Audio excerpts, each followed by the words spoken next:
Yo! Ladies and gentlemen, welcome to Trackmania Grand League Super Week. It is Step 5 and Step 6 the same day. As scheduling would have it, we now have a very action-packed night of Trackmania gaming. We're gonna have Trackmania Grand League Challengers Step 6, and then Trackmania Grand League Step 5, and then Step 6 all the same day to conclude both regular seasons. And we'll get to know which players promote, which players get demoted, and also who we're gonna see in the finals and the playoffs. It's gonna be insanely cool.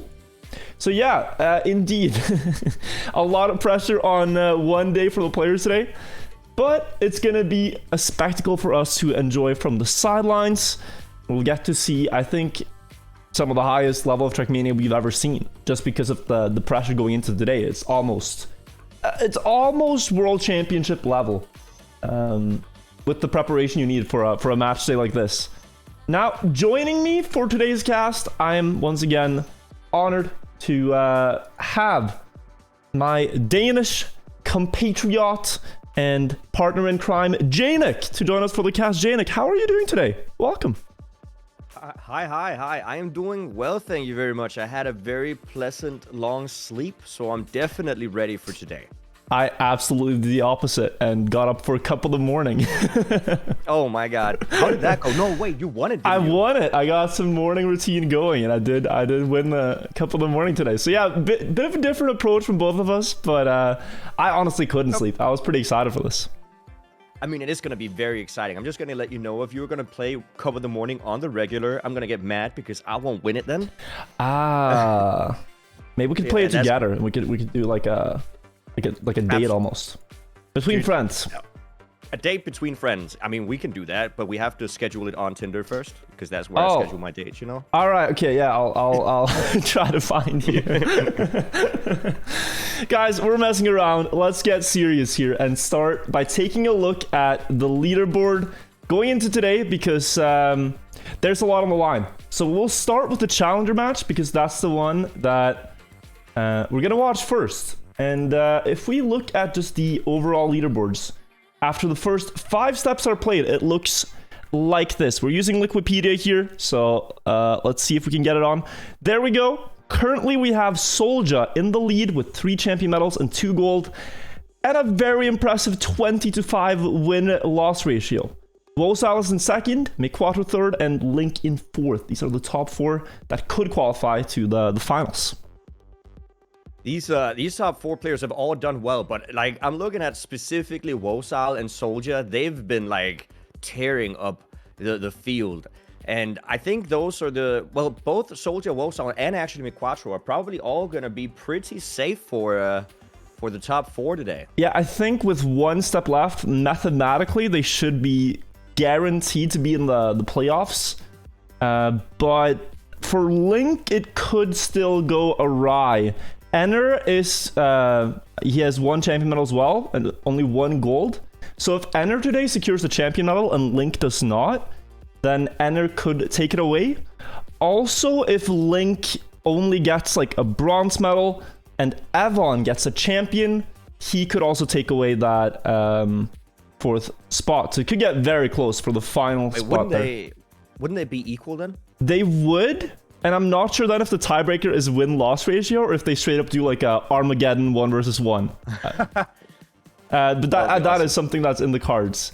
Then we look on the scoreboard, and what's interesting about the format is even a player like Default, currently in last together with Soppy, could still climb out of the red spots here and all the way up into here. If they get a champion medal, they would soar past everyone who doesn't have one. So Default, with a miraculous heroic step today, could go from 16th all the way to 6th place, technically. Absolutely. That's the thing. we're doing the what's the word for it? It's like the Olympic medals kind of deal that we're working with, right? Indeed.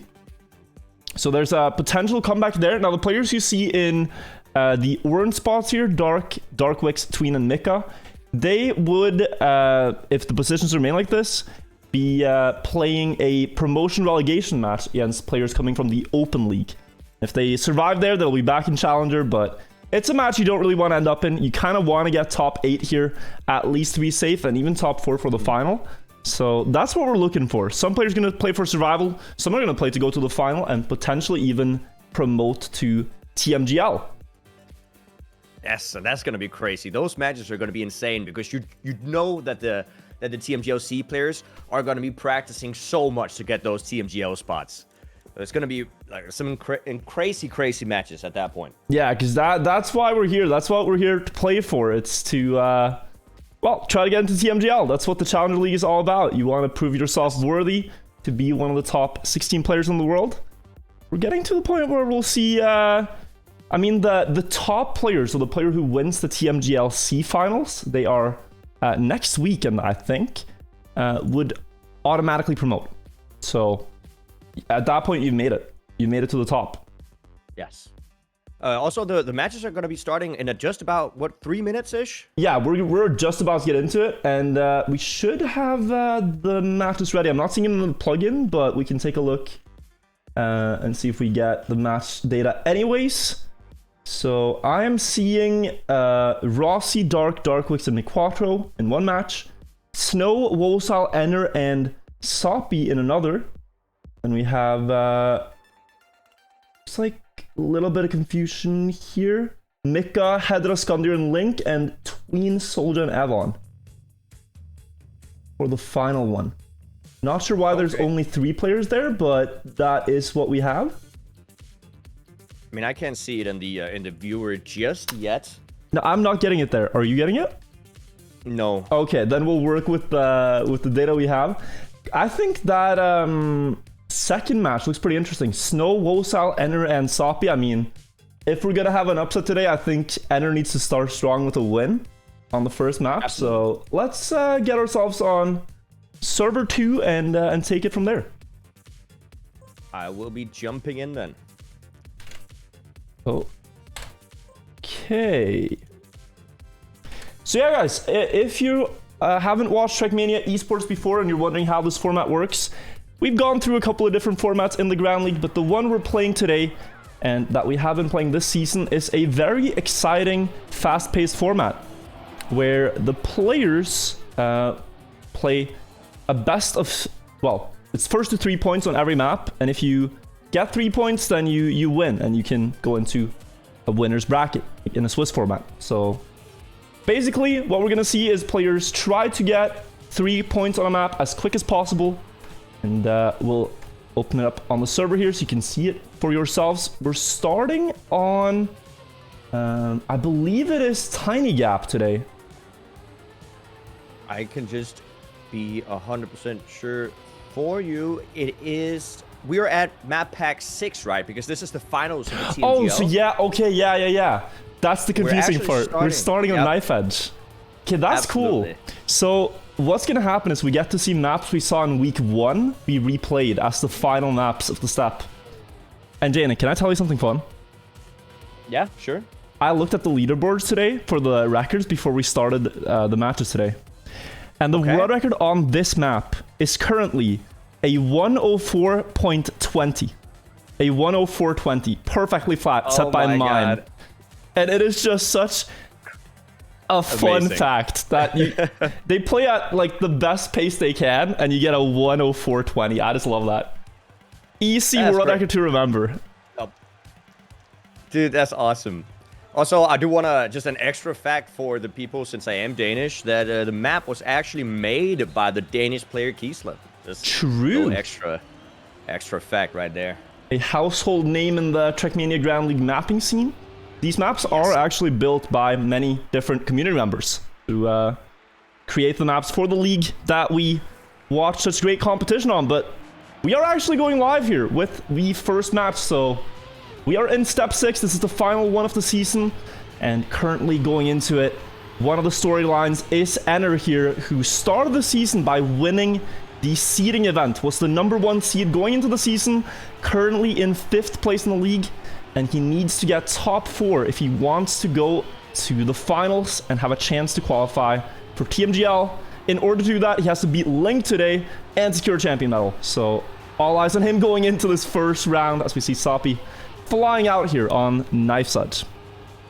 Yeah, Knife's Edge is a very, like, it really lives up to its name in terms of, like, all the way through the track, you're on the knife's edge of whether you're gonna fly out, get a bonk, or indeed here in the ending where the map is named after this ending, where you're really driving on what looks like a knife's edge. We're gonna jump into it right here with Wosal versus Snow. They're gonna weave through these bottom or top sections. Right here, we have a mistake from Snow as Wosal just takes over and gets the first win of the evening. And you can see what Janik is saying there. All the players, except for Wosal, made a mistake here. Playing a bit too close to the limit, perhaps. Wosal, not the fastest winning time at 105.7. We've easily seen players do 104s here, so I think everybody knows that that was just, you know, the first pancake. It's never perfect. You show it out and go for a much better pancake in the second round. All four players surviving the first turn here, but Enner clipping that dirt jump and will fall behind the pack here as we now move on to the grass. A very important gear that you have to get right here, where the player stops steering the car for a second, and then they... oh, Soppy! That's a double crash on that checkpoint in the first 2 rounds. And now they go for the quarter pipe jump. This is the one you gotta aim perfectly. It's a very difficult jump to nail. Snow will still have the lead. It's Wosal in second. It's a repeat of the previous round. Let's see if he can hold the lead. And once again, they're going to be going into this identity where you really, really got to have the perfect amount of steering when you start driving to the left right here, because you don't want to have too much air time. Here we see Wosal with the mistake this time, and Snow should be able to just cruise here into the finish. This ending is so difficult to pull off. Yeah, it's really, really difficult. And especially when you know you got like roaring engines behind you, just ready to punish you for any small release, any small hesitation. You need to really drive the perfect line to defend your lead. And absolutely. It brings me back to a quote I've heard, and I love repeating this quote. It's by a one of the early greats in Trackmania, Frostbuel, who said that you should always risk the ending of a map because your opponents will. And more often than not, that ends up paying off. That is so, so true. And also because, you know, they can see the back of your car in the, well, not necessarily if they have cars on, but they can see it in the checkpoint timers. They know they're just behind the victory, and they're going to push for it, because what is there really to lose here? Since the most important part, the only thing that counts is that first place position. As we see Snow getting a really good jump right here, trying to overtake Enner. Enner does maintain that first place position though, but Snow going a little bit tighter. But he's gonna hit the outside. And Enner is now alone in the top, but it is not over yet because Wosal is just 0.2 behind, and Enner does need to execute this ending perfectly, and he does seem to get a little bit of a slowdown. Wosal trying to attack. Is he going to overtake? And it's going to be so close. 1,000th of a second separating them. Wosal is not going to be able to do it. Enner maintains the lead. Oh, that was a crazy defense from Enner. He had a bit less speed to work with, but he held on and secures a very important point there to not fall behind in the match. As we said, a win today is necessary for him to go into the TMGLC finals. He needs to win, secure a champion medal, and hope that Link, who's currently holding that 4th place spot, does not. And if he didn't get that 1 point, he could be quickly losing traction here as we see a big crash. That's by Wosal. Enner still in first, and Soppy's fallen a bit behind, so this could already come down to a 1 versus 1. Snow versus Enner. Enner going very wide, and he is losing a gear here, losing a lot of speed before the quarter pipe. This could snowball into a lead, if you will, for Via's competition. Snow, let's see if he nails the jump. He will, and this is looking like a bit of a stomp, Janik. And it does look like it. I mean, all 3 out of 4 players do have a point right now, but if Snow does take this home, it does look like he's going to be the first person to jump into that finalist position, but Enner is not out of it yet, as we see players have mistakes here, but Enner makes a mistake, and Snow is going to be all alone here in the end, but he's going to hit the finish. Who's going to finish make it though? Wosal actually takes it. What is happening? Oh, that is crazy. I don't even think Wosal knows how he won that. He only 109 and still takes it. That's the thing, you can never give up on these attempts, because it is just one mistake away from you actually taking it home. I think we saw it last week as well, where we had multiple players fail on the last ending of Tiny Gap, and it was actually a standstill respawn that won that round last week. And it just goes to show you cannot give up. Even in the face of defeat, you keep fighting. And with that fighting spirit, Wosal is now finalist. Look at the red name badge. That means he only needs to win one more round to be one of the 2 winners of this match and move into the winner's bracket, where he'll face the winners of other matches. So just needs one more point here, and the others will have to deny him that win if they want to secure the spot for themselves. Different lines coming through here. Enner will have more speed into the water part, and he could jump up into first with that, but gets a small slide out. Now has to adapt his line. It's a very close race between 3 players going into the ending. Least airtime for Snow here, who will have more speed for the final jump. Who is going to get it this time? Snow will not miss and secures it with the new best time, 104.92. Just 500ths out of Wosal to deny him his finalist attempt. And that's what you said. These 104s, they will be coming out as players are trying to push themselves to get that victory. We now have 2 finalists, as you said. And it's going to be between these 2 finalists to see if they can close it out, while we're going to have the other players trying to deny them as much as possible. Now, this map is difficult right here in the start, where you want to have a clean landing up into this dirt section. And looks like all players except Sapi has made it. And Sapi is having a little bit of a rough start to today's matches, it looks like. Here in the front, the players are very close to each other. Want to have a good line here on the plastic. Make sure you maintain as much speed as possible, and the gear as well, as Snow is trying to extend his lead away from Enner right here. Actually going to be like a 0.3 right here, and such a low line from Snow, really pushing it out over half a second ahead of the rest of the field. Yeah, and this is dominant. He can almost afford to save the ending, but there is really no way to do that. This is still difficult, even if you try to drive it slow, and really, if you have a rhythm for the risky line, you might as well just do it. Snow here, trying to set it up now for the final jump, and he will get that one. 104.7, and the others not really able to keep up. Does a victory pirouette there on the tree, because he is going to the winner's bracket. First spot secured, and 1 more spot left to fight for here for the remaining players.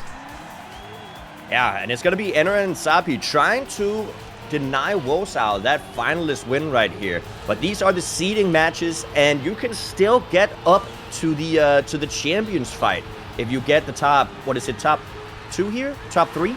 Yeah, even with a loss here, you're still in contention, but that means you cannot afford any more losses, and for the rest of the matches today, you have to win every single one. So I think starting on a win is also good for your confidence. Mental. Yeah. Yes.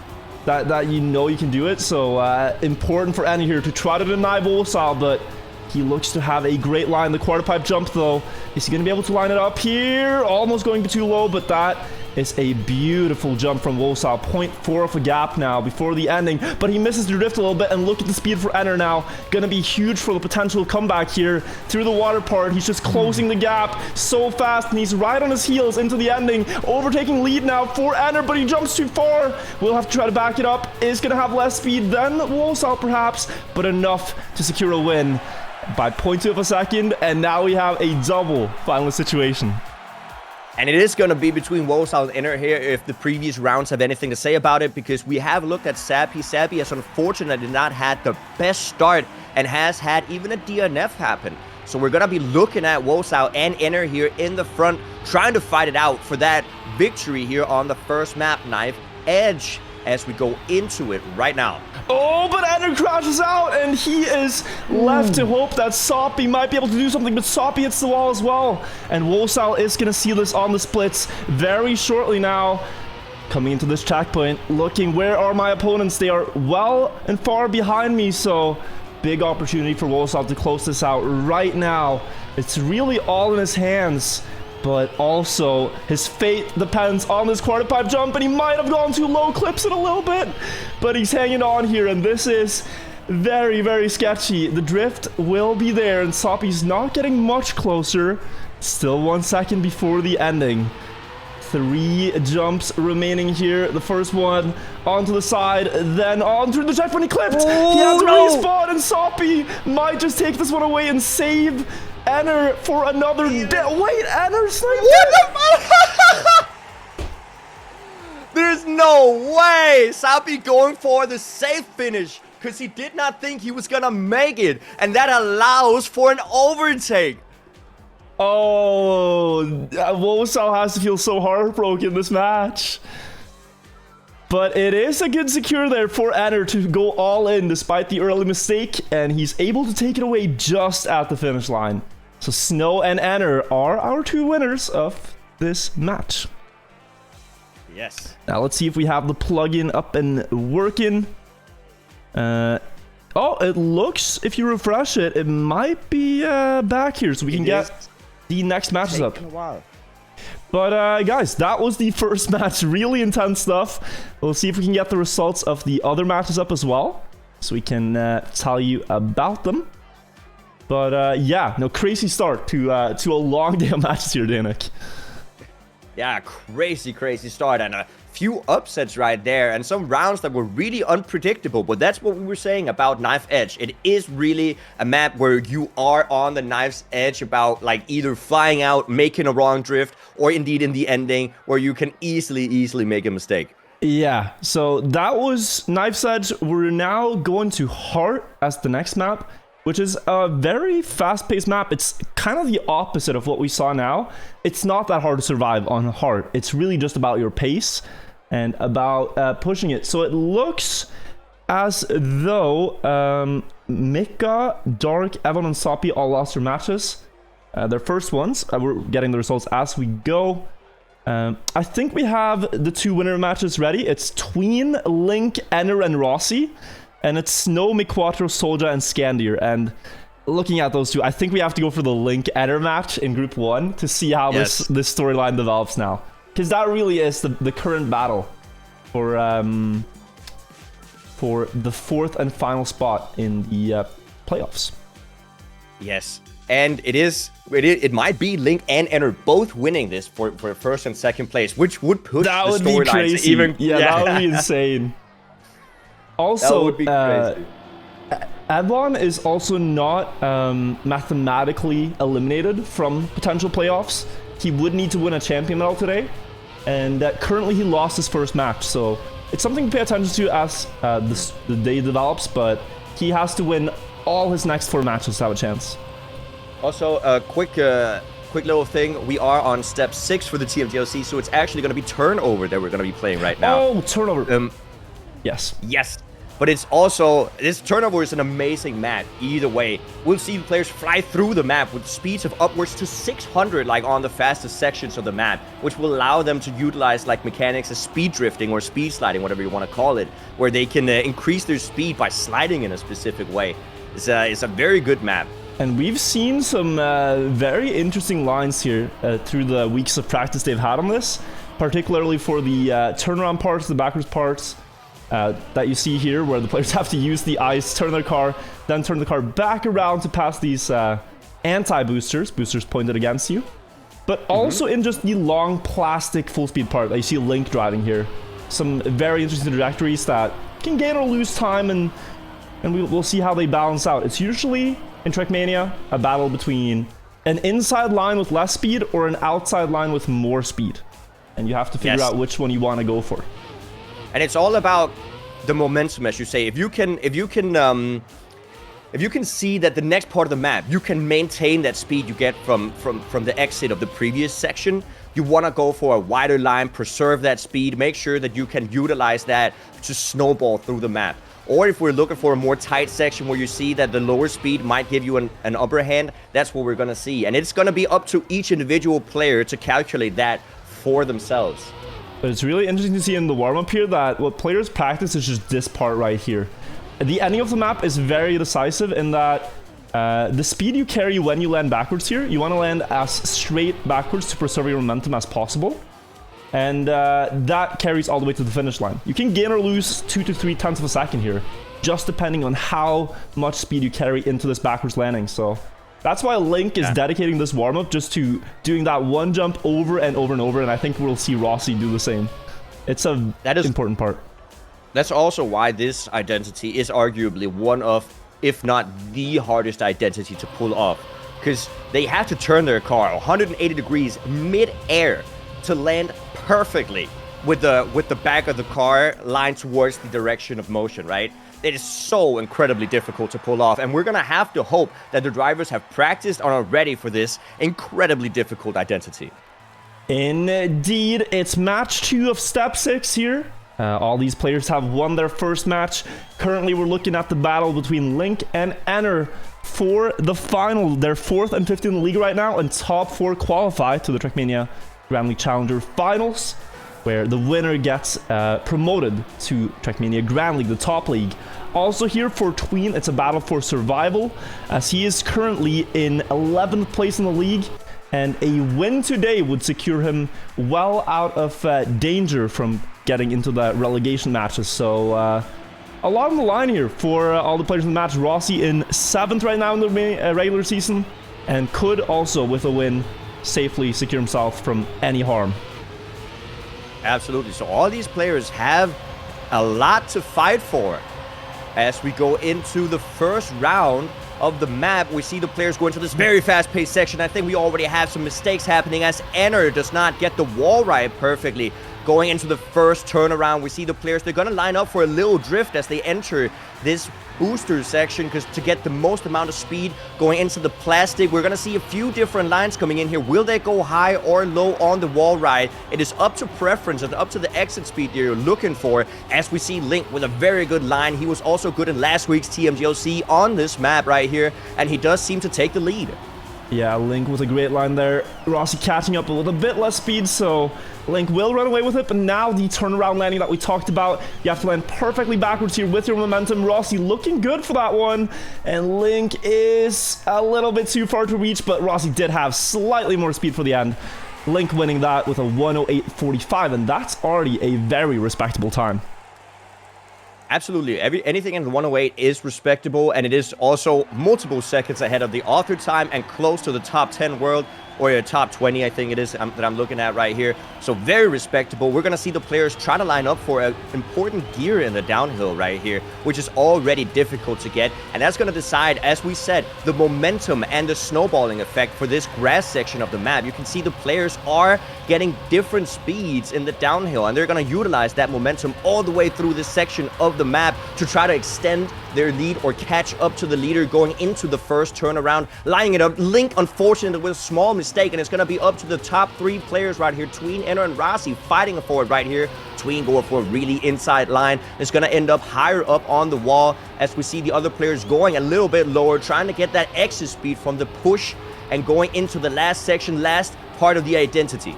Ooh, and I'm really liking Rossi's run here. Last round, he struggled a bit in the start, but here he got through cleanly, was leading the race, and we can see him just building up a very dominant lead here into the turnaround. A decent one will do here, half a second, enough to defend the lead. Tween getting a little closer, but that is going to be Rossi's round to secure 1:08.37. We're going even faster. But I inform you here, the world record, a 1:07.81, I think, by Kappa. So we're getting within half a second of it already in the second round. So the players here are looking very fast on the track today. Absolutely, and it is going to be such an important map for several of these players, as we do see Link with a point to his name and Rossi with a point to his name. Link really wanting to get down with this map done with this map as fast as possible, as he needs this win to secure his placement in the top 4. Enner really also looking for it right here to beat out Link. Enner in the top position right now, though, as Tween overtakes him into the first turnaround we go, as we see the players be pretty close to each other. Only Rossi with a small mistake, and the top 3 players point too close to each other right here.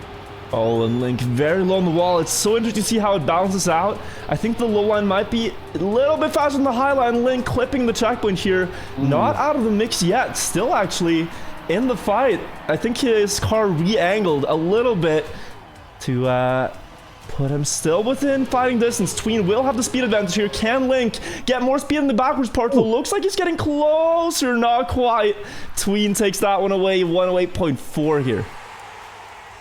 Some really respectable times coming out. Some high pace on this map, but this map is also pretty consistent other than the identity. The identity can make or break it quite a lot for you, but the rest of the map, these players have had a lot of weeks to practice these maps. Well, this map not in particular, but you know, they've definitely put in the hours, and I think it's very visible as we look at them enter another round. Yeah, and this start, I mean, it looks so trivial for the players, but just look at the landing zone you actually have on this wall. It's not easy, especially when you think about that they're trying to speed slide into it and out of it. A little bit of a wide line here for Link. As you mentioned, look at the drift here. Just pay attention. They're going to try to start a drift. For some reason, that makes the reactor booster activate quicker, and your car will more quickly re-accelerate. So now, different lines once again. Link going so low on this wall. Has a difficult gear to manage. Gets that gear up. Tween in the lead here into the ending section of the map, but he has 3 very fast players chasing him down. And let's see who will get the best ending here, Danik. They're all so close to each other. 0.2 separating. As we have Tween with a mistake, and it's going to be Enner in front right here. Will he be able to maintain that lead in the ending? Rossi also with a really good landing, but it looks like Enner has the speed and will take the victory right here. Ooh, we're just going faster and faster. Enner now 108.3, and they've all gotten a point. We're all even. With a point. This is so exciting already. So it's, as we said, first to 3. There can be 2 winners of the match. And at that point, it's all over. So you have potentially, you know, only 4 rounds left to play here. You got to make the most of them and make sure to not make any silly mistakes while keeping a really high pace. Rossi there playing with the pixels, going so close to the wall on the water part. But he's in the race still. But look at this start from Enner. Really good pace here. If he survives, he clipped the checkpoint. Was playing dangerously close there to the edge. And there's 3 players remaining here as we go into the plastic full speed part now. Let's see how the lines play out. As I can see, the further outside they go on the start of the plastic, the more inside they can go on the ending. And it is, as you said, all about that exit speed that the players are getting from that low line that looks to push them a little bit in front as we go into the last section right here. Link trying to get a little bit closer to the other players, and it's going to be all about this last turnaround. Is it going to be Rossi, Tween, or Link? Link does catch up to him. And 2 players are gonna make a mistake, and Rossi's the only one to survive. Rossi taking it home right here with the first finalist position. Oh, and I think he can feel very relieved that the other 2 players crashed, because he did not carry the best speed in that landing, but I think they all knew just how close it was on the splits, and like, damn, the pressure's on. I need a good end here, and they all kind of fumbled it a little bit. Rossi, though, staying the most composed, will secure that point now, the first to go into finalists here.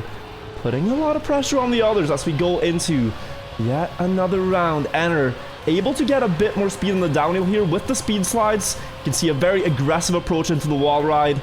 That's something the other players could do, but they're finding it a bit too risky to go for here.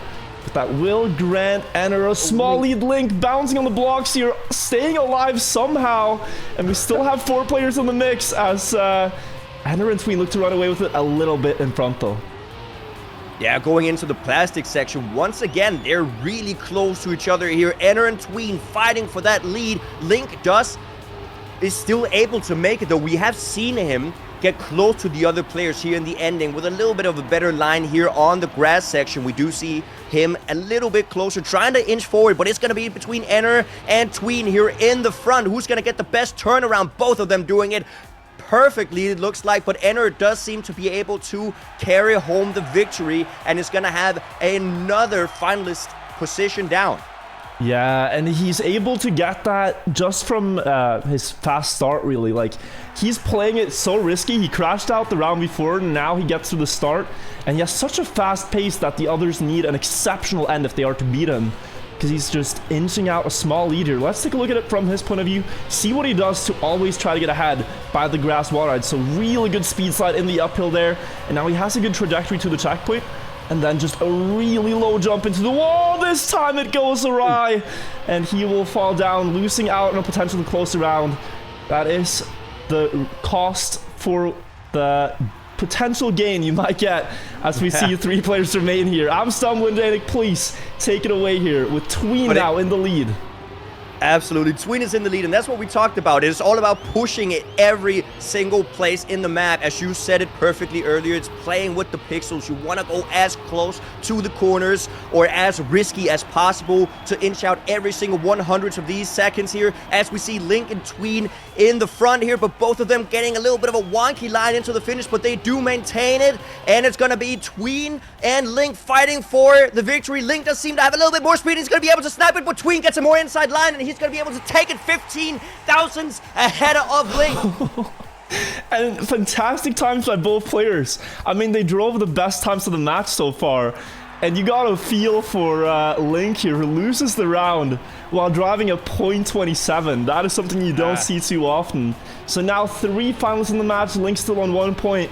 And if Enner wins here and Link is on 1 point, he probably feels very pressured for his spot in the top 4. So we'll see how this shakes up. Enner, another chance at the wall right here. Low jump. This time he survives it. But he hasn't really run away with the lead. It's actually Link up in first.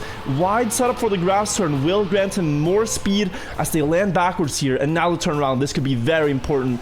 Let's see who gets the most speed. It is actually Enner, followed by Link in the battle for the top of the league. We can see Tween in the mix as well, fighting for survival as Link clips out there. And now he has to hope that some of the other finalists can deny Enner, but he has a .10 lead as we go towards the ending now. Yeah, these players are so close to each other. 0.1 separating the players. Top 3 players, all of them in finalist contention right here. Gonna fight for the victory as we see the final turnaround coming in. Who has the most speed? It does look like we have Rossi and Tween in front, but Tween wants to take it. But actually Link, with the incredible speed, does happen to deny every single other finalist, and we're gonna have a quadruple finalist situation right now. Link returns from the dead. We thought he was out of the round, and suddenly he comes like a rocket. You said it, Jane. A quad finalist here. Tween, Link, Rossi, and Enner on turnover. Link with a very low line. This is gonna cost him speed and will put him on the back foot right out the gate. Not a lot of speed, and this is gonna snowball through the full speed part. We see Tween going very wide. Will drop a little bit as well. Looks like Enner is gonna be the first player out of the grass and towards the backwards part. Turning around now. This is so important to get. 2 rounds will be played, and we will have 2 winners after that. Tween with a pretty substantial lead, almost clipping the checkpoint, will now have to really push the car to get a setup for that wide line. And Rossi is gonna get a little closer, but even Enner is within striking distance here. Oh my god, Rossi out. It's Tween versus Enner in the ending. Yes, and they're gonna be, once again, pretty close to each other, but Tween has a substantial lead as Enner also makes a mistake, and Tween is just going to be able to cruise it into the finish, it looks like. Enner with actually the DNF, 2 DNFs, is it going to be 3 DNFs, and Tween is going to be all alone in the front right here, taking the first victory on turnover. Oh, the pressure is high, and it looked a bit weird there, the mistake for Enner, but when you turn around the car, you got to remember that when you steer left, you actually turn the car towards the right when driving backwards. So it's a bit hard to get that mixed up, the rights and the lefts, and yeah, goes out the side. The thing is, the inverted controls happen while you're in the air, so you need to be ready for it the second you land. As we see the players go into the wall ride right here, Enner in front really want to be able to take this victory away from Link. Link and Enner fighting for the victory right here, but Enner is actually going to have a little bit of a slower line. Link is now overtaking for first. Rossi trying to get in on it. Rossi going for a little bit of a wider line here on the plastic. I think both of them are trying to go low. Rossi with a little bit of a lower line. Is he going to get more exit speed out of it? Maybe, but Link does maintain the lead going into the final section and the final round of turnover. Oh, and if you're Enner here, you are a bit far. Do you hope that Rossi takes this away for Link? Drags him down in the mud with you so you can have a chance later on. Let's see who gets the best turnaround. Link looking good there up in front, but Rossi has a tiny bit more speed, and there's nothing Link can do. It will be Rossi by 0.08 of a second, and both Link and Enner now will have to fight for it in the gold matches. That's exactly the opposite of what we were talking about. Instead of Link and Enner winning this match, they're both gonna be dragged down together, but the storyline is just as interesting as if they both winning right? Because they're still going to be at the same placement in the league as of right now. Yeah, this is going to be intense when we go to the third round. Let's see who their opponents and who everyone else will be facing in the next round. Looks like Snow and Skondir have won in the other winners bracket match. So we will have the champion match coming up. Let's quickly explain the format if you're new and you're wondering how this is all going to work. We're just going to quickly show a graphic that explains For the this. second track. So right now we play the first 2 matches. So some players will have ended up with 2 wins, some will have ended up with a win and a loss, and some with no wins and 2 losses. So if you won 2, you're in champion. After that, we now play a up and down format. There's still 3 matches to be played. If you win your match, you move up a bracket. You can see the green arrow. So let's say you started in gold here. If you win, you go up into champion in the next one. If you win there, you remain in champion. Let's say you're bronze and you win your first one, you go to silver 2. But then you lose. Oh, red arrow, you drop down. And you go to bronze 3. The third match is the most important one. That's the one where you can secure medals. And we're talking about champion medals today. You need to end up in the champion match. So that really means just win every match on the day and you're gonna get there. Except for if you started in bronze. And those champion medals are very important because of this. This is the overall standings right now. And we were talking about this Link Enter battle. Have a look at this. Link currently in 4th has 1 champion medal, 3 gold medals, and 1 silver. Enter has 1 champion, 1 gold, and 3 silver. And now this works like the Olympic Games format, where like 1 gold is better than 10 silver, 1 champion is better than 10 gold. So if Enter gets a champion medal today and Link does not, Enter would pass him here and go into the top 4. The top 4 go to the final. They have a chance to qualify. You want to get in there. So Enter versus Link is a big battle. And we might also have Evon with a chance to qualify. Though that would be a very miraculous run through the brackets, Janik. Yes. And if you actually look at the fight that Link and Enter are having right now, they're going to be in the gold match, I should say. And also in the gold match, we have Miquatro and Soldier, who are both at the top 3 of the league. They're going to be fighting for the league's victory right here. And that's going to be a very interesting gold match for this track 3 right now. And we're going to have to look at who's going to win and lose that one once we're done with the champions match. Indeed. So a lot of the line, as you said, also there's the overall win of the league, which gives you a more favorable pick and ban phase going into the TMGL C finals, the playoffs. So if you win the league, you have a better pick ban phase, and you might end up with a track you're more comfortable on in that match. So let's get ourselves on the server for match 3 of step 6 of TMGLC. This is the super weekend, guys. So after this match, we'll have 2 more Trackmania Grand League matches. Step 5 and Step 6 both played today. And we'll have the conclusion of the regular season there too. So we're going to be live with this for like the next 5 hours. So tell your friends that this is happening. This is indeed the Trackmania Super Sunday at the moment. I like that. Extended edition, absolutely. And it's going to be great. This is just the start of the evening. And if you're ready for it, we're going to be here for the next, I want to say maybe 4, 5, maybe even more hours, entertaining you with some top-notch Trackmania content, of course, all thanks to the players' amazing skill. Yeah, they are the content. We just have the pleasure of getting to tell you about it in a very rapid and excited tone. We're going on to Heart now, the map we mentioned previously. This is the 3rd map in the set, and this one is a bit opposite of what we've seen so far, in that it's one of the easier maps to survive. You'll see, like, here the players are going to push for pace everywhere. It's not so much about, oh, I gotta make sure to just survive the jump. No, they're going to go all in. Yeah, this track is arguably the most consistent track to drive, and as such, we're going to see some very close rounds that are going to put us at the edge of our seat. And, you know, actually, in contrast to all the other TMGL maps, Heart is the only map that's named not after its identity. The identity is almost like a parkour-like. We saw it right a second ago, almost a parkour-like series of jumps that the players can execute, also pretty consistently. But it's going to be up to that airtime as we see the players go into the first round here on Heart. And we see Snow with an early lead. Now, last week, we saw a very interesting line found by Link here which did give him a lot of speed after this uphill. So pay close attention, as we might see some players putting that into their repertoire. Gonna go into the dirt here. It's important to end up really wide on the right on the checkpoint so you can get a smooth downhill there onto the dirt. We saw Skundir do it quite nice. Through the water now. Let's see. Oh, if anyone goes for the link line, they are actually doing it here. Rossi and Tween both on the very inside of the dirt. Tween with a 0.2 lead to work with on the identity, as you mentioned, these platform jumps, parkour across the planks into the finish. And Tween will take that first round. 103.75 is a very rapid start to this match. Yes, a 103.75 is that's almost world record, isn't it? I think the world record around 103.3.4, so we are already getting very close to it. Tween had it actually before last week, but I think some players have beat that now. Gonna need the stats check on that, but yeah. Oh yeah. This is one of Tween's best maps.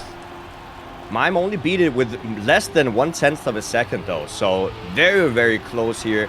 And once again, that is the kind of the recognizable thing about Heart, is that it's gonna be very close. As we see the players, the top 3 players, 0.1 away from each other. We're gonna see if the players are gonna go for a lower line right here to get an earlier landing going into the dirt section, the little chicane right here.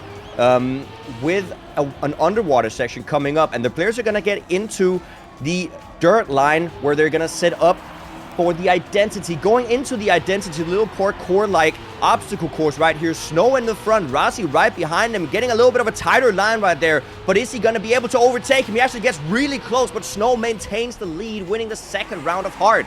Oh, that was a good attack from Rossi though. He was going for it. He was feeling it, but Snow is able to defend and picks up the point. 103.76 now, so that seems to be the benchmark.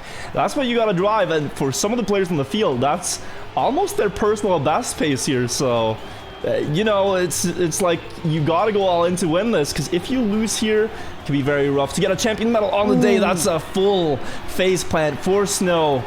And it's the classic where you go from winning a round to instantly crashing the next one, even though you're feeling the high here. 3 players left in the race, and we haven't seen anything yet from Skundir, so see if he can get into the groove of things now. In first going into this round in the middle part, but I mean, he's dead even with Tween. This is gonna be a nail biter into the second half.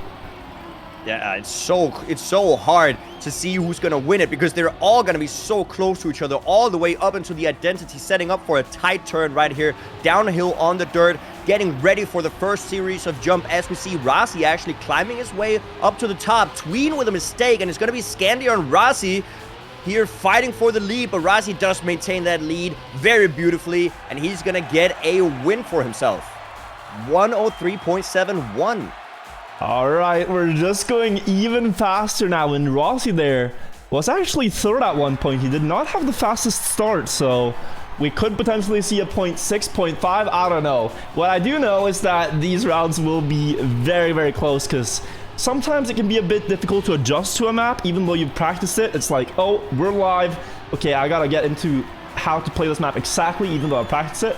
But after you drive a couple of runs on it, you really start to feel it intuitively. What you have to do. Rossi made a mistake here, and there's 3 players left, but I think the pace will only get quicker, and you really got to be on your game here. Snow now, no face plant this time, but a very difficult turn to manage, and it will be him gracing the wall there, meaning it's a 1 versus 1 up front. Tween versus Skundir. Tween failed the identity last time.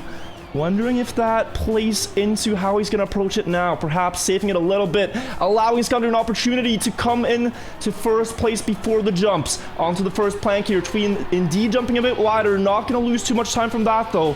Here very early on the turn, and a low jump here will decide it. Looks like Skundir has the speed advantage, not missing any transition. And it's again a 103.7, but this time is point for Skundir, and we're all tied up. It's once again a point for every single person here, and it's incredible the consistency of all the players, not only on this map but on the previous maps. We've had a quadruple finalist contention in a previous map, and now we're looking at a quadruple 1-pointer for each of the people here, and it just goes to show that each of these players have the possibility of winning this map. They're all being able to show the consistency of the map. But once again, because the map is so tight, these players are going to go for the tightest lines, the most optimal way to play the map. And every single one of these turns is a possibility to make a small mistake, as we see Tween here actually getting a really good exit speed in the uphill, and it's going to extend his lead all the way to almost a 0.2 ahead of Snow. But Snow gets a really good line throughout these little left and right section going into the water section, and we have Tween still on first. I swear, watching Tween play that looked like he was chasing the world record, but will fall off the plank. He had the lead by 0.2. Now, a very close fight between Skundir and Snow, but Skundir, again, getting good end speed and will take 2 round wins in a row. But yeah, if you subtract 0.2 there from Skundir's time, you can see that Tween was maybe even on pace for a 0.6. He was driving insanely risky lines, but Skundir, the first to hit finalists here. And now putting some pressure on the other players. As we go into the next round, we have an instant mistake on the first pipe there. Snow falling off the side, not getting the grip immediately. So it is a 3-horse race here into the dirt. You want to go out on the banking here. It might look a bit weird to drive the widest possible line, but you're really just using the curvature of the block there to help the car do the turn. And you carry a lot of exit speed. Same thing here, up wide. Gather the speed for the downhill and then just full send it through. Skundir still within reach of this, although 0.2 behind Tween. And if he does not fail the end here, that's going to be a really strong time up front. But the others are getting closer, Danik. Yeah, and we do see players, even at the highest level, actually go for different lines there right before the water. Some opt to go for a full grip and some do not. Here we're going into the ending as Tween is in front, but Rossi really trying to push it right here, and Rossi gets the overtake. Is he gonna keep it? He does keep it, and Rossi also jumping up to a finalist position. Beautiful end there for Rossi. Able to carry so much speed onto the second to last jump there, where Tween was taking a bit more of an inside line, not really carrying the speed. Now, it can be quite difficult to see it when you're in the race yourself. You don't have the direct comparison like we do. A lot of the players prefer to play with the ghosts of the other players off, so that they're just focusing on their own race. Also, some players just play with the entire interface off, so you can't see checkpoint splits, anything.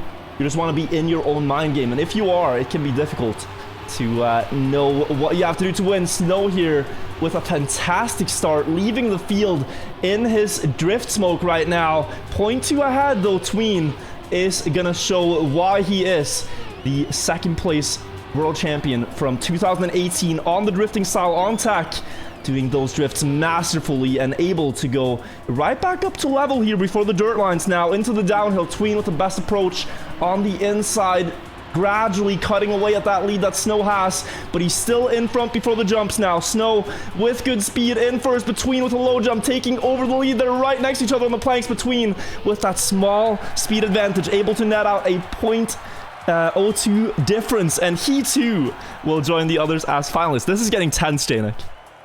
Oh my god, a triple finalist again. Okay, so the question is, are we going to be able to see Snow deny everybody? It is not going to happen. Snow with a mistake in just as you said it. That is unforced, and a little bit of a caster's curse coming in right there. So we're going to see a triple finalist as Tween does clip just the little circular object right there, and we're going to have Skundir and Rossi in the front. Rossi does seem to have a decent lead here, 0.1. But Skundir is really going to be trying to push it as much as possible, going into the drift, setting up for as much speed as possible in the uphill, and Skundir does seem to be closing in. Rossi is going to lose the lead. Skundir actually overtaken, and they're going to be so close going into the last section. Oh, weaving in the slalom part there. Beautifully done by Rossi, though, to take back his lead, and Skundir miscommitting for the turn, going a bit too early, and you really have no room for hesitation. He goes into the wall. Now Rossi needs to realize the position he's in, the lead he has. 2 jumps left to go, and he looks very stable here. No mistakes. 104.23. A bit of a slower run, but he recognized he was in the lead, saves it, and takes the first out of 2 possible winning spots here in the match. Good day for Rossi here. 3 wins in a row so far. And the thing you said there, with some people playing with the UI off, it does look like if Rossi was not playing with the UI off, he was going to be able to check the splits and recognize that he was completely safe in the ending, and therefore was able to go a little bit slower, but on the other hand, super safe. And that can be very, very important as Tween hits the outside wall. And we also have a mistake from Snow. And Skander is now the only one that's left. And once again, if he can see the splits on the left side of his screen, we're going to be looking at a very safe line from Skander all the way into the finish. Let's see how he handles this advantage. It is 1 second. Tween has been able to cut off 800s from that. And will get another 800s on the next checkpoint, but if he keeps going like this, that will not be enough. Skander trying to save it here, but you can see Tween, he's gradually cutting away a few hundreds here and there. But Skander's just trying to hold on to this lead. As long as it's 100th on the finish line, that's more than enough. 0.4 here before the parkour section, before the jumps. Tween still getting closer. Skander just trying to play as safe as he can while Tween is going all in. But it will still be Skander to hold on to it. 3/10 is enough, and Skander will be the second winner here in the Champions match. And very, very well played by Tween, pushing it as fast as he could, actually saving 0.7 throughout that map on that last section. That is actually super impressive. And if we look at the winners here, we can see in Group 2, Link actually won that gold stage and has left Enner in the back. Ooh, and that is tough now for Enner. He needs to win all the... No, actually, can he get? Yeah, no, wait. Isn't that his second loss on the day? I don't think he can get to champion now, Enner. No, but they can still end in the same gold match. If Link loses the next one and Enner wins, they're gonna end up in gold together. Will that have a play on the final standings, though? We'll have to see, because Link already has many more gold medals than Enner. If we take a look at just the overall standings, Link versus Enner, is this battle here for the top 4. And with Enner at best getting a gold medal, it looks as though Link might have secured the spot. Actually, he has. Yes, mathematically, Link with that win over Enner in the third map here, he has secured his place in top 4. And the question remains: so the worst Link could get today is gold. No, a silver. Is that true? At silver, yes. So even then, he would beat Avon. So yeah. So I think it's confirmed that Link is now in the top 4. Wait. If the people in the caster's booth have their mathematical sections correct, we will see him having secured his placement. Yes. Yeah. So we'll see. We'll leave that to the mathematicians, but it looks as though that's the case. But the battle for the win of the regular season is still on. That is a battle right now between Soulja and Wosal. Soulja leading it, and he really would have to win this next round to secure it. If Soulja wins... Soulja has 2 gold, right? Yeah. And Wosal has 0. So Wosal would have to get the Champions medal and Soulja would not, right? That's the play. That's the only way, yeah. So it is still possible. Wosal is in the gold match. He would have to win, get to champion, and then hope that Soulja does not get a champion medal. But if there's one thing we've seen throughout the season, Danik, it's that Soulja is a man who wins. His win-loss ratio going into the day was 20-5, which is a very remarkable win-loss ratio. And now, since he's in the champion match here, he's gone 22-6 so far. It's just crazy. It is crazy to see a player just dominate the field that much. It's going to be interesting to see if he can keep that fighting spirit when he's going to inevitably be playing against the TMGL players. Yeah, and he's had such a meteoric rise, just like the last 2 years, I'd say. We really saw him have his first big glow-up in the World Championship last summer. That time fighting, you know, with the best players, Carl Jr., and really doing well. I remember particularly on map Bicycle, he was like round after round driving super well, but then struggled a bit to close it out, struggled with the consistency and the pressure, lacking maybe some of that match experience. But here, he's just getting more and more routine and veteran on how to play the matches in a way that works for him. And we're seeing really a superstar in the league just growing right now, and it's so exciting. But we cannot say goodbye to Wosal just yet. He is in the gold match right now. But if he wins the gold match, and if well, actually, it's super important for Soldier. If Soldier so that's the thing right now. If Soldier loses this match, he's not gonna be in the contention for champion medal. And if Wosal wins on the gold match now, he's going to be in contention for the champion medal. So this is super important for Soldier actually to also win the next couple of ones. And the same goes for Wosal. So it's going to be very interesting to see what pace Soldier is going to bring here in the champions fight. Yeah, and a win in the regular season would mean a better position for the pick and ban phase in the TMGLC finals, the playoffs between the top 4 players. And the winner of that match automatically qualifies to Trackmania Grand League. So this is a golden opportunity between Soldier and Wosal. If you get to pick your best map out of this map pack for the finals at a favorable spot, yeah, that could be so decisive. So we're really looking at it here. And we're actually starting on Quicksand, which was the first map we saw in the regular season a lot of weeks ago. Now here we see it again, played in the final step. And it is a welcome return, I'd say. A fun map here. Yes, Quicksand is also a very pretty fast-paced map. Not as much as turnaround, but it's still a very fast-paced map where multiple parts of the map is all about keeping that momentum and snowballing. And then there's, of course, the identity where players are going to drive through this Quicksand part. And the little gimmick is that they're going to drive over a no-block. So the players cannot break, and they will use the penalty sand there to break for them. But they're gonna have to maintain momentum, because otherwise they're gonna get overtaken and Scandier with a mistake in the very start. Yeah, going straight into the broccoli there, and having to wait for the next round for an opportunity to win. It is a very difficult line they're trying to do there by going full on to the right. It saves a couple of attempts, and here you see really excellent car control. They're staying on the outside line.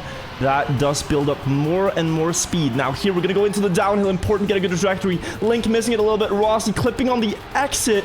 Not going to have the speed, and it's a bit of a mud fight here in the first round with many players making minor mistakes out of the bobsleigh. It is Soldier in the lead. And here another decisive part. The ice slide, you can either go for a very wide approach or a narrow line. See Link here, a proponent of the wide line, trying to land in the quarter pipe for speed, but he misses that too. And when the dust settles, it looks like Soldier is the one who has gotten out of the cleanest. We have the identity section here, the quicksand. You get a lot of speed, no brakes block. So here you have to masterfully control the car onto the sand and get back on the dirt to build up speed for the finish. Not the cleanest start to this match, Danik. No, but also I know that it looks like the players are just turning and driving that quicksand part at the ending, but it's very difficult to manage your speed when you're not able to press that brake button and lining up your car perfectly. You know, it is not easy what the players are showing right here. And even the starting line going up high on that grass turn right there, going in between the trees in the very start, can be super difficult because of the red boosters just shooting you ahead in the very start of the map. But you see the difference here too, like that 0.3 of a second that Rossi lost was that starting line. So for Skandir here, he would rather lose that first round to potentially failing it than try to play a round from 0.3 behind. So there is a reason they're going for that risk, and here he has a chance to win. It's a 3-player battle into the ice part. Now, we didn't get to see it really last round, but there are 2 dominant lines here, high or low. You see Link going for more speed, going high here, while the other players are going to come with an inside line, but Link now returning with more speed, and that is something you have to balance. There's a risky try you can do here by going off the side of the ramp a little bit. Looks like no one will do it. Soldier with a great lead before the quicksand. Want to line up wide, attack into the corner, and then use the dirt here along with the sand to get as much end speed as possible. And Soldier able to defend his lead with a really good time, a 108.28. And we talked about this a second ago. Soldier has to win to stay in the champions match, but Soldier already a finalist position, showing the dominance. Is he going to get the hat trick, you think? I mean, it is not impossible. He is in the back as of right now, but we have seen his pace, and he can definitely get back. And once again, as you said, that icy turn right there, it can be very difficult. some player, but the most important part I think is having the nose of your car pointed in the direction of motion that your car has to be able to get as much momentum out of the turn as possible, and that is what I think the players are going to be going for. Once we see it right here again, right after this right-handed drift, we're going to be seeing the people go through the icy section once again. Who's gonna make it the best? Soldier actually going super tight right here. Is that gonna pay off? He does seem to be closing the lead, or the yo, you go, I'm stumbling. No problem. Case in point there, Soldier going for the tightest line we've ever seen, and he is only pointed behind here. Will the hat trick be happening? Then he needs a fantastic end. It will be a good end line, but it will be too far up to first place that Rossi will secure. But Soldier started this round pointed behind, so Rossi takes the point. Sorry, Caster fumbling on his words due to the very impressive line seen by Soldier. Going so tight, and that's the line you were talking about. Going very tight on that ice can also be beneficial, but it's definitely super hard to pull off. And I think also very risky. But seeing Soldier pull it off right there did seem to actually gain him a little bit of time compared to the others. So it's going to be interesting to see if more players are going to be going for that. Yeah, and it is that like phenomenon where it's like once you're behind and you kind of get this I have nothing to lose feeling, it's somehow easier to go for those risks than it is when you have a good run and you're like, oh, I don't want to throw this away. So Soldier there was able to do a good run from behind. Now he's leading the field, and we'll see if his playstyle for this turn changes or if he's still able to pull off that great low line. Link gonna go for the complete opposite, it looks like. Though he hits the wall on the approach here, will that mess up his setup? Is still gonna land and will have slightly more speed, but Soldier able to execute that line now on for another win, the third one out of 4 rounds potentially. The others are trailing behind. It's only the quicksand left to go. Wide setup, beautiful approach on the apex of the booster, and there should be no one able to catch him here. Soldier will be going through to the champion match later tonight to try to defend his title. Very well played by Soldier, once again showing his dominance, winning 3 out of 4 rounds right here on Quicksand. Even though it's a map the players haven't played in a competitive setting since week 1, he does show that he still has it in the back of his mind and can just show the pace when there's needed. And Scandier actually with a mistake at the start, probably hitting one of the trees, and it's going to be between Link and Rossi right here as they go very high up on the dirt section. They're going to do that to maintain the most amount of exit speed, trying to snowball that momentum throughout the track. Both of the players really close to each other, but Link with the mistake, and Rossi is going to be all alone in front. Oh, we had a bit of a wall touch. Rossi going so wide. This is a hard line to control. He will be able to save it though, and he has a 1.5 second lead to work with. Now, we've seen him play these leads before, but it's not over yet. As you said, that end is difficult. Barely has the speed to get over the gap there, and the others are nowhere inside. They're actually losing time to Rossi, so he is playing this really well, and this should be a safe. But I really like that we don't have the knockouts anymore. You still have to play the end part and show that you earn the win, you know, that you can still do this ending consistently, and Rossi will do just that. Secure the point, and now he too is on for a potential win already. This is going very quickly. Yeah, Rossi already with that finalist spot, and you gotta think, is Link just relieved that he knows that he's in the top 4 if he did the mathematical stuff right there that we did a second ago, or is he gonna be fighting for that very top spot still? Link, I think he's going to be showing us everything he has throughout the step, no matter if he's in it or not. I think Link is, breathing a bit easier right now. He knows he has the top 4 spot. A top 3 would be possible, seeing how McQuattro has dropped down, but for that now, he has to play a really good match on Quicksand for the remainder. Has to deny Rossi and also beat out Skandir, who's shown great pace so far, and this high line hasn't really looked to be working for him.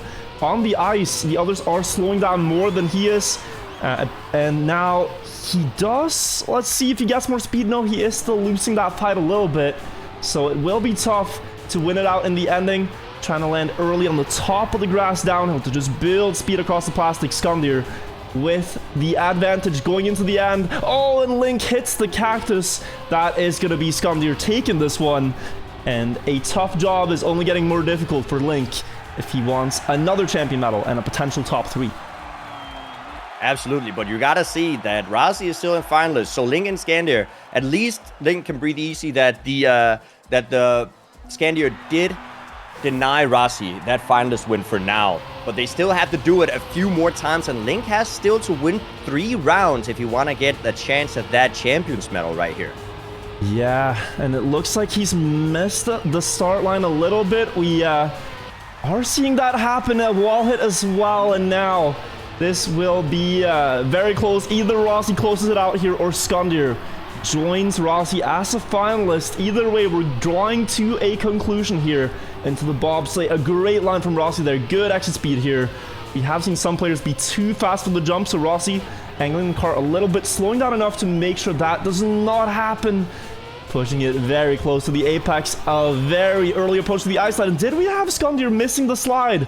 Losing grip, yes indeed. So that is now Rossi on the victory path to go into Champions match together with Soldier. Just needs to nail the ending here. Once again, he's put in a position where he has the lead. Goes onto the booster here. And yeah, he's not taking any chances. A lot of sand, but that's more than fine. That will be the win for Rossi to take another at least gold medal, potentially champion if he wins the next match. We will have to wait and see.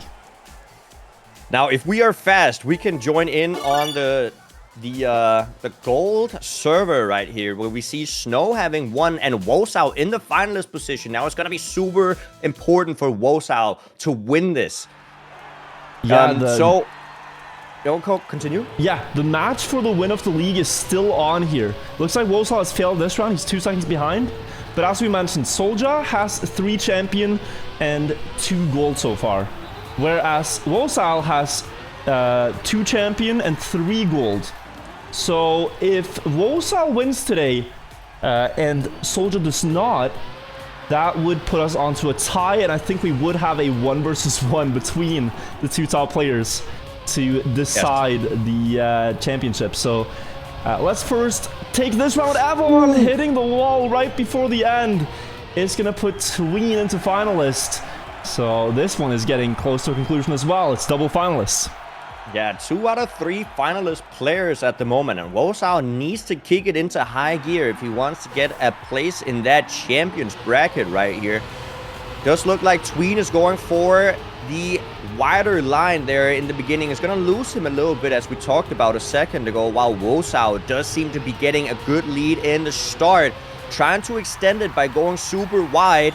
Evon actually getting a little bit more speed, it looks like, and he's going to pressure Wosao a little bit, going into the left-handed and right-handed section right before the bobsleigh. Who's going to get the most exit speed into the jump? Wosao does seem to get a really good amount of speed. Evon is falling behind a little bit.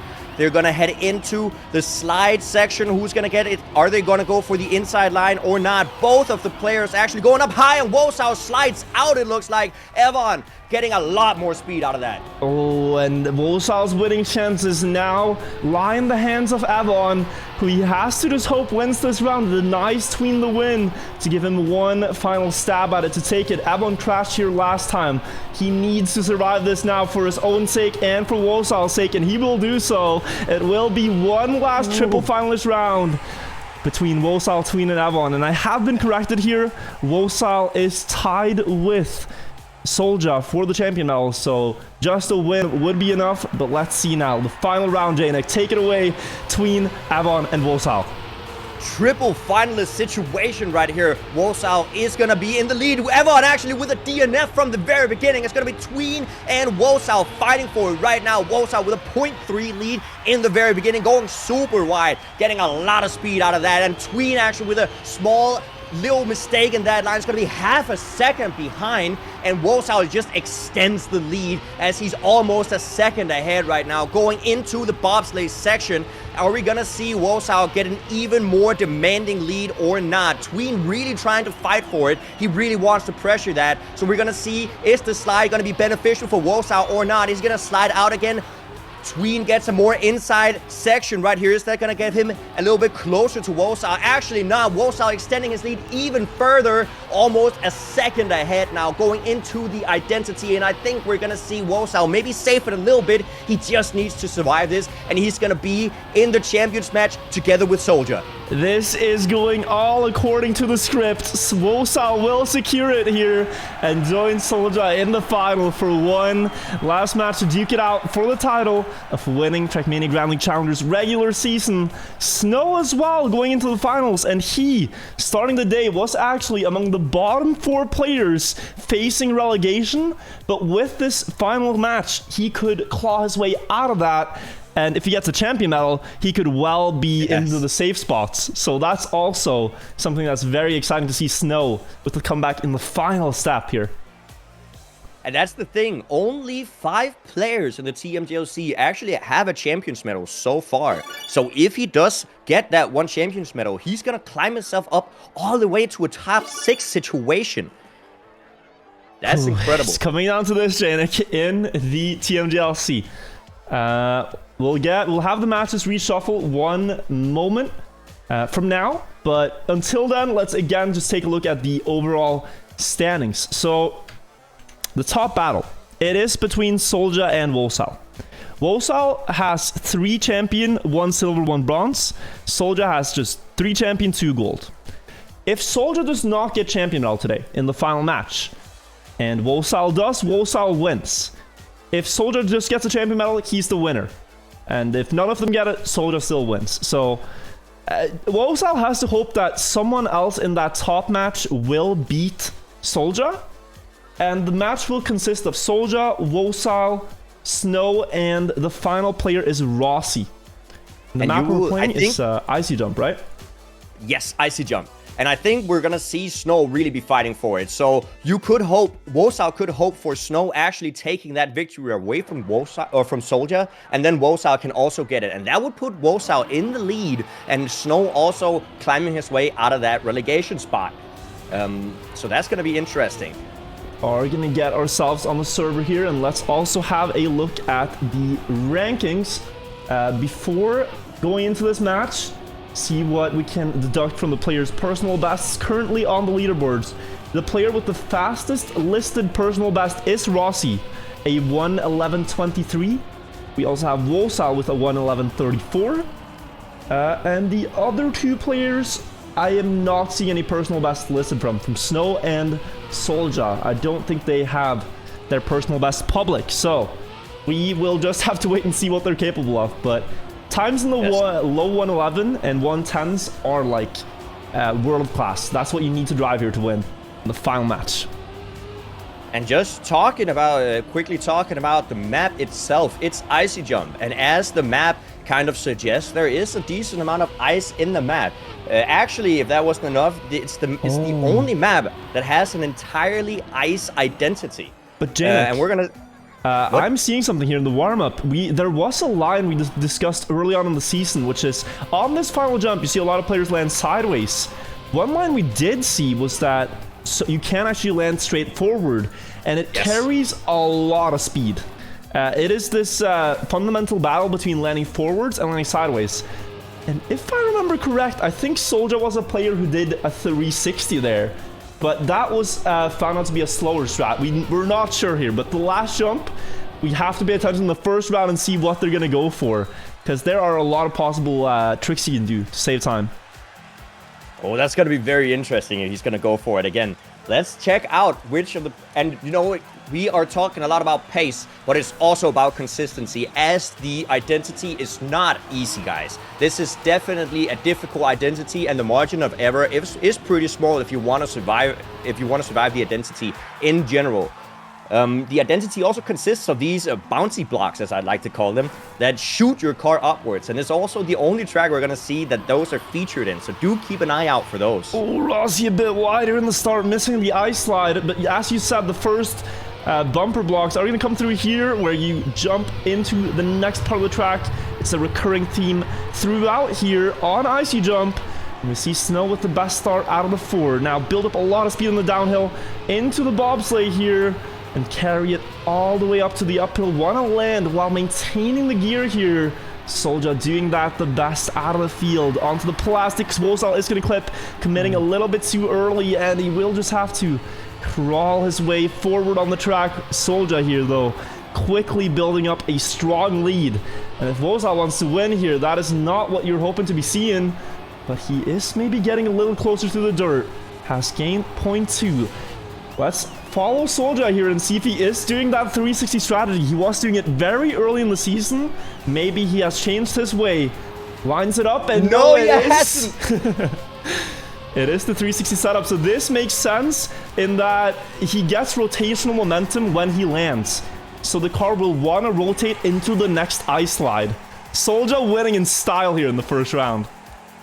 And that is not what you want to see as Wosal, but Soldier does seem to be showing that he still has the pace, and he is going to push for that victory in the TMGL. As we go into the next round, we're going to see the ice slides coming out from the players. All the players seem to be executing it pretty well. Wosal here in the bottom. Oh, Snow clipping the outside of the wall as he jumps, and he's going to be in the back now. Wosal does want to pressure Soldier in the front together with Rossi, who's gonna get the most exit speed out of this block. The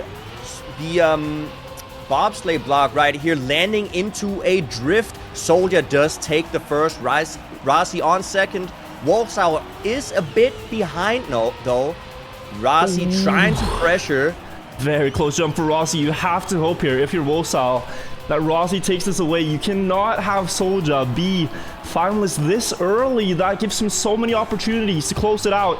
Now the saving grace might be that this 360 line is on paper slower, and it is possible to gain about 0.2 if you do the fastest end line. Let's see if Rossi has a chance here. He's gonna line up the car sideways, jump over that tree into a new ice slide on the landing. Will it be enough to snipe away the win? No, it will be Soldier once again in style, taking another point. Finalist here for Soldier, who is just one round away from winning the regular season. And you can see that Rossi landed in a pretty tight drift right there. Even though he was jumping kind of straight, he landed in a drift that was more, tight than Soldier, actually losing a little bit of speed from that drift. And that's what we're going to see the players try to avoid. The more straight you go towards the finish, the more speed you're going to preserve with that drift. But we're going to see Soldier try with that 360. Is he going to get a hat trick in the TMGOC final round? That would be something to remember. This time, though, all the players have gotten through the start. His first 2 wins might be merit to that. A lot of players failed here. He has to fight off all 3 opponents in the champion match to secure the win, and right now he's doing so. 0.2 ahead, jumping over that barrier to gain just a little bit more time. Rossi here having to work with a very wide line, but will reel that back in. Now onto the bank dirt turn. Want to commit early to the left here, so you have time to set up for your drift down the hill. It's still Soldier in the lead. He is going to go for that 360. The other lines could be faster, but if not, Soldier will secure this one. Let's see. In the final jump, it's Snow and Rossi chasing. Soldier spinning out on the side. This time, though, they're coming back with more speed. Snow might have it. Snow might snipe it away. 500ths of a second to deny Soldier the win for now. And hope is still alive here in the match. And Wosal breathe a sigh of relief right there as Snow does deny Soldier there at the very, very ending. Such a great round coming out from both the players. Soldier is now once again looking to close it out. Wosal really looking for that deny coming in as we enter another round. All the players are going to be very close to each other right here. But we do actually see Snow trying to extend the lead away from the pack. And he does seem to do so just fine. He's now going to be in the lead. Soldier with a little bit of a risky line. Is going to lose a little bit of speed due to that. Not getting the best exit out of the ice section. Going into the plastic. The players are going to be jumping into a left-handed drift. Oh, we see, was it Snow in the front? Oh, he does maintain it. I thought he was going to land a little bit riskily right there. It hits the outside border, I think. Or almost does so, just playing with the pixels, as you said. And now we have Rossi in the lead. Soldier does seem to be wanting to climb up, but as you said, his line should be slower on paper. So if Rossi and Snow are going to be able to maintain a good line in the ending, they're going to be able to jump straight into the finish. And Snow actually sniping it. But is it going to be Soldier? Soldier almost getting back 1,000th of a second away from closing it out. But Snow now putting himself in a finalist position as well. It's not over yet, and Snow here is saving the day for Wosal, keeping the hope alive. 2 rounds in a row he sniped away. This time, Soldier was faster in the ending, and you see this 360 line, you think that surely must be some troll strategy, but no. It's actually very consistent for Soldier. He can get the end every time, and the others are going for a more risky approach, believe it or not, despite not looking nearly as fancy. So Soldier there is denied twice in a row, and you have to wonder, what does this do to your mental? Snow will not be the Guardian Angel this time. DNFs, Rossi's crashed as well, and it is coming down to the battle between the top 2 in the league, Wosal versus Soldier. If you want the title, you have to win this duel right here, right now to prove it.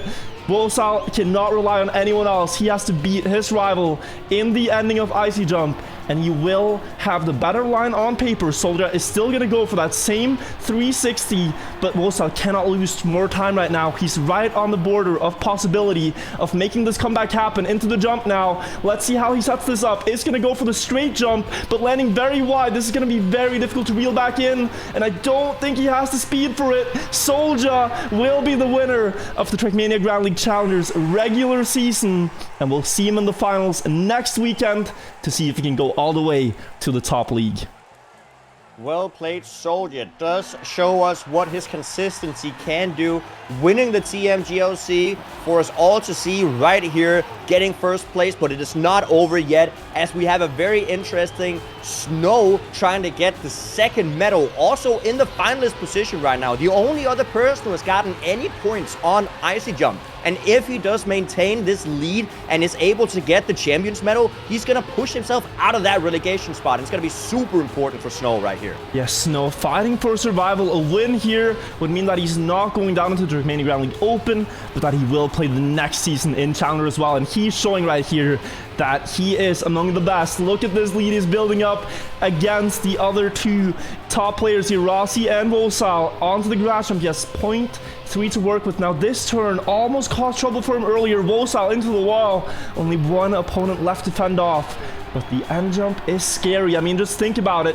You don't even see where you're aiming for. If you go for the jump right here, Snow, where is the checkpoint? You just have to go by feel here. He's going to try to land sideways, turn right on the landing to make the car do an ice slide towards the finish. That is going to go towards the Snow instead, but he reels it back into the finish and safely secures his spot in Trackmania Grand League Challengers next season and wins the champion medal in the nick of time here, the last match of the season.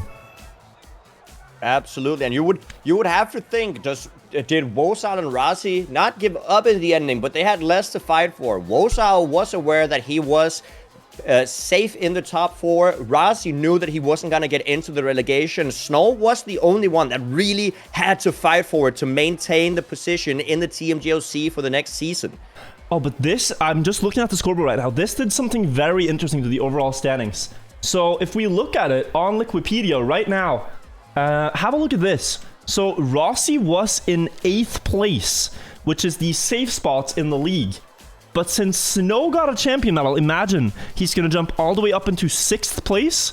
He's going to kick down Rossi into the potentially relegated players. They're going to play a promotion relegation match against the best player from the Open League. So actually Rossi there, by losing to Snow in that final match, he's now in the orange spots.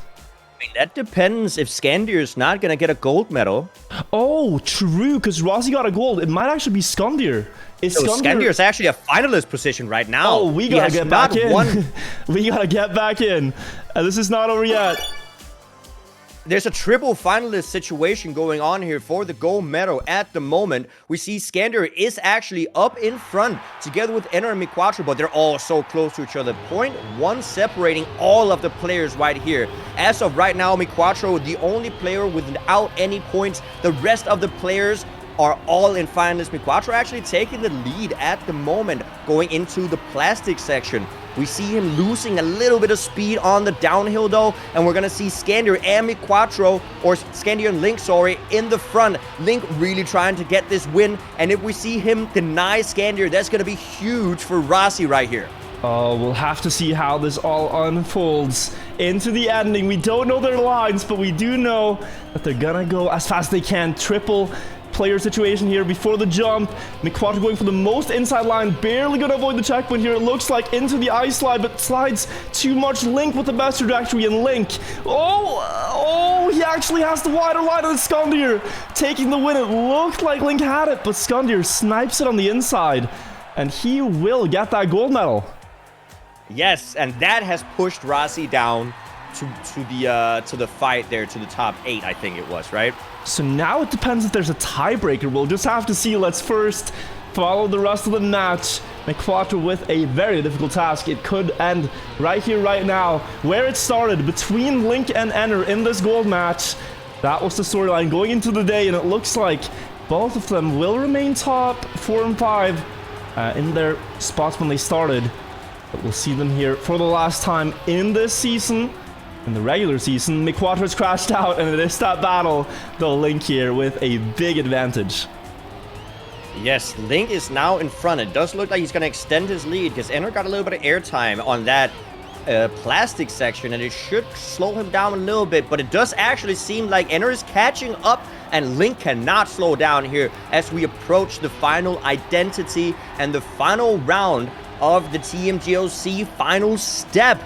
Link trying to maintain his lead. Is he going to be able to get a good ice slide here in the ending? Does set up for it. He's going to go a little wide. Is he going to be able to maintain the speed? Enner actually getting such a huge amount of speed, but is it going to be enough? I think Link is going to maintain it, and Link does win the second position of the gold match. Beats his rival there by 300 to secure that one. And now, is there any more action to catch up on? All the matches have concluded, so now it's time for the mathematicians to get their note blocks out and start cracking the numbers. Based on the fact that Skundir and Rossi both got a gold medal, it could be the case that it's actually Evon here to drop. If you imagine Skundir and Rossi both have 3 golds and 3 silvers each, Evon would be in 8th, but then with Snow going up, he will be in 9th. So Evon here in the final step, dropping from 6th to 9th, and we'll have to play that promotion match against the Open League players. What an upset in the start here of the TMGLC match. We actually talked about Evon having the option, if he got a Champions medal, to push himself up into the top 4, but instead he unfortunately didn't do well enough and actually got himself down to the bottom 9. Yeah, that is very unfortunate there, but Evon has proven his pace before in matches like those, and we'll see if he can defend the spot against the Open League players. That is, I think we have it on the schedule. Gonna see when that match exactly happens, but it's in one of the next weekends. Can we talk about who got relegated though? Like, who is out? Who is out? So it would be... Oh, I'm not gonna... I need an update. I'm scared of saying the wrong names here. Let's wait for the mathematicians. But at the moment, if I look at the very bottom of the leaderboard, starting today, we had Default with only 3 bronze medals, but he ended off in... Where did we see him? I'm not exactly sure, Janik.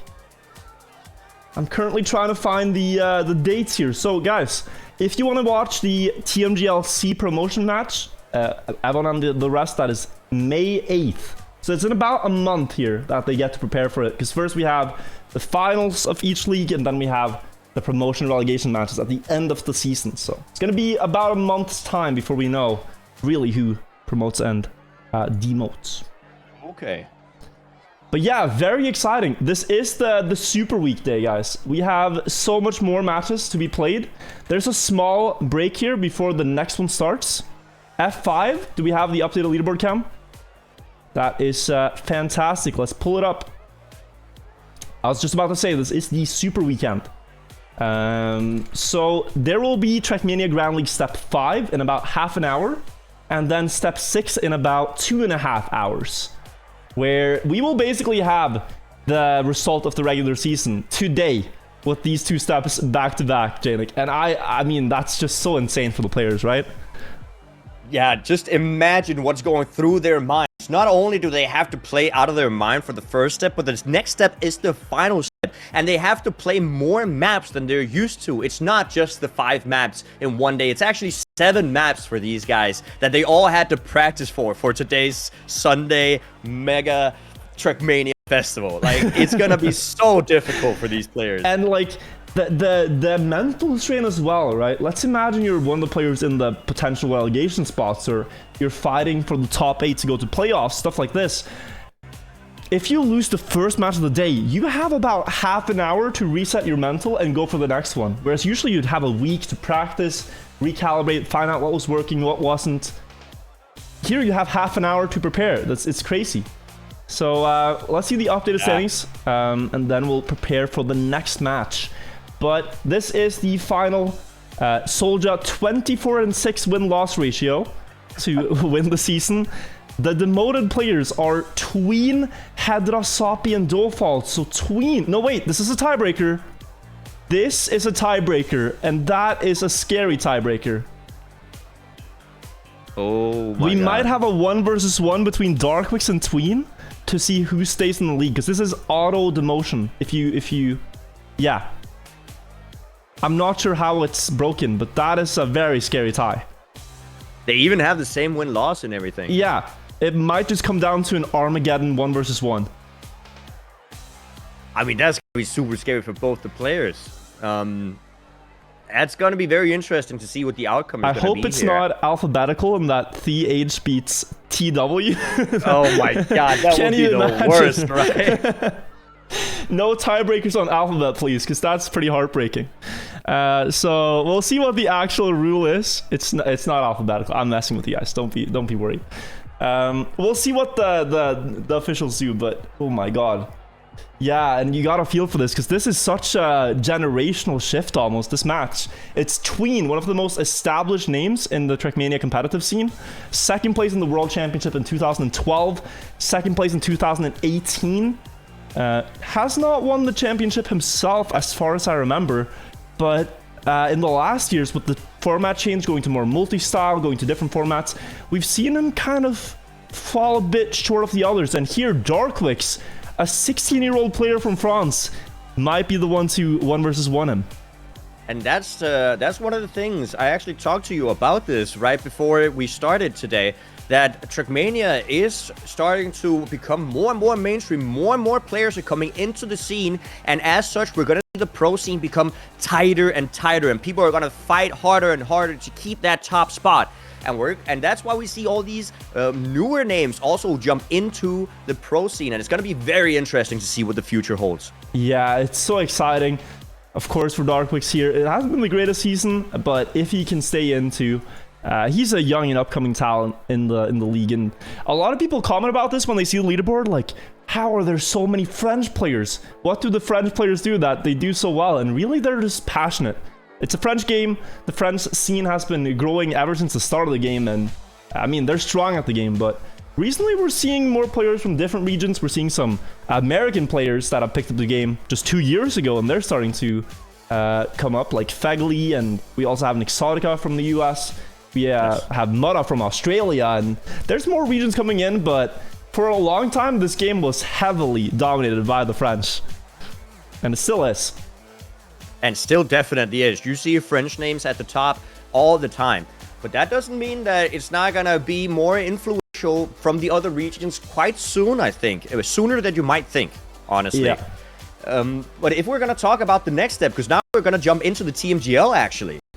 And if you guys didn't know, TMGL last week was cancelled due to some server issues. So we're gonna be actually jumping into step 5 to begin with, which is not the final step, and there's gonna be a different map pack than what we just looked at. Yeah, that's a bit weird, but essentially we're playing step 5, which has a different set of maps, and then step 6, which has this set of maps that we just saw.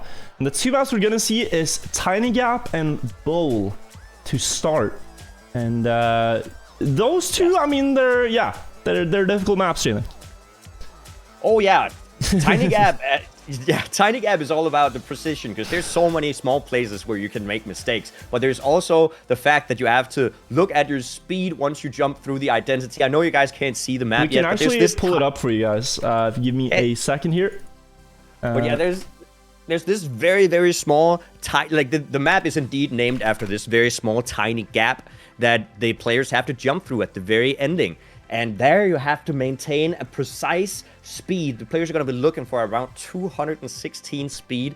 And it's just going to be such a close match. But there might be some finessing and a little bit of crashes coming in through the ending there. Yeah, well, we'll get up on the stream here. I'm also getting word that the 1 versus 1 tiebreaker between Tween and Darkwix will be played just before the TMGL promotion and demotion match. So that is in a month. Sadly, we'll have to wait a little bit to see that. I'd hope we could see it now, but it's going to be in a month, so they get some time to prepare, and that's also all fair. I wanted to show you Tiny Gap here. My car skin is making the Mario noise. We're going to put up a couple of car skins here. Currently watching the world record from Wosal on the stream. As you can see the map. It starts with this grass downhill. Want to carry the speed. And then onto this very steep downhill on the quarter pipe there. Sharp dirt turns here. And a very awkward full 180 landing on the platform. This one, you gotta carry the speed. Jump onto the donuts. Drop down to the platform. Small drift, and then you just want to carry as much speed as possible onto this long ice part. And it really feels like just the one spot on the map you get to breathe, because then you instantly go into the quarter pipe. Here you have to set up for a neo slide when you land. Low air time on the downhill, uphill thing, into the water. You don't get any more time to chill. It's just move after move after move. Set up for the ending here, jump into the final checkpoint, and then as Janik mentioned, 216 speed on this jump is the goal, so you can jump into that tiny gap. It's so close where you have to thread your car in between, and a 1:05:36 here is a great time. So, and that's what we're talking about. If you look at the players when they're driving, a lot of the map is pure precision. Their front right or front left wheel will clip so many corners when they're driving through this because they want to go as tight as possible. It's going to be super interesting to see what the pace of these players are going to make, and also if they're going to safe it a little more. Here we have, like, as you can see, it's pixels, you know, having the players jump just enough to make them stay safe on the track. Yeah, no, they're pushing it, and this is their personal best, and there is a big difference between playing time attack for your peak pace, like you're limit testing, like, what if I drive just the craziest line I can think of here? And then you're like, wait, I cannot do that every single round in match, I'm gonna crash. So you have to find a middle ground for matches, but when you see it at its peak, it's just insane to watch. And this match, when we see it, it's gonna come down to how often can you land this jump. Here, of course, everyone lands it in their personal best, but you gotta land it every single round, like all 10 possible rounds. And it's not all about only having 216 speed. If your car enters the uphill with a slide, or you enter it with the left wheel instead of the right, your car is gonna do some weird bounce, and you're not gonna be able to make the jump. So it's all about looking at your speed, looking at your angle, the trajectory, the drift you have to set up just before the jump is so, like, there's so many things that the players are going to factor in. Yeah, and that is Tiny Gap, the first map. The second map we're going to see in the step is Bowl. And just look at the rankings on this one for a second before we watch the runs. Just look at the leaderboard. 107, 61, 63, 64, 65, 66. This is an insane map to watch. It is very technical, and I'm sorry about the Mario. Anyways, let's have a look. Professional caster in the booth. 5. I have a Mario car skin from yesterday's broadcast, I'm afraid, so you'll have to bear with me here. But these are the top 5 records right now. World record by Scrappy, who we're gonna see in action, and this is an important step for him. So he is fighting to avoid getting relegated. The last player of the league gets automatically relegated. And right now, that is a battle between Gwen, Spam, and Scrappy, currently the bottom 3, that are fighting for that spot. And so you gotta feel for Scrappy that this could be a good map to start with in one of his most important steps. And just to talk about the bowl map as we're looking at it right now, bowl will showcase a very difficult ice slide in the beginning where you can slide out. We will see the players go for different lines depending on what they feel comfortable with. Players they will also show us, their gear management skills, as there are some dirt and grass line sections where you can lose the gear and subsequently lose a significant amount of time. But the ending is where the fun will begin, because the ending is what the name of the map is for. It features 3 different effect blocks back to back. We have a no brakes block, which renders the car unable to brake. We have a fragile block, which will make your car take damage, or will make your car take damage if you crash. And then we have the cruise control block. And Wirtual, can you tell me what the cruise control block does? Yeah, so let's just go through that one more time. No brakes, fragile, and cruise control. And cruise control locks your speed. You cannot go over the speed you cross it with. The players aim for around 260 speed here. That is the optimum speed to go for. If you go any faster than that, you will really struggle to make this turn because you can't brake, you can't slow down. And so if you go for 260, that is going to be about good. If you go for 270, you're going to really struggle to clear the turn. So just watch this one more time on the perspective of Brad. I think he committed for about 265-ish, and that's a pretty good number. 260 flat he had. But anything higher than that, and you're really pushing it. That's the thing about this map, which will be interesting, is that once the players, they cross that cruise control block, they no longer have any say-so in their speed. And that means that the actual risky part is the amount of speed you enter the cruise control block with. You can see the players risk it or safe it. They're at the very end, but they can have a huge effect on the outcome of the match. Yeah. By the way, did you see the start line by Massa? Just look at this ice slide from Massa once again. Just pay attention to his line. He goes very much on the inside early turn here. Full inside towards the checkpoint. Wide exit. And when he straightens the car, that's almost a 10th of a second. Absolutely. And that's the thing about... So, 2 things. First things first, the second caster isn't necessarily watching the first caster stream while he's casting. But I know what line you're talking about. And that's the thing I talked about with different ice lines, is that can be very fast, but is it consistent? And is it a thing that he's going to risk doing? We're going to have to see. So, interesting line there. And then some different drift approaches and stuff. There are some lines everyone goes for, like here. You have to release a little bit to keep the car grounded. No slide on the platform. This is pretty much like everyone agrees this is the way to go. But then you see some different things come out. So 2 very interesting maps to start. And then, of course, maps that we have seen before. But I think it's nice to just have a little breather and get to talk about them in proper detail. I mentioned at the start of the day, but look at this, chat. Can we appreciate this? The world record on the 3rd map of Step 5, Knife Edge, is a 104.20. 104.20. That's pretty nice. Scrappy also with a 104.20, but a 208. But Mime here getting the clean dank time there as the current world record. And I just want to say, just a little extra note to the previous map there. When I played it, it is incredibly difficult to keep your gears in some of those grass and dirt sections. It can, even though it looks like the players have it down on lock, but no, it is so difficult, the lines that they're taking. It cannot be stressed enough. And I'm sure Wirtual knows this, even though he has what it looks like 0 personal bests on the maps. Look, I used to play the maps and set times, Janik, before the casts, but then chat would flame me due to how bad my personal bests were. So then I stopped playing them. So now I don't have times. You don't know how fast I am. I actually practice these offline chats. You wouldn't know. See that's the thing. I'm sure Wirtual he downloads the map, then places 1 block outside the stadium so that the times aren't uploaded. I'm sure that's what's going on. Yes. So, but I mean, I can attest to what you're saying. I did play these maps live on stream, and yep, I did get flamed. Danik, why don't you lead by example and tell us your personal best on Knife Edge? I'm sure the broadcast would love to hear honestly, okay, my personal best on Knife's Edge is okay. It's not good. It's a 108.8. Right. So a 4-second time deficit. But it's still like, it's not too bad.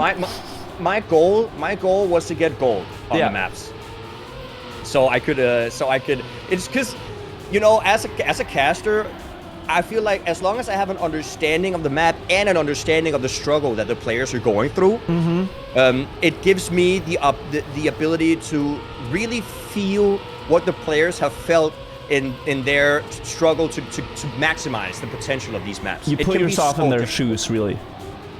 Absolutely, and that's why I keep reiterating just how difficult these maps are, because, and I promise, chat, I know this sounds like a copium, I'm actually not a bad player. I'm not like the best player, but I'm not bad. I ended off last season in top 20 in the world in matchmaking. Now, the pro players obviously don't play matchmaking because they're doing TMGL and stuff. Yeah. But like, I'm not bad at the game, but these maps are just incredibly difficult. They really are, and we talked about rounds, like we had one where it was like, oh, this is one of the slower rounds on this map. It was a 105.7 winning time. So we're just trying to put it into perspective.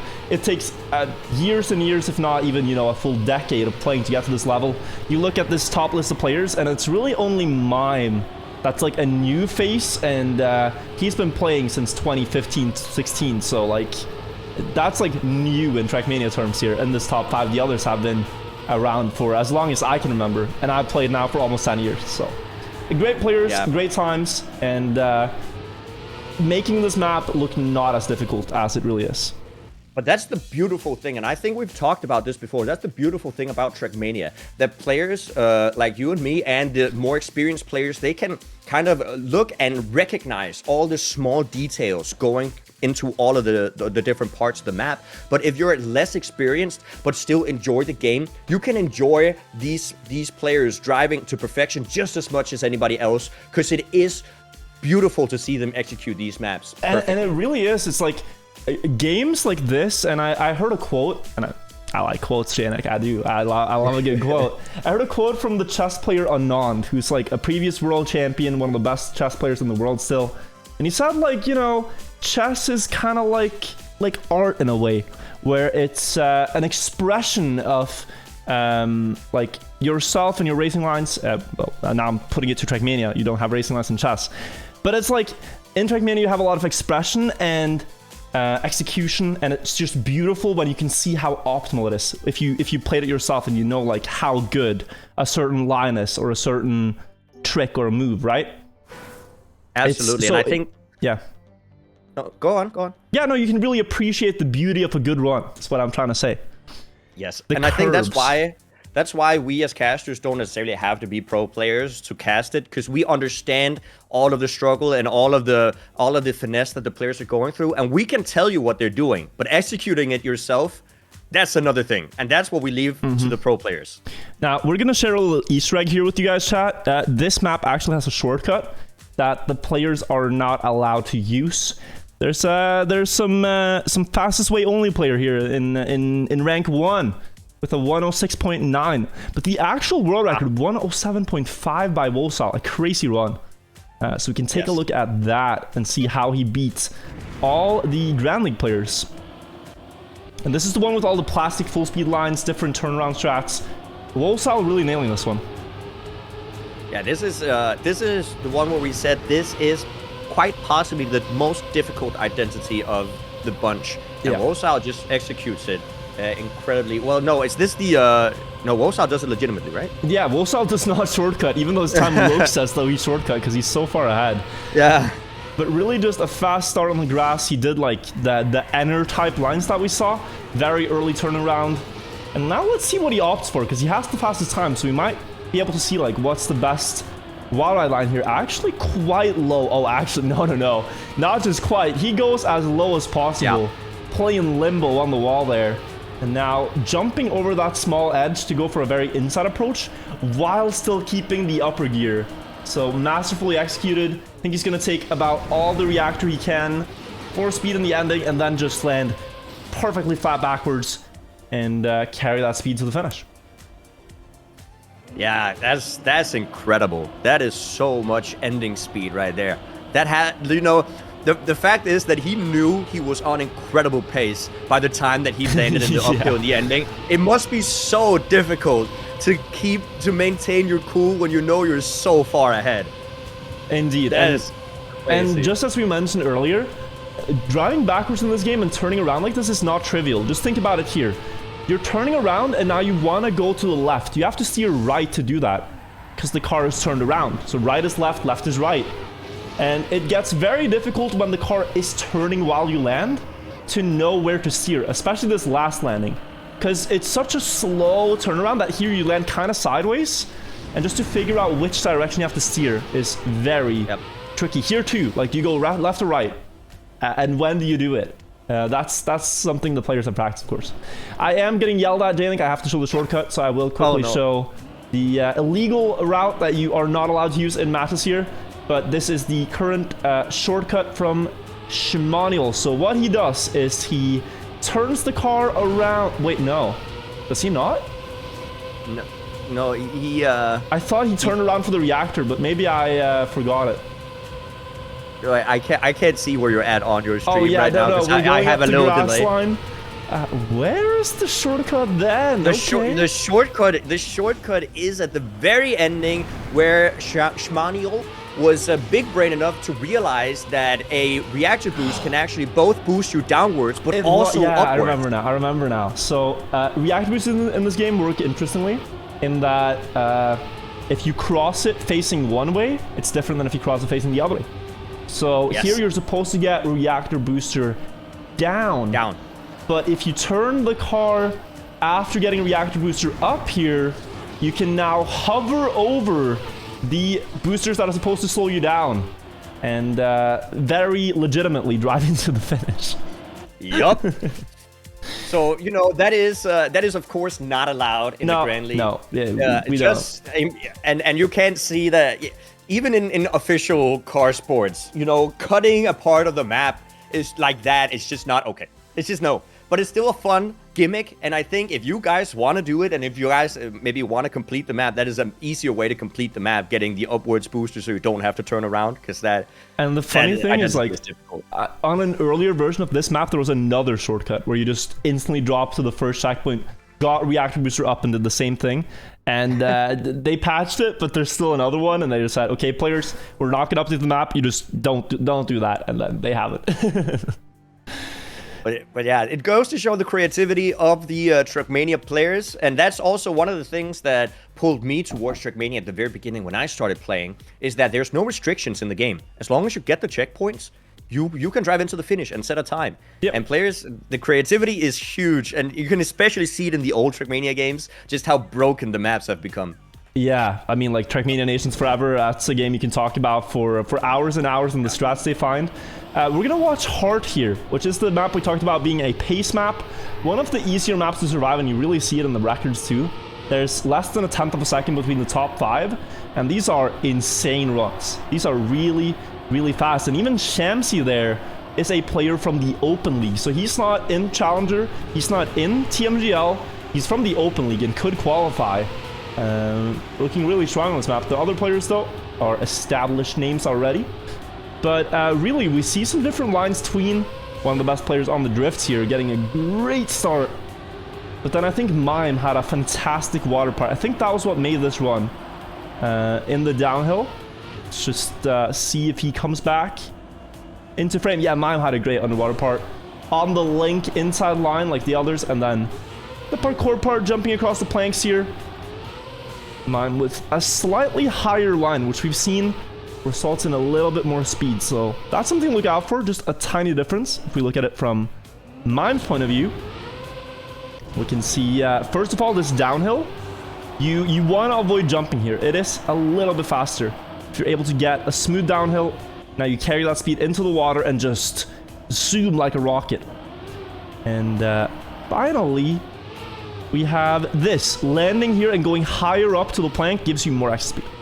And it's hard for Janick to cast on this because he has the stream delay, but maybe you can tell us some secrets you've found about this map, Janick. Are there any that we can share right now, if you have any? Yes. So the map's name was... One more time. Can you just tell me the map's name? The map's name, Heart. Heart, yes. Good. It's because I have a hard time remembering. It's the same with the yeah, okay. But yeah, Heart is arguably the most consistent track to drive. And because of that, we're gonna see some very, very close races, as you said. And in contrast to all the other Trackmania Grand League maps, Hard is the only map not named after the identity of the map. It's named after this, the Hard loop here.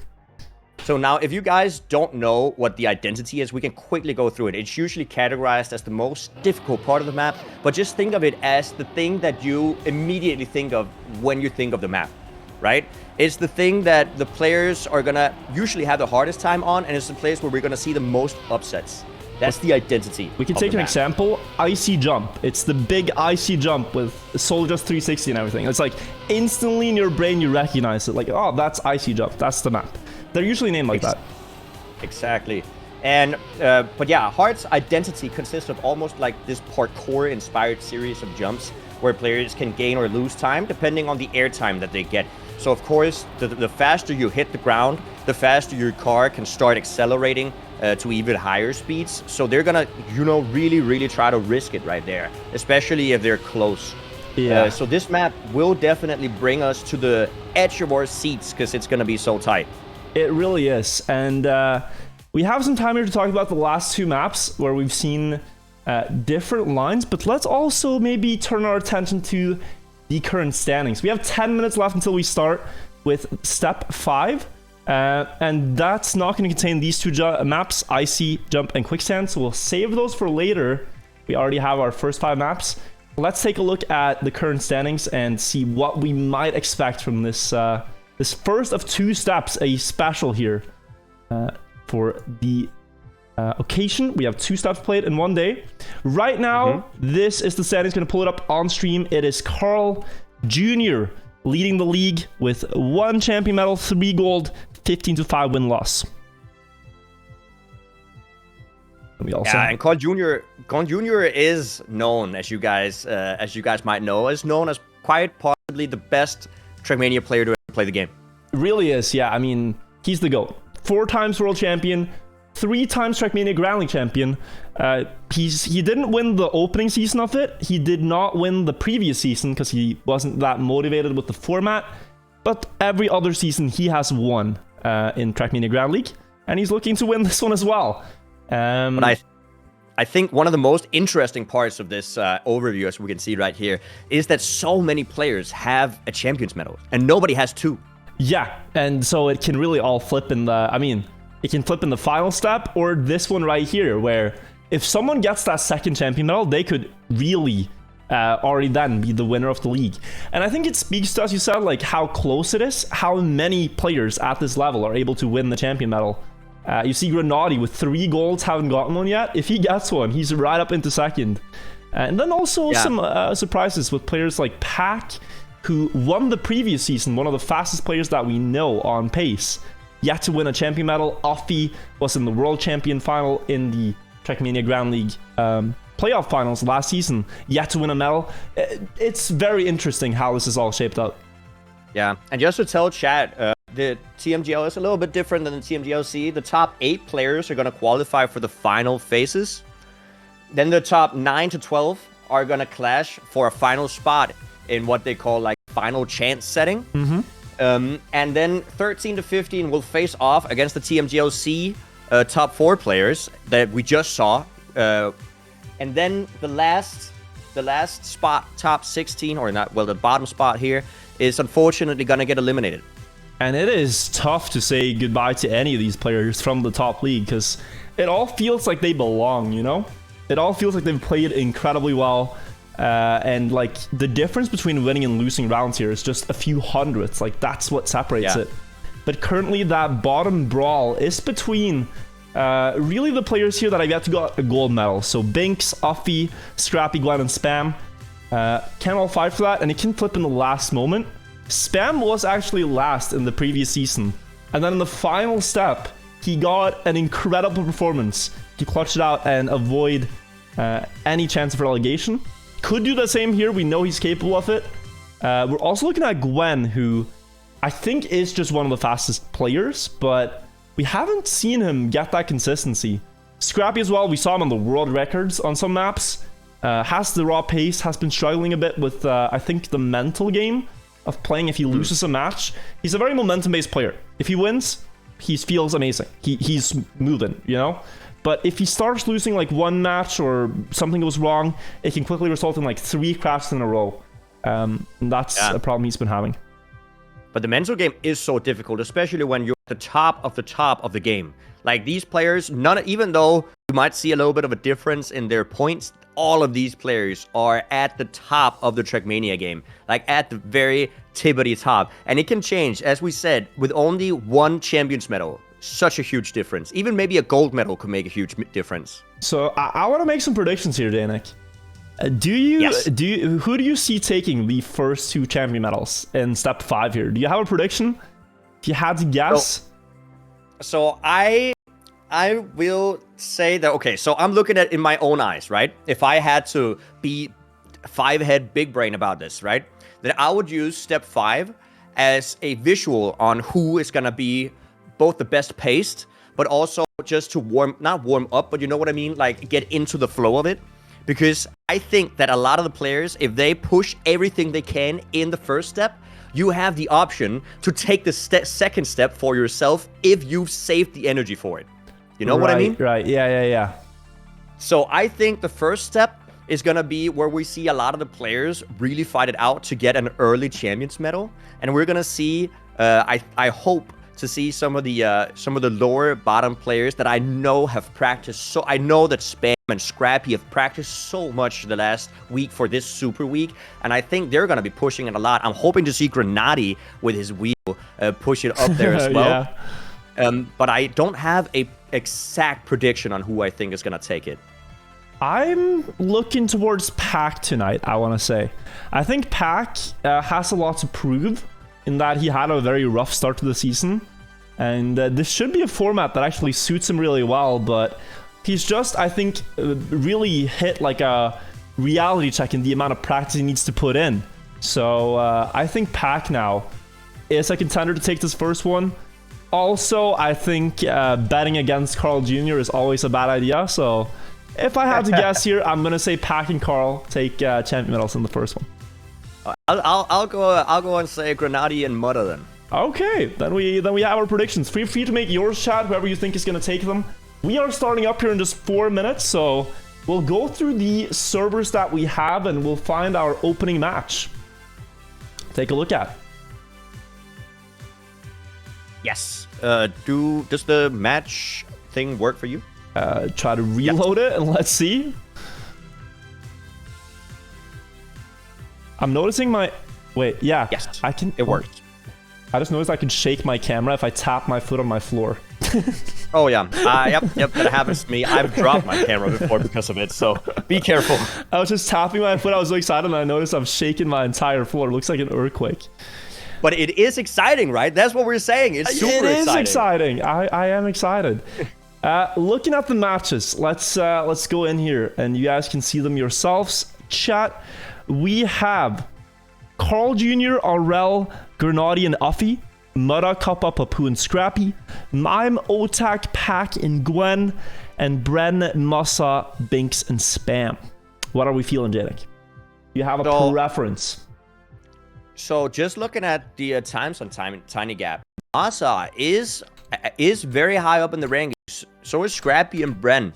I think Group 4 could be interesting. Also, Spam is there. You know, some of these players haven't had too much screen time due to us always following the champions section. That's very true. So we might have the option to actually look at some of these lesser viewed players and give them a chance to shine on the big stage. I think that's a really good a good assessment. And I think Group 3 and 4 here are the most interesting overall wise, looking at, you know, Gwen and Pack if they can rise, looking at Binks and Spam if they can climb out of the bottom here. I think we'll start on server 4 and if we get the opportunity, move our way to server 3. But yeah, let's get on. We're starting on Tiny Gap here, and we're starting in just a couple of minutes. You have time to grab a drink or quickly use the restroom, but also you have time to tell your friends that this is happening. This is probably one of the best weekends of Trackmania eSport that we're going to get before the World Championship in the summer. So a good opportunity to introduce your friends to this spectacle. Absolutely. Or you could, if you're at home, put it on the big screen. just have a little family gathering and watch some TMGL with the popcorn or pizza. It's just a perfect time to do so. If I wasn't casting, I'd love to do that once. Just put on TMGL with my parents and see if they would understand what a Neo slide is. Yes. That could be a good time. I know my if I did this with my mom, for example, she has this famous, she will get car sick of anything. So if she looked at this game, she would just, nah, it would not work for her. Maybe you feel safe then as a streamer knowing your mom isn't stalking your VODs that much if she gets car sick from the game. Oh, no, but my mom is in my chat pretty regularly, which is just crazy. Yeah, it can be embarrassing, but it's always fun because J-Mom is a very nice person. I'm sure she is. And yeah, we are about to get going here with the match. Once again, since we're going to be playing Tiny Gap, we can just take a very short, little representation of it, saying that, once again, this map is very precise, and it is called Tiny Gap because of the very finish of the map, where we can see Bren here going for the very small gap right here that they have to hit with about 260 speed to get the optimal trajectory. Oh, we're already jumping in to the warm-up. Only about 15 seconds for the map to start. We are starting up here. This is step 5 of Trackmania Grand League. They're playing 2 steps tonight, and this is very important that you get good momentum in this step. Could mean a lot for the whole evening, for your whole season, for your survival in the league, considering Spam and Binks here near the bottom, and Bren and Masa here fighting for playoff spots in the coming weekend. So important to get started here on a win, wouldn't you say, Janik? Absolutely, and we're gonna see the players push it from the very start of the evening. The first map, we're gonna go into it, TMGL step 5 at the moment, as we see the players very close to each other already, showing that every single one of these players has the pace, and all they need is just to push it to their very limit to get that top spot. Spam actually in the front right here. We're gonna see the players try to go for a low jump on this quarter pipe as they want to accelerate as much as possible. We see a mistake happening from Binks, and it's gonna be Masa, Brennan, Spam fighting for the top spot. Only a few drifts happening, and then we're gonna go into the identity right here. Oh, and we're coming into it. As Janik has mentioned, the golden number to look for on the car is 216 here. Spam going for a 218, needs a small release. The other 2 players will be ahead with more speed. That's a very close fight, but Masa inching it out there. Just 200s ahead here in the opening round, but enough to get the win. And as you can see, his personal best even half a second faster. And there's still room for improvement with Masa starting on a W. Yeah, but an 04 or 105 is not bad. 105.04 is actually incredibly fast paced. It is top 5 on the online leaderboard. These players have maybe been practicing a little bit offline, so their pace might be a little bit higher than what we see in the online section right here. But a very, very impressive start there from Masa. As we go into the second round, all the players once again very close to each other. I see Binks almost clipping the corner as he goes for a very, very tight line. Do we have a slowdown there from Bren, not getting the perfect line, and he's going to drop down to the back of the field as we go into the quarter pipe, and once again have a mistake, this time from Masa. He's going to DNF, leaving it to the other 3 players, but Binks also with a mistake, and it's going to be Bren and Spam, but Bren slides out, and Spam is going to be only one left to take it. Bren, it's not impossible. We have seen players make a mistake here in the ending, so we're going to see if Spam is going to hit this tiny gap. 213, he might. Is he going to make it? But he makes it, and Spam saves it into the finish, taking the second round of Tiny Gap. Yeah, I was scared there, the 213, but it did play some tricks on us because he got actually more airtime before he released, so it's still fast enough to make the jump. And yeah, Spam there getting the win. All the other players fall like flies. You can see the thanks there, the letters on the car, surely being appreciative of that round. And now he has 1. You need 3 to win and advance into the winner's bracket. There's 2 players that can advance in each match. Last time we saw a very impressive start from Brad here, already getting about a 10th on the others, but now near the back of the field, so really demonstrating how difficult it can be to be consistently faster than your opponents when they're all driving world class. A massive start from Binks here, getting into the 0.6 there, 31.6 on the checkpoint. pace to look out for. Massa always going for the low jump here. This time he is successful and will move up into first place. Closely followed though by Binks into the water now. No one's gonna slide out here, and it's still Binks ahead by about a car length, but Massa better approaching to the drift, gonna land, push it near the inside of the checkpoint, and now 216 the golden number. Massa will be way too slow here, I think, unless he makes it. No, he's gonna crash at the top of it, and Binks will take that one. But what a time, 105.7. Yes, and these players definitely are bringing in the heat. As we can see, these players have practiced so much for this TMGL Super Sunday. And we see actually 3 out of 4 players have gotten a point so far. So you can see all the players, they have the consistency down to get this victory. And it's all about the precision in this tiny gap map. As we go into another round right here, Bren, once again, as you said, getting the speed in the beginning, already almost 0.1 ahead as the other players are trying to close the gap right here. Ooh, it looks like... Almost too did wide. Binks make a mistake? He almost went too wide, but he saved himself on the donuts. Spam with a mistake, though. Yeah, Spam falling out of the fight here for this win. Was very close in second in the previous round, but here, the 3 top players are almost inseparable before the jump. Massa, though, making his way into the wall. Sadly, it's the 2 French players left to fight for the point here. And if Brent gets this one, we will have a level playing field with all 4 players getting a point. Binks is within reach here to make something happen. Needs a fantastic last jump. Following the speed, that's a 210, but it looks like they have a new setup for this jump because Binks, even with the 210, will get a perfect landing and speed into the finish. 105.7 once again, and I think they found something in the last weeks of practice because usually a 210 you wouldn't make it.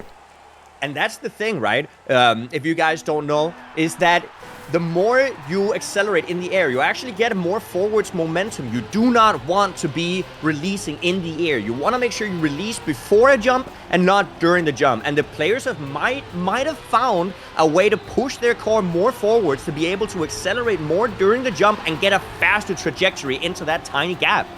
Yeah, and that's what we're seeing here. So throw the 216 out of the books for now because it looks like 210 can make it if you have the correct approach. Before, I must have clipping there, the back wheel left hanging on the edge, and that is gonna be him down to last. But Bren now, fantastic start. That 0.6 there that we saw from Binks earlier, we see it here from Bren, and it is very hard to follow because that is close to the world record pace right now. Spam trying his best to keep up. Binks getting a bit of airtime, so Spam the one to fight for it when Bren slides out. A golden opportunity once again, but now Binks could actually close out the match here with a good jump. Let's look for it this time. It's a 215. That's more along the lines of what we usually see. Binks gonna land Spam clips, and it will be Binks to be the first winner out of this match with 3 quick points back to back. That's such an unfortunate clip right there by Spam, jumping a little bit too right and hitting one of those signposts right at the tiny gap right there, denying himself the finalist position. But Binks, very, very well played, does utilize that little mistake from Spam and takes it home. That's how quick it can flip. It was Bren winning that round, then it was Spam, but in the end, as we cross the finish line, Binks takes it away. These rounds are back and forth, back and forth. Now it is Bren in the lead, who has yet to get a point against his 2 opponents. And we see him go into the lead once again. His starts are fast. Spam clips the corner. He will drop down far because there's a long full speed part where that mistake will be punished. Massa, perhaps the only player that can stop Bren here from winning in this round. And it's funny to see, as you said, Bren consistently has that start down, but it is keeping that consistency throughout the map that's difficult. As we go into the final drift before the identity, Bren is in front. Massa is going to try to deny right here, as they both seem to be doing just fine for the identity, and it is Bren who's going to keep the consistency down and getting a point to his name. Now 3 players with 1 point each. And it is just crazy to see the pace, because when we first saw this map played as the last map of the step instead of the first one, we saw like pace of 106.2, and that was enough to win rounds. Here we're seeing 0.7 consistently, and everybody knows that's the level now. So the players have found new improved lines, and they're driving riskier and riskier, it looks like. So they're really playing just close to the world record, close to their own personal bests. And we are in for a spectacle. All players on 1 point. Bren going in to first once again on the start. And this is really where he is able to get an advantage because the other two players are good in the end. Massa pushing his car. Looks like he was floating there across the corner without any speed loss. So it is a close race on the quarter pipe. Bren might be jumping too early, barely landing butter smooth. And going into the water, he will have the lead, but Massa's right on his heels here. Yes, and we're going into the final section as Bren makes a mistake. Massa now taking the lead. Spam 0.2 behind. It is not over yet. We're going to go into the final identity jump right here. Both the players are looking to go in right in the middle, and Massa hits it so clean, and Massa does put himself into another finalist position. And it has to be tough here now for Spam. You see Binks, one of your rivals, in that bottom match to try to survive, getting a win on his first match, and you see Massa now finalist, potentially denying you from starting the day on a win. And you might be feeling the pressure here, but Spam showed in an earlier round he can drive 105.8, where he did lose that one round where Binks won, but he has the pace here. He can still deny this. Brandon can still deny this. This is anything but over. Anything but over. You're absolutely right. As we see the players, very, very tight field going into these jumps right here. Spam is trying to push it into the lead. He gets such a tight line, but it does help him out a little bit. He's still on second place. Let's see if Massa goes for this very, very low line that he's done throughout this match. And he does do it, actually setting up pretty well for the Neo Slide. Bren is still in front, gets a nice turn, maintains a 0.2 lead. If he can maintain this lead, he will get a very nice setup for the ending. It looks like he's going to be able to do it going into the drift, setting up for the final identity. He is still in front. Spam really trying to push it. Is he going to make it? Spam actually with a more action speed into the identity, and Spam makes it, putting himself into the finalist position. Spam now with a chance. Spam's come to play. He said it on Twitter before today that he is not going to give up. It's not even in his vocabulary. He's one of the most veteran players in the entire scene. The 2012 world champion 10 years ago, still actively competing. And he is more routine on matches like these than anyone else. Now in finalists with a good chance to start with a win. Just needs to beat his two opponents one more time. But we know that Bren is so fast. When is Bren going to get the payoff for all these fast openings? You can see him starting a tenth ahead every time. When is it going to come into fruition? Will it be now? It has to be now, because both the other players are finalists. Spam and Massa chasing here. But Bren has not really built up a commendable lead before the ending, and anything can still happen. Yes, and as you said, Bren does need to maintain this lead because he's the only one who is not in that finalist position, but he is in a very good position to say that he can win this one right now. He is ahead by 0.2. Spam is going to try to push it, but Bren does seem to have a good line into the finish right here. Oh, but he made they both failed. Oh, make a mistake, and Spam actually takes the victory from both of them. What an upset. That is crazy. They both missed the jump, and Spam just jumping over the ruins will secure the win. And it's actually the two players in the bottom battle that start on a win here in match 4. That's crazy. Absolutely crazy. And you have to think, did Spam see this coming with the thanks on the back of his car? Absolutely thanking both of the players with that crash, taking home the victory.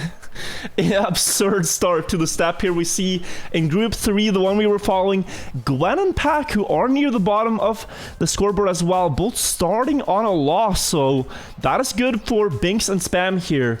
We see Mutta and Kappa winning in Group 2, who have already gotten a champion medal, and Scrappy, unfortunately, starting on a loss near the bottom battle. And then we have Offie winning together with Carl Jr. in Group 1. Yes, definitely looking interesting so far. As we're gonna jump into the next map. The next map is gonna be Bowl, which is a very it's not a too difficult map, but it's a very risky, high risk, high reward type map. It really is. I mean, the ending itself is risk reward. How much speed do you go for? If you go for 265 and you survive, well, great. If you go for 267 and you crash, well, that sucks. So you're really playing close to your own limits. I think we're gonna have to choose between Group 1 and 2 here, Janik. What do you fancy? So we just saw Spam play, but Mudda is in there again. Otak and Afi, but we have Carl Jr., Binks, Kappa, and Mime. That is such a high-paced That is a very map. good match, that first one. I think that's the one we're gonna go for. Yeah. The pace on this map is gonna be incredible, and I think it's gonna come down to the identity. Who's gonna be able to risk it the most? The identity, you can go for a lot of speed, but we also saw some new lines. We talked about this ice line in the start, for example. How risky do you want to go? And then, of course, the end speed. Let's see Kappa here in the warm-up so we can properly show it if you haven't seen it before. What happens is there's a set of effect blocks. I'm going to explain them right now because it takes some time. You are driving over a no brakes block, so you cannot brake your car. You are driving over a fragile block where if you crash, it makes the car slower, and a cruise control, which limits your max speed. So Kappa's going to cross it here with 261 speed. That is now his top speed for this entire part. If he goes for higher speed, that's problematic, because then you can no longer brake the car and slow down, and you could potentially slide out there in that final bowl. So the numbers we're looking for is anywhere from 255-ish to 265. Anything lower is pretty slow, anything higher is too fast. Yes. And you might think, well, if they can survive with a higher speed, why is that not faster? It's because they're gonna be drifting so much out of these bowls if they have too much speed that they're not gonna be able to accelerate up to their max speed again, and therefore it is just faster to go for that approximately 260 speed.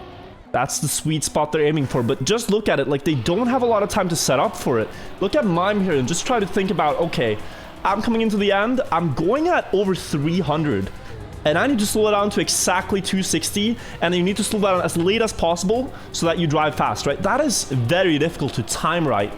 And the later you brake, of course, the faster you are. And the thing is, these players are running off muscle memory for that last break. And the thing is, that muscle memory depends on the entrance of the last section. So they're already thinking about the ending and the braking at the grass section before the loop. Because depending on the exit speed you get from that grass section, you're gonna have to brake at different times before the cruise control block. And it's so difficult to get that perfectly. We'll see who can master it the best. All these players that we're about to see as we start here won their first match. Carl Jr., Kappa, Mime are all chasing the win in the regular season. They're all on one champion medal. A second champion medal today would put them immediately into the lead of the league. Binks here fighting for survival near the bottom of the scoreboard. And he was looking really good on the first map. Let's see if he can repeat that performance here on the second. And just in that warm-up, Danik, I saw Mime go for the risky ice line. I just saw it again. You saw it? Okay, let's see if he can do it as we're starting out here. The first round, what we were looking at is this very inside approach on the ice. So just rushing to the checkpoint and then going high up after it. Let's see if Mime can nail the exit. That is not the greatest speed, but enough to put him into second place at least. Kappa will be the one to get the best start by 200ths of a second. Here, you have to jump over this hole, and that's actually more difficult than it looks. Carry the speed onto the jump. Now we go into my favorite part of the map, this downhill drop into a drift. Looks very difficult, but it all kind of eases up here across this long dirt savanna part, followed by a jump here before we go up into a tech part, and then the reactor grass before the ending, Janik.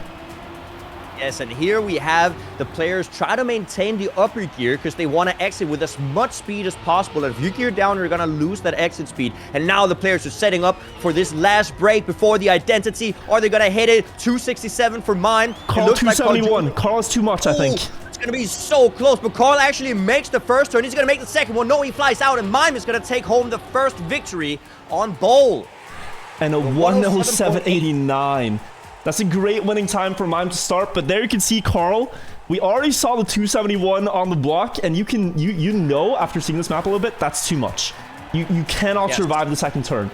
And he already knows it too, like, god damn, I screwed up. You still have to try, of course, but you gotta be more on the brakes. So he played it a bit too risky. And that's the thing, right? The high risk, high reward. As we see, who was it that slid out? I just saw missed and crashed the checkpoint, making it a 3-player race now between Binks, Mime, and Carl. And we go down into the drop down here. We're gonna see the players go so tight as possible. We're gonna see them clip maybe the inside of the corner as we see them going into the dirt section. They want to keep the upper gear right here, going all the way through the tech turn. They want to still maintain the upper gear in the tech turn, because otherwise they have to gear up during this grass section, and that's gonna slow you down. So they're gonna maintain that gear all the way throughout the finish. Looking at Carl Jr. and Mime close to each other here at the lead. Mime is gonna go in with a 265, yeah, and Carl 265 as well. Oh, but Carl's too wide, slides out. Has Binks potentially a chance for this 266 here in the ending? Mime will be ahead for now, but Binks! Oh, 300th of a second. Mime with 2 quick wins back to back. Already finalists here. Mime showing you what consistency can do there in the ending. Getting the first victory over Carl Jr. because he was too fast. Getting the second victory just through the consistency of the 265-ish. Very well played by Mime. Is he going to be able to keep it up? And we have Binks here with a great ice slide. We'll be fighting for first into the dirt. A lot of speed here as we go to the banking. That is a mistake, and an unfortunate mistake for Carl Jr. Not the player that we see crashing too often, but getting a bit too far out in the turn, and he will be too far away for this one. Mime is finalist, and he is in a position to potentially get a hat-trick here, but he's also going up against one of the best players on the map, Kappa, who has a personal best just a few hundredths behind the world record from Scrappy. So tough competition here for this win. Binks also in the mix. It will all depend on how much speed you carry in that ending. Mime will be in front as we go into it. Kappa's speed here is going to be a 269, so he has a very difficult line. Slides out. It's all on Binks now to try to deny it. 260. Last turnaround. Mime goes too high, and it will be Binks to take it. And that is the mistake that we will see multiple players do. Go too high in the ball and you will clip the outside, but it's also going to give you the best trajectory right after. High risk, high reward. Mime unfortunately didn't get the hat trick, but is still in a very good position with this finalist position right here. Oh, but he almost just slid out the very start of the round. Barely able to keep his course. I see it. Goes for a backflip. We'll have to sit this one out, I think, and try again on the next one. But yeah, no, great start to the match overall though. Winning 2 in a row, you do have actually time to make mistakes like that because you have such a lead on the others. But I cannot afford to waste too many opportunities like that, because Carl Jr. is not going to make a second mistake like in the previous round, I think. And he's driving very fast right now. Yeah, and it is up to Binks to overtake him, but overtaking Carl Jr., the 4-time world champion, is not gonna be an easy thing to do, and it is a job that Binks is really trying to get a hold of here. As he's pushing with a more inside line, is he gonna be able to make it? Both of the players here, he gets a 266 from Binks. Is it gonna be enough to overtake Carl? He's getting really close, but Carl does seem to have a similar speed. It's all gonna be up to this last section, and Carl slides out. Binks almost hitting the outside pole, but Binks makes it, and is now putting himself into a finalist position together with Mime. That is crazy. And this is 2 of the youngest and newest players in the league. I mean, Mime and Binks, they both qualified only a few seasons ago, whereas Kappa won the very first season of Grand League, has been there ever since. Carl Jr. has won the 3 following seasons of Grand League, except for the most recent one where Pac won. So this is like the 2 established names versus the newcomers, and the newcomers are both finalists here. Very interesting developments, but will Carl let another slip here? There's been a lot of mistakes for him, and more than we usually see. Oh, I see it on the splits there. Has made a big mistake and decides to maybe just rest up before the next one. And we'll see. I think DNFing to clearing your mindset is a valid move, especially if you make a big mistake in the start. And we've actually seen Carl Jr. have the option to win 2 times, two different rounds, and has made the same mistake twice. Is he going to be able to hold the lead against Kappa this time? He's going to go into the identity with about a 264 speed. It is definitely doable right here. Is he going to maintain it into the last ball? Let's see if he clips the upper side. He does it again! And now it's going to be Kappa and Mime, but Mime actually takes it, but Mime hits the outside, and Kappa's going to take the first win for himself. Oh, that is so close. Mime nearly had it in the wake of the Carl Jr. mistake, but he hit the finish. And it's Kappa to take the point. Insane races here. But Carl Jr. has had multiple problems at the end. Is he going to get the ice slide? Yes, he will. But he has a problem to solve here now. And surely feeling the pressure of failing that 3 times in a row.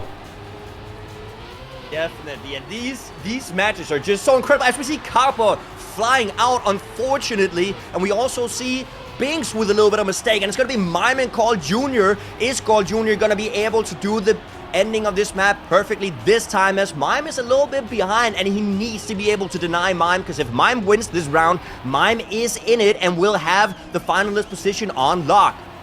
Yeah, and he really doesn't have time to fail this. He would be at 0 points with Binks on finalist. That is too risky for a map as volatile as this. So let's follow Mime's speed here. Mime going in with a 261. What do we have for Carl? In front, it looks like it is a lot more. He's struggling with that turn. Mime coming closer. Will Carl survive here? Mime certainly will not. Misses the trajectory, and Carl will finally secure a point. Yes, and Carl secures his point indeed. Now we have 2 finalists and 2 players with 1 point each. We could actually see a triple finalist again. Virtual, what is up with these tight races today? It's just the level everybody's playing at. You cannot win rounds consistently when they're all driving this fast. It's variance. You drive close to the world record within 0.2, 0.3 of a second. You're gonna trade blows back and forth, and we end up with these incredible matches to follow. Let's see if Carl Jr. and Kappa here can give us that quad finalist that we love to see to make it a very exciting second match in the step here. Kappa currently fighting for first, and we could actually make it happen. Yes, and it's going to be so close. Right here in the front, we see Kappa and Mime. Kappa really trying to make sure that Mime doesn't win right here. Going in for a little bit more of a tight line in the grass. Mime might have more exit speed right here. So Mime is going to be in front. Kappa is going to try to overtake. Only 500 separating them. Mime going into the identity with 264 speed. Kappa with way more. And it's not going to happen. Both of them make a mistake. And Carl Jr. actually is going to take the first place right here. Is he going to make it all the way into the finish? He does do it on Carl Jr. Now securing himself a finalist as a triple finalist once again. I feel like it's gonna happen. I feel like all these matches are just set up to be quad finalists for the script. It seems as if it's all going according to plan here. We have 3 finalists and Kappa's gonna do a new world record. It's all going as expected. But for real though, we have some incredible rounds being played here. Just everybody's pushing it and Kappa slides out. We will have one winner at the end of this. Will it be Mime, who started with a 2-0 and has then failed many rounds in a row? Binks, who followed him right after getting finalist, or Carl Jr., who's now on his first attempt with the momentum, with the wind blowing in his direction? Who is it gonna be? Who is it gonna be indeed? These players are all close to each other. Binks with a mistake though, and it's gonna be between Mime and Carl Jr. neck and neck right here. The 2 players are going into the last uphill grass slide before the identity. Carl Jr. in the lead. Is he gonna be able to take it? I'm gonna look at Carl Jr.'s speed as we go into it. Actually, Mime already all the way up there. Carl Jr. for Mime. Oh my god, Mime is probably gonna slide out. Carl Jr. also sliding so tight, and Carl Jr. is in the lead. He just needs one more turn to make it his victory, and he does do it. Carl Jr. takes the first map. Mine was a 273. That was way too much. Carl securing it with momentum, and he will be going through. We said it was the young boys versus the old boys. Carl showing that the best are still the best at Trackmania. He's here to defend his reputation. Takes it, coupled with a new chance here to make it a triple finalist. It is one of his better maps, this one, and a good opportunity to start with 2 wins. Just needs to try to beat Binks and Mime. Inside approach here. We've seen him go off the edge to the side here. Pushes it very close to that edge. Now in the downhill drop, one of the players who goes the closest to the corners. And will drive over more sand than the others, so they're getting more speed. Gonna come back, it equalizes before the downhill. But as you said, very important to maintain this gear before the grass. You do not want to struggle with that here, and they all have it. So it will come down to the speed. Paying attention to Mime as Binks crashes out. Let's follow Mime's speed here and see who has the best setup before the ending. Mime going in with a 260. against Kappa, who with a is going 261. high. Oh, okay, that could be Kappa's advantage then. Just needs to survive the last one. Avoid the pillar, and into the finish it will be Kappa to make it a triple finalist. This is the final round of the match. And that's what we talked about just earlier and in the TMGLC. These players have all practiced so hard for this last step because it's a double step, it's a TMGL Super Sunday, and these players are all showing that they have the consistency to win it. But who will step up now? You see, Trackmania Grand League is not about average, it's about exceptional performances. One good day and a champion medal, and you could be the winner of the league and at least save yourself from relegation here. We see Mime sliding out, but Bink still fighting for safety in the league, fighting for survival, and one exceptional performance today would put him into safety. So let's see if he can do it against Kappa on one of Kappa's best maps here. Both players are finalists, and they are so close before the ending. Couple of drifts remain, and then the identity up the grass hill for the last time on this map. Into the reactor booster. You do not want to jump out here. Binks with the speed slide to perhaps get a little bit closer. Following his speedometer now on to the effect blocks. How much will he carry? Goes for a 259 against Kappa. 269. Oh, Kappa might be too fast. Kappa has a very difficult task at hand. Needs to set up super early and try not to slide out in the last corner. Binks is getting closer on the inside approach, and Binks will secure it by 0.05 of a second to join Carl Jr. in the winner's bracket and sniping it away from Kappa there, right on the line. What an incredible ending, and that's what we're talking about. Kappa set up with a little bit too much speed and can be so difficult getting a good line with 269. Even though it's a very nice amount of speed, you know, it is just a little bit too much. And what an upset from Mime, winning 2 rounds, putting himself in the finalist position before anybody else gets a point, but not able to close it out.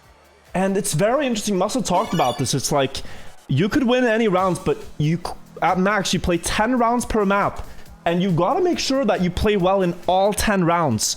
Winning 2 of them and then crashing like 3, that's not good enough. And Mime had a bit too many mistakes after getting to finalists that early. Perhaps the pressure getting to him a little bit. Unfortunate, he will be ending up with a 1-1 scoreline though in the qualifier. And that's more than good enough for a good step. Absolutely. As you guys know, these are kind of qualifying them to put them into the different brackets of the medals. Could we maybe go through the format? Indeed. Yes. Let's pull it up here. So the players have now played 2 matches. This is where the players would be seated. So take the example of Carl Jr. and Binks, who won their first 2 matches. They are in the 2-0 bracket. They've won their first 2. Whereas Mime, he lost just now. He's in the 1-1, the gold match. There are players in the silver match who lost their first and then won. And then players who lost both their first matches in bronze. The way this works now is that you can move up and down between the brackets. Let's take the example that you started in the bronze match, but then you win your next one. Well, follow the green arrow there to the right. You would move up to silver 2. If you win in silver 2, you move up to gold 3. And the third match there is the final match of the day where you can win a medal. So if you are in gold 3 and you win, you get a gold medal. If you lose, you get silver. So what you need to pay attention to, there's a lot of arrows on the screen. Let's say you start in champion 1 here. If you lose, you go down to gold 2. You win, you go up to champion 3. It's just follow the arrows. If you win, you go up. If you lose, you go down. You want to end up in champion 3 at the end though. That's the main part.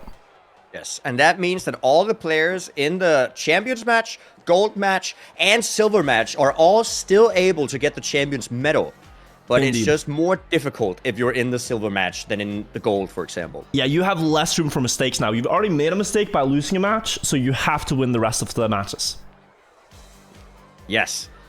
So, for example, right now, we're not going to be able to see Masa, Grenadi, Bren, or Gwen get that Champions Medal for this TMGL step. But remember, guys, that this is not the final step. We have another step getting played right after this. So even if you don't see the players you are hyping up getting the Champions Medal this time, they still have the opportunity for the final step. And for players like Gwen, that is actually very dangerous because he's down there facing potential relegation, and looking at players like Spam doing well now, Gwen, who's just 1 spot above, has gotta feel the pressure. But let's jump into the next match here. I think we're going to follow the champion match. That looks to be a fireworks of a match. Binks and Offie versus Carl Jr. and Mutta on Knife Edge. Let's take a look. Yes. Just talking about Knife Edge really quick, or Knife Edge, as we are jumping into it. Knife Edge really lives up to its name. The map is really putting you on the edge all the way through the map. There's a very small margin of error if you want to stay in the top of the field, and not even to talk about the identity, which is, well, why the map is called a Knife's Edge or Knife Edge, because you really have to like jump through platforms in a very specific way to get the trajectory you need for maximum speed throughout the identity and into the finish. Yeah, and we're starting up here. I just want to mention it because I don't think I'm going to get many opportunities like this. The world record on the track is a beautiful 104.20 by Mime. Driving at the most optimal pace on this map will get you about a 104.20. I just find that so fun, Danik. I gotta keep saying it. I mean, who would have thought that on, you know, world record pace, you get such a nice time and such a beautiful, like, 0.0200. It looks amazing. You know, you love to see it. It's just shining on the leaderboards. Let's focus up though on the match. As you said, we are going on to one of the most difficult maps in the entire map pack. Just to survive it requires really high precision. So let's follow this first round. It's usually a messy one because it's so hard to go from playing other maps to just immediately survive around here. We're following on board with Offie through the first corners onto the jump here into the dirt. Gotta set up wide so you can just get a smooth line to the checkpoint. Want to go low on the plastic here in the transition, and then there's a very tough gear on the grass where the players stop steering for a moment to let the car shift gears, then continue. That is how you carry the most amount of speed there. But into the bobsleigh, Mutta and Binks are going with incredible speed, and Mutta has an impossible setup here for the jump. Gonna jump way too far with the quarter pipe. You really have no time to set that up. That will be Binks inheriting the lead just ahead of Offie before the water. And Danik, would you please explain the identity here? Yeah, so the identity, the players are going to set up for a left-handed turn with a perfect line so you don't get too much airtime. Then jumping over to the checkpoint and another low airtime into the finish, and Binks executes it perfectly for us. Getting a 104.69 to start us off here. So we're just getting nice time after nice time. Binks, the first point there, Offie was close to follow, but you can see how precise it is. You have to transition from platform to the other side, and just being a little bit off the setup there can have you crashing out in spectacular fashion. Binks, though, starting out well here, and his main opponent to beat here is actually Offie. Offie and Binks are both currently without a, I believe, at least a champion medal, but maybe also a gold. So they are very close to each other on the scoreboard, fighting for the same positions. That is the main player to beat for him, but beating Mutta and Carl Jr. would certainly not be a bad thing. So let's see how he keeps up, if he can keep the momentum going. He was able to get a lot of speed here, and again he does so. But the other players are very close as we go towards the quarter pipe jump. Very difficult section of the map, and we will have Offie clipping the jump a little bit. 3 players survive it before the ending section. Yes, and these 3 players are pretty close to each other. You might see, oh, they're half a second away, but no, this identity can take it away just like that. As we see the players entering, Carl Jr. actually getting closer to Binks. Binks now getting the perfect setup, and Carl Jr. now in first, and he's gonna take it home. Carl Jr. with a 104.61, a new best time for this map. Oh, that is a beautiful run from Carl, able to perfectly transition, and he's playing so close to the edge there. Like, if he transitions, you know, a little bit later, he will clip the block and lose speed. So he's just going for a risky line. Binks not really wanting to risk it that much, and that's how Carl secures that point by 900ths of a second.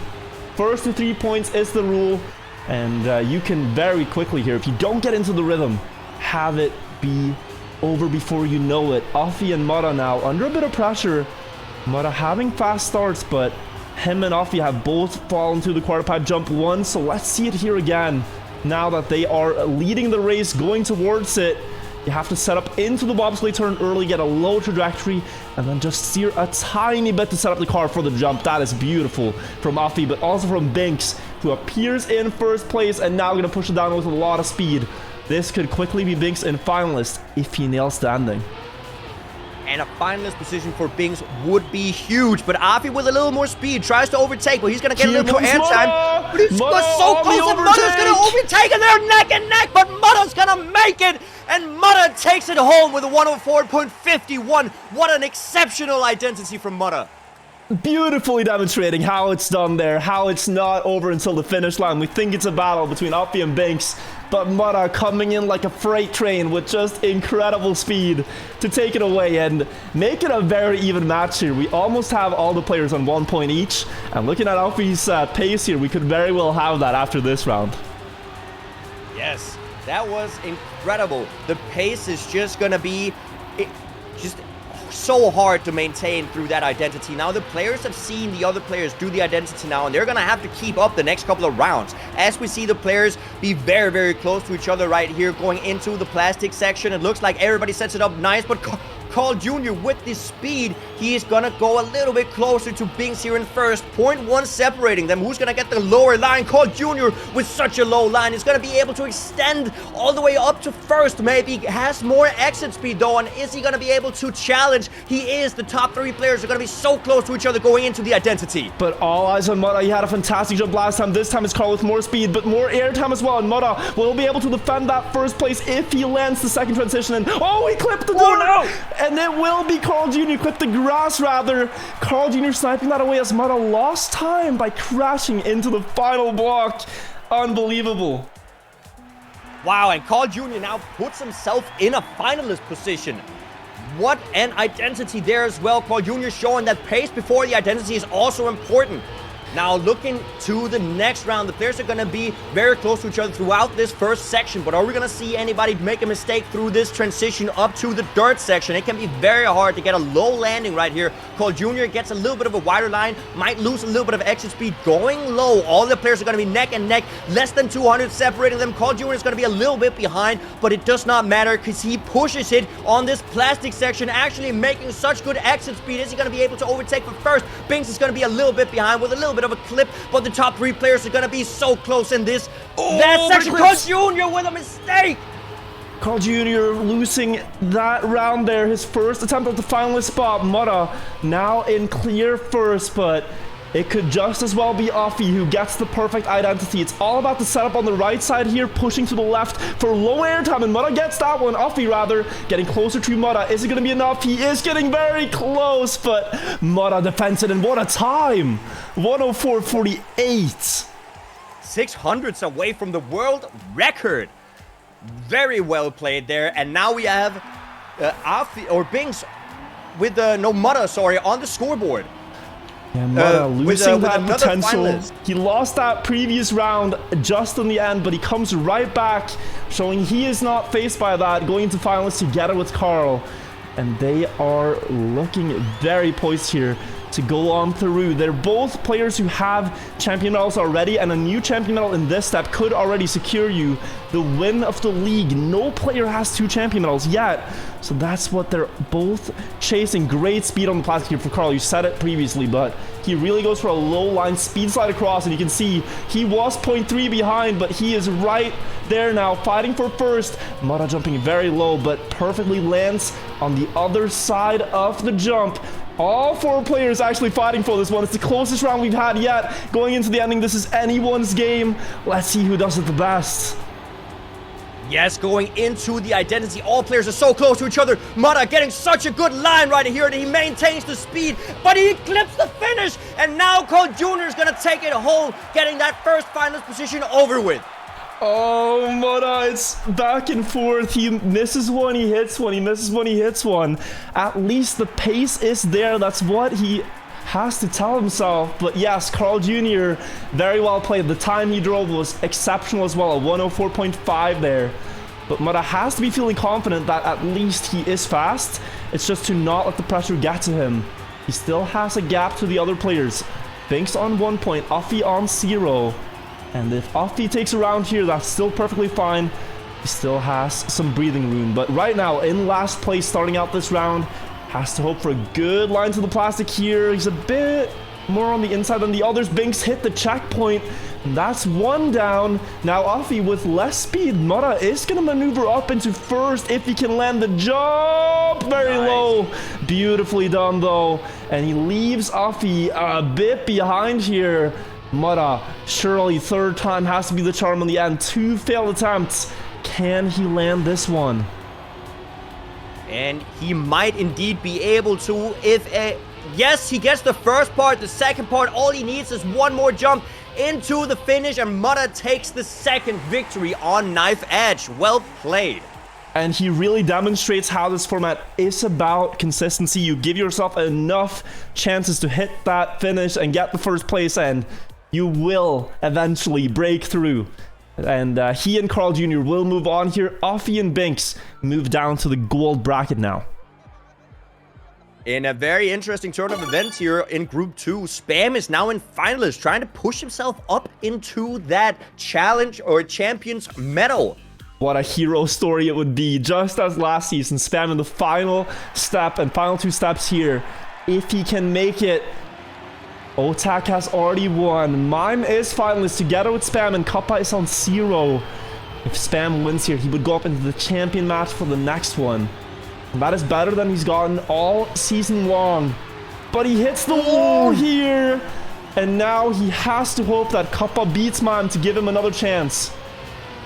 But Kappa is in first and does have the possibility to do so. Mime trying to get a more inside line to overtake. And he does catch up a little bit, but Kappa's still in the lead. They're both going for a fast line here on the bobsleigh and a low jump through the quartered pipe. Mime gets it very clean, and Mime actually overtakes. It's still Mime and Kappa fighting for it. Mime is going to have a little more exit speed here to the jump for the water, but it does look like they're going to be neck and neck for the identity. Mime setting up a bit wider. This could be huge. The exit speed is there. If he can reduce the air time, but he clips the corner, and Kappa might be the saving grace for Spam here. He will. And Spam gets another chance to qualify into the champion match. It's not over yet for the Dutchman. Let's see. Double finalist round number 2. Kappa with 1 point. Could we get the triple finalist, Janik? It's very likely. Oh, the triple finalist once again would be incredible as Spam, you know, breathes a sigh of relief having Kappa make him able to actually have another chance at this finalist win, as the 3 players are very close to each other here in the start. Everybody seems to get the dirt line just fine. Going low here, as you said, on the plastic, getting the gear up perfectly with a slide cancel. The players are going to be so close to each other. Oh, Spam hit the wall on the exit of the drift. And that is such a time loss because you bleed time all the way to the big jump. It could be 2 seconds lost. And he once again has to hope that Kappa can be the saving grace this time. Mime has a little bit of a bigger lead before the drift, and the exit speed will extend that now. It's going to be a 10th or so in his favor. And Kappa needs a really good end setup to deny this. Will try. He's more on the right side. He has the line, but he jumps. And how will this affect Mime's line? Is Mime going to be able to come back from that deficit? No, not again. Kappa takes a second one in a row, and we have a triple finalist. Whoever wins this goes to the champion match.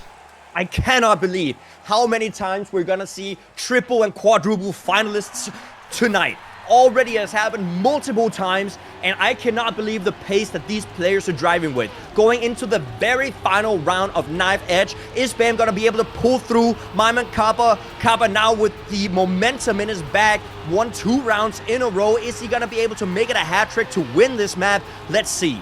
Oh, Mime with a bit of a bad dirt exit there, losing speed to his opponents.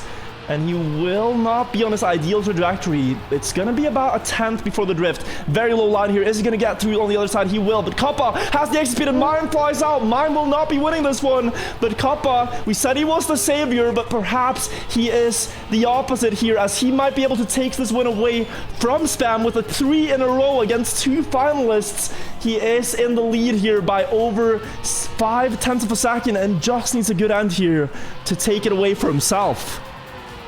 Yes, and they're going into the identity. It is not fully over yet, as Kappa needs to get this perfectly. He gets a little bit of a slide, but does save it. Is he going to be able to take it into the finish? And he is. What an amazing performance by Kappa, getting the triple win in a row against the 2 finalists, and makes it a victory for himself. That is masterfully done. He had no other opportunity than to win 3 in a row, and he took 3 in a row to move through to the winners bracket, the champion match. Number 4, it is not the stage yet where we get the medals, but it is the stage right before that. And for Spam, this means no potential for a champion medal here in step 5, but he could still get gold if he wins the next 2 matches. So we see how they reshuffle now.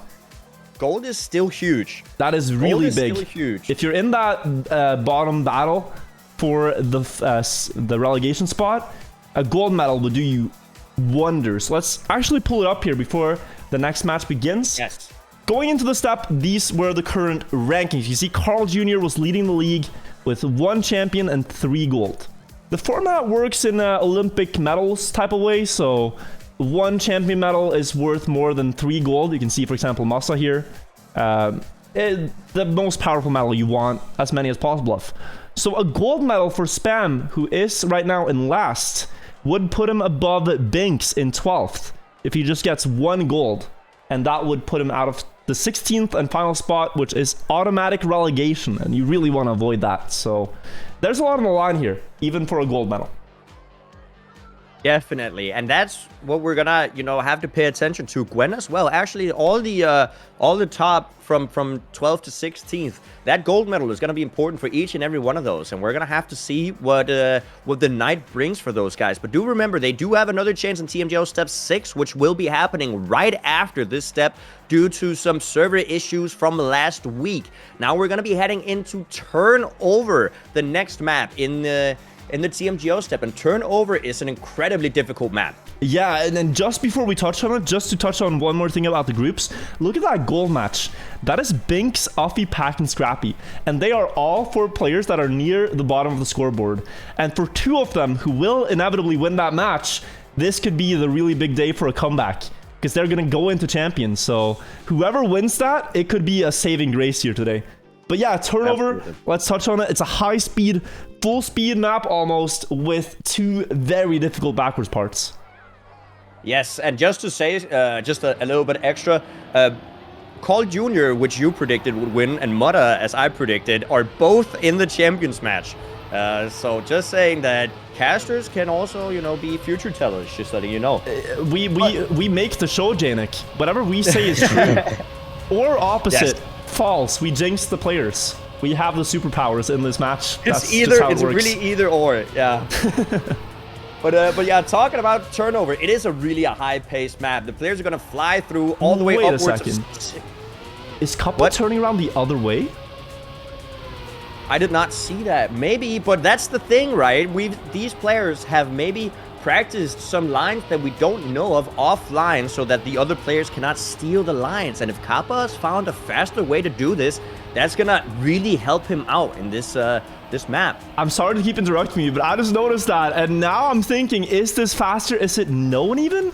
We'll see, but yeah, here you can really see a full run of the map. Kappa generous enough to demonstrate it for us, the 2 backwards driving parts. You might be wondering why? Why don't they just drive forwards, forehead? There are anti-boosters, and these are really powerful. If you try to drive forwards over these boosters, they will just push you back. But if you drive backwards, they let you pass. So that's why the players turn around the car and then drive backwards. You'll see it. It's really fast, and the speed you carry in those backwards parts is going to be decisive. We're starting on Turnover, match 4. If you win this one, you go into the final champion match where you can potentially win a champion medal. If you lose, you can still win a gold medal, so a lot to play for. Yes, there's a lot to play for right here, and all these players are able to keep the pace, I think. They've had a lot of practice, but we don't necessarily see their times on the leaderboards due to that offline practice. So let's jump into the first round that's going to start right now. Yeah, and what we do know about the rankings is at least Kappa here is a fast player. He is ranked 2nd on the leaderboard behind the world record from Wosal. But for the TMGL players, he has the fastest personal best, a 107.81. But I don't know if he turned around the other way in that one. I'm very curious to see that first turnaround. Before we get there, we have this long full speed part. Jump into the walleye. This is so much more difficult than it looks, and Kappa will be respawning there as he flies out the top. But here we see traditionally players turning around the turning left anti-clockwise, but Mudda doing the same as Kappa did, and he has to lead, Janik. Yes, and as you might know, that Mudda is very much a famous player in the full speed scene of the game, at least before, and that really goes to show on a map like this that is very fast paced that Mudda is in the lead, but he might be overtaken by Carl Jr. here in the ending, and it's only one turnaround left to see who's gonna win it. And we actually have a mistake from Mudda and Carl Jr. now in the lead, fighting with Otag. They're both gonna be so close. Who gets the best turnaround? It does look like Otag actually is not gonna be able to take it. Carl Jr. takes the lead and is gonna be able to finish with a 108.24. 108.24 to start us off, but Mudda was way ahead of Carl at one stage. I believe we might see the players dip under the 108 here for the winning times, because this is a very strong group of players that will duke it out. First point to Carl. He tends to be so annoyingly consistent to play against. You will not really see him make mistakes, and if you make any mistakes, if you're just a little bit off, he will be there to secure the point. And he's starting off with the first one here, but all eyes on Kappa. I'm so curious about this clockwise turnaround, going to the right here instead. How does that compare to the others? It looks like it's about equal, and maybe we're going down a false thread here, but certainly interesting anyways. Mudda, the man from the full speed scene, is first going into the full speed part, low wall ride line, but the others are quick to join him, and we have an incredible battle here, though Mudda able to inch away a few hundreds here on the exit of the plastic. Yes, and we're gonna go into the final turnaround. All the players are very close to each other. Oh, we have a mistake from Carl Jr. as Kappa is now gonna be fighting with Mudda for the ending, but it does look like Mudda is gonna maintain the speed, and Mudda takes the victory right here with 108.0. That's a great nice time, almost dipping the 108. Nice, and just 0.2 behind the current known world record by Kappa, but everything indicates that all four of these players have faster, hidden personal bests, and we are in for a treat. So Mudda gets that point, but let's follow what he's doing so well. We mentioned he's a full speed player, and full speed is a style where it's a lot about maintaining speed. You want to do these speed slides. You can see the overlap of the skid marks in the uphill and the downhill, and Mudda taking a wider line in the start, but just going for exit speed is why he's first here on the checkpoint. And now into the backwards part, sets it up counterclockwise, and will try to get a very early turnaround on the reactor booster. That was a great move to put him into first, and he's already managed to gain a huge chunk of time on Carl Jr. and Kappa, but Otak is very close into the checkpoint here. Yeah, Otak got a little bit of a better line there entering the plastic transition, but Mudda does seem to wanting to take that back. Everybody's gonna be so close here in the ending, and once again it's all up to the final turnaround. Are we gonna see any mistakes? Kappa a little bit behind the others. Who's in front? It's gonna be Mudda versus Otak. Mudda is gonna maintain the lead, and he's gonna take it home once again for the finalist spot. Oh wait, Mudda! What a time by Mudda! Is that a new world record? It is, as far as we know, a new public world record between the Trackmania Grand League players. Wosal has a 107.56, but that is from the challenger scene. But Mudda, yeah, setting a incredible time here in the match, and they're really showing that on a full speed map, he as a full speed player is a certain favorite candidate to win, and he's gonna go up into first here already. And he still has more speed than his opponent, so this is a crazy start to go up against for Mudda, who is now a finalist.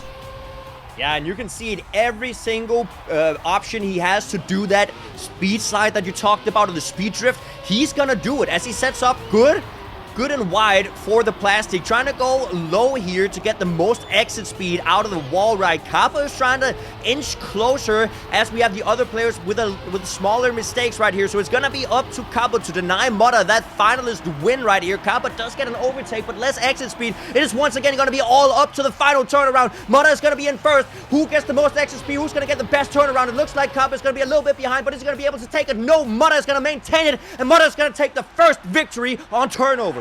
And it's another 107. I mean, there's no way you beat this guy on this map. He is unstoppable. That is pace that is better than most players' personal bests. And he drove that quite consistently here. So Mutta well-deservedly moves into the champion match number 3 later to fight for a second champion medal. And we get to see him again today later on this map in step 6. And I think players that will face him there are going to be pretty scared after seeing what he can do now on turnover. Absolutely, like that is incredible pace. We're gonna see that happen once again in the later step of TMGL. I am very much looking forward to that as well, with a very beautiful performance by Mutta. But now we're gonna look at Otak in the lead, not getting the best turnaround, but it's all right because he's still in front. Kappa with a little bit of a wider line might be able to push him a little bit closer in the wall ride. It does look like he's gonna be able to get a little bit more exit speed as we see the players with small speed slides. Kappa does seem to get a little bit closer, overtakes, and it's now all about the final turnaround. Carl Jr. also in the mixer. They're actually all with the chance to win. It all depends on the ending speed. Carl getting his car locked in reverse steering, not able to make that. Kappa versus Otak in the landing. Kappa with a little bit more speed. And on the inside line, he will be able to overtake and secure that win to get a point on the map and join Carl on the scoreboard. 1-1 now. Amazing performance by all the players. It is so good to see these players having practiced this so much that they're gonna be so close to each other and keeping us at the edge of our seat for every single round that we're watching here, Virtual. Indeed, but a small but big mistake there from Carl in the start. Got a little bit of airtime on the downhill. And you can see that on a full speed map, if you lose speed, you can never really regain it. He's just going to bleed time here against his opponents. We'll try to find it back with a low wall ride, but it's 0.2 the loss before a sharp turn here. We can recoup his speed to the others. Now on the turnaround, important to drift here as Kappa did to get a lot of exit speed out of that reactor booster. Otak still in the lead, and we see the different wall ride lines come through. Otak is going to go pretty high. Kappa just going to attack very low here, getting closer, and now very important to go early right so you get the setup. Kappa will be able to go up into first on the checkpoint. Will he have the exit speed to maintain it? Otak is right there to fight for it. We once again go into the end. That will decide it. All 3 players have a chance to win here. Carl Jr. needs an exceptional landing in last right now, but it might be Otak with more speed than Kappa. Is he going to get it on the line? 100th in favor of Kappa. He gets 2 in a row. And now we have Kappa entering that finalist position, and Carl Jr. and Otak really wanting to make sure that he doesn't get that. Now remember that this is the 4th track. If you are in champions, in the champions bracket, as these players are right now, if you lose this, you're no longer able to get the champions medal. So we're gonna see the players trying to deny Kappa that finalist win right here, as we see the players go into the grass section, all of them with so high speed, getting a perfect line into the wall ride. Kappa now in the back though with that finalist position. The other players really trying to push it hard to make sure he doesn't go up. Kappa with the reverse turnaround does overtake right here. Otak now in the back. Carl Jr. trying to maintain the lead, goes for a very, very tight line here on the plastic. Is that going to shoot him up high on the wall ride? It does not look like. He's still going low with the exit speed coming up, but Kappa really trying to push it in, getting such a crazy line, but he clips the checkpoint, and that is Carl now in the lead. Yeah, Otak very close to follow. Carl here could get finalist, and he might just now after Otak steers the wrong direction on the landing. Carl with actually an incredible end. That's a lot of speed. We'll be able to get that. And he now joins Kappa on finalists. You mentioned if you lose this match, you cannot win the step anymore. And for Carl, who's leading the regular season right now, he does not want to see Kappa and Mutta, 2 players that could beat him in the overall standings, go into the finals without him. So he's going to fight as much as he can to stay alive in this one and take this very important win now against Kappa and Otak. Very decisive round coming up. Absolutely, with 2 finalist players, but we have seen in previous rounds where even if you don't have any points, a triple victory is possible. So we're going to have to look at Otak to see if he can pull it through. Going for a very tight line here, Otak. A little bit less speed coming into the turnaround, but he's still in it to win it. As we have Carl Jr. now in the lead, Kappa trying to push it through right here. Both of them with a pretty tight line, but they're going to be trying to go low here for the wall ride. As we've seen, that gives you the most exit speed. All 3 contenders really close to each other as we're going to go in. Kappa flies off. It's a 1 versus 1. It's a 1 versus 1, and Carl Jr. might be able to take it home right here. Otag with a little bit behind, but gets more exit speed. It's all going to be up to the final turnaround right here. Both of the players get it just fine, but Otag is going to be a little bit in front. Is Carl Jr. going to be able to take it on the last straight? And he gets more of a speed, but he actually hits the outside wall, and Otag is now going to be able to get the first point for himself on the scoreboard. I don't want to say Janik, but there is a sense that this could go to triple finalist, as every single match has done today. Otag there, getting the first, now having some momentum. One more and he's finalist, and we go into the situation we've been in so many times. The triple finalist, and the winning time certainly possible to get another win with that pace this round 2. The pressure's on for all of them, and this, I mean, anyone could take it with the personal best and the pace they're driving. Absolutely anybody could take it, and that's what we're talking about. All these players have the consistency and the pace to take this home, and now it's all about who can push it past their limit to take this victory. Otag with a good turnaround, but Kappa gets the best one. Good exit speed as well. Onto the plastic, he jumps into first. Now the wall ride, very important to go low. Otag's gonna go higher than he would have liked perhaps. And you can see that all of them are quite even. Otag pushing the turn, getting the best of it, but Kappa has clipped out. Carl Jr., another chance. Just needs to overcome Otag to go into the final today. Will he get the end the best this time? Otag with a difficult line secures the speed. Can he get the ending? Kappa is also the closest opponent, but Carl Jr. should have that one in the bag. Into the final he goes, together with Mura, to fight for a second champion medal. What an incredible ending, and what a pace we saw from Mura on this map. Very outstanding. And now we're going to see the players step into the final map of TMGL Step 5. And we're going to see Mura and Carl Jr. fight in the Champions match versus Afi and Pack. Very important for Pack here as well. Pack have won that match, and that is heartbreak for Binks and Scrappy, who, since they lost the gold match now, can at best secure a silver, where at least importantly for them, Spam did not win. So if Spam had won there, he could have gone up to gold. But we will see how it all shakes up now. As it looks like Afi has a very good chance here to be safe from relegation at the very least.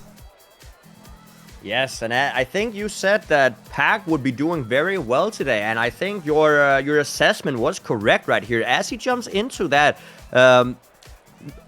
Champions match, it's going to be very interesting to see if he can push through the last map right here. It is a very difficult map. It's hard.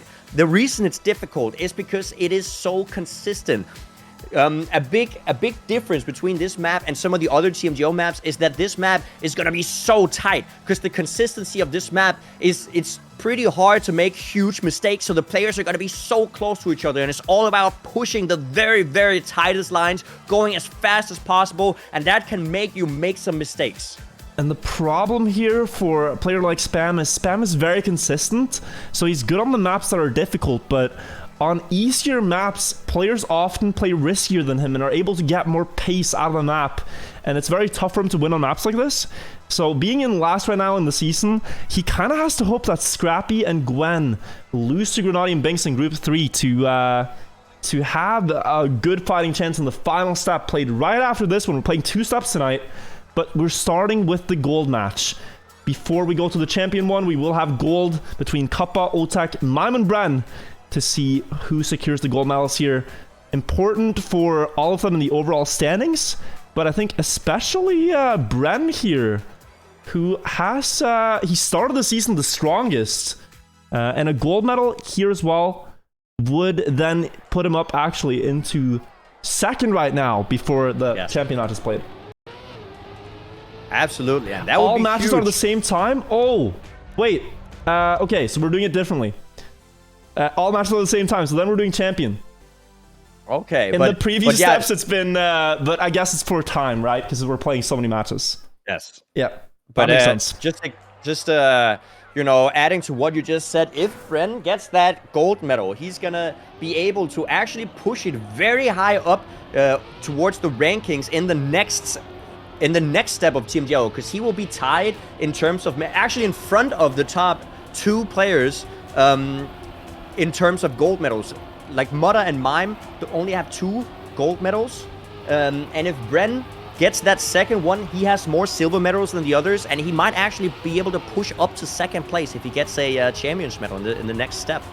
But this is also a very important match here because we have Mutta versus Carl Jr. They both have one champion medal, could get their second, and could potentially win the regular season with that. And then you have Offie and Pack, who have yet to get their first champion medal.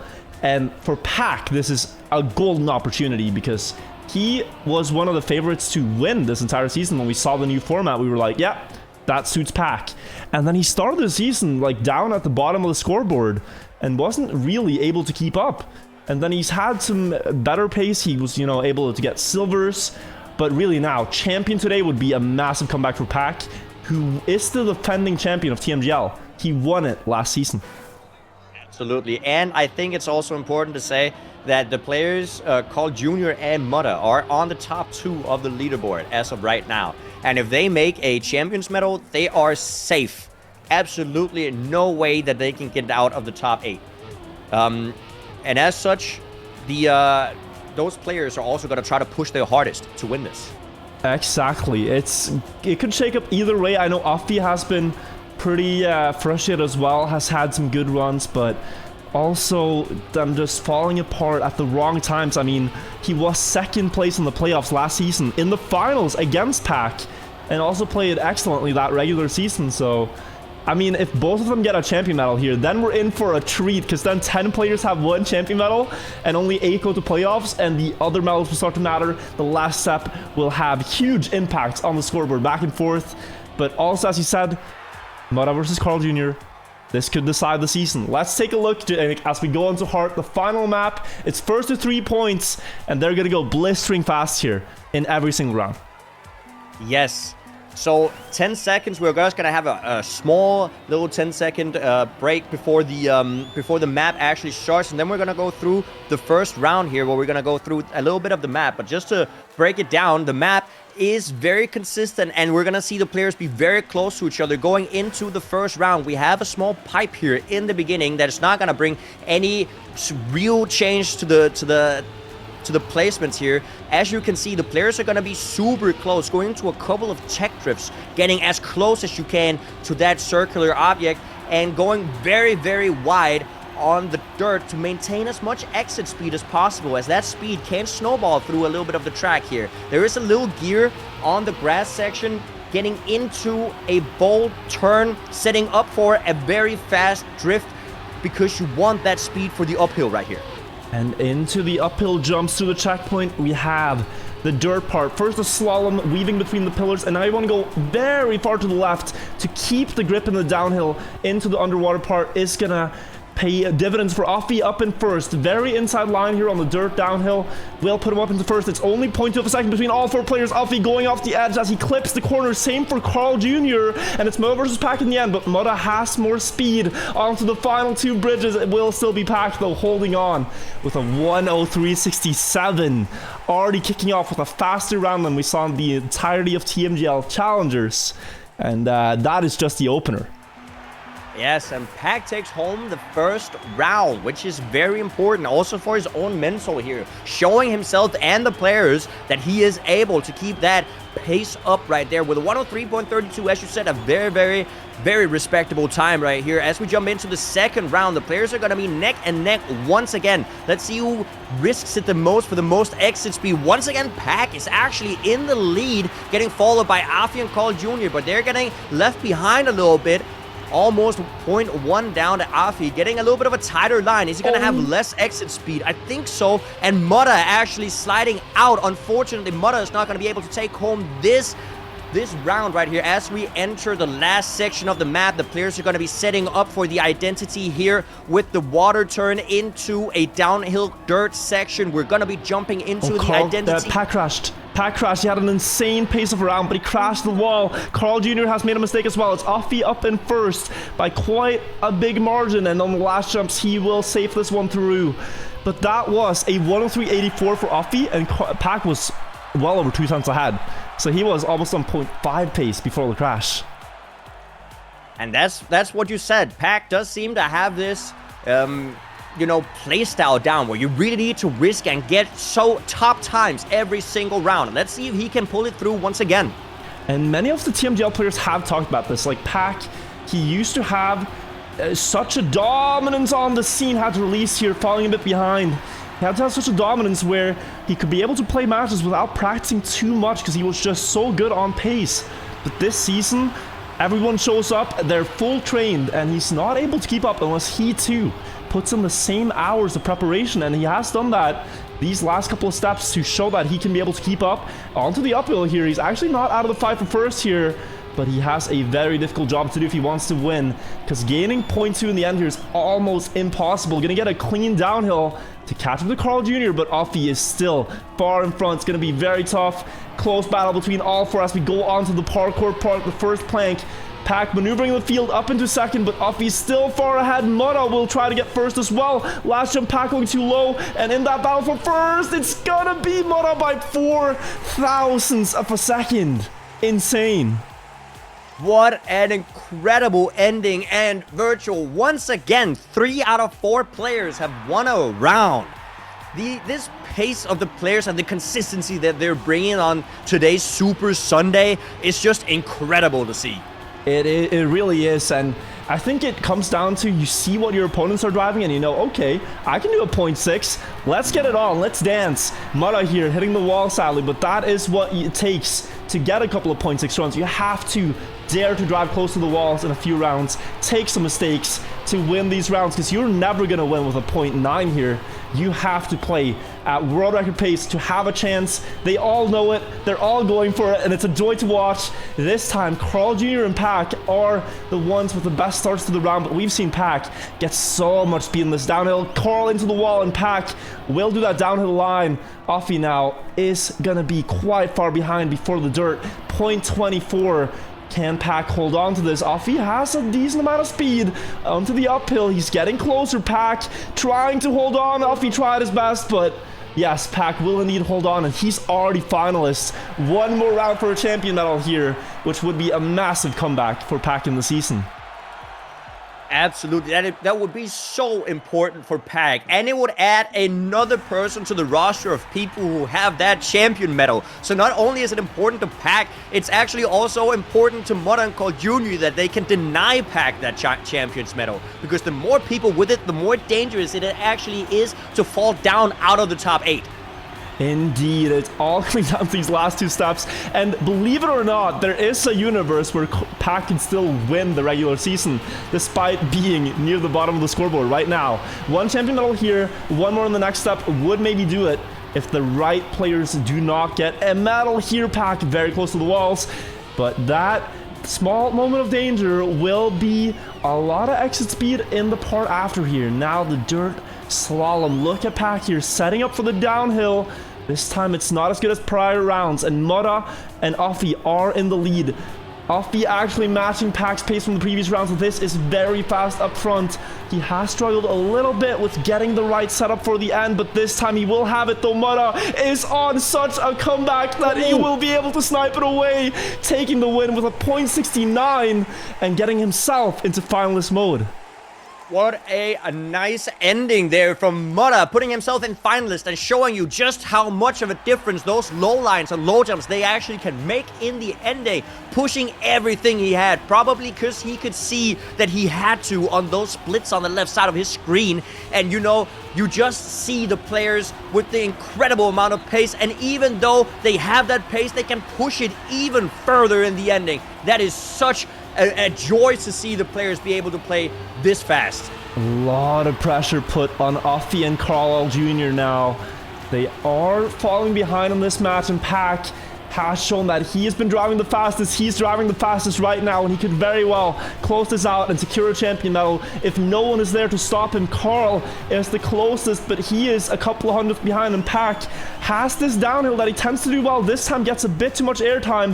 Offie maneuvering up into first. Carl Jr. with a very tough line to recover. All 3 just about tied before the jumps. In the ending, Offie here great on the reducing the airtime. On to the last one. Who's going to have the most speed? Offie still in the lead. Pack is just a couple of wheels behind him, but Offie defends 100th ahead, and it's triple finalist.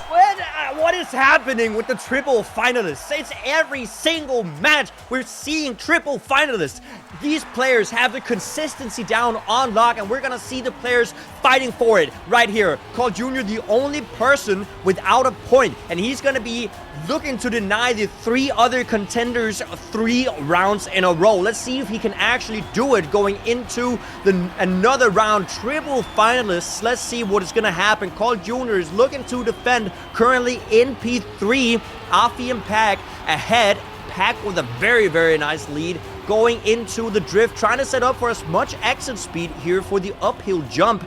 Offie also with a very, very nice drift, actually trying to close the gap right here, almost taking first, but not quite. He's less than 0.1 away now, though, and is gonna be able to look so close. They're both going for the downhill line with full consistency, and now it's gonna be Offie and Pack neck and neck. Who's gonna get the best identity low jumps right here from both the players? Offie trying to overtake, Pack right behind him. Who's gonna get the best jump right here? Pack now coming back, but gets more airtime. It is gonna be Offie being able to get more exit speed, and Pack defends it with a 103.5, being the first victor in the TMGLC Step 5. Oh, that is an insane winning time. Offie drove a 0.5 and lost the round. That is absurd. Pack is back, and we knew there was something coming in these last steps. His preparation before the match, his hunger to show that he's truly capable in this format has all come to fruition. Pack takes a champion medal, and Offie has to feel heartbroken. He drove an incredible run there, and it was not enough to win in such a decisive round. Still double finalists between him and Mutta. Carl Jr. needs 3 in a row now in order to win. We could be drawing to a close here. This could be one of the last rounds. It is very close. Carl doing everything he can to prolong the match. Needs to get this one and 2 more. And he's starting off with a good lead in the dirt here. The downhill, he has to reduce the airtime perfectly, but Offie gets way more exit speed, and Carl could already be too far behind. Offie survives the turn. It's a faster run than the previous round. He's 0.2 ahead. Just needs to secure the jumps. 1 more here. An important landing with a lot of speed. He actually loses quite a lot of speed. Mutta's getting closer. Offie clips, and Mutta will take it away on the finish line. And Mutta takes it. What an incredible turn of events, and such an upset for Offie, as he had such a good pace going into it. Unfortunately, making a mistake at the very ending, and the patience pays off for Mutta, and the consistency will give him another champion's medal, and Mutta now takes the top spot of the TMGL. Mutta's leading the league, the only player with 2 champion medals, and Carl will get another gold, which further extends his lead in second then. Offie also getting a very important gold medal, but what a performance from Pack. We're gonna have to see how this all shakes up. Let's quickly take a look at the other matches. It's double finalists in the gold match between Kappa and Mime. Looks like Brenna's already won.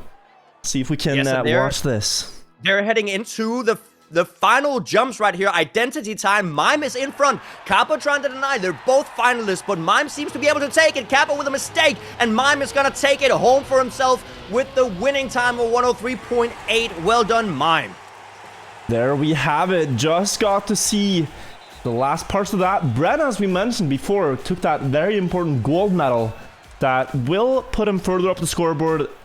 He started so strong early in the season, and that is decisive now. Looks like Binks and Scrappy have secured themselves a silver, and Papu and Musa secure the bronze, so no medal there for Spam.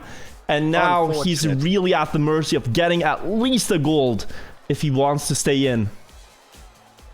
At least a gold if Spam wants to stay in, but it is not impossible. Spam did show earlier in the step that he is definitely practiced and able to win.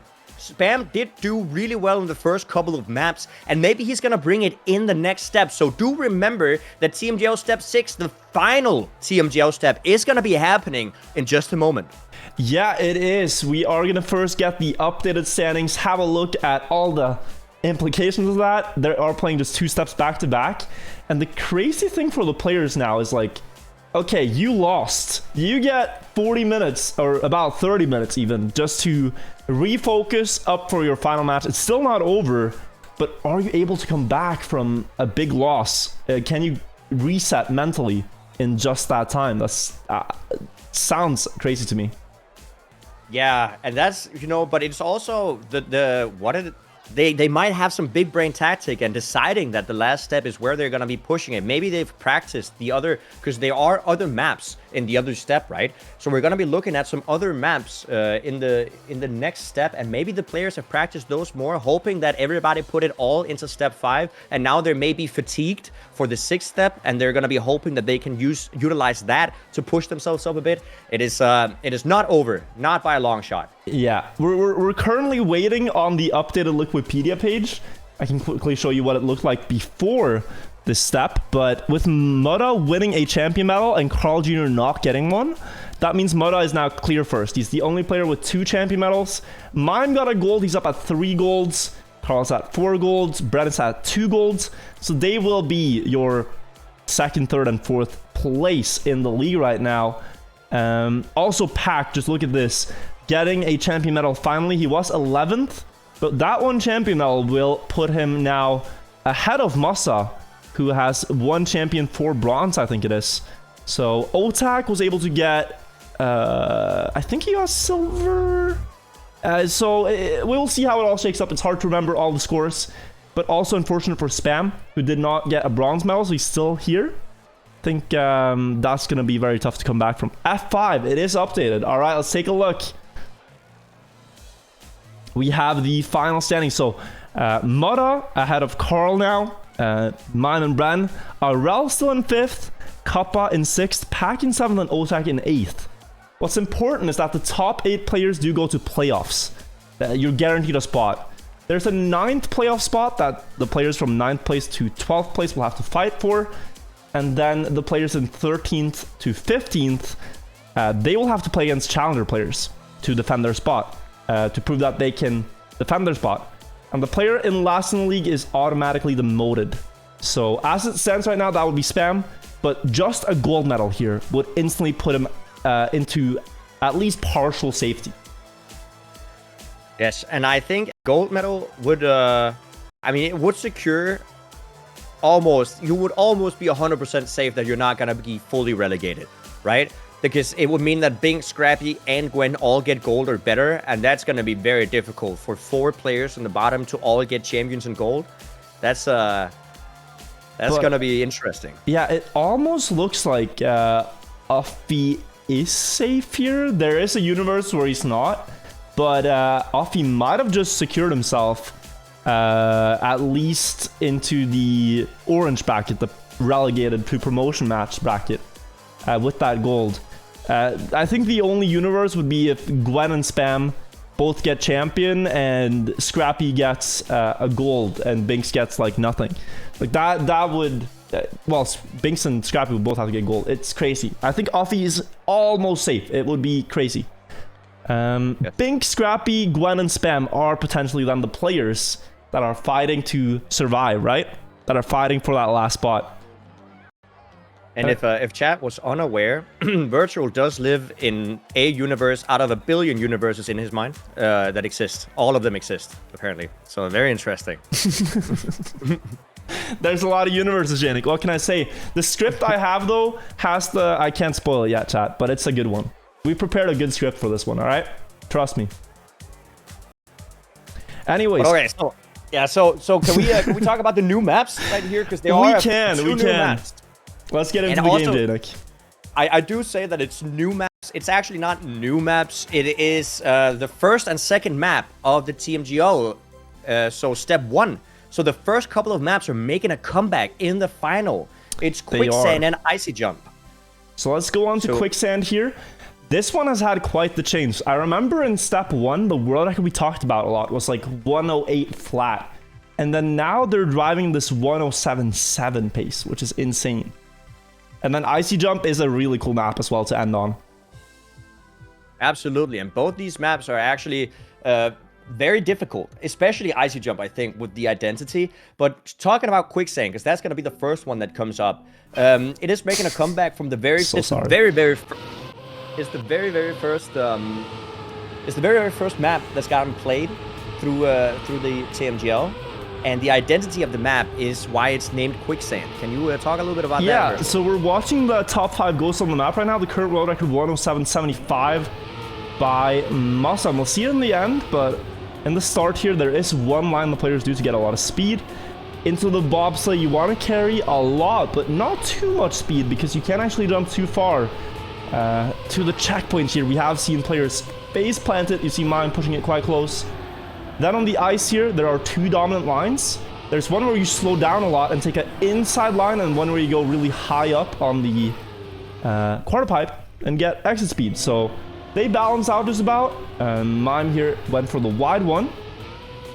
And then in the ending, you have the quicksand. So you're driving over a effect block that makes it impossible to brake anymore. You can no longer slow down the car. You have to drive over the sand to slow down while also catching enough dirt to get great speed into the end. Just for a moment, look at Scrappy's end here, as he was, you know, one of the players a little bit behind before the end. And then, after the first turn rather, but then got a lot of exit speed by hitting more of the dirt and comes right back into second place. So different lines balance out here, but really, the one important line is the start one. Doing this quick right turn on the right side of that small tree gains 0.3 of a second. Right there. Just that one line. And we see players crash it earlier today a lot. That is my presentation, Janik. How did I do? Oh, sorry. I was literally muted. I was worried. I was thinking, like, why did he say so sorry until I saw your chat? Did your Mario horn go off? Yes, I have a car with a Mario horn bound. That's how we do casting here. So, yeah. Amazing. But okay, so talking about the very last thing you said, which was the different lines, they balance out. They really do. And we might even see some lines we haven't seen before, because once again, the players are practicing offline. If they found something new they don't want to share, they do keep that to themselves so that they can get the upper hand here, which is going to be very interesting to see. Yeah, we saw in the TMGL that Soldier still kept on doing the 360 on Icy Jump, for example, that none of the other players did. Yeah, and I think it was a known line already from the beginning, but it's something he was just comfortable with. Here, there is one trick you can do, and we'll see Masa do it. You can do a ramp cut on this jump at the end here, where you intentionally go off the side of the ramp to reduce airtime. Just using the fact that it's a little bit more tilted there, so you get less airtime. It's very risky to do, and it's something you should only do if you're far behind, but he made it work. Got world record. Yeah. I've noticed that none of the world records do it, but they might be because they have so much speed that they can land on the road part. Oh, they actually skip the grass entirely. That's true. They skip the grass entirely, and then they land with a drift on the road part. Actually, also viable in that sense. But that's you know, only if you have the incredible pace and you have to get the exit speed. The exit speed comes from all the way back from the exit of the ice slide. Ice slide. So it's so difficult to set that up. But that's what we're talking about. It's all about snowballing your momentum through these tracks, and it's going to be so important to see them. Also, a quick little addition: the start. There's multiple ways to make a mistake in the start. At least what I found. You can actually clip a water block in the start. If you go to the right of the trees in the start, there's a small water block that you can actually clip with your back right wheel, and that's gonna send you drifting out. I know you might not have noticed it. I only noticed it because I've played the map extensively myself. Right there. No, back. Wait, I didn't see it. At the very start. Right at the where the players go inside line. This one? I'm looking. No. Up. Right at the side. Oh, you can clip this.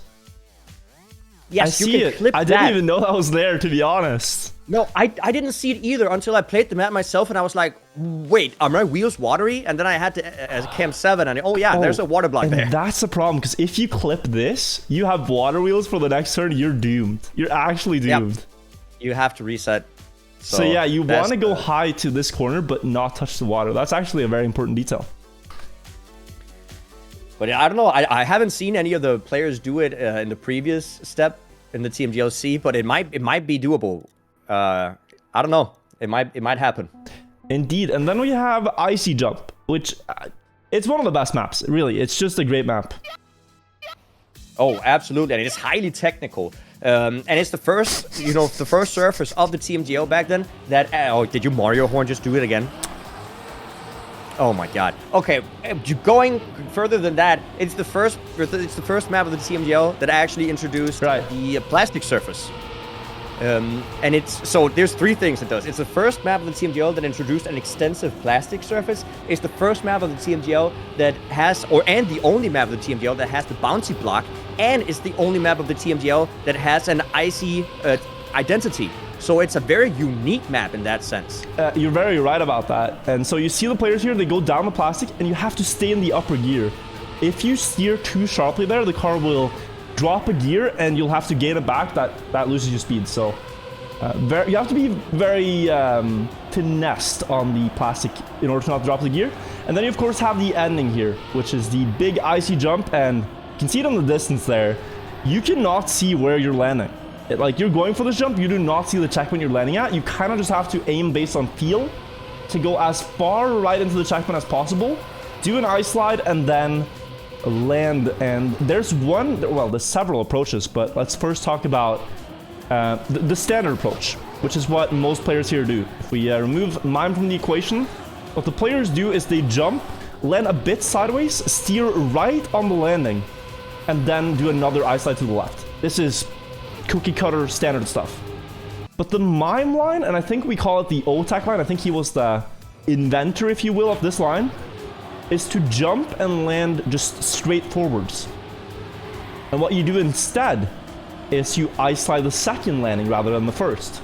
So jump, land straight forwards, do a tiny ice slide on this one so that you land in an ice slide here, and this gains more speed towards the finish.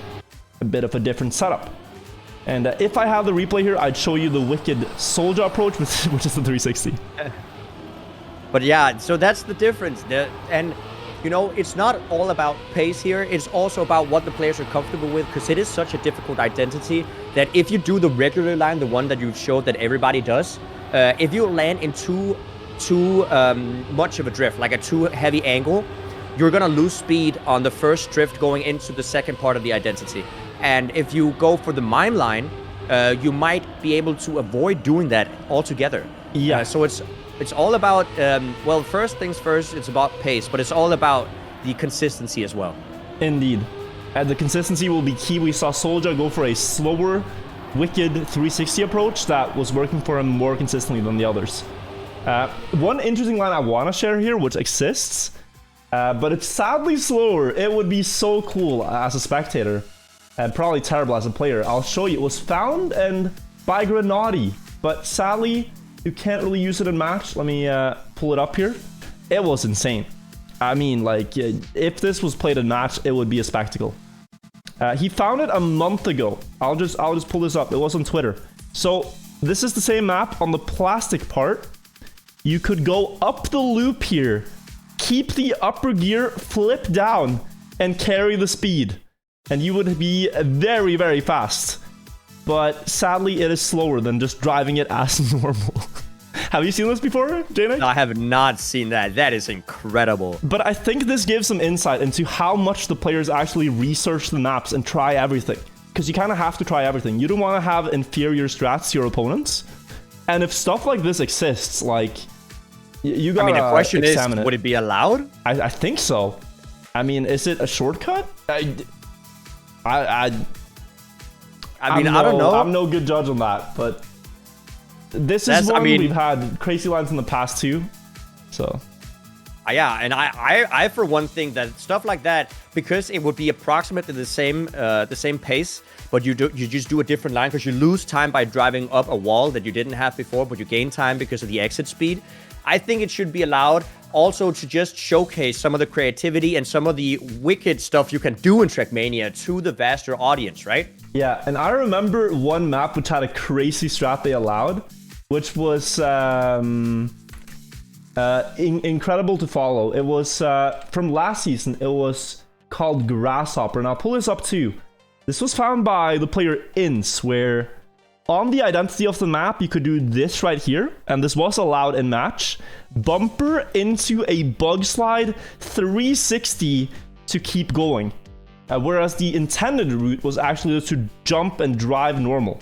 But this bug slide with the angle redirect was way faster.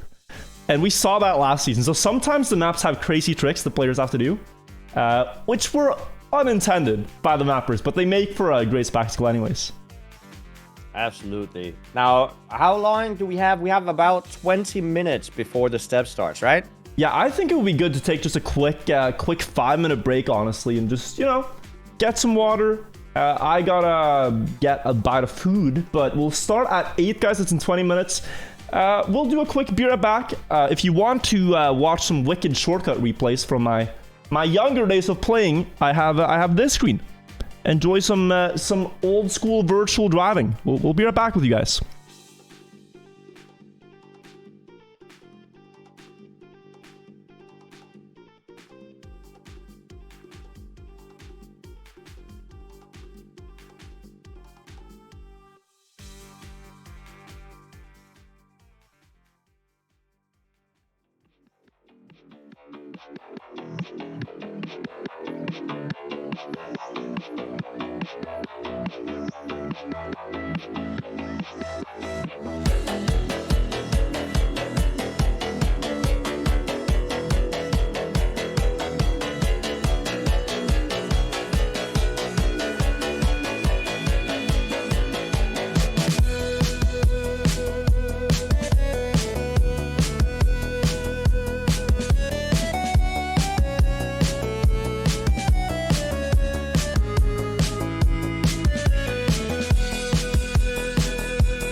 God damn, boys. I used to be good at this game, huh? What happened? What happened to my pace in the game? I don't know. But back then, I was a wicked fastest way only member. Now, I'm on the caster bench, but it's a pleasure to be here. Someone has to do it. And I think we've been doing a good job of it so far, Danik. What do you say? I actually want to say that we've been doing it pretty well right now. I can't be 100% certain. Also, I have your stream on voice, so I can hear myself like 4 times. This is weird. But I think we've done okay. Is that on me or on you? Oh, that was on me. All right, okay, good. I was getting worried. But yeah, chat, I hope you're enjoying the show so far. We still have one more match to go, I think it is. Perhaps a historic day, the longest day of casting in Trackmania Grand League that we've had. The Super Week, as we said.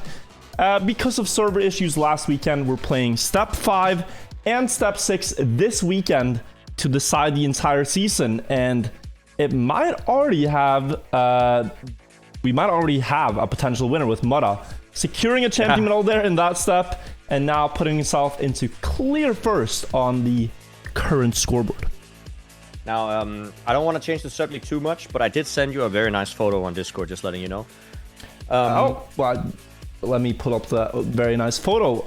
It seems it's just when I had to mute the stream. When I had to mute the stream, I saw that. But this is dangerous to pull up, Janik, because I don't know if you know, but I have a channel point redemption, which is exactly this number, and it's already gonna ruin the entire chat experience. But thank you for sharing. I appreciate that. Yeah, no. I thought it was dangerous because you would leak our very, very interesting private conversations, right? No, I'm definitely not going to leak those. Those can stay in the DMs. But yeah, so chat experience is ruined great. What are we going to say about the standings? We have Mutta in the lead. Carl with 4 golds could easily take this away with a champion medal, which is not all that easy. But I got to think for Mutta, he has a very strong map pack in this last step. He did so well on turnover, and he also has Icy Jump as one of his best maps, right? Yes. And I think I'm looking forward to see, well, it depends. What map is going to be played first? I can't remember. I have to pull up the map pack right here. The first map is going to be the final map, Knife Edge, and then Turnover. So we might not see Mutta do turnover depending on what placement he's gonna get there on Knife Edge, right? Ooh, but it's gonna be incredible. Edge was good though. I mean, he did some 104.5, 104.6. Like he was playing close to the world record. Kind of got overshadowed a bit by Carl, I think, but he did win that one in the previous one. Yeah. So definitely interesting to see. But yeah, incredible that the players have to not only play 5 but actually play 7 maps today. Yeah. They've had to practice 7 maps for today's Super Sunday as we're playing 2 TMGL steps, and it's going to be interesting to see what the pace on Quicksand and Icy Jump is, because those are the 2 extra maps that they're going to be playing. Yeah, and I have to say, just thinking about it, do you know who won Step 1? It was Musa, right? And Musa has the 2 maps from Step 1 coming back, and he's good on the last 3. Like, this last step could be a very good one for Musa. Especially Quicksand's good map for him. He has the world record, and Icy Jump, I think he has the world record there too, so could he perhaps flip it here and get a 2nd champion medal in the end? Because he's been very flippant, which we just know Musa to be, but when you see the medals here, I think it shows it really well. 1 champion, 4 bronze. Like that's the Musa. You get 1 really good performance, and then a couple of like forgettable ones. And then another banger perhaps, you know? But I mean, that's all you need, because for Musa right now, he is 100% secured in the top 12. Yeah. He cannot drop down. So, you know, that one champion medal is all that he needed to stay safe. And, you know, that's just getting it the first week, such a big relief for him, I think. It really is, but then you also have to look at it and think like, okay, 1 champion is good, but he's not in the top 8 right now, and that is due to the lack of consistency in the top placements. Yeah. Players like Mime and Carl Jr. consistently getting golds feel a lot safer in that top 8. And they likely will remain there. Musa now perhaps needs a champion to get guaranteed into the playoffs. So, yes. And now that we've talked about the top, let's also look at the bottoms right here. Because we can see Bing, Scrappy, Gwen, and Spam. None of those players have a gold yet. So it's going to be interesting. They don't even need a champions medal to actually climb the ranks quite a lot. They're going to look for that gold medal, and you know, they're really going to be fighting for it. So it's going to be interesting to see who's going to end up in those golden champion matches there. If the bottom 4 players can pull out of that relegation spot. And that could very quickly, we could already have some clues already after just 2 matches where you see like, okay, does someone end up in champion or bronze? It's a huge difference for the overall standings there. I think I hope to see something like we saw good signs from really all of them, with Scrappy being in the gold match at one point. Binks was almost there fighting against Offie, and then he lost that match to go into silver, pick up another silver medal. And then Spam sadly dropped all the way to the bronze match. And now the difficult thing is that, well, for us it's just a small break between the matches. For them it's like you're sitting in this mental rut, like what if I lose my spot, you know? For some people, they get, you know, they're paid by their org.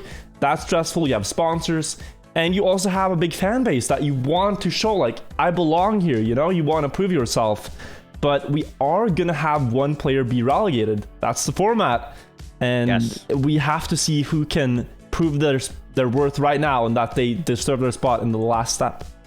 And the thing is, if you look at Spam's perspective, just talking about him a little bit, he did really well in the start of the previous step. But those starting maps in the previous step are not going to be in this one. So you've got to think, did he practice the 2 last maps that weren't in the previous step? Did he practice quicksand and icy jumps more so that he could get those maps down and maybe neglect some of the others? Or what was his strategy going into this week? And is he going to be able to climb his way back? Yeah, and I mean, and I'm reminded, and I want to show the chat as well. The cool thing is that it ain't over until it's over. Last season, we had a multiplier format, and Spam was in a similar situation going into that one, where in the final step, he did an incredible comeback. Let's see if we can find it here.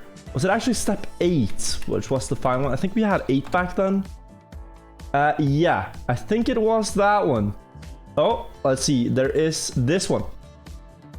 So he was pretty far behind. He needed the 5x multiplier on the last map, and he waited for it. And then let's see here. He had 62 points, and he needed like 300. So he waited for the final round, and Spam got this run that we're watching right now. I think this is the last round. You can still clutch from this point. And he is a man that's proven that he can do it. Let's just have a look. This was a very interesting map. It was Icy Snake. He seizes in first. Pressure's on. Cool to see a point of view and not just like the cast. It is so tense when you just look at their focus. Yeah, you can see how his face is just in full. It's a little difficult to see because your camera, but you can see some of his face. He's just fully focused. Like there's no emotion. He doesn't have time to think about his expression. It doesn't matter because he's just all in on the map. And then the relief.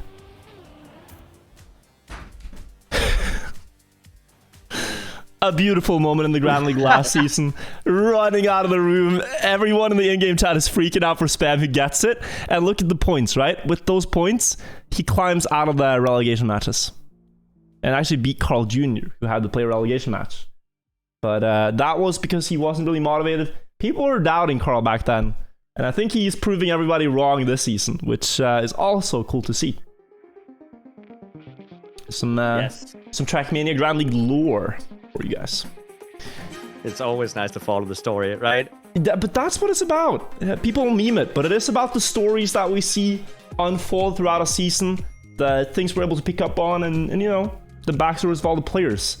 We're going into a very important match in just 7 minutes, chat. We are going to get the opening brackets, which could be very important, who you face in the first couple of matches. Yes. And we'll see what we have here. So the opening brackets are... You're able to see them in the viewer there. Oh, and when you get it up. Looking at it, we're gonna be playing Knife Edge, and the top 2 world record holders are Mime and Scrappy, and they're actually gonna be in the same group together. They're gonna be playing. They're gonna be playing against each other, and they're gonna be playing against Masa and Grenady. And we haven't seen Grenady or Scrappy today. I think so too. I think Group 3 is a good one to start with. But there are some really good matches here. Spam has very tough competition in his first match, up against Kappa, Carl Jr., and Pack. If he wins that one, it's a confidence booster. If he loses it, could be very crushing.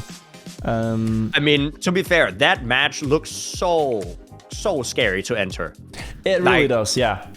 It's a huge confidence booster if he wins it, but if he loses it, I think he's still gonna be fine because he's like those. Yeah, maybe he thought like, oh yeah, that's gonna be very tough. Yeah, that's fine. You would just shake it off. That's true. But yeah, it's starting up. We can get ourselves on the server and talk about Knife Edge. Let's get in. Yes, let's do it. This is the final step though of the entire season. After that, we will only have playoffs, finals, and stuff like that, which is also exciting. But there is something to the regular season, you know. It's coming to a close. It's been fun. And it's gonna be a while before the playoffs are gonna be happening. So this is the last TMGL for a little bit, and I think it's gonna be super hype. Let's get ourselves in game and have a look at the warm up, how they are preparing. We're watching Scrappy right now, as he said, for the first time today, who has gone a bit under our radar, but has been having some good matches. He got into gold, then sadly dropped down and ended up in silver last time. Now though, on one of his best maps, the world record, a 104.20 by Mime, but Scrappy has a 104.208 as his personal best. So. We're talking 8,000 separating them. It's 8,000, yeah, between first and second on the scoreboard. So that's very, very close. It might as well have been Scrappy that had the world record, and he's gonna hopefully show us the pace that he's accumulated on this map. But Mime, once again, is gonna try his best to make sure that he denies it. Indeed, and I mean, Grenady and Masa have been kind of in this middle, this 9 to 13 position, where it's you know, you're kind of doing well. You have some good moments and some bad moments, but Grenady's gotten a lot of golds. If he gets a champion here, he will instantly propel up the scoreboard, and if Masa gets one, he's right up into top 2. So they could also end the season on a high note. Needs to start with a win here though against the 2 world record holders on this map. Yes, and just so you guys know, it's always a fun fact, but Grenady is playing with a steering wheel, and is the only one in the Grand League that is doing so. I think a lot of people look at this racing game and think, why would you not play a steering wheel? Like, is that like a wow factor, like car game steering wheel? But in Trackmania, actually, yes. This is such a fast-paced game with a lot of quick lefts and rights that having to turn an entire wheel is often less efficient than just clicking a button on a keyboard or quickly flicking your thumb on a controller. Yeah. So it's something that we don't see a lot of players use, but Grenady simply got used to this from the beginning because his dad played on a steering wheel, and then he was like, oh, I want to play, and has been playing like that ever since. So you can really make it work on anything. They are definitely a family of straight up monkasteer all the time. I think. You know, flicking your wheel that fast, it's difficult, but you know, they've gotten it down. I love that Twitch emote because in some Trackmania streamers' chats, if you just type Grenady, it shows up the monkasteer emote. Like it just converts it to monkasteer, and it really is his branding, if you will. So you got a big spectrum of players. You got players like Binks, who we keep mentioning is a laptop keyboard enjoyer. Giga Chad, he just sits with his laptop keyboard and drives world-class times. Doesn't need any new graphics card or processor. Just literally sits on his school laptop and enjoys the game at a very high level.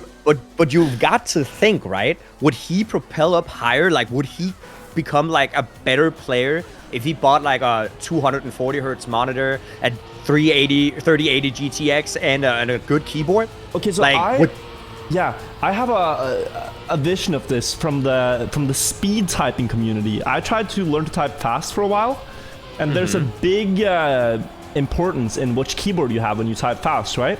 Some people prefer the mechanical keyboards for typing, but there's also a crowd that actually prefers laptop keyboards because the keys are very easy to press, very quick to press. I think he could get a good computer, but I think he's so used to the way it is to tap a laptop keyboard that he actually might just want to plug in a laptop keyboard to the new computer, and he'd still do really well. I mean, and that could definitely be true, because a lot of people that enjoy the mechanical keys, they do it for shooters and stuff, because you know you can be precise of when you want to tap down the key.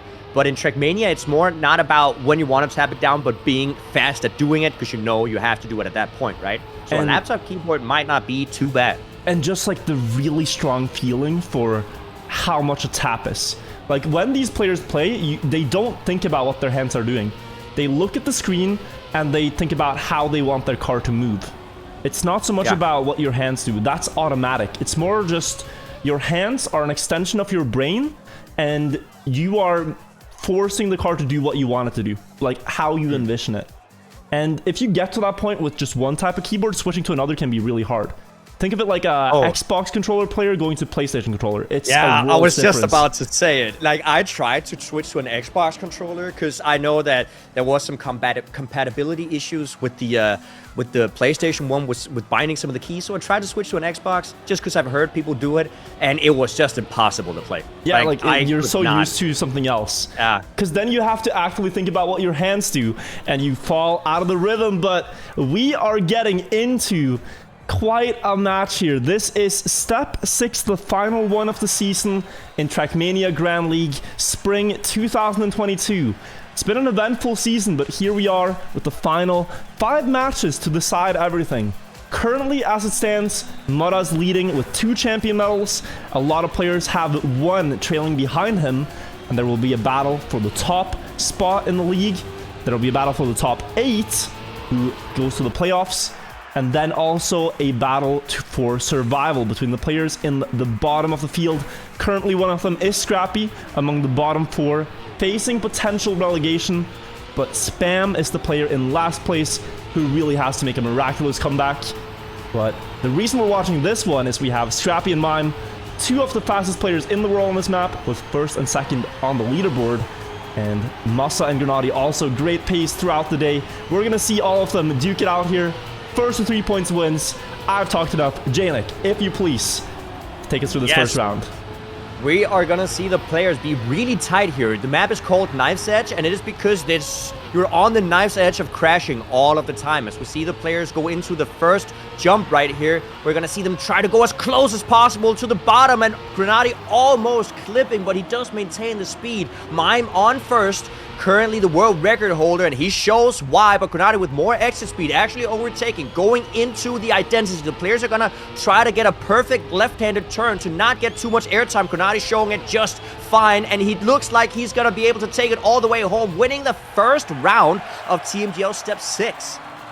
Really good time to start us off, 104.6. We were talking, you know, that's a Carl Jr. time, that's a Mura time. But apparently it's a Grenadi time too. He executes this beautifully in the opening round and shows us that this is the level you have to play at if you want to win rounds. In this format, 2nd places are no good, so he now raised the bar. Everybody knows that's where we gotta be. And this means a lot of risks will be taken, because it is either that or you just get 2nd place as Scrappy here, trying his best, but going into the wall in round number 2, and just a small mistake like that is enough to put you out of the contention for the win 9 out of 10 times. Yes, but we have seen the Knife's Edge identity, the very ending of the map, take out multiple players at once.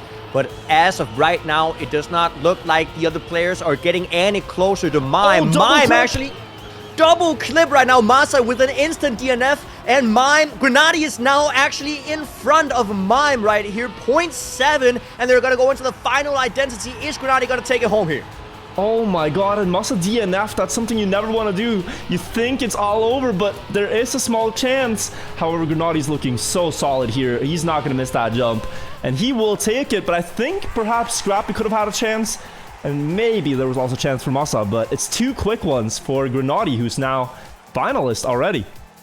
A quick back-to-back for Grenady, showing that consistency is important, but also showing that never giving up is also a part of the game. And now he is in finalist mode, trying to lock it down. The other 3 contendants are going to try to deny him that finalist win, and will they do so? Let's take a look. And Scrappy needs to get into the rhythm now. He's such a momentum-based player. You'll often see him in Couple of Days where once he finds a good rhythm, he will most assuredly win. Like, if he wins, if he's feeling it, he's one of the best players in the world. But then if he can't get into that rhythm, he can often crash 5-6 times in a row, and it can all fall apart. A bit of an optimal jump there. The others will get a bit closer. 3 players following Massa, clipping the jump this time. He's not going to DNF, so he's learned from his mistake, but the others have survived. Scrappy in the lead. Very important round to win to build momentum.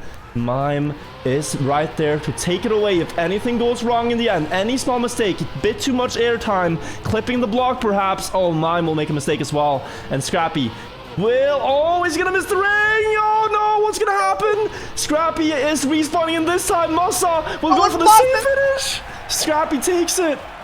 There's no way, and that's exactly what we were talking about, Wirtual. Never give up, because chances like this are able to happen due to the difficulty of these maps right here.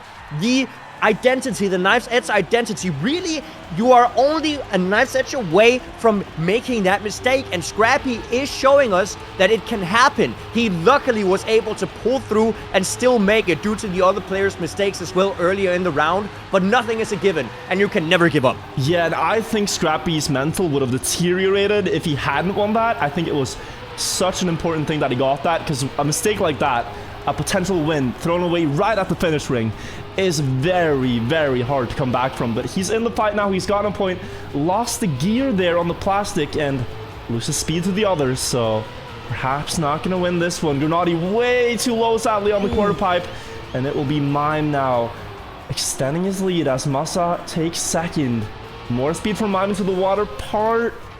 Gonna land smoothly, and he has a chance here, but we've seen so many mistakes. Will Mime survive the Knife's Edge? He's a bit wide, a lot of airtime. Massa, so much speed, and this could become very close on the finish. Massa coming like a rocket to take the point away. 1 point for Big Massa to put him on the scoreboard. What an incredible speed he had there at the ending, maintaining his velocity throughout the entirety of the identity and showing us that you can overtake there if you risk just a little bit. And he did it so well. He did indeed, and that's what it takes to win. So he needs to get to 3 points. That's how you win in this format. 3 points on any map and you will win. But only 2 players can win on every map, so you gotta get there fast, because Grenady, for example, is just 1 win away from securing himself in the winner bracket. Next round up, all 4 players tied. Down to the plastic drift now. Gotta keep the gear. The top 3 have it. Grenady perhaps with a bit less speed in the back. Different setups for the quarter pipe jump now. This has been decisive. Mime has a shaky setup. Will he get the jump? Going a little bit too high. Better safe than sorry, as he's still in first place. But Massa now up into first, and we have a very close race, Janik.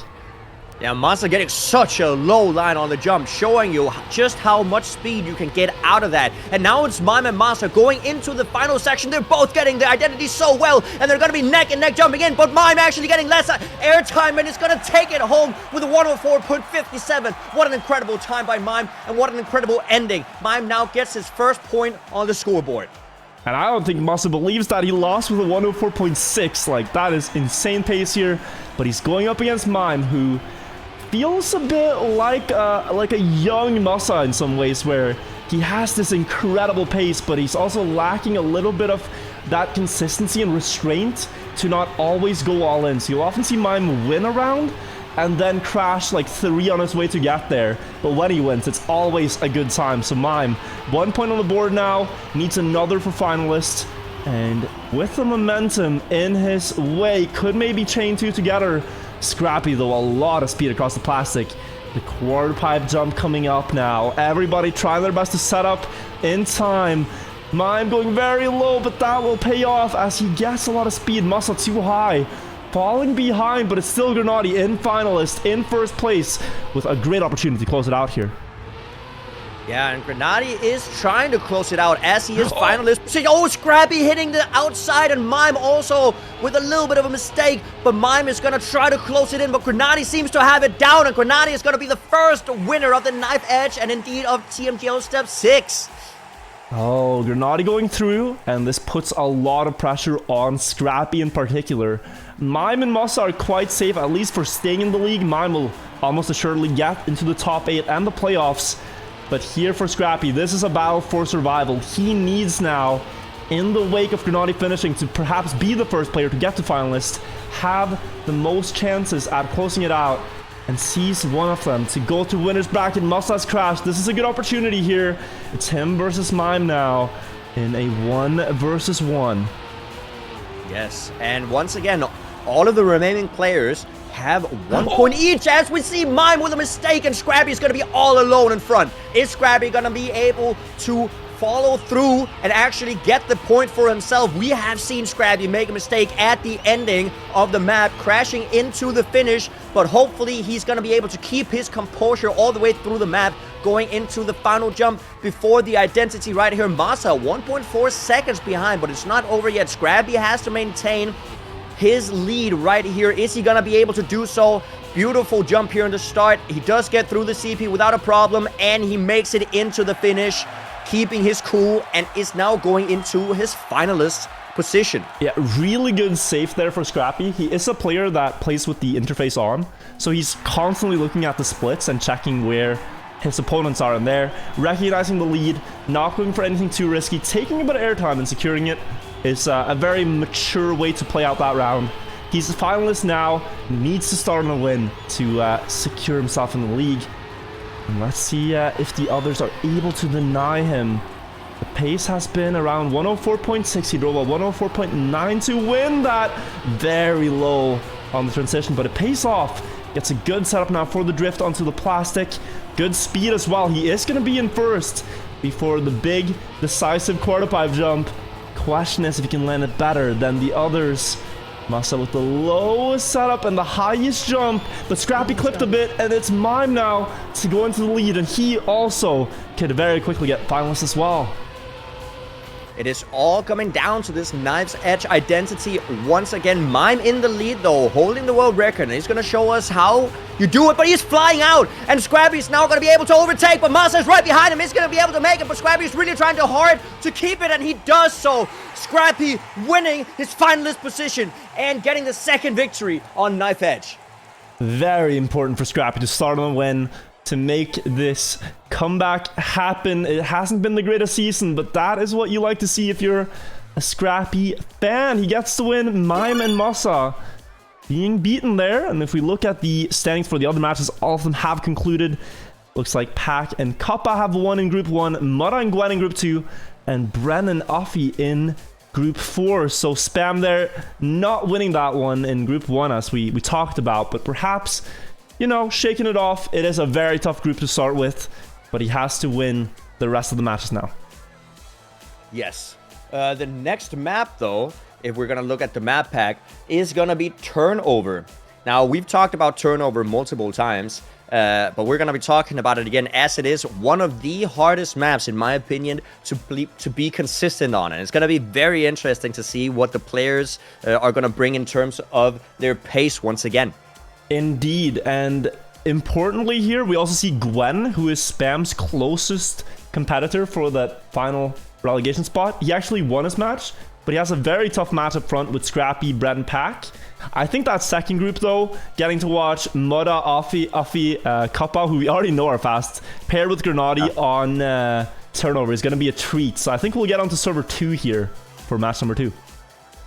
And once again, Turnover is a very, very high-paced map, almost a full-speed map, and Mudda is known in the full-speed community as one of the greatest, and that is why we're going to be looking at him, trying to see his lines and just how much he maximizes every single possible speed slide during this map to show us what pace really is. Yeah, like, and it looks weird sometimes. Like, there are maps where Mudda will intentionally take a line that loses, like, 0.4 early on. And the reason is that he then has more speed. And on full speed maps, you tend to never lose speed. You only build more and more. And in the end of the map, that can end up saving him 0.3 of a second. It's all about building speed. And he has such a good understanding of how to carry momentum in that way and get like a really good time. And it's very hard to match that. So this is probably his best map. And for Mutta to win the regular season, winning here would be a massive step towards that. Absolutely. Mutta is, as you guys know, currently leading the Trackmania Grand League. And the fact that he is also won the previous map and now one of his best maps coming in right here is gonna look really good for Mutta to get a good chance at winning the entirety of the TMGL. It is, and it's just so silky smooth, his lines on the grass here. The speed sliding we're talking about is where you intentionally slide at an angle where you overlap the skid marks. So you'll see it a bit on the plastic, a bit on the grass, but if you look at the skid marks behind his car, when those lines overlap as the car is almost going straight, that's a speed slide. And it's especially visible in this first uphill. See if anyone is driving it right now. Looks like Mutta might be going there. But that's one spot they do it. They also do it a bit in the downhill. Looks like he's resetting here though. Grenade. If you see the skid marks overlap, that's a speed slide. And it just... Yes. You go faster than driving straight for whatever reason. And every single part of the map where the players are going to be able to do it, you're going to see them try to do it. But the fact that Mutta has such an extensive history with full speed maps, he might be able to recognize where it's best to use them. Also, I just saw Grenade do something that I haven't seen before. I don't know if it was on purpose, but on the first turnaround, before he hits the booster, right? We've seen players do a drift so that they accelerate faster, right? Mm-hmm. But what I saw Grenade do is he actually braked before and only hit just the tip of the booster. Okay, that is new. And I have not seen players do this. I don't know if it was on purpose and it's due to him just warming up and not really caring, but it might be a new trick that we're looking at. And I will say I also really like his ending, because what he did is he set up on the left side, steered right towards the ice, so he had more angular momentum on the final turnaround and then more backwards essentially than other players that we've seen. Just a quick like left-right on the final jump. Grenade's got some strats. I'm not sure how they line up towards the known strats, but that's a small trick there. Also, a little extra thing. A lot of people are saying that Grenade does indeed play in Cam 3, which is, you know, where you see it from the driver's perspective. And how is he able to watch his tire marks then? How is he able to know if he speed slides? But these players have so much time in the game and have such a good feeling for the car that they know it. Yeah. They don't need to see it. You feel it. It's weird, but you feel it when you're in that good speed slide angle. It's all about just muscle memory, knowing how much to steer. He might have practiced this in another camera to see it, but really, you just have a feeling. So we're going live on Turnover. It's the second map of the step. There's 5 maps in total. We're watching all the winners from the first match. So winners play against winners, and if you win here, you start in the champion match after the seeding. That would be huge. But look at Mutta now as he's gonna go for this first speed slide, building up a lot of speed already here into the water, and then just a small angle up the hill, overlap those skids, and he's instantly gonna propel himself into first place. And just those slides there, you can see how much speed actually generates. The others are almost 0.2 behind. But now let's turn our focus to Grenade, who you said had a bit of a different setup. How will this compare to the others? He is indeed braking a lot, and it looks like it carries less speed, but perhaps safer than what Mutta's doing. Actually, the early landing will put him into first, and I don't know if that was a one-time thing, J-Nick, but you might be onto something here. Grenade's got a line, but also a bonk, and we will not get to see it pay dividends here. Mutta in the lead before the ending. Can he hold on and take this first point? It is all about the last slide right here. So Afi is trying to close in on Mutta, but Mutta is with a demanding lead. Is he going to be able to take it here in the ending? And it does look like he gets a great turnaround. Kappa with a lot of speed as well, but Mutta does save it with a 107.8. A very nice time as well from Mutta, and very, very well played. As we've said, Mutta is a favorite of this map, and he does show it. It's just so absurd. Yeah, it's a 107.8. Like, that's, yeah. I mean, he drove a 107.7 earlier on. It's not updated here as the world record, but he has some incredible pace. Mutta just... wow. Yeah, this is likely going to be a qualified map for him. anything else would be an upset because he's just so good at speed sliding. Just look at this. That's the first 3 turns, and he's already miles ahead here, generating about a 0.1, 0.2 lead. Then into the turnaround, the interesting thing is that Grenady turns around at the perfect time, so that his car lands earlier on this plastic jump. You can see Mura is ahead now, but Grenady gets the perfect early landing, and that speed puts him into first place at the checkpoint.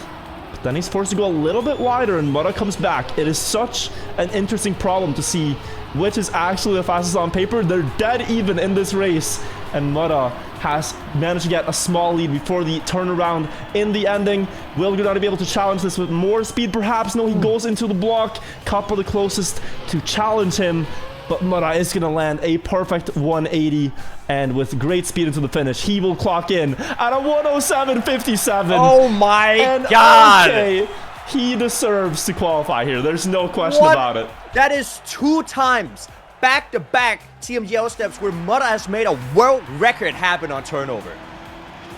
I'm just amazed. That is amazing.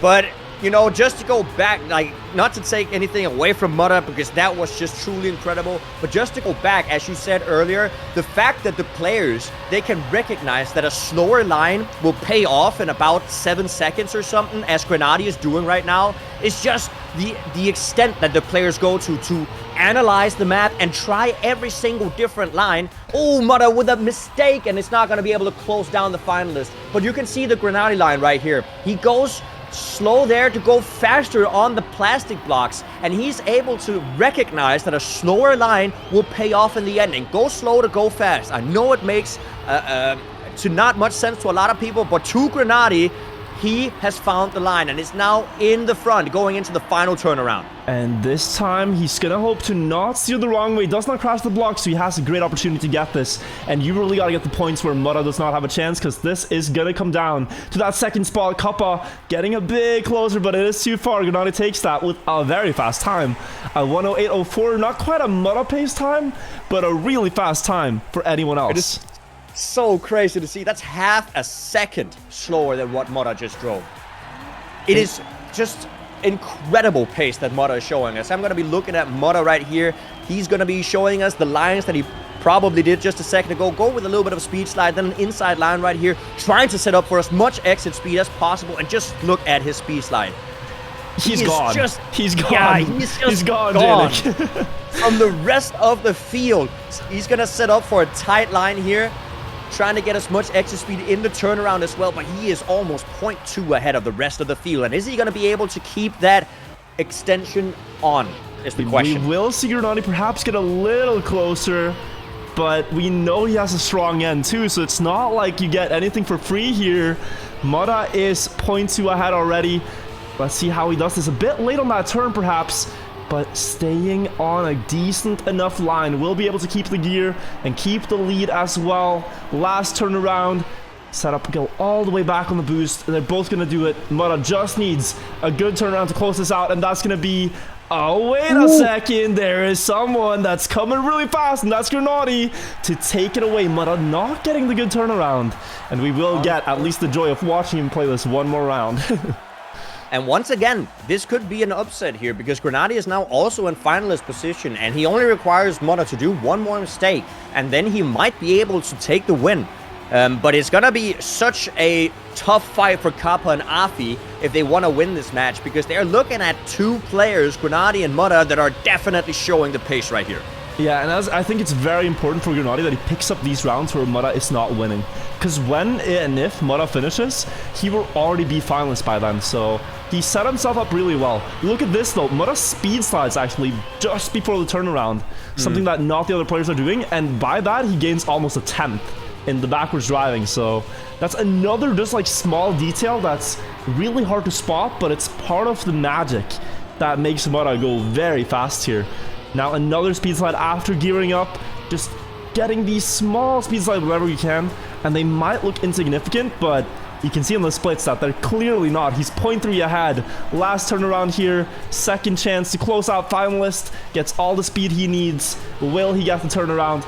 to secure the win. That one looks a lot better, and I think we have Mutta with the golden ticket on through, but also a 107.45. There's just no way that Mutta does another world record. He might as well. He might as well. This is his map. He's the king. Why not? You know? You finish in style. It's the last step. Put on a show for the viewers. Thank you, Mutta, so much for letting us watch that spectacle. Now Grenadi, as I said, finalist here as Mutta has completed his match. And the others have a very tough opponent to face. He could just win one round and be through to the champion bracket. Champion match 2 coming up later. Kappa turning around the other way now before the reactor booster. We will see Grenadi go for that turnaround, but he's already ahead before the landing. He will be ahead after it. Surely going to extend here. And he has a decent lead to work with before the ending, Janik. Yes, he actually has quite a long lead, but Kappa trying to close in here with a better plastic line, but does not seem to do so. Actually, Grenadi extending his lead, and it's now 0.2 ahead. It's all going to be up to the final turnaround, but Grenadi does have a favorable position right here as he goes into the final turnaround. Is he going to be able to make it? It does look like he makes it. Kappa actually with a lot of speed, but it's not going to be able to catch up, and Grenadi is going to be taking the second victory here on turnover. It was 2 clean sweeps by 2 really fast players. Mutta in a league of his own, but Grenadi able to drive really consistently faster than the others, and they both qualify with 3 zeros. So we get to see the other matches here, I think, in time. Oh, Pac, Bren have already won in match 1. Let's take a look at that triple finalist, though, in match 3. What an incredible display of skill here from Mutta. Getting multiple world records in one step and also gotten a world record in a previous step. 3 world records here in a single day. 3 world records and 3 finalists here. Binks, Otak, and Masa all fighting for it in match 3. They lost 1 match, but they can still recover. Binks hitting the clip before the ending checkpoint here, and Otak will inherit the lead. 0.3 ahead of Masa and Spam, and 1 bad turnaround is all it takes for them to be able to catch up, but Otak carries the speed and will be the first advancing player out of this one. 108.05. I feel like we've gotten spoiled, Janik, because this is a great winning time, but it's just like we've seen the light, you know, we've seen the upper echelons of this map. Once you go Mutta, you cannot go back when it comes to turnover. That is incredible. We're going to see Spam really try to push it here, as he's the only one without any points yet. And Masa hitting the inside line right there, unfortunately losing a bunch of speed. And it's going to be between Spam and Binks to see who's going to win it. Binks trying to close out the finalist attempt right here, and Spam trying to deny him. Spam with a pretty good line, actually overtaking Binks, but Binks has more exit speed, and it's going to take that first place right back with Spam making a mistake, and Binks is now going to be all alone in front. Masa with the close to second place, a second behind. And this is for survival. Spam is going to go 0-2 on the opening match. He's going to start on the bronze stage if Binks wins this right now, and then the best he can secure is a gold medal. And that point, he's hoping that Scrappy and Gwen cannot secure a gold, else he will be the player that's out of TMGL. This is very important for the overall standings. Let's see if Binks can secure this one. If he doesn't, Masa's the second, then it will be Binks to secure it. Masa DNF'd. Yeah, but this is now very interesting for the overall standings. Binks and Otak, the 2 players to advance here. Spam now. He must win the last 3 matches and hope for a miracle. That is such an upset for Spam, but as we talked about a second ago, Spam did not do well on these maps in the previous step, but he might be able to take it back on the two new maps of this step, which is Quicksand and Icy Jump. He might be able to secure some wins there. Hopefully, he's going to be able to have the pace on Heart as well. And unfortunately for Spam, his opponents in the bronze match are actually quite damn tough. He has Masa, Carl Jr., and Aurel to deal with on Heart. As you said, a pace-based map. In the winners bracket, though, we have Pac, Bren, Mutta, and Grenadi. In the gold, we have Gwen, Scrappy, Kappa, and Uffy. And in the silver, Otak, Binks, Mime, and Papu. Perhaps we should go through the format one last time to explain it to the viewers. Get your notepads out. Let's go through this for the last time, chat. This is the format we're playing. So, we've already played 2 matches. We are here. Players like, well, let's take Pack, for example. He won his first 2 matches. Mudda won his first 2 matches. They're in Champion Match 1. Players like Spam, who lost their first 2, Bronze Match 1. What happens now is that if you win a match in your league, you move up a league. So if you started in Bronze and you win, then you go up to Silver. You win there, you go up to Gold Match 3. And the 3rd match is important. That's where you can get your medals. So if you win in Gold Match 3, you get a gold medal. If you win in Champion Match, you get a champion medal. And these are very important medals because it's based on the Olympic Games format. 1 gold medal is worth more than 100 silver. It doesn't matter. You just want to get the top medals. So for Spam in Bronze, he has to hope for gold here in order to come back. Yes. And I want to point out something that I'm seeing here. If my mathematical abilities are correct, Carl Jr. is not able to get that champions anymore. Which means that Mudda has, if Mime is the only other person that's going to be able to tie him. But what it looks like, if Mime doesn't get a champions medal, Mudda is going to win the step. Win the league, actually, yeah. Well, win the entire league, yeah. I'm trying to do some quick math. I don't think it's possible for Mudda to lose unless Mime makes it from Group 3 and wins all the matches, and Mudda loses all the matches. And I don't think that's not gonna happen. Mudda still has Icy Jump, for example, which I think he'll at least win. I'm guessing, but we'll have to see. Upsets happen. They have happened in the past. We'll get ourselves on server 1. Yeah, you're right. But yes. Let's do it.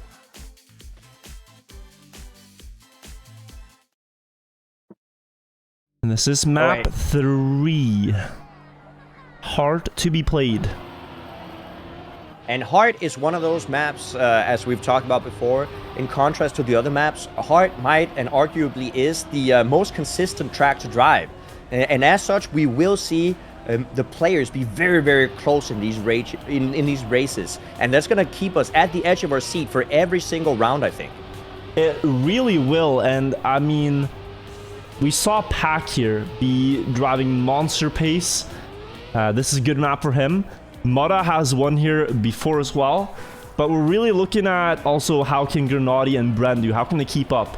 Because Bren might have a chance here. If, let's say, him and Pack advance and Mudda gets relegated to gold, for example, Bren has a chance to come back in the standings because he has 1 more silver medal than Mudda. So there are still things that can shake up, I think. But Mudda can't get lower than a bronze, right? So he's going to have a bronze more? No, he has 1 silver and Bren has 2, and they both have 2 golds. Oh, yeah. So it is still possible, but it requires a very specific universe, if you will. Let's see which universe we are in, chat. If we're going according to script, this will be a banger. I have it here in my notes, and I can't wait to tell you guys about it. We're going live on Heart. World record 103.32 by Mime. We've seen them drive 103.50 in match, which is an insane time. And we'll see if they can do that here.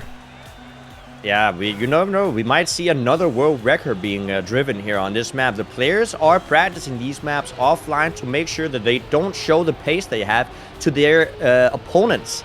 So we might be able to see even some new strategies or something that will, conclude in a new world record. You never know. Find out. We are live. First to 3 points wins, and we'll advance into the next champion bracket. This is champion match number 3. You want to end up in champion match 5. You can afford to lose here and then win in gold, but really you're best off if you just win every single match. And in order to do that, on this match, you have to go very, very fast. All the 4 players, as you can see, got through the start with ease. They're basically within a car length here, within 500ths of a second. Exit speed on this drift is one of the most important decisive parts of the map. And here, Pack extends up into first place before the dirt, slalom, and the ending itself.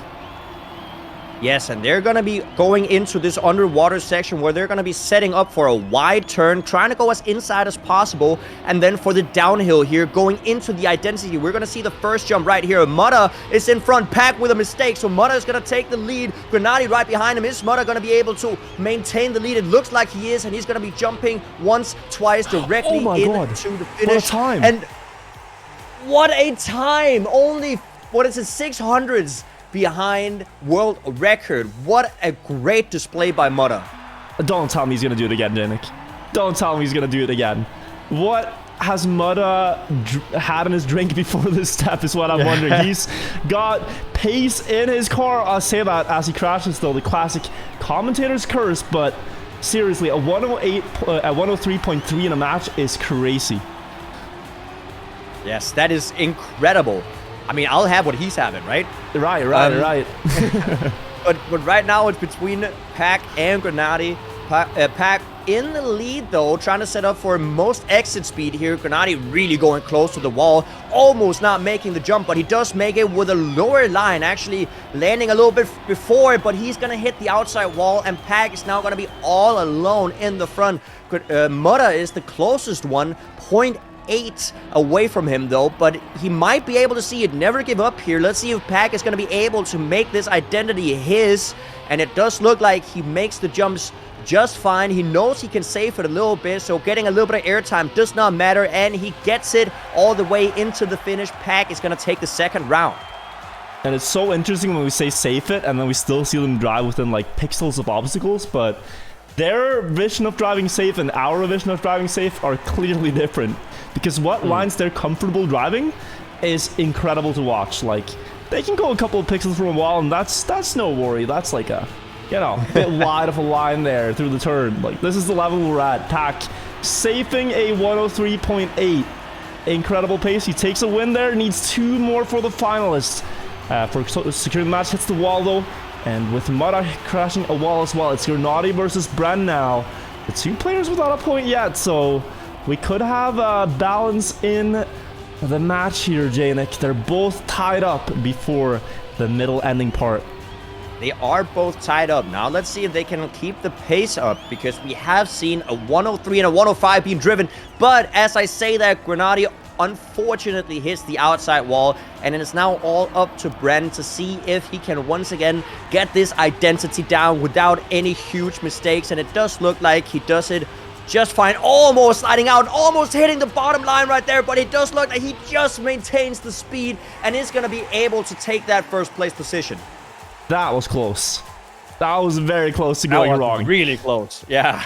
Like, you could see that was shaky, really shaky, but it does maintain the lead, and that's all you need to do. So we now have 3 separate players with a point each going into the next round. Let's see if all the players are gonna go through the first section right here without a mistake. As we have seen, the first section here actually take quite a lot of people down with it. And as such, as I'm saying it, even more people are making mistakes here. We have Bren and Pack this time around with a mistake, and it's going to be between Mutta and Grenadi. Grenadi, the only player without a point right now. Mutta is trying to get that finalist position, and they're both going to be going up to this uphill right now. And just looking at Mutta's pace from the first round, 103.3, I think if you're Grenadi right now, you're scared. Because you have a speed demon behind you, chasing you down, who has somehow mastered this map to the highest degree. And let's see if Mutta can find anything in the ending. Grenadi's defending beautifully here. He's actually driving a monster time of his own right now. The splits indicate a time of at least 103.5 if he survives, but he clips the last block. And Mutta will just cruise in and say, thank you, I'll take that. And dude, Grenadi was 0.3 ahead of that. Like, he was on an incredible pace of his own. Absolutely, and I think that's the thing that gets you sometimes, because he knew that he had like 0.3 or something down to Mutta, but he cannot slow down because of that. There's no way you can save it too much, and he knew he was on such a good pace that, you know, it can get to you. It can really get to you. The mind games that are, especially when he saw Mutta's time, as you said, Mutta's previous time of a 103.3, he knew he had to push it, and sometimes, you know, you make small mistakes like that. You do, and they are so costly, though. Now Mutta finalists, the other opponents you have 1 point. whereas it could have been everybody on one. It's quite the difference here, and Gennady now in last in this race too. Gonna be an uphill battle, but we see Pack leading here in this round. He has shown incredible pace in prior matches. Bren into the pillar there.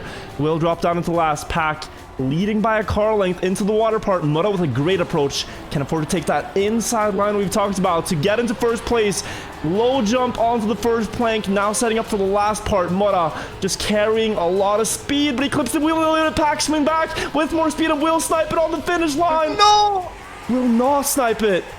He'll not snipe it. I don't know. I think it might be because he had lower speed, but that lower speed also made him land a little bit earlier on the last jump. So he did have just that little bit of time to accelerate, which just made him get into the goal first. But he did lose quite a lot of time due to that clip right there. And Mutta is the first one to win this track 3 of the TMGL Step 6. Mutta there can probably breathe very easy, winning by 100th, not having to deal with the incredible pressure of playing rounds on this, because it is just like, it comes down to the hundredths. It drove a fast time, barely won it. Now, Bren, Pack, Gennady left to fight for it. Bren in the lead, but Pack always pushing for exit speed here, always jumping up into first through this part. The question is, can he hold it in the ending?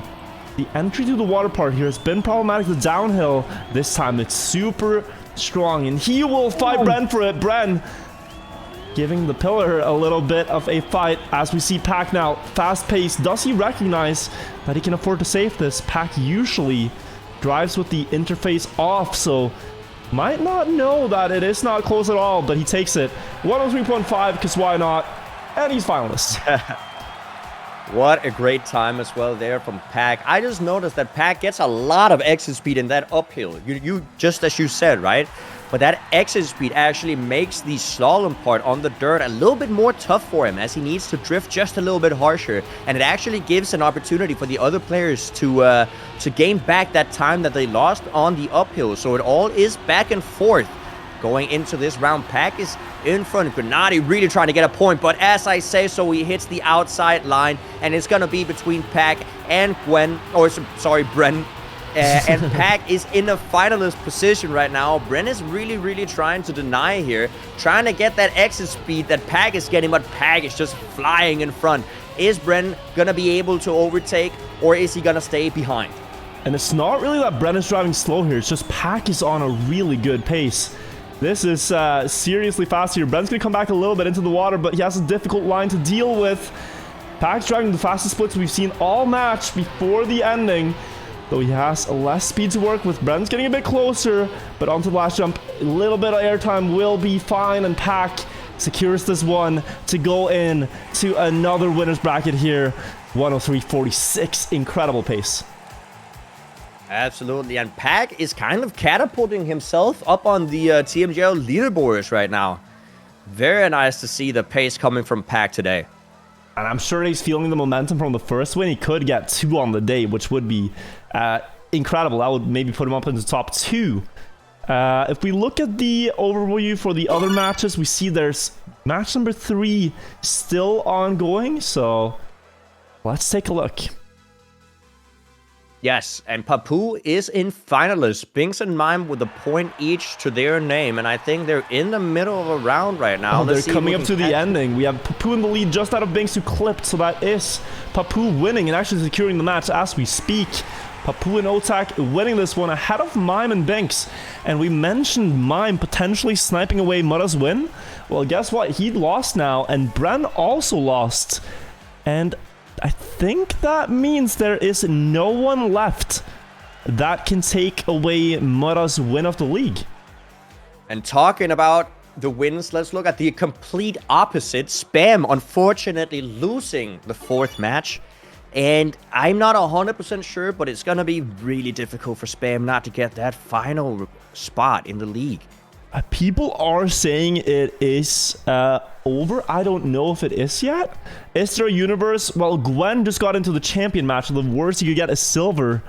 And the best Spam can get now would be a silver. So it looks like, yeah, it looks like because of that, Spam is eliminated. We'll have to see until the end, but that is quite the upset. Yeah.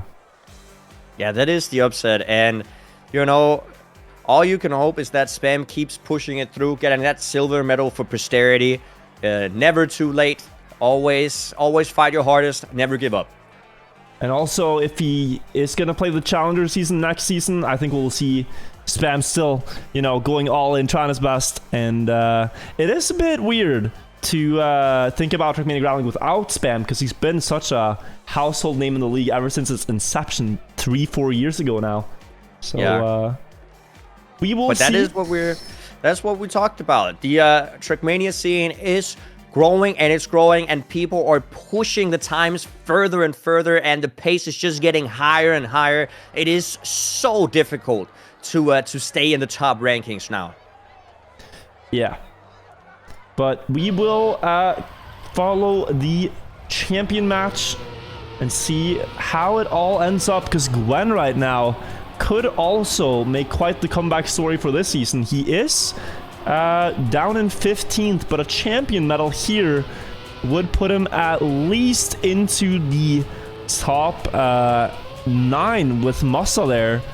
And that could maybe... I mean, I don't think he can actually go all the way to playoffs with one win today here, but he could really go far and get out of the bottom spots. Yes, it is important. And now looking at the map here, we're jumping into Quicksand. Quicksand is also a very difficult map. It is the first map that ever got played in the TMGL this season, and it's making a comeback for the finals, so the players have had a long time to practice this map. 6 weeks to practice this one map. So we're going to be hoping to see some very close matches coming in. We will indeed. We have the top 4 players as of yet. Pac, Gwen, Mura, and Uffy, and it's almost looking like a potential, you know, World Championship final. You're only really missing like a Carl Jr. here to complete the stack. Carl Jr. or a Kappa, and you got like the recent years' top players. So will be interesting to see. It is a pace-based map again, a full-speed map almost. I think we'll see Mura do really well here with the eyesight and everything. It really just suits him and his skill sets. And just to look at the start here, there is a line that the players are going to go for in the start, where they can actually go for a very tight right-handed turn.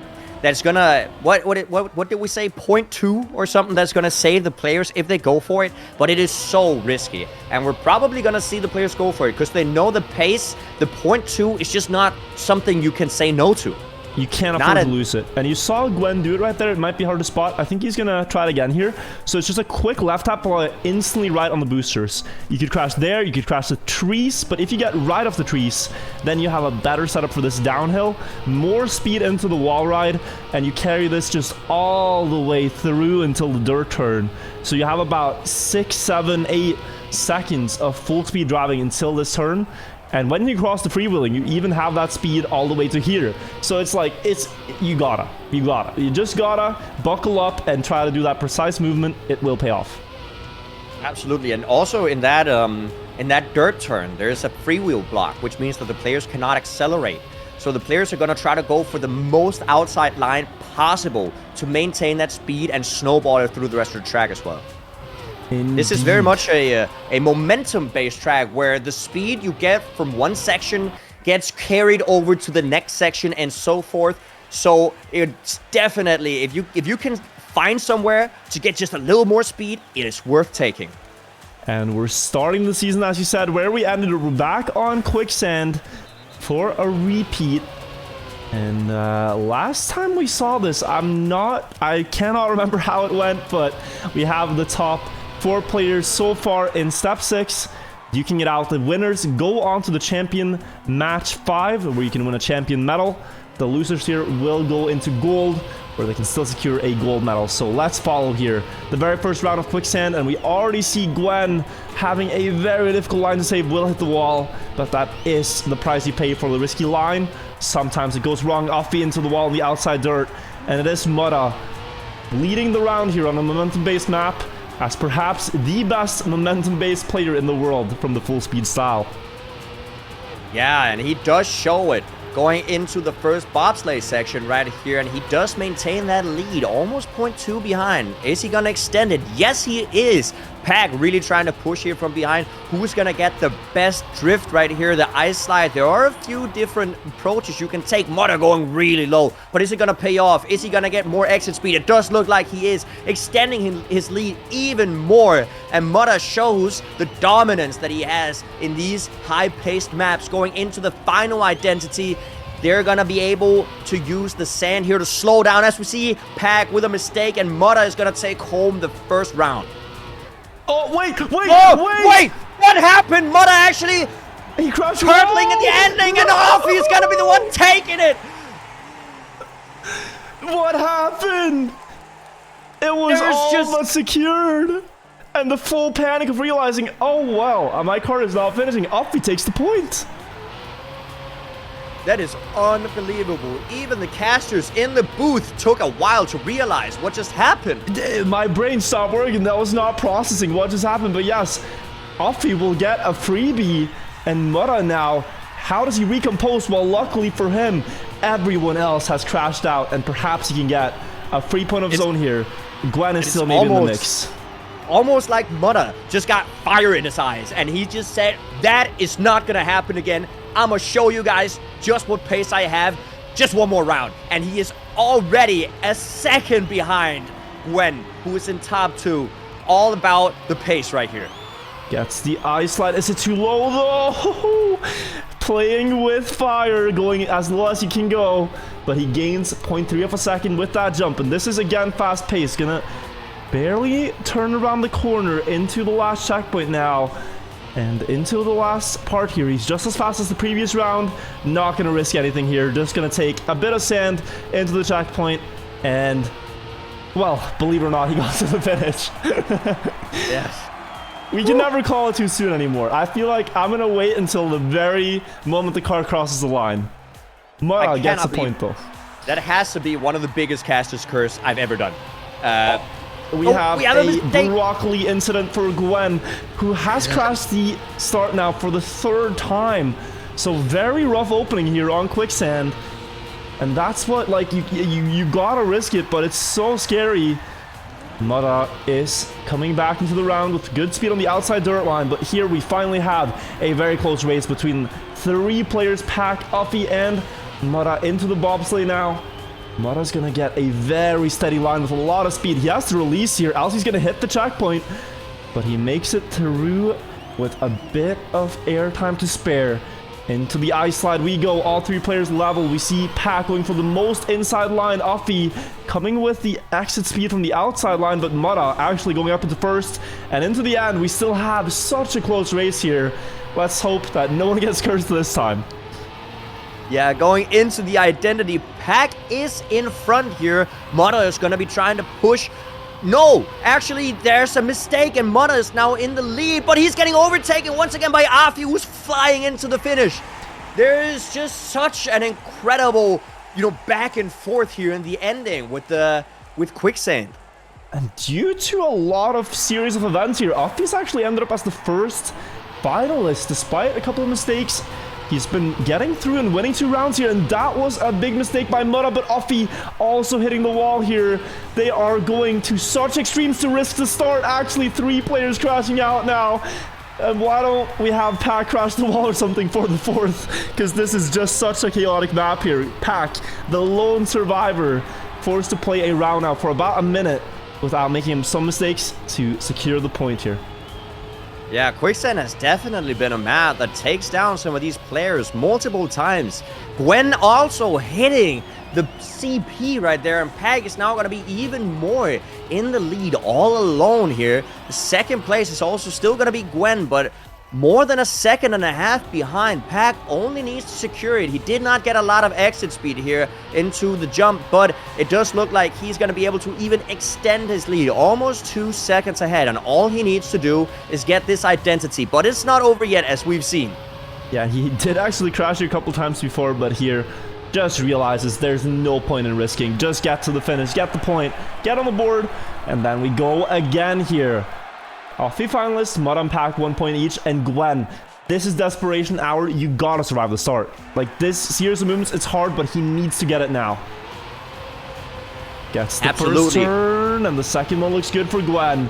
Gets in time, and we have all 4 players surviving the start for a change, and now we can finally get into some racing. Yeah, and you know, you might be talking about some of this players' fatigue. They've already just played a full step, going into the second final map of the final step, right back to back. The players are definitely fatigued a little bit, and it might be showing right here on Quicksand as Mutta is trying to fight here with Pack for the first place, but Mutta getting such a huge amount of exit speed. What a beautiful line right there, getting a lead 0.1 ahead of the field. He's gonna go into the ice slide. Goes for such a low line, but it does seem to give him a lot of exit speed. Pack also executing it beautifully, and they're still gonna be pretty close to each other. Can Mutta juke it out here in the ending all by himself? Oh, and Gwen is actually gonna join the fight. He's coming up right behind Pack, but Mutta has such a fast pace here. Gwen hitting the wall. Mutta might be on for a 107 something. It's gonna be 108, but it's gonna be a win, and he will put himself into finalist mode here. 1 point away from another final and potentially 2 champion medals for the day. Would be incredible of Mutta if he could knock out 2 champions medal in a single day. But already, right now, his performance has been incredible. As I say that, he does hit the inside wall, and it's unfortunately going to be out of this match right here. Pack also with a mistake, so it's going to be Afi or Gwen. As I say that, once again, Gwen hitting the outside wall on the engine off part. It's also going to be super slow, and Afi's now in the lead all by himself. It's all going according to the script, Janik. Do not worry. This is in the notes. You just didn't know it yet. And curse them all, but that makes for great entertainment. We have Afi lonely driving here in front. Just needs to not lose 4 seconds somewhere to Pack. This is one of the danger spots, but gets through it. And really the only thing that can stop him is the last booster. But Afi probably recognizing that this is his ticket to the finals to potentially secure a champion medal. That could maybe put him into playoffs if he gets it. So well, let's take a look here. Just gonna save it, and it's going to be him taking the first out of the 2 winning spots here on Quicksand. I love how you didn't call that he would get it, even though he was 9 seconds ahead. Because I couldn't. Biggest upsets ever. But okay, so Afi makes it and is now in contention for that champions medal. He's gonna be the first player who qualifies himself for the champions match. So we see Pack crashed out. So it's Gwen versus Mutta now. Gwen on 0, Mutta on 2 points. Any small mistake from Gwen here would be game over. Mutta's looked really consistent, especially on the last part. Well, except for that one round, but let's not talk about that one. Here in the bobsleigh, a lot of speed. Is gonna go for a far jump here into the checkpoint, daring to commit to that full speed. Gwen releasing. And Mutta takes the lead now, ahead of Gwen, before the ice slide and the ending. Let's see the exit speed here. Gwen going super high. That could pay off an exit speed, but most likely Mutta will just run away with it here. He has half a second to work with. Yeah, Mutta is once again showing the dominance and the pace that he has built up throughout these past weeks here. And Mutta does seem to hopefully be able to close it out right here. Nothing is over, but Gwen has made a small mistake, and all Mutta has to do is hit that finish, and he does so. Mutta, the second person to qualify himself into the champions match of the final step in the TMGL. Good game there. I'm glad it ended with a happy ending instead of that being him not getting the league win or something like that, Turtle. It makes for a funny, memorable moment. Let's hop into match 2 to see who else will go into the match. Looks like Papu, who we haven't really seen much from the entire season, is going to go into the champion match in the last step, and that is fighting for playoffs for him. Who will join him, though, out of this group? So we have Bren in the lead and Otak right behind him. Both of them are finalists, and Bren does really seem to be able to close it out. 0.8 ahead of Otak, and all he needs to do is get this final dirt section down, and it does look like he does it beautifully, and it's going to be Bren who joins Papu, Afi, and Mutta in the final champions match of the TMGL. So we have Papu, Bren, Mutta, and Afi. in the final match. Exciting. Exciting stuff. I think that means we can declare Mudda the winner of the league. Because the worst he can get is gold. And then if Bren wins, he would still tie it. So, yeah, Mudda won the regular season. But he could also get a third champion medal for absolute dominance. Oh, that would be incredible. And if the pace that Mudda has shown today has anything to do with it, he has a very solid chance of getting it down. Let's follow the silver match here to see how this one ends up. It is Musa versus Scrappy. Musa in the lead. Finalist as well. And across the quicksand, no problems here. He will ensure that he goes into the finish with a 108.4, but enough to take it. Him and Carl advance here to gold. Yes. Carl Jr. is also showing the pace, and he's going to be fighting for that gold medal. Also still going to remain very high up in the rankings of the TMGL. Indeed. We're going to see how the last groups are formed now. We have Uffy, Mudda, Papu, Bren in the champion match. Pack, Gwen, Carl Jr., and Musa for the golds. And I think for Carl here, he could defend the second place, but he needs that... he needs that... wait. Bren doesn't win. If Bren wins, then he will not have top 2. Also, for Musa, it could maybe get playoffs. I'm not sure on the maths. Oh, that's a good question. I don't have the numbers right here, but we're going to have to look at it after this final track. We're going to be able to see the standings and who has made it into the top 8 and who hasn't. Indeed. Yes. Also, it's going to look tough for I think, Scrappy to fight his way out of the relegation matches there at the bottom as well. Because he is in Group 4. So he is only fighting for that bronze medal. Right, and that can get tricky now. He's against Gwen and Binks in that bottom fight. Binks will, at worst, get bronze here. Scrappy will at best get bronze, so he's not making any advancements there. And Gwen, at worst, today can get silver, so... if anything, Gwen, if he wins that match, he could overtake Scrappy for a favorable matchup in the relegation matchups. Yeah. Well, we'll have to see once again after the match how the spots look precisely. But for right now, we're going to be looking at the champions match, which is going to be Afi, Mudda, Papu, and Bren. And what a match we're going to have here. It's going to be really, really cool to see. I've waited all day really to get to see Mudda on this track because it is one of his best. It again features a lot of things he's good at, but especially this ice jump in the end, and ice is something Mudda really excels at. And we thought about it, like, if you have this map pack, wouldn't this be pretty good for Mudda? Yes, it would. That's pretty evident by now, as he's won 9 out of 9 matches today. He hasn't lost a single one. And it could make it a 10. But also fun to see Bren coming back on the map pack that he won his first champion medal on. Oh yeah, absolutely. Well, not the complete one, because the first couple of maps weren't. But the thing is, though, that talking about Mudda, he is also playing at, like, what time is it for him right now? It's in the middle of the night, isn't it? I'm guessing it's like 4 a.m., 4 a.m. for Mudda, but he's used to this by now. He's done this for every TMGL step. It is just regular gaming hours, and yeah.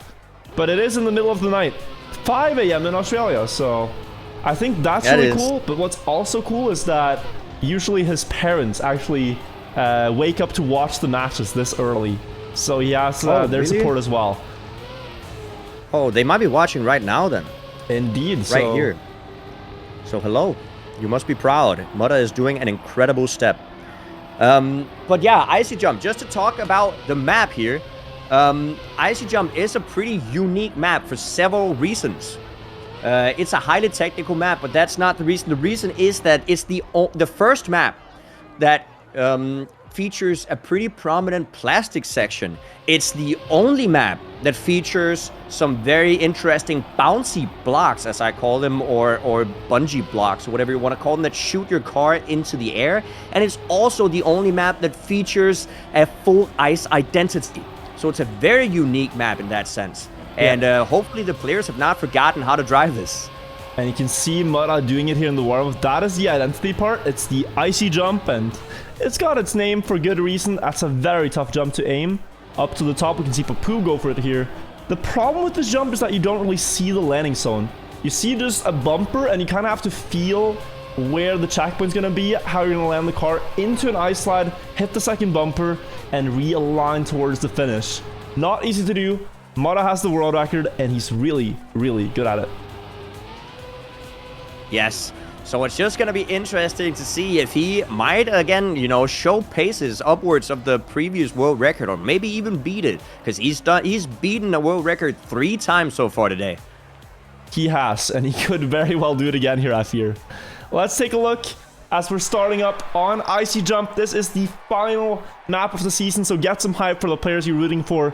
Mudda has already won, but he could win in style with another champion medal. You also get a small paycheck if you do get a champion's medal, so there's some stakes on the line. For Papu and Offie here, they're fighting for better spots in the final chance, and for Bren here, a champion medal would mean him propelling up towards the top of the scoreboard, perhaps even top 2.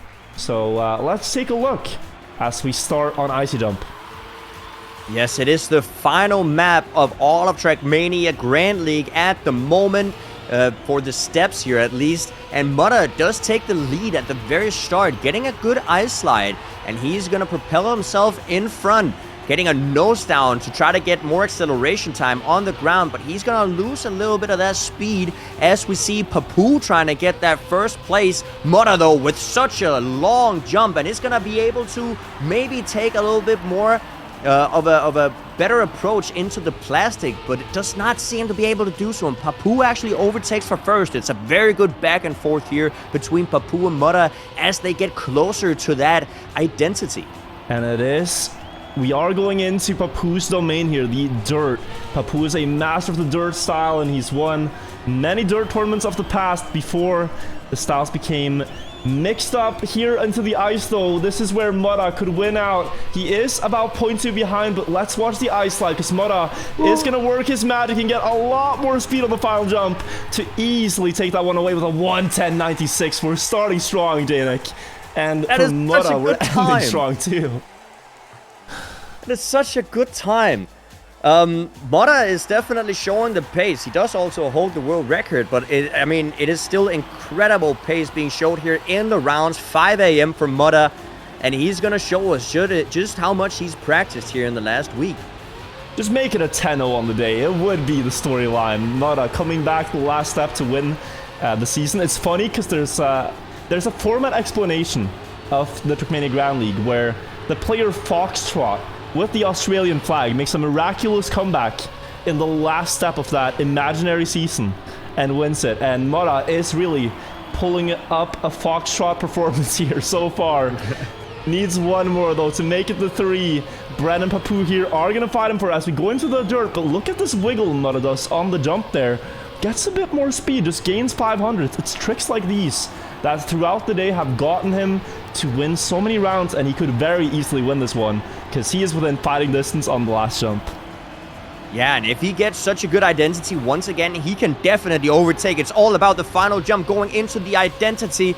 We have Papu here in front. Is he going to be able to maintain it? Mudda with such a good straight line into the finish, but actually Bren with a drift, but it doesn't make it, and Mudda is gonna take it already. 2-0 for Mudda, a quick 2-0 bob down going into the finalist position. That was next level. Mudda did ice wiggles on the landing to get the speed to win that by 200ths. If he had just driven in a straight line, he wouldn't have gotten it, but those small ice wiggles gave him more speed. And I vividly remember back to step 3 on Clock Tower, where he was the only player wiggling on the ice, and he gained about 2-3 tenths. This is like the level of optimization, the level of refinement. That just like, it's a little bit, but it makes so much of a difference. Bren crashing out in their start. It's gonna be Mudda in the lead. Could he end it with a hat trick? Offie, the closest competitor, 0.3 behind. A good line through that turn though will put him a few hundreds closer, but still, Mudda is just looking so dominant here. 2 players have crashed. It's a 1 versus 1, and I know who my bet is on here, Danik.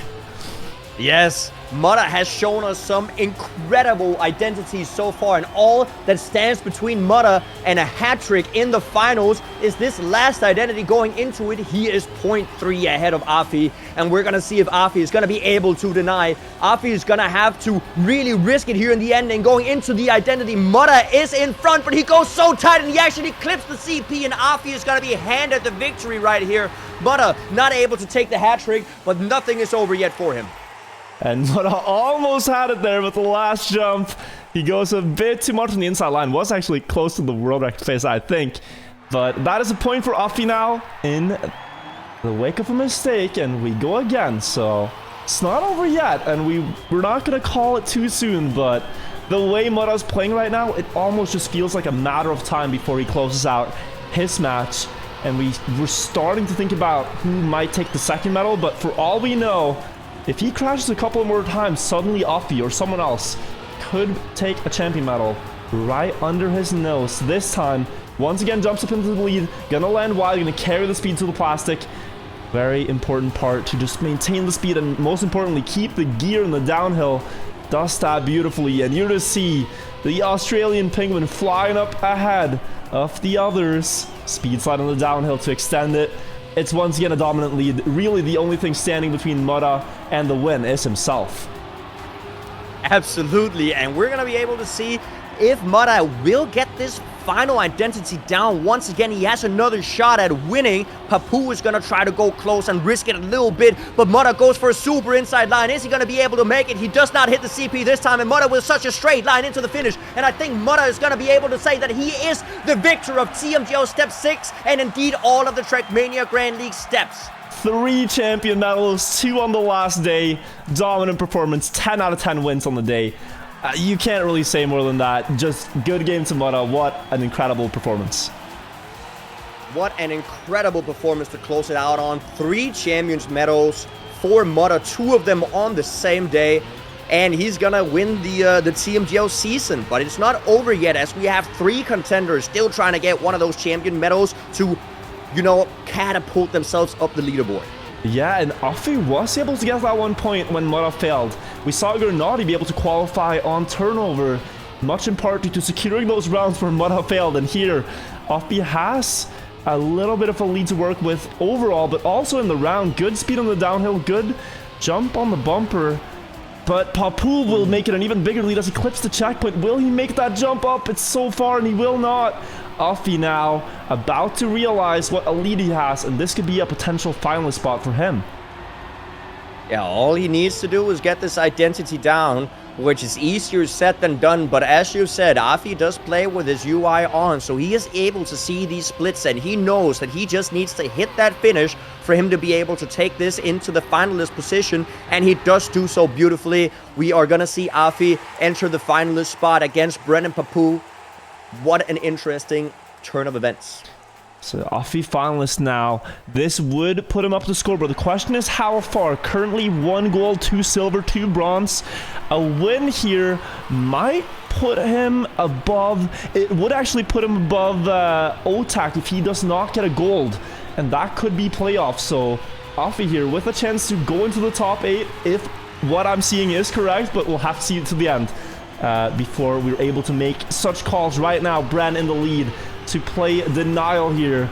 If Bran wins, he could go up to top 2 on the scoreboard and follow very closely in Mutta's footsteps by playing an amazing season that started on the maps we're ending on here on Icy Jump, where Bran went 9-1 in the first 10 matches. So let's see what Bren can do with this lead. It's only 0.1. Afi is finalist. He's trying to get up, and it might be the Icy Jumper who'll make his move for first place.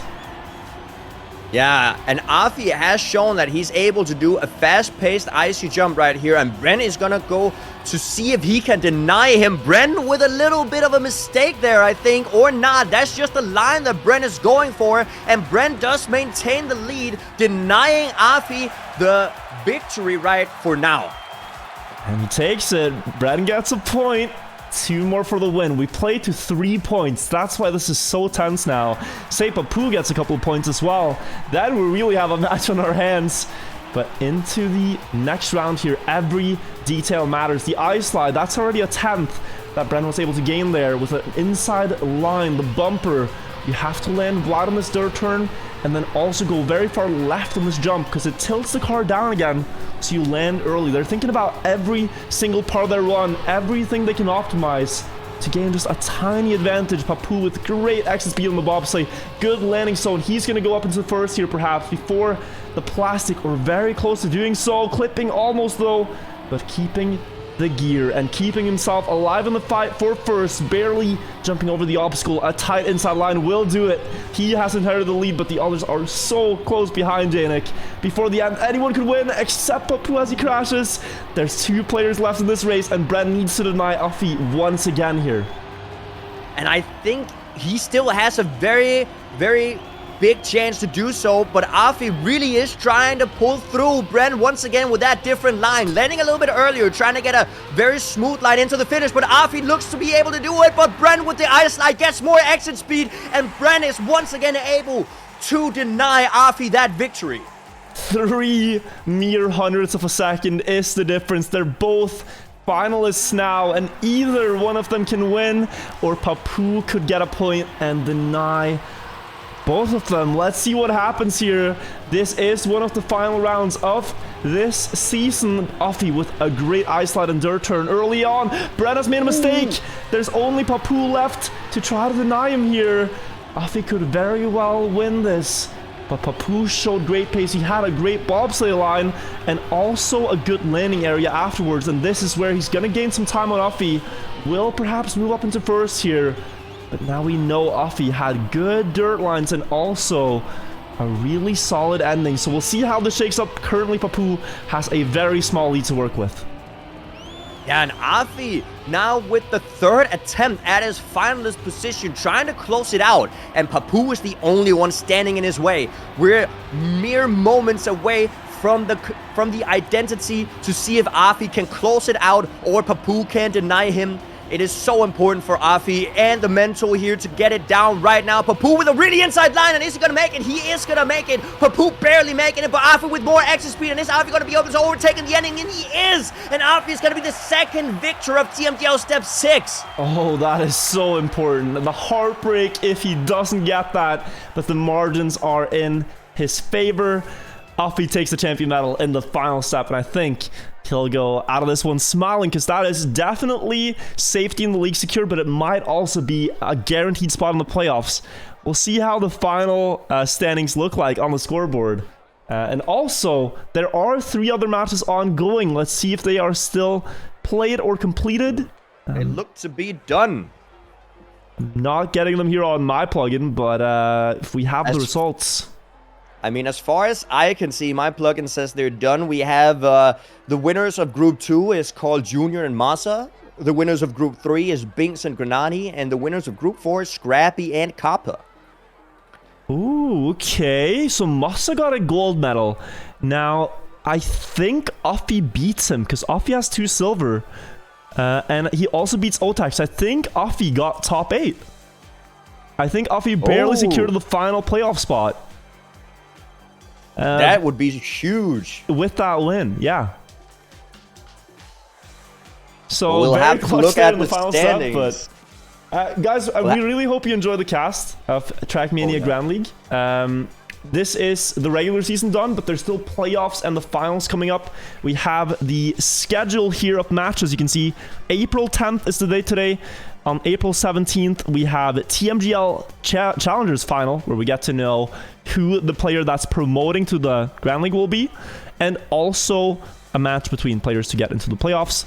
The final of Trackmania Grand League is April 24th. Mark down the date. That's when we get to see the top 8 players from the league duke it out to see who wins the playoffs, and that's really exciting.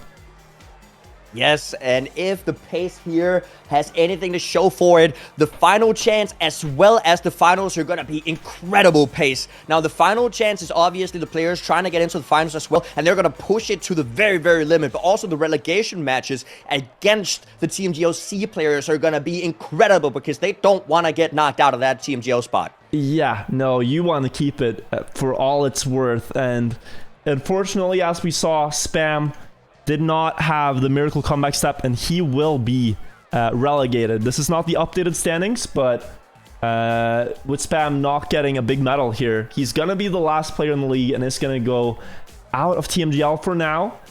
And so really curious to see what he will do going forward, because he really has the consistency. I think the problem this season was the pace, and it just got updated. So do we have the standings now? Yes, we do. This is the final standings of TMGL for the season. So Mutta winning with 3 champion medals, 23-7 win-loss. He won every single match today. He started at 13-7 and went 23-7.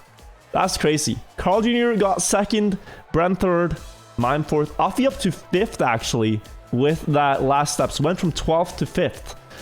Aurel in 6th, tied with Pack, and Kappa in 8th to round out the playoffs. 9th to 12th are safe in the league. That's played for final chance.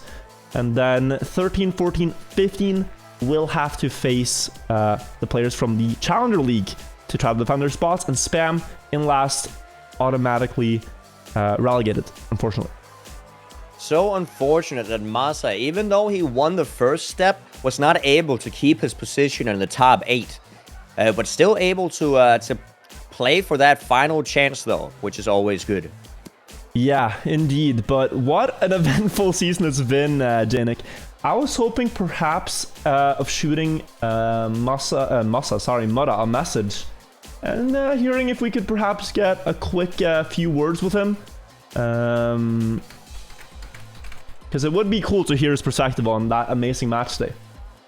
Absolutely, so, and he must be hyped. Hyped, but also I'm guessing exhausted, because they played 2 steps today. They usually only play 1 a day, but he said in a few minutes. So I guess we have time to talk about something else. Chat. There is something exciting that we have to share, and that is that we have been casting a lot. You've seen a lot of Janik on the recent couple of streams, and as far as I've come to understand it, we will be seeing some more Janik. Is that true? I think that's very true. I think it's gonna be impossible for you not to see me. How so? Because how so? It does, and we're gonna announce it right now. It's gonna happen pretty soon. Janik is gonna be moving in with Wirtual. He's gonna be moving into the streamer house, guys. So we've been talking about it the last couple of days, and it is a pretty big move. Janik lives in Denmark, but I managed to convince him to fly out here. So yeah, we have a new roommate in the Trackmania streamer house. So now there's 3 of us, and we're gonna make a lot of cool content. Isn't that hype? It's gonna be incredible. We're gonna do so much content, and we're gonna be able to do IRL streams. We're gonna be able to do, you know, whatever that just comes into our mind. And I think the future holds for some very, very exciting stuff. I'm just thinking about the Norwegian government streaming house and thinking like, yeah, I got Janik, we win. It's a 1 versus 1, and we got the real talent. Let's go. So yeah, no, I'm looking forward to it. It's gonna be amazing, and you know, it's exciting. So yeah, I hope you guys will enjoy that. We'll make something fun. Yeah, we're gonna be updating you on that. There's of course some legal stuff that has to be settled before I can move out of a country, but I am working on it, and hopefully I'll be in Wirtual's house as soon as possible. Yeah, let's go.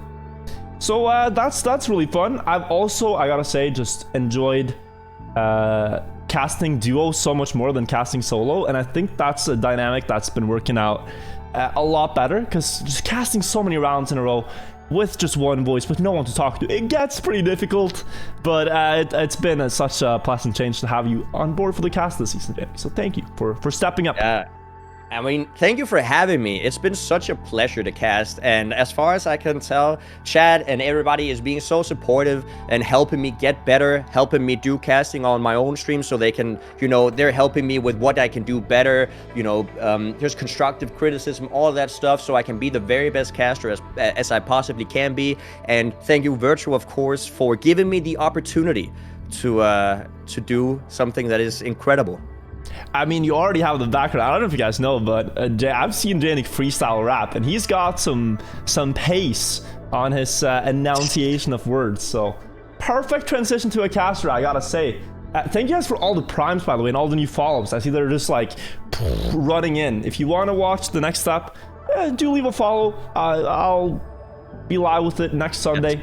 And thank you guys so much for the support for the cast in general. I think we'll have... And also, yeah? I know it's a little bit of a shameless sellout, but I do also want to say thank you to the people. I'm seeing it right now on my screen because I obviously can't see it. I can't see who is following Virtual, but I can see who's following me as we're talking about it. And there's so many people. Let's pull the plug in. Twitch.tv, Janik chat. If you want to watch Janik, we both stream Trackmania as well. If you are, you stream a lot in the morning, so it's perfect. You watch Janik in the morning, Virtual in the evening, and then you got content for the entire day. It doesn't get better. And don't you worry, you'll be able to hear me in the back of Virtual stream screaming sometimes if there's something happening. So it's gonna be great. I'm sure, like, once we get excited around, they'll hear the echo through the entire house, almost like the, you know, like the roar of a crowd. You'll just hear it through the entire house. And Mudgy casting as well from another room, so it'll be hype. Trackmania Grand League will be. We might have to send out like the neighbor notice, you know, like party on Sunday. Watch out for noise. But oh my god, that's gonna be so important. But at least it's not apartments. At least they're like a house away, right? So. Oh, and from happy news to, I'm looking for the word. I have to translate it to make sure I get the right word. But Spam just tweeted. And what's this word in English? It just translates to sad, but you might know the word, Janik. Sørgmodig. I think it's the same in yes, it is. In Danish, where it's just like this... It's I guess it's not mournful, but it's like somewhere in that region. In that region of words. Spam tweets. 12 years ago, I embarked on a journey of becoming the best Trackmania player, spending hours practicing to reach my goals. Not only did I reach my goals, but exceeded it. Played for top teams for over a decade and messed my best friend along the way. Today, the curtain's close. Is that a resignation from Spam? It sounds a lot like he's stepping down then. I'm gonna link the tweet here. Do give some love to Spam. It's gotta be tough, and it's been tough the entire season, but if there's one thing we can say, it's that he's got a real fighting spirit. Like, he was giving it all his best until the very end, and, you know, it's even though it didn't go his way, it's like the effort and the valiant effort he put in is like, it's commendable. It's something you should try to do yourself, because that's how you become world champion. And, you know, he didn't just become world champion, he become a world-class content creator as well, and has been super detrimental, not detrimental, what's the word for it? Just a core figure in the Trackmania scene. For the longest time, yeah. I mean, that's also part of why I started streaming, and probably why you started streaming, is we both watched Spam in the early days, and had a lot of fun with that, so. Huge influential figure, and I think Spam will continue to be that, but it looks like he isn't going to be playing that much more on the competitive scene. The question is he going to do TMGL C then? We will find out. I think for now it's way too early to tell. Yes. But we will give a ring to an Australian man who, well, should we say God now? And the way he played, he was on fire. Let's give Mud a call here and hear how he felt about the step. Hello, Mudda, and congratulations on an incredible last step 5 and 6 today. Oh, thank you so much. Oh my god, I played out of my mind today. That was absurd. Wait, I just realized I left Janik's call to call you, so let me quickly add Janik to the call as well. Oh, how rude! Yeah, I didn't even realize. Now you have to give him. Now you need to give him cookies. I do. Wait. Hang on a second. I completely. He probably wonders what happened. Oh, this guy, okay. Come on, man. What are you doing? No, I'm sorry. But dude, not even 10 seconds into the interview, you already muck things up. I'm doing my very best here to be professional. So we are being professional. I've added Janik, and there we are. Hello, both of you fine gentlemen. And I said just in the intro here, congratulations, Mudda, on a fantastic step. and an amazing performance. You played out of your mind. 10 out of 10 wins. It's crazy. Yeah, it really is. I don't really have any words for what happened today. I'm just really happy that it did happen. I want to ask you about like your expectations on the maps. We saw you were really good on turnover. You had absurd pace. Also looked like icy jump was very comfortable. But did you expect to win at least one champion medal today? Was that like something you thought was like very realistic, or how do you feel about it? I was never expecting to win a champion medal, but I just wanted to get into either the gold match or the champion match in map 5. That was like the only goal I had in my head. So after winning the first 3 maps, like I knew my goal was already done. Like I can just relax from here and yeah, just try to secure that gold medal and go for the champion. That's all I was thinking about today, because that would keep me higher in the rankings if someone else got the second champion medal. Right, and I mean, you say relax, but that was some incredible pace. And we were really curious because we thought, like, surely he has some faster personal bests offline. Could you reveal, like, did you actually personal best and say turnover today, or are we still far from your top pace? I missed my PB by 3 thousandths on turnover. Oh, I have a 107 456, and I got a 459. Because that was blistering fast. Like, that was an incredible run.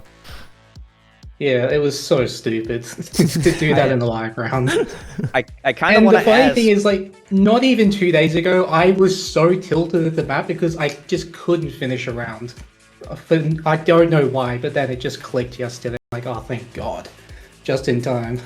I mean, you definitely showed some of the most incredible pace on that map that I've ever seen, but I do really want to ask you, you said that you kind of relaxed after you met your goal. At what point did it click, and what point did you think, you know what, just let's go for 2 champion medals, why not? Well, that moment instantly happened after I won step 5. I'm just like, alright, my last 2 maps on step 6 are really good, so let's just go for another one. I have nothing to lose anymore, so...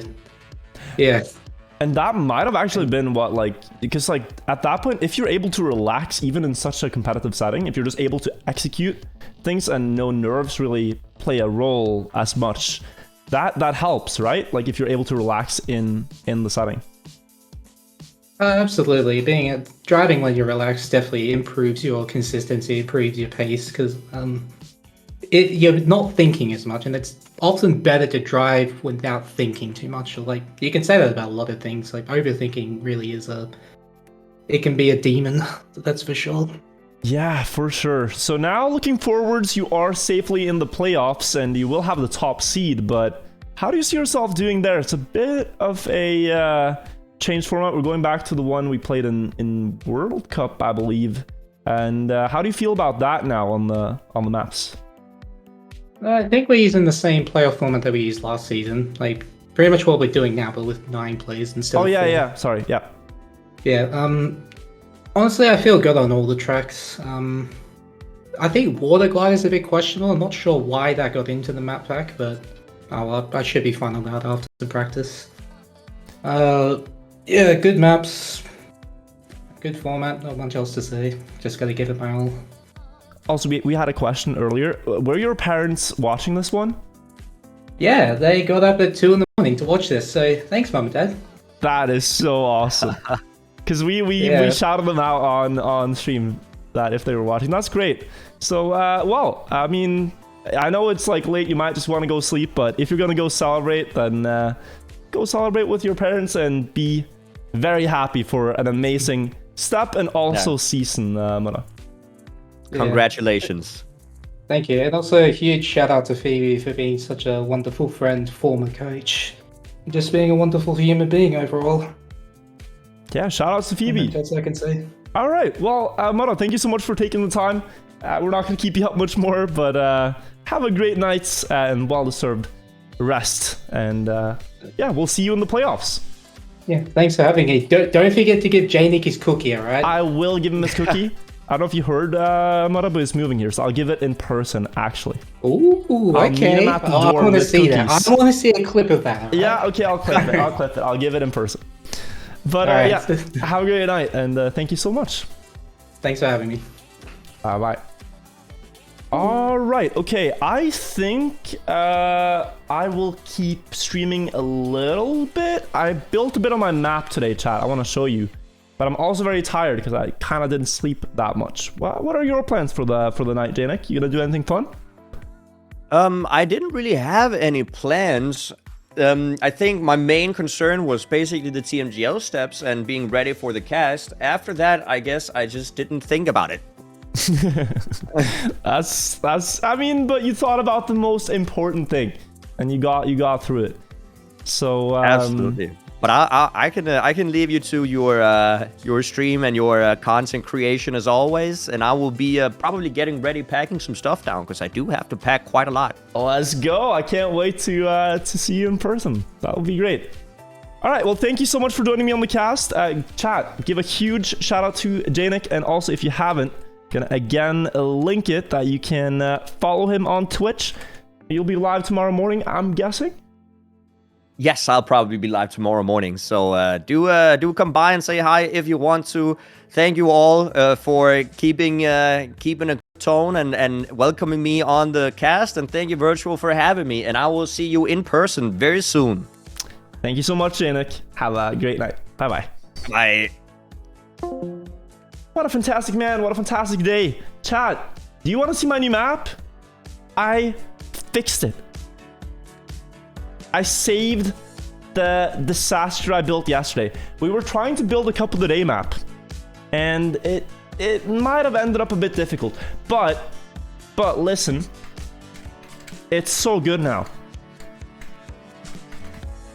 It's not underwater. Stop.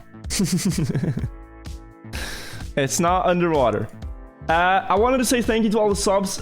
We usually have alerts muted on casts. I'm gonna unmute them right now. They're unmuted. Thank you so much for all the primes, all the resubs. I really appreciate all the support during the cast. Let me show you what I built. Oh. This one. Run some ads? Nah, fam. I dislike Twitch ads a lot, so no thank you. This is my map. I fixed it. Chat, do you want to see? I'll drive around. This is the new version. Let me quickly disable. Oh god. Tristan, I'll thank you. Mads the monkey, thank you. This is the new map. So you have to wiggle the downhill for speed. This transition is different in that you land earlier in the bobsleigh. This jump is not as hard anymore. You speed slide here, of course, into the wall ride. And then this jump, you have a bit more time to aim it now. So you go onto the bobsleigh again, carry the speed slide across the dirt, jump into this bobsleigh, and then you have to... Oh god, I got a very difficult line to work with. I think I might want to respawn here to show you it properly, but that was pretty wicked, so I'll continue. Then it goes up here into a turnover, followed by a wall ride, and... You see, even with bad speed, this is still drivable. But of course, you can do it much faster. And the finish is going to be somewhere here. That's the plan. It's not that bad. You just got to not miss the ideal line. I'll show you how to drive it properly, chat. So, speed slide. Great cast as always, Wirtual, my favorite moment. Thank you so much. I try my best. Was Couple Today a good track today, chat? Did you play it? Because I'm a bit sad we missed it. But you can't get every single Couple Today. Yes? It was terrible. By Vixa. Why was it terrible?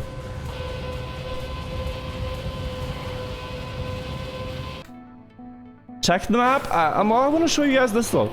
I want to do a proper run here so you can see it. But basically, it's like pure full speed with a couple of bobsleigh elements. This map looks really good, but it's missing an underwater bobsleigh. See, I've heard a lot of people say that, and I disagree. I actually strongly disagree. This is the ideal line. From yesterday. I forgot to list it again. Twitch automatically unlists VODs with copyrighted music now. So I have to manually upload them again. But here, what are we thinking, chat? You like it? Because now you get an automatic speed slide here into some kind of finish. Oh, inputs. Sure thing. We can add fog. We can add a lot of things. The options are endless because I made it, so I can do the changes. Keyboard, let me see. There and here. There you go. Now we have inputs. Plus plus. God damn it, I need to change skin. So hardware, thank you. Young oatmeal, thank you. Saldorable, Dirty Duck, thank you. Don't listen to these trolls. The bobsleigh uphill is all we need. You learn from the best ones here, Kappa. The bobsleigh uphill is seriously good, right? And you can do a cool thing here. You can do a ride trick. So you go nosedive to reduce airtime for more speed. Speed slides here. Can you tell me where you bought the dope t-shirt? Hot Topic in the US. We don't have it here in Norway, but I found it on Hot Topic. It's one of my favorite artists, so I was happy to buy their band t-shirt and support their music group. It's this really cool group that makes music for anime called Naruto. So that's where I got it. But I'm not a weeb myself. I just like to support good soundtracks. I'm not a weeb myself. I just support good music by buying their band t-shirt.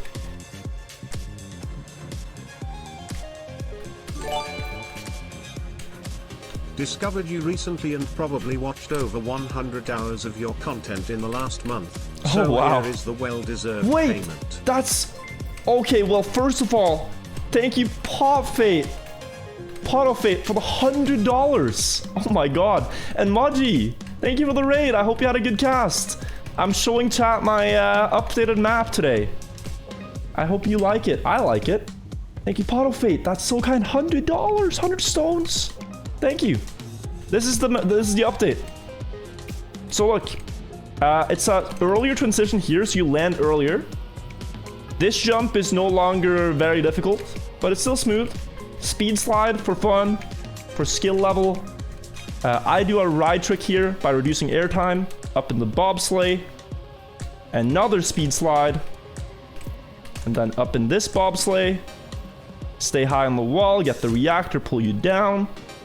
And Amaji taught me about elevation changes, so I did that to make it a bit more alive. Then you have the turnover, there's a wall ride, and a speed slide.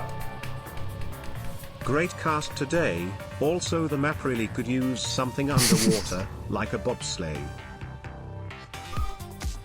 I'm never building a map on stream again. I'm not building maps on stream. We are done mapping. We're not building maps. Do you guys like the end? Dude. And we have to build a finish somewhere. And at first I thought like, yeah, let's go up the starting ramp. But that looks really difficult.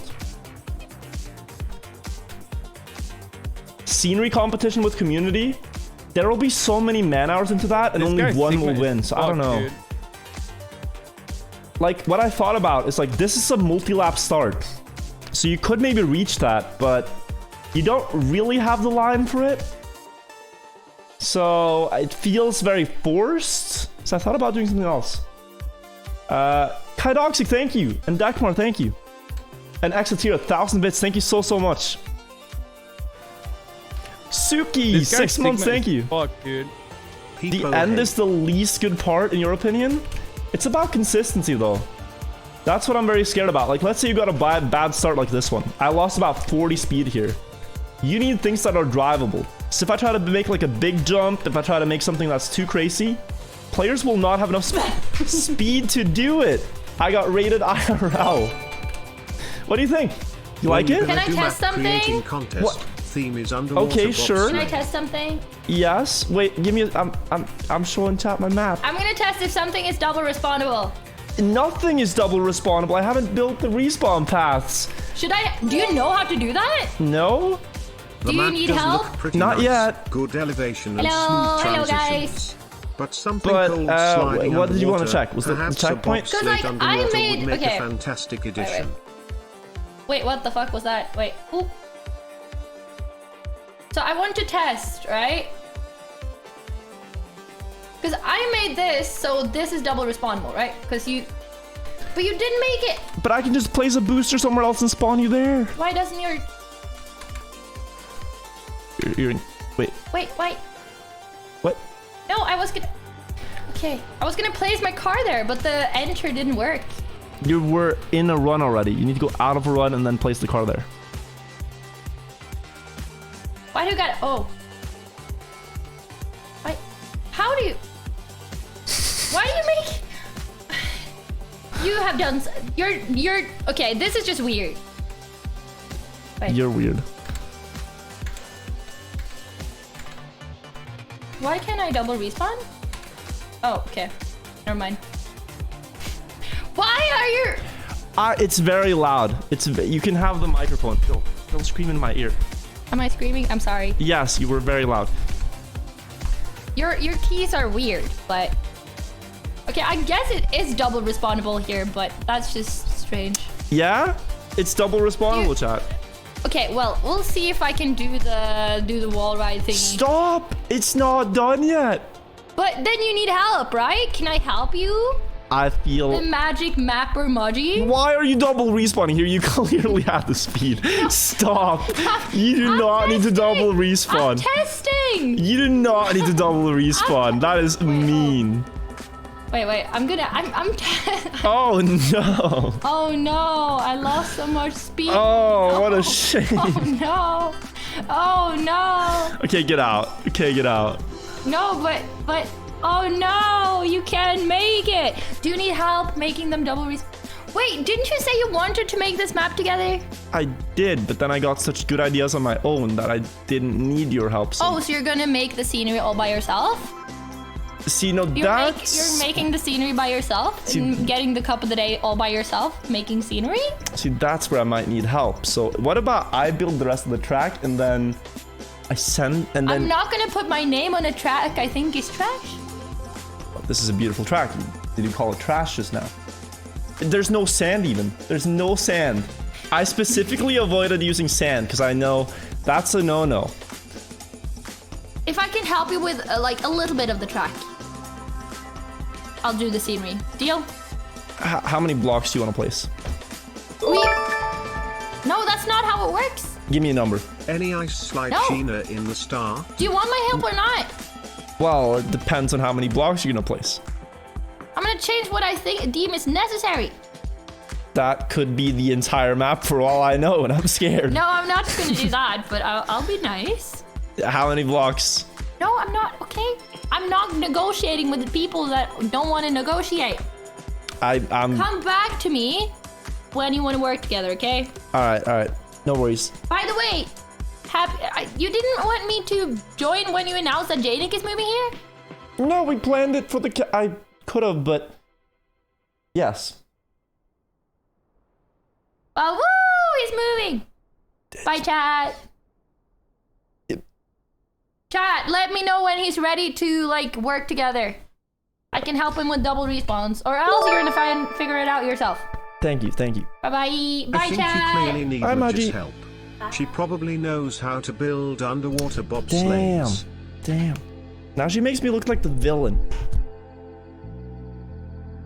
She left the door open. Now she makes me look so good. She makes me look very good. She makes me actually look really, really good. Thank you, Muddy, for making me look so good on camera in front of so many people.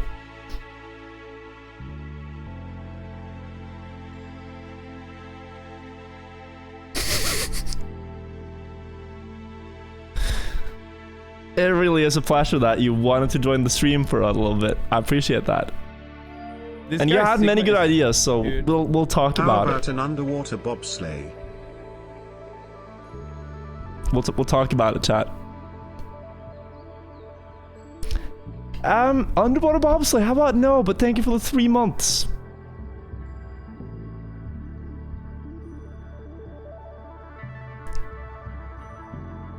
I'm gonna play Snorlax there. I'm gonna play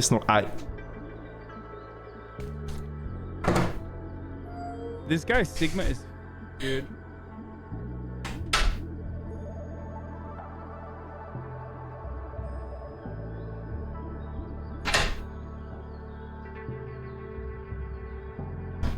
Chat, I have protection. You need a poke flute to get through that, so we're good. We're good. Whew, that was a close one. Poseidon, thank you for the $3. We're not gonna do underwater bobsleigh. Kurabika, thank you. You clearly need Muddy's help. She probably knows how to build underwater bobsleigh. She does. That's the dumb part. Abi Kiyaba, thank you for the prime. Also Crimson Kurikara, thank you for the prime. Guys, I already made scenery. Look, we don't need Muddy's scenery. I made this earlier. Stop donor walling and check for ice wiggles in the start point. I already do them, Janik. They're intended. This is my scenery, This so guy Sigma is, dude. I think.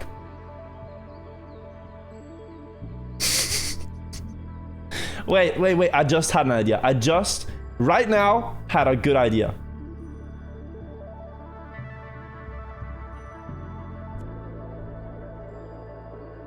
Yeah, we're fine. My god, okay. Insane. Let me show you the map again. And then I'll think about what to do in the end. TR This Val, guy thank Sigma you. is fucked, dude. Gumpmeister, thank you as well. For the subs. Not even centered? It's perfectly centered. I hear footsteps. I hear What is footsteps. the price for us to get an underwater bobsleigh on this map? No price. Non-negotiable. This guy Sigma is, dude. I would scam and just put it on the map, but not actually one of the parts you drive. This guy Sigma is, dude. Put some underwater bobsleighs in the But, scenery. I mean, I could do that. I could put it on the map, just not that you actually This guy drive it. Sigma is fucked, dude.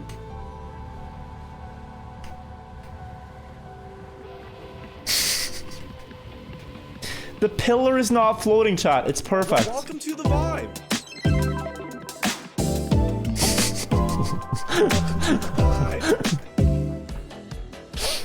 It looks great. Don't forget to use your prime. Gumpmeister, thank you. Evoso, thank you for the prime for 4 months. This guy You Sigma can use your prime, I appreciate it. That was Do 5 people gifted, thank here you. know that they can use their prime on Wirtual? Airsock, thank you. No Normie, thank you for the prime. This guy Sigma. Ryskull, thank you for the Dude. prime as well. Thank you guys. Alright, 10 primes and I'll make it part of the scenery. I'll make underwater bobsleigh scenery. I don't know how yet. Keko, I think this track won't get to COT. If we don't get good scenery and I see so many not connected blocks, I fell I made this map, Kek. BTW COT today was good speed tech. Use prime for the god Wirtual. By the way, I Stop. updated the Mario Kart skin a little if you ever feel like updating it. Available in Juvo Club, the club that starts with Ju. Yahoo. Yep. Oh, we This already guy have 5 Sigma primes. Reiner, Dude. Cake Bear, Thunderdoggy, Paterno, and Squash. Thank you. And Saldorable, thank you for the 10 gifted subs. This Yo! guy Sigma is, dude. Thank you so much. Raging Bull, thank you as well. I appreciate the primer. This guy Sigma is, So kind of you to use it on me. I really appreciate that. Thank you. this guy Sigma is, dude. Just stop. Stop. This guy Just Sigma stop. is, dude. Go away. What am I moving into? You're scaring our new roommate. Janik is gonna cancel his trip. This guy Sigma is, dude. One moment, chat. This guy Sigma is, dude. I need a lock. I need a lock. I swear if I just see Muddy standing at my door. But she does this. I never did anything like that. I just went This into her guy room Sigma and is- punched her with dude. her cat. And that's different.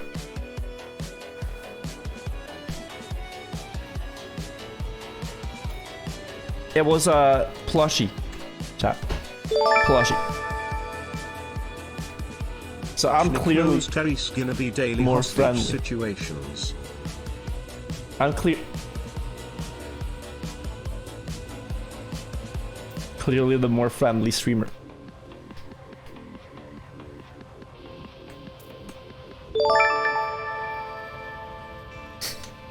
I heard you like cola. You could make an under cola bobsleigh, and we both win. Actually, I respect this idea. Can we come to terms with the chat? Under Coca-Cola bobsleigh. And everybody's happy.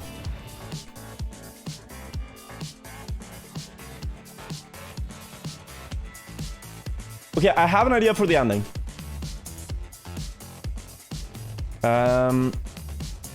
Now, let's see. I'm thinking we need to enter a bobsleigh here and just have a finish. It needs one more bobsleigh, does it not?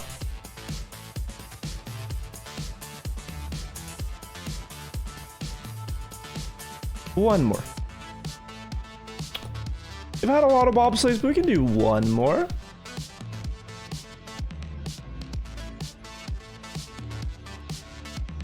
See how things line up here?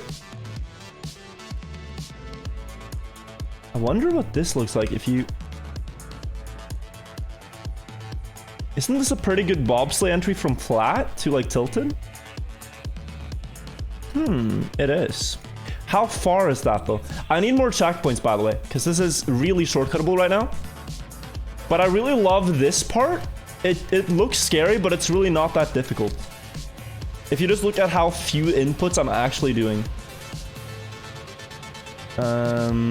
It's not a lot. Like you steer left once and then the car kind of just does it by itself.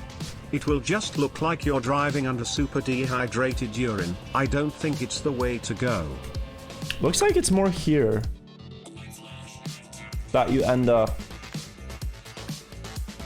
But out of fear of being putting it too far, This guy's Sigma. start here. Dude.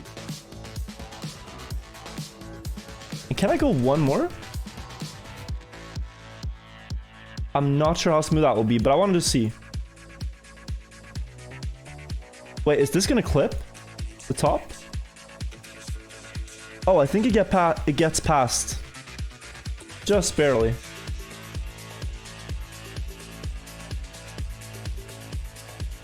Okay, I'll see. Don This guy's Sigma is Kong, thank fucked, you, and dude. Kyoso. Make the 13 starting months. line the finish line also. Or as a risky fin. See, I thought about it, but I just think it's too forced. I don't want to like make you have to do a very awkward line to get there. Up there. Do you think I should, This guy's chat? Sigma is... Dude. Because it is a multi-lap. But it would have to be something then, which is like, let me just draw it out for you. It would be here, here. Let me just make a big platform. You'd be having something like... Is this gonna be too high? It probably is. Start with this one. Something like this. So of course a very like rough sketch. Through the turnover into the wall ride.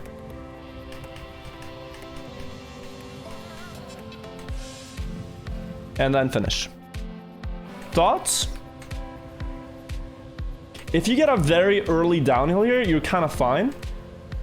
Because then you have a good line for a speed slide This through the guy's entire Sigma thing. Dude. Keep up the good But I don't content. necessarily like Love from the current state of the jump. Love from Italy, thank you so much, Eric Shamonda. Thank you, a salty salad as well. Really appreciate it, guys.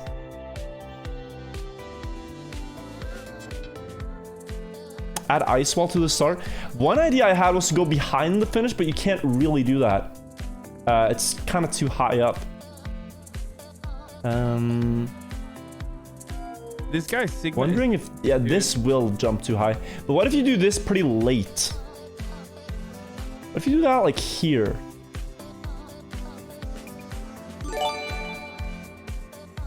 Risky finish at end the end of start bobsleigh.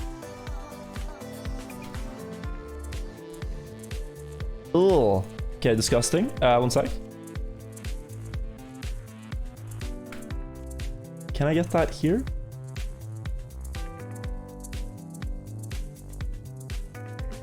I want this to be an uphill or the next one. Now perhaps this. It is maybe a bit cool. I would then want this to be wider.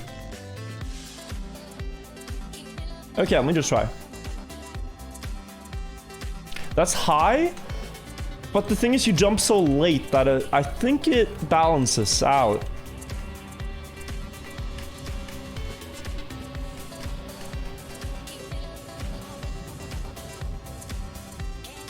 It's just like, yeah, I don't know.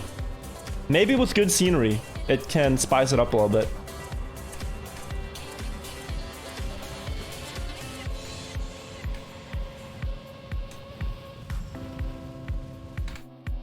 Change title should be updated. Should be updated. Also, VOD guys, Twitch is auto-disabling VODs if they have copyrighted music. You have to manually enable them. See, this is what I mean. I feel it's too forced. But maybe it's just the way I'm building it, so that's very forced too. Unstable development, thank you for the prime. This is too easy. I think risky finishes are overrated. It's not necessary. You can just place a finish block. Like, chill. You don't have to make a risky finish. That's just impossible. And decides every round. What available today? Yeah, I have to enable it manually after stream. But also, I mean, the matches will be up on TMGL YouTube tomorrow. So, you'll get to see them. Not sure what to do with this. It's like... any drop down, like, it's so speed dependent. That's why it's very flat, guys. It's because if you try to make anything like a jump or something, you're saying, okay, you need good end to actually make it. That's what I don't like about it. What one could do, though... This guy Sigma is... It could be kind of neat. You guys see my idea?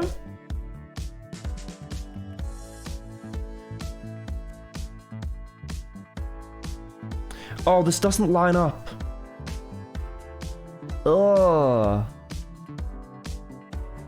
It does not line up. Oh, okay, this is gonna suck, but... first of all, I just want to see really where we jump with this.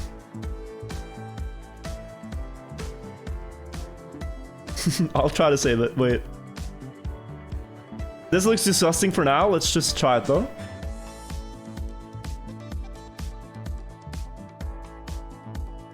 Because I can fix the height and everything. Just want to try this.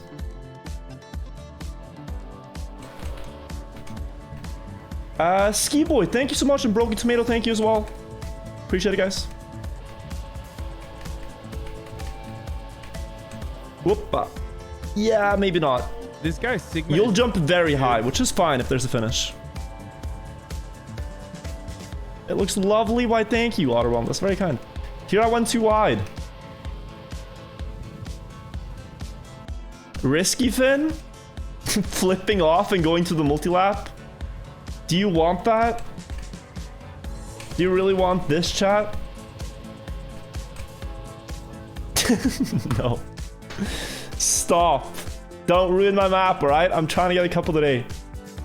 Getting a cans, thank you as well.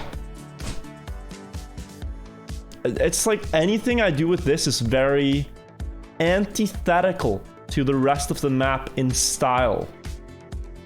That's what we gotta be careful about. That's what I don't like.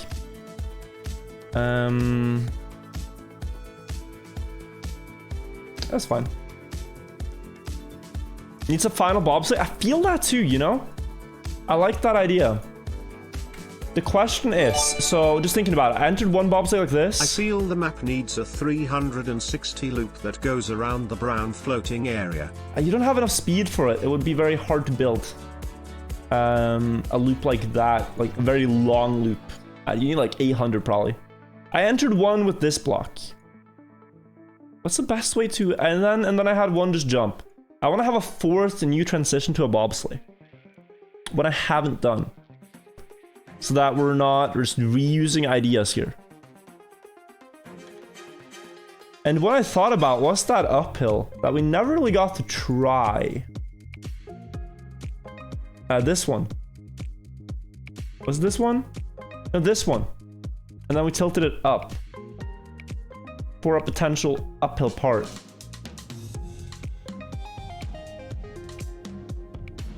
That might be too steep. What about just this?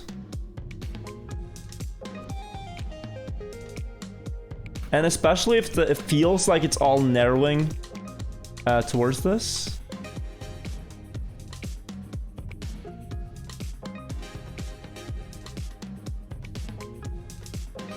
So if it goes like, let's imagine it goes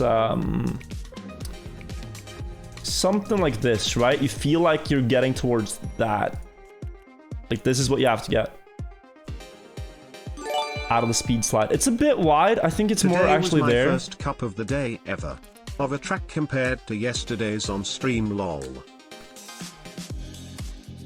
Hell of a track compared to yesterday's. They vary really in difficulty. You never really know what you're gonna get with a couple of days. But I haven't seen it yet. But it's cool how you guys are starting to play. It's really fun to play a couple of days. Okay, let's try this. Ooh, we might be running into something here. What about an under bobsleigh water with water under the bobsleigh and you don't drive on the water at all since it's way too dank? That did sound like all of chat's suggestions at once. Every single one of the ideas is what that sounded like. Just gonna test this. Just realized you're not playing? Yeah, sadly, I missed it because of the cast. Sometimes I have time because the matches are like right after, right before. But we had Super Week today, so we had to do that. This is boring, chat. I can't tell.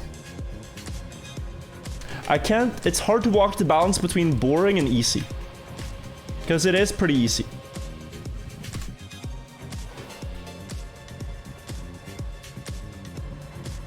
But like, you have 600 speed. If you do any shaky entry into a bobsleigh, it will mess up whatever outcome the player gets. That's what I'm so aware of and scared of. It's like, I don't want to mess you up at the end of the map. In fact, I want you to succeed. I want you to enjoy my map. That can't be too hard to build. Can it? A block here. Just try something. I should place a ring here. Just so I can try this a little bit. Here. That's not going to be the checkpoint on the map. I actually need to download long line checkpoints that I can place in the end here. But that's something for now. Nah. I feel that's just, ugh.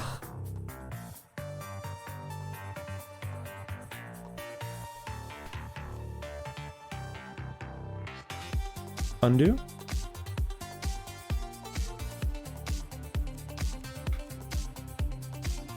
How about this? Just to test. Oh, can I not do this from a ring? Oh, you actually can't. Okay, wait. How about a left turn after the downhill, transitioning into another tilted bobsleigh that goes to the left as well and curves around the one that's there already? Very intricate. We're like approaching an end here. Couple of the day maps are usually 45 seconds, so I don't want to overdo it. And if I play this map from the start, you'll see it's about, I think it's like 43 right now.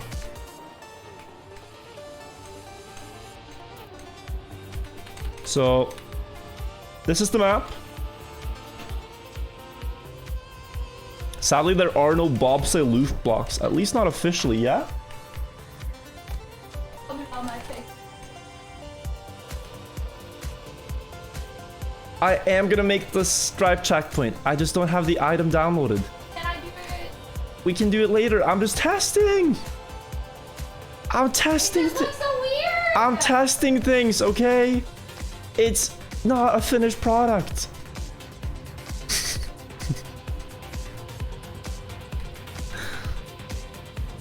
Muddy probably hates everything I'm doing right now. Literally everything. Just look at how bad that looks. She had to walk into my room chat due to how bad this looks. You two are like an old married couple. Except we're not old and we're not married.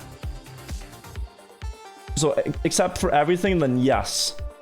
We are people, I guess is the comparison.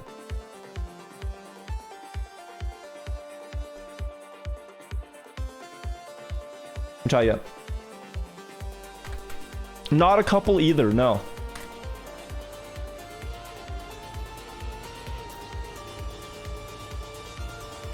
We'll be a great couple of friends though, with Janik.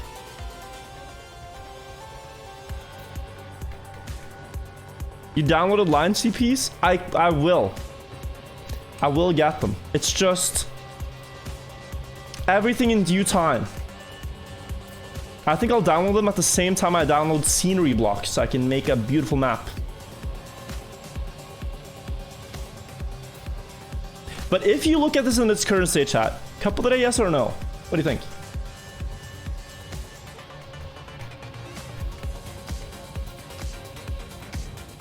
It needs a good end, of course.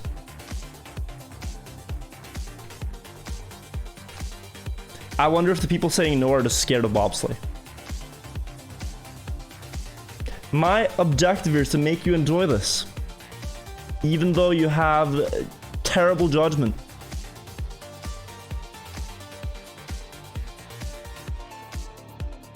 Too much airtime before the first dirt part. So the thing that you have to consider is, I could easily make that a perfect jump, and I had it. It's a perfect jump. It was so smooth. But then people said, what about me in Div 50?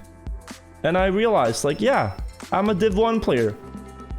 If you want me to make that jump smoother, then you cannot complain when you struggle with it in your division. That's just the only requirement. Open up Blender, follow the donut tutorial and then import it into your map. I am making Perfect decisions scenery. for you. But I think you will enjoy. This is wrong. Let's do this. Wait, does this not work?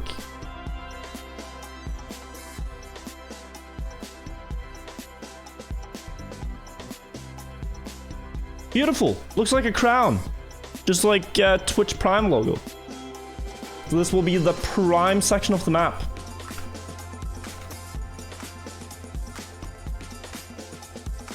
I think I like that.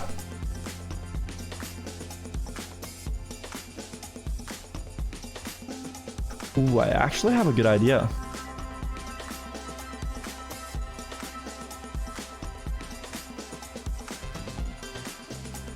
How approachable is that? Let me just try it. What are you doing? Stop.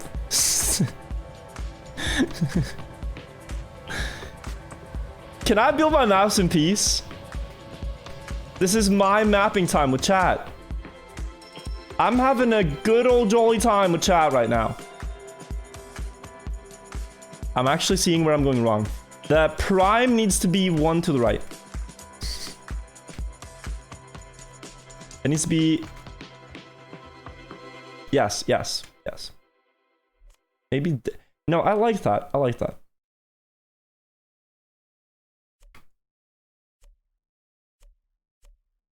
Maji is causing herself pain by continuing to watch the stream. She should have just clicked off. Instead, she's like, no, do this. I didn't ask for advice. What about a 180 degrees bobsleigh from left to right side of platform with fin in the middle you can take from both sides? 180 bobsleigh from left to right. Platform in the middle you can take from both sides? Maybe. I see what you mean. I think it's still too complicated. I'ma play some khaki with the boys tonight. They'll spam me saying I forgot to upload a vid today. Yeah, I'ma play some khaki with the boys tonight. As sad as you will feel, QA and playtest is important for the integrity of anything. Also, having a map easy to complete doesn't mean you can't have risky turns built into it. Remember the maps with water in previous days. Oh, Without that's terrible. bobsled. Think of it. I appreciate all the feedback you guys send, and it's gonna hurt my feelings. That's why I'm very defensive about it, because I'm proud, chat. This might be the best map ever built, and anything you say to criticize it, I will immediately attack as fake news. So just bear with me. I'm coming from a good place. I'm just don't insult my beautiful creation. Don't insult it. I want to try things.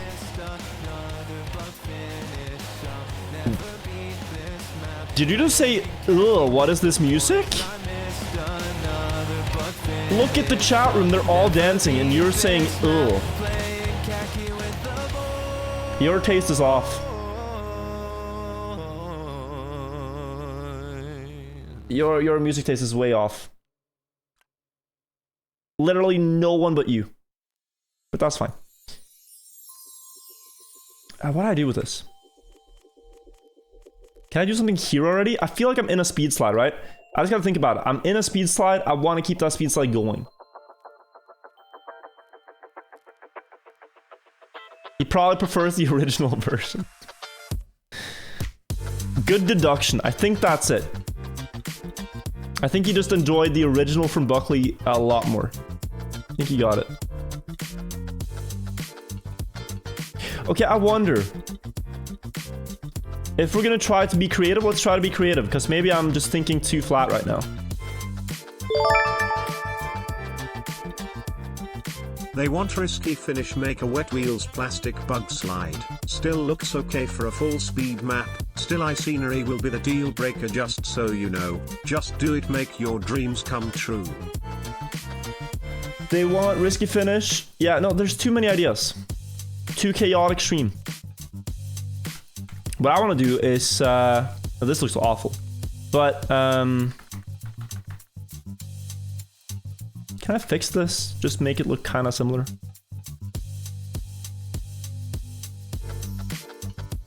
Doesn't need to be exact right now, just doing some rough measurements. I want the block to be like there, but not exactly there. More like here. The plan is to have a reactor booster here. And since I don't know how to place one at a time, I'll just place 3. Wait. This guy Sigma is, dude. Maybe shift tab into obs and click end stream. It would be very funny for comedic timing if I did, but I don't want to end yet, and it's not worth the clip. So thank you, but no. Okay, you get reactor. Let's just see what you can do with it. I would do it for the joke, but it was not worth it right now. I'm sorry.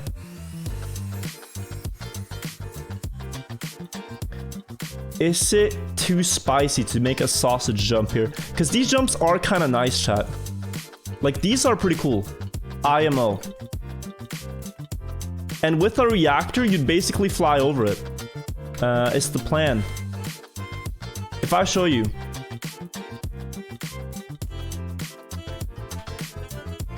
If you do like this, and then the one I showed you.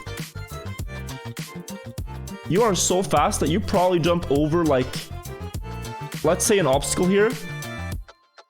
I'm willing to guess this will work. Other way?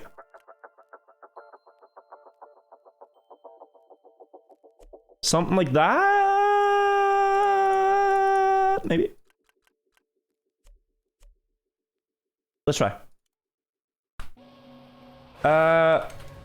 Thank you for the primal.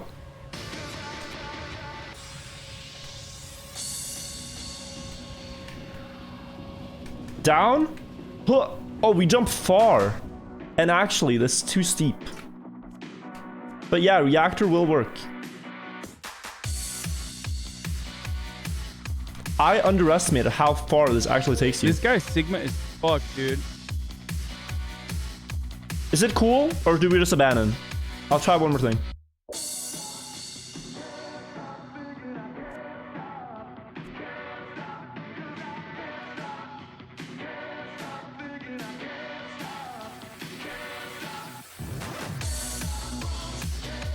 Sook, thank you for the 5 months. Let's try.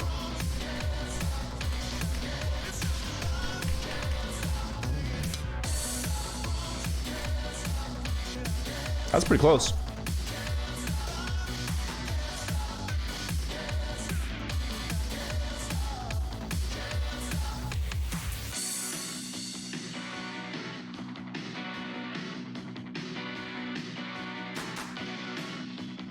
Now the problem here is speed, right? It needs to be respawnable and approachable for everybody. So I can't make like a ridiculous one. Welcome to the vibe. Wait, should I even have the reset? I'm just realizing, reactor booster down. Zook 101 gifted a tier I really 1 know sub that to checkpoint. Asmal Thumbtack. Thank you for giving a sub. This guy's Sigma. Also, Sumonto, thank you for the 3 months.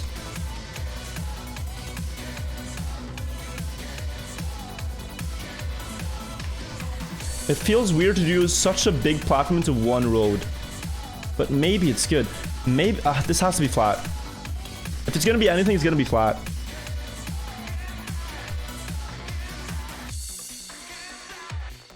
Should do this. We have the same landing area.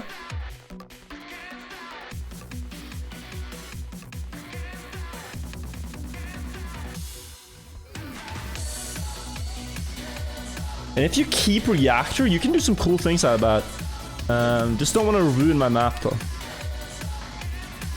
This is like when you paint the final strokes of paint on a canvas and you really don't want to mess it up. You know what I mean? You want to be careful.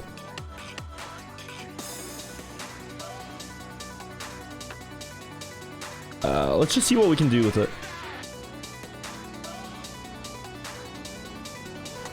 I don't think I'll do risky safe finish tag because I feel like it's overused. I'm not in the risky safe fin community. That is not clean. That's kind of ugly.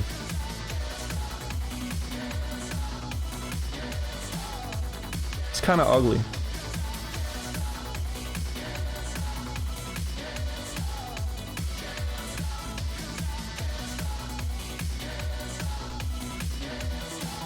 How's this? No risky finish, no.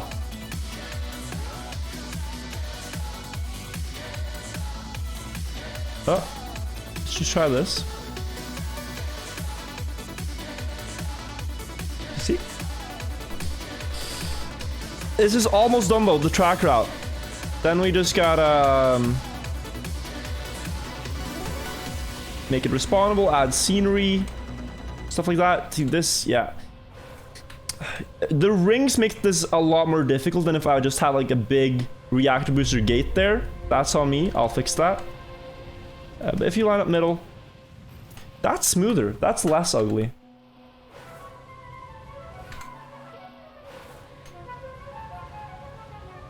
But it is a bit of a tough jump. The problem that I'm running into is I want a speed slide. A noob would seriously just try to aim for the middle. I don't think they would speed slide. Because if you try to hold an awkward speed slide angle and dodge the rings and stuff, you're gonna have problems. But if you just hold a good line, you're gonna make it.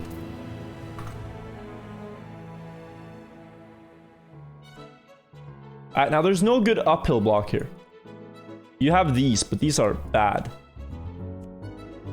These are very bad. I'm afraid. Like, the best way here would probably be to do that into... You should do Hail Mary finish that works like 20% of the time, lol. No, they don't like that, sadly, in couple of days. If you want to do uphill, you do this. I think, at least. But that is such a terrible end. This is not how you build maps, chat. And you have reactors, so maybe not. Not that. Scrap that. I'm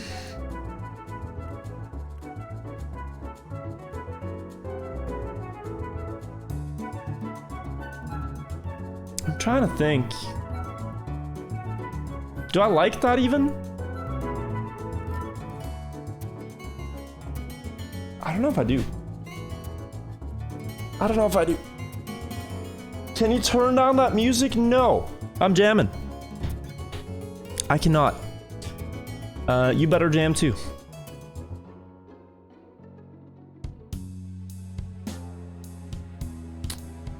What do we do?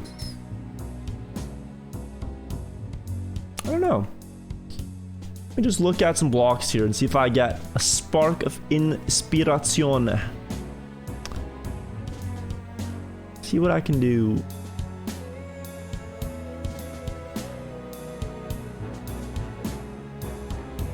Reactors do allow you to do some crazy things. It's just a lot of bobsleigh blocks don't have enough walls to the point where you can use them for things. These walls are kind of nice though.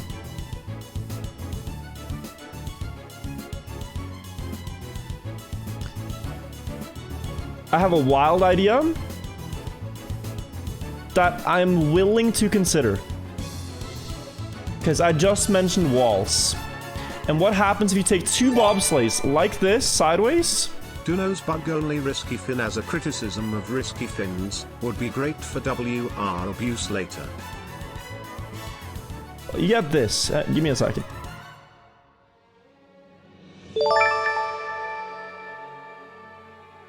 Could you not just get the checkpoint up top and drop down into the other one? I know. You can. We'll fix shortcuts and stuff later. Like checkpoint placements right now do not matter. There's a lot of things that don't matter right now. It's to be there, I think. It's not perfect. I should keep that one as reference. This is so hard to place because the menu's in the way. No, that's wrong, right? Undo. Why is it not sideways anymore? One more? No. So I had a plan for this that I wanted to explore, but I just cannot see. I literally can't see. This sucks so bad. God. Terrible editor. Okay. Oh, it's back to flat. Perfect. Okay, here. Press tab. Oh. Thank you, Mudgy.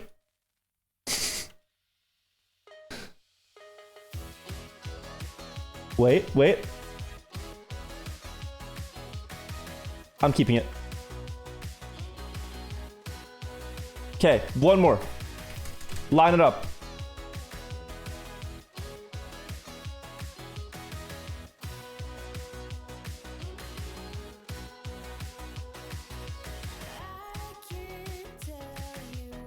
Okay, this could be cool. So we're making a tunnel, chat. Can I do double walls? Because this clearly needs the wall on the other side.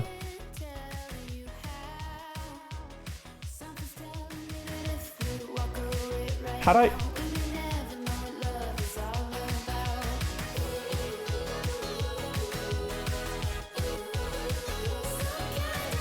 So it worked on that side. When I try here,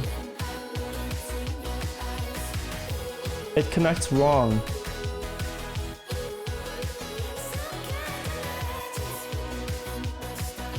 Wow, we can build out this side. Oh, and so, if you turn this up a little bit, If you do this block, give me a sec. Am I understanding that correct? I then by made you slapping Kaki's song. I'll check it out. Probably not now. I want to finish this. But I saw. Thank you. We'll take a look soon. Just want to finish up what we're doing here. How do I connect this? This is so weird. Oh.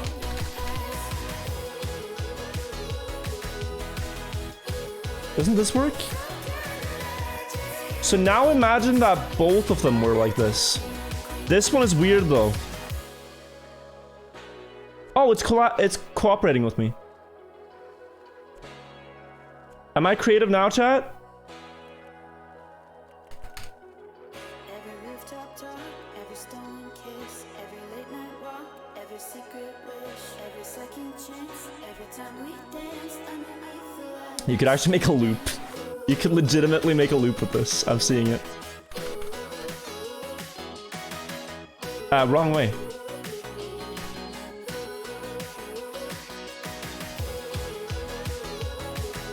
Let me show you. This is what we've been making.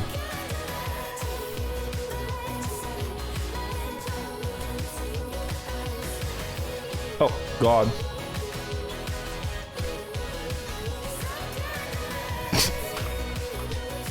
I've moved it too high.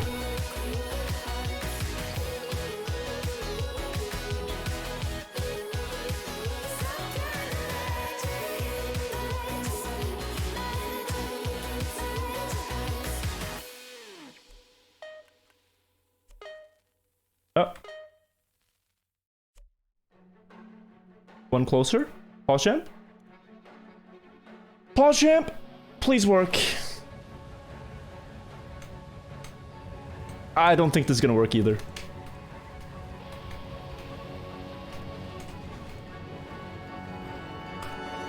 One more just for proof of concept. I'll move it to a better spot though.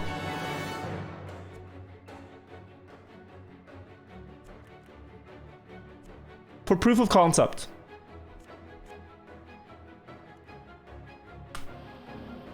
Just change the jump. No, the jump is good. The jump is really good IMO.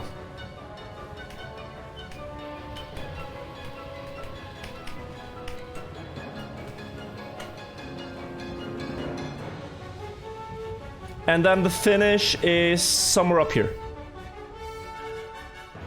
Thoughts?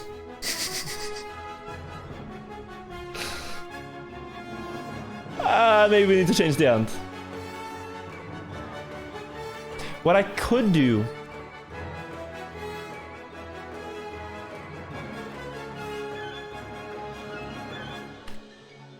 Can I... Is that's that one? Can I not rotate these more? Are we at the height limit? Oh, I think we're at the bill limit. I think that's why it doesn't like me rotating this. Wait. I can go down, rotate it, and go up, right? Wait, there's one direction I can't rotate. That's weird. Oh, no wait, it works. So I can do that. Then I have to go... Is the middle of this bobsleigh smooth? It should be.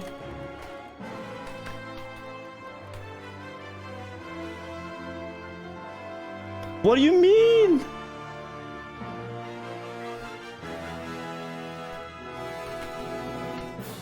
This is so hard. Okay, I found... No, wait. Yes.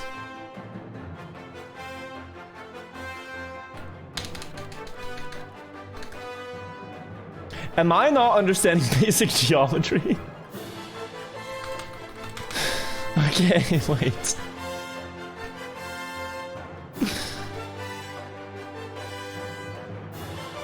Oh!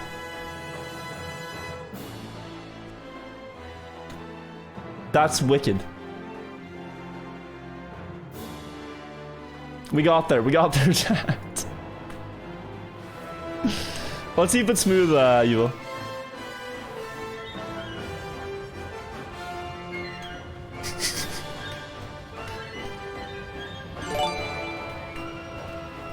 Told you the map needed a loop in that location less than 3.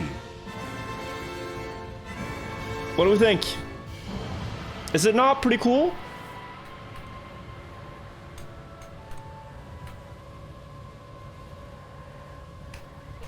Kind of wicked end. It's very safe, by the way. Like, and it's smooth in the middle. Like, you don't really slide out there. You just gotta be careful to not steer too much, because then you tilt the car.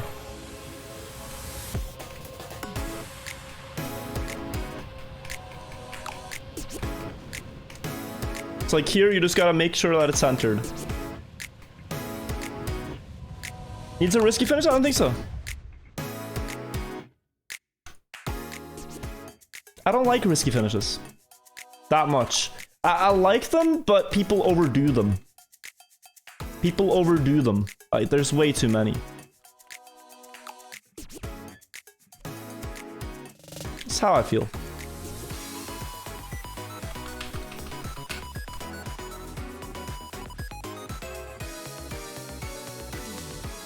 Wait, isn't there a block? Hang on. Now these don't have walls. Oh, but these do. Hang on.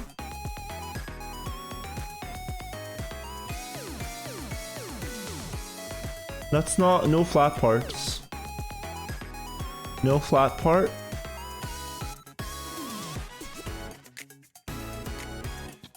Is that flat? That's flat. So what would this do to it?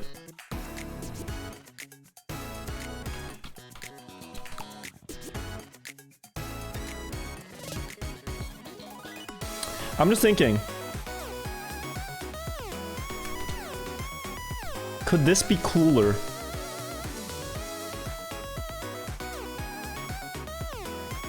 Why is it not connecting? Oh, wrong side. Should I? Yeah, okay. Undo. Let me just try something. Because that tilts the car a bit down. The other one was just going flat upside down.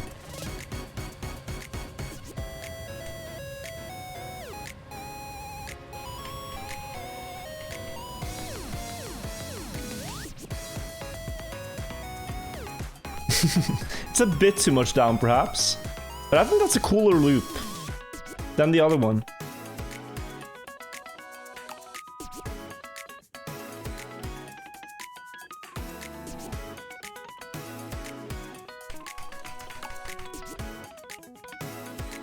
Wait, is there one that tilts the other way?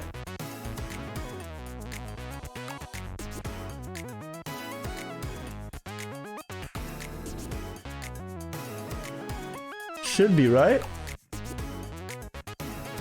I'm not seeing it. This one? Yeah, no. That's not really what I want. Because this one goes down to the abyss. Like, this would be very pointless. I want one that curves like upwards again, starting from this side. This guy's Sigma is curving upwards. 5-2? That's checkpoint. Or 4-5-2? But that's white connection. See, that's not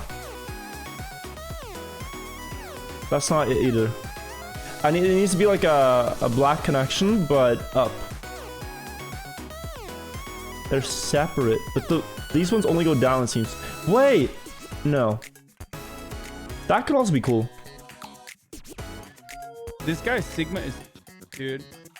Because I felt like the uphill on the first loop I built was so long. It was kind of boring. I want to try and improve it. Mr. Hagen, thank you for the 3 months, and Marcel, thank you for the prime. Appreciate you guys. Are the VODs no longer getting saved? They are. They're just getting automatically unlisted by Twitch in their new copyright policy, and I have to manually approve them and upload them if they contain copyrighted audio, which I will do after the stream. Thank you. Thank you.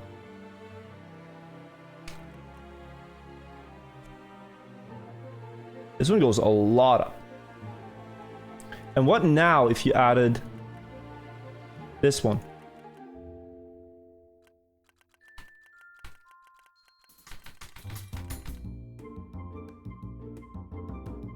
This could hurt a bit on the transition, but I think it's cooler. Truth is, chat, I have no idea how to build this properly. We're just trying to find something that works.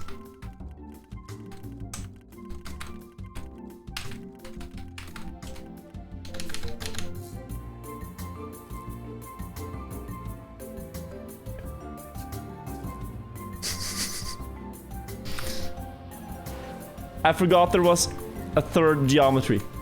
I think Maji closed the stream, else there would be all caps typing about this. Whoa. That's basically the same as the first one. I see no difference. What if I remove these?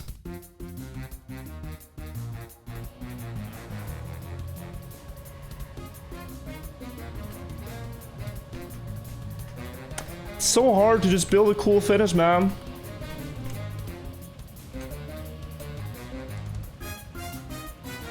I feel you don't need to go that high. I feel it's like unnecessary. Down is cooler, but it needs to go kind of fast. And not that fast at the same time. What about another one of these? That was promising. The shape. Welcome to the vibe. Marcel, thank you for gifting to Fizzboy. Welcome to the vibe. Oh god, chat. How do Underscore 72 gifted a tier 1 sub to Fizzboy underscore. No, wait, that will go straight down. This guy's Sigma is fucked, dude. Map to Al. What are these? That would go...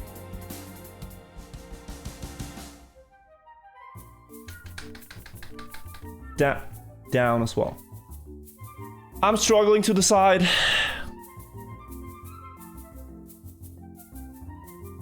I'm struggling to decide. It's cool, but it's just... you know? Micah CZ, thank you for the 5 months. Shapes are hard. What I originally wanted, and I'll show you, so you can feel my groove, was one of these. This is a cool block, but it doesn't have the big wall, so you can't really make a tunnel. It ends up being a very narrow corridor, and that's hard, so... Can't build that.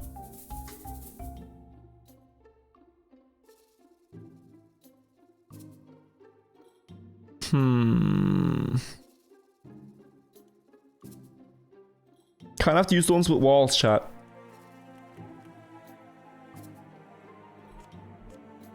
I now wonder what this will look like.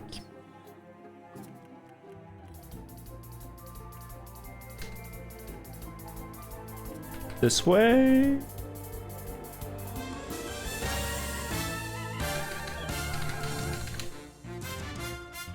Am I not?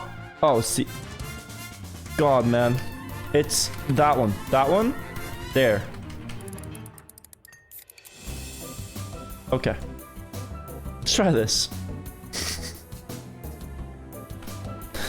I can't believe several thousand people are watching me be so bad at rotating blocks. I feel dumb.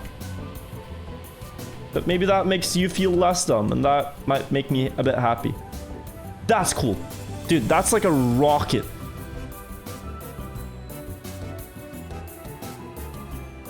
That's like a rocket. Isn't that pretty hype?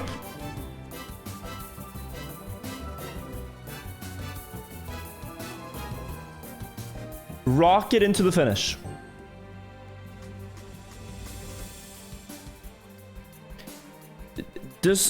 People are saying penis. You're so childish. Does yours look like this? It doesn't, chat. It absolutely doesn't, and if it does, I tell you, go to a doctor.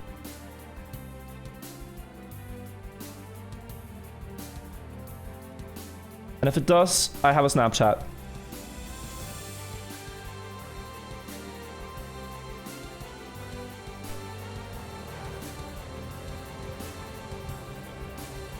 That, but underwater. See, now we're talking, Muddy. That's some good ideas.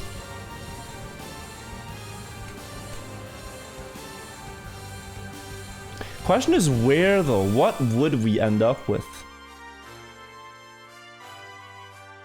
It looks like a J for Janik.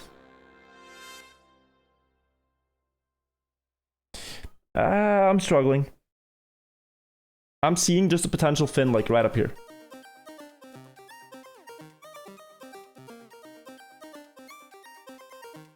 I'm just gonna place it. I need to stop hesitating. I need to make a goddamn decision and place it.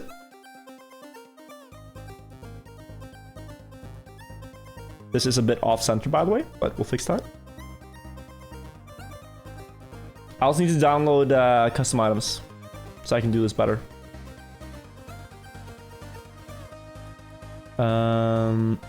Let me use a block so I can make sure I get this right. Let me use these here.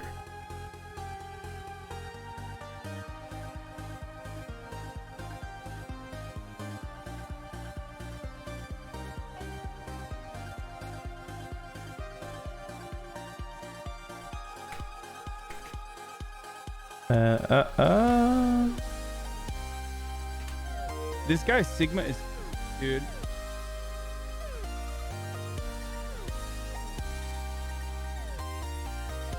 This guy Sigma is fucked, dude. This has changed a ton since last night. Looks good though. Thank you. I'll show you the full map. We're soon there.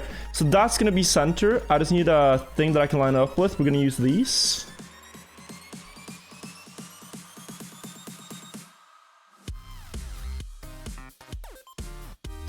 Might be one higher.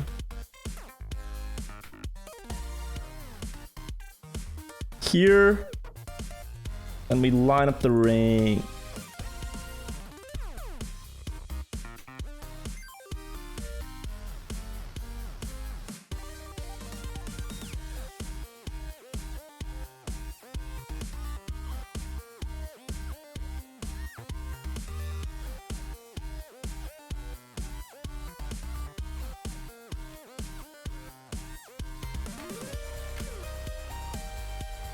PogChamp. The jump here needs to be changed, but we'll fix that so it's aligned. Let's try, guys. If this was the track, let's try it. Thank you, I Like Pie. Thank you, Monkey Matt, as well, for the resubs. Potential finish of the map here. Wait. This So I changed the start from yesterday, so you keep more speed here. It's a lower jump into the wall ride, speed slide here, low wall ride. Here you can do a ride trick, left, right for reduced airtime for the pros. Now you get a lot of speed. Speed slide,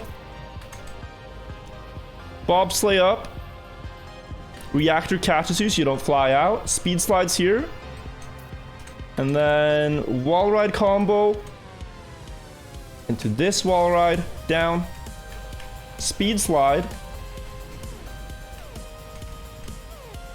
and I steered. It would have been like a 46, right? 46, I think. But I need to remember to put a camera and to not steer in that last uphill. Because if you steer in that uphill, the car will do all kinds of shit. Let me try it again. Just... Custom cams are not a priority as of right now. But yeah, just boom.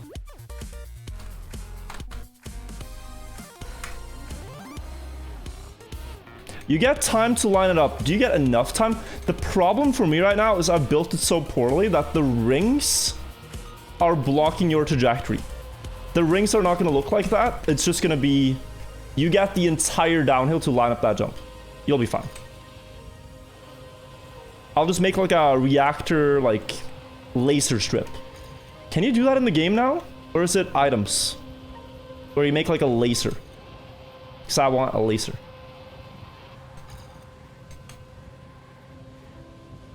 So through here.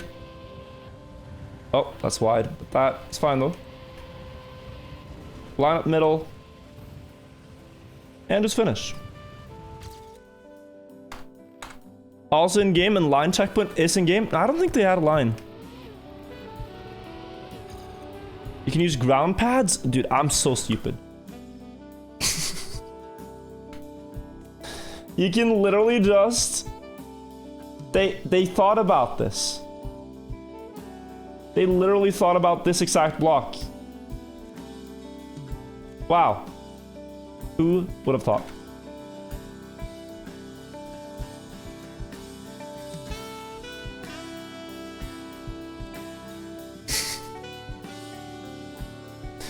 God damn it. Let's play from the top. Valkyros, thank you for the 3 months. The ending looks poggers. I'm glad I like it. It adds a little bit of spice without it being too difficult, I hope.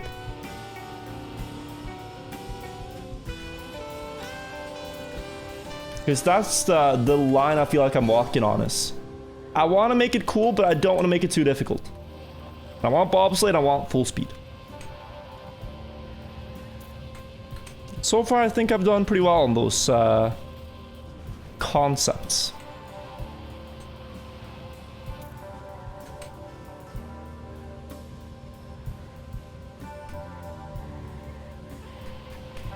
Like, look at this. You get so much time to line up. Wait, it's not actually... Oh. Did you see that? Ooh. You actually get stuck on the middle line. Like, I clipped here, I think. I think my wheel... Yeah, there's a gap. Okay. I wonder then if it's possible to overlap them, or if that will cause a lot of flickering. That's something you might be able to do. That's something we'll have to check. So if I take... Not sure if I have to do it with all of them. Let's just make it ugly for now.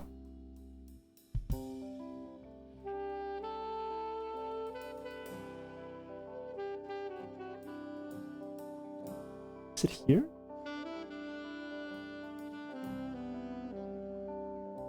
If you do this, just for proof of concept. Is it even a line? Looks good. Oh, it's one low. It's one too low.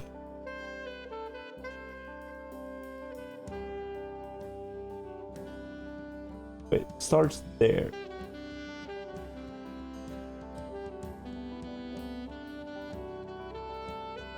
Dude, this is hard. I'm so intensely concentrated on placing a block.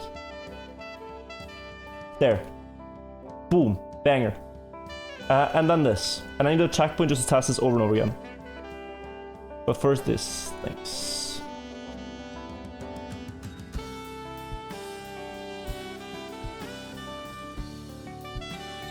I want to try to force the car to bug there again and see if I can get it. God, I hate this. Looks great. Last one.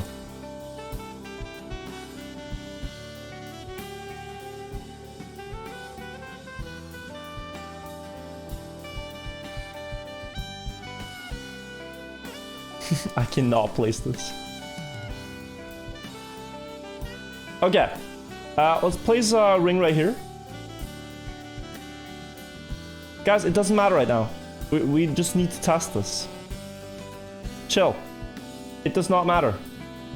We just need to see that they overlap and that there are no crashable points. Just chill. It's literally just a test. It's not ruined. Think of this like watching a Bob Ross stream where he does a new stroke of paint and then you just have to say, no, it's not ruined yet. What happens here? Nothing? Okay, the start of it is still obviously bad. Like this part. But the rest of it looks pretty smooth and no... it's flickering a little bit. Is this idea too bad? Like, do we throw away this idea? Because it's a bit of flickering. Like, you can maybe see a little bit of it. The rest of it does not look bad.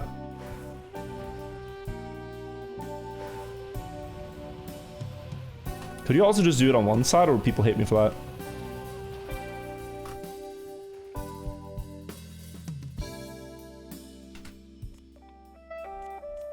Would people hate me for this? Actually, let's do the other side now that... Now this one makes the most sense.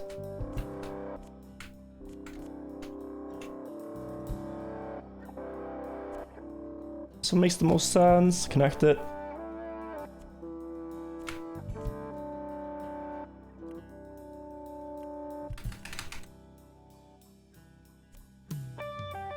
Did it connect to this?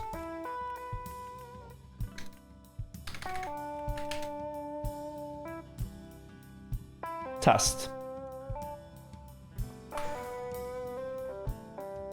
Go in. I could just put the finishes in the tunnel itself, but I like that there's like one last part. Guys, isn't this fine? Obviously not the end, but like, look. Are people gonna miss that? I feel like it's just it's clearer what you aim for, and it's easier to actually land it. Like you literally just whoop. And of course I need to move everything, but there's no possible like way to miss or to get clipped by the middle because you think you're doing a safe jump. You're not getting like deceived on this.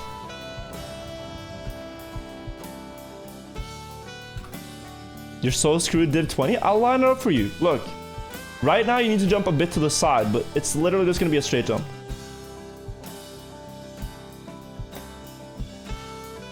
I'll move it for you.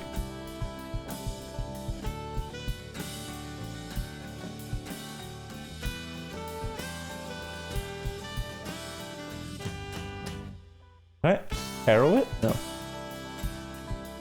Why did it get the wrong location?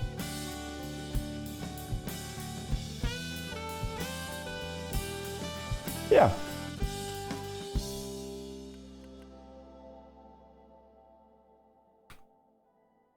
What?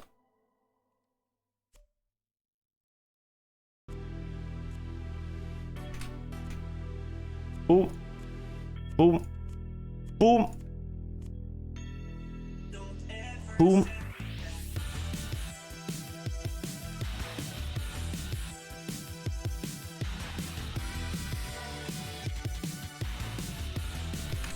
And boom. Wow, look at that.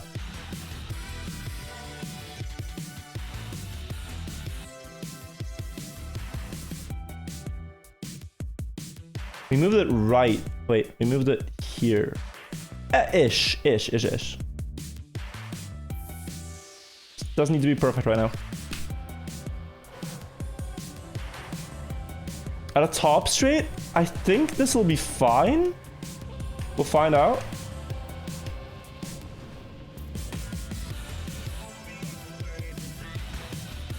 That was pressed forward and I landed in the middle. But like, I literally did nothing from the ring. But you see it's curving right, I think. Yeah, that's because I'm slightly... The car is moving a bit left on the jump. Oh, you can miss this. A straight would make it easier. Because the car is bumped, like it's bouncing on the exit. I agree. We add a straight.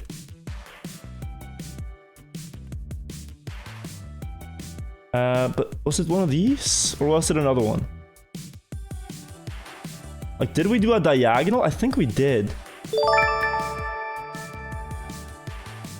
Add some more finish rings so we have some leeway. The finish will not be a ring. It's just placeholder. I'll do custom blocks. There's another one that's really good. So like we're just building the sketch, right? Think of it like a drawing, right? First you build the sketch of what you want to draw and then you add all the details. I feel like we're on the sketching part still. So I'm just building the basic shape of my map. We need a risky fin? We do not. Thank you for the suggestion. Let's try now. Whole track feels too easy. It's not. It's honestly on the harder side of couple of the day tracks. It's just with my skill level, I make it look easy. But when you think about Division 30 players that will play this, it's gonna be hard. I'm so glad you guys are saying copium, because now you can't say I'm building a difficult track. You trapped yourself, chat. You trapped yourself. You cannot say this is too hard anymore, because you said copium. I will not hear any complaints about difficulty.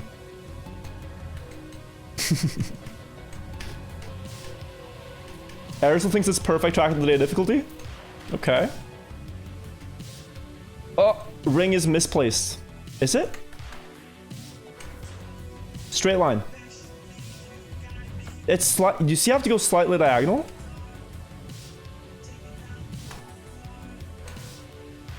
But the finish doesn't have to be such a precise target. It could be like a wall in the sky. Finish could be a wall in the sky for all I care. This is too hard. I couldn't finish this. But Chad said copium, so now you'll have to.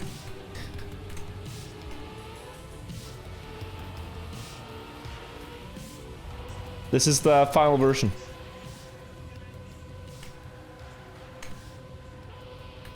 Ride trick. I love this part. This is my favorite probably. Together with the uphill turn. I think are like this is a really cool turn as well. Because it's just not how you traditionally play bobsleigh maps. This guy Sigma is... I know this is very standard full speed stuff, but it works.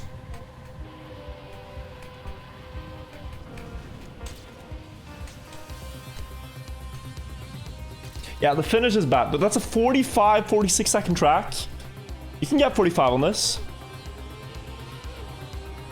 I like it. I like it. I think this is basically what the track's gonna be. Grind author time. I wanna for Hello Mark to have a challenge. Yeah. I will want to set a hard author time. If you double respawn last checkpoint, how do you finish? That's also something we do after the sketching phase. We build respawns, we make scenery, and we add the items to make it a bit better. Gate finish instead of ring? Absolutely. Mark's gonna skip unless you add a drift. Is he never playing the full speed ones, Aerosol? Is his goal to get every track but full speed?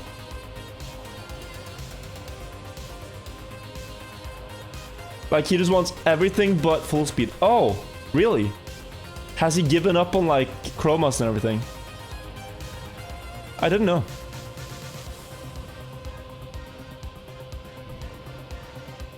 We could make, if we add water that's purely visual, we could make it underwater, chat.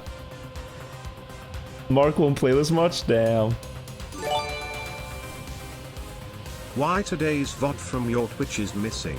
How do I watch TMGL? It's a new Twitch thing. The Twitch VODs get auto-taken down if they have copyrighted music in them. And then I have to manually enable them, and I haven't. Mudda, thank you for the raid. I hope you had a good celebration stream. Congratulations once again. Thank you so much. I'm actually very happy with this. I'm gonna save it. Save the map. Am I taking on a professional to make banger scenery? You know, chat, we would save a lot of time if I just ask someone to build a scenery for me.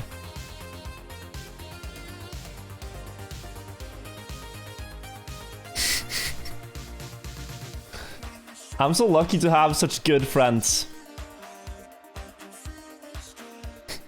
Yo, I see full speed Annie's in chat. Blue Tig and Oxtra, what do you guys think? Are you hyped? What about me, Mudgy? Posh-chan? This guy Sigma is... Scenery maker? Alright, Mudgy, let me tell you what I'm thinking. I want, you know that wall ride thing that you always do? I want one here. The top one. Maybe also one here. Like the wall ride tooth. And maybe you could add like visual water, but not actual water physics in this bobsleigh. Could be cool. And then like laser reactor, laser wall finish.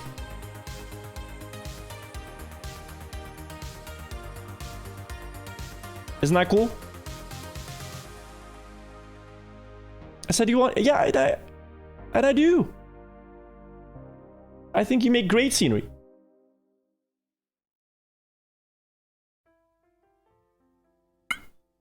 But I'm very happy with how this track route turned out. Looks interesting. Thank you, Oxtra. Thank you. Chat scenery contest. If you guys are down, but I just don't want all of you to... Like, if we only pick one version, I'll feel so bad for like the 10 we reject or whatever. You know what I'm saying? Ask someone else to do it. I said Moji can do it. I legit said Moji. Can I do a run? I already did. I can do one more. But the finish is pretty bad. I'll do a run. Just don't mind the finishing placement. That's placeholder. But yeah, ice wiggle in the start. Bobsleigh entry. Full speed. Dirt speed slide. Speed slide here. Ride trick. What? Bobsleigh. Speed slide. Speed slide. Bobsleigh. Speed slides here. I missed that one a little bit. You guys know this stuff. Ball ride stuff. Speed slide downhill. And a very badly placed finish right now.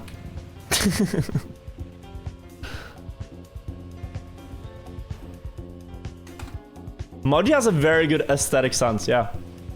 She keeps telling me about this phone she has on her app, which is an app where you decorate rooms. Like, you actually build scenery for real rooms and you play in competitions against others. Oh, app on her phone.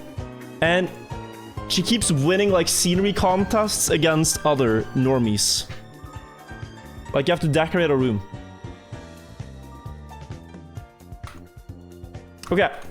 I think I'll send this to a professional called Moji and have her make something if she wants. If you want to collaborate.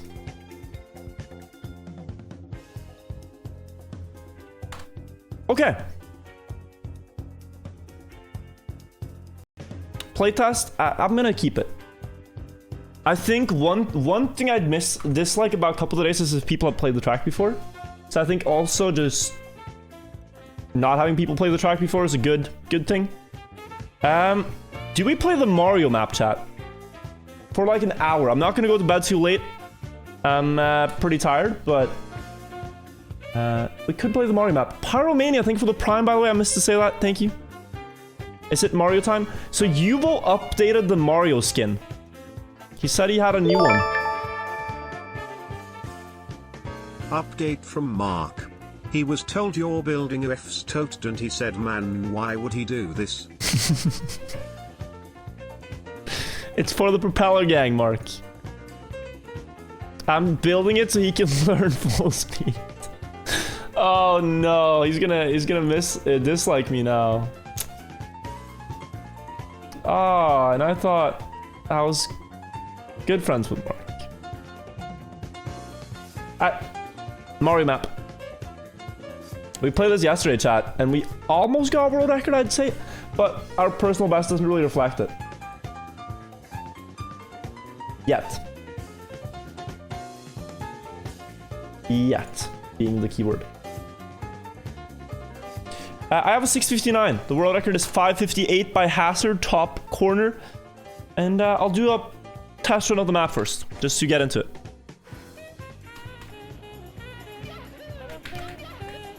We have an updated horn. Let me update title. I forgot that.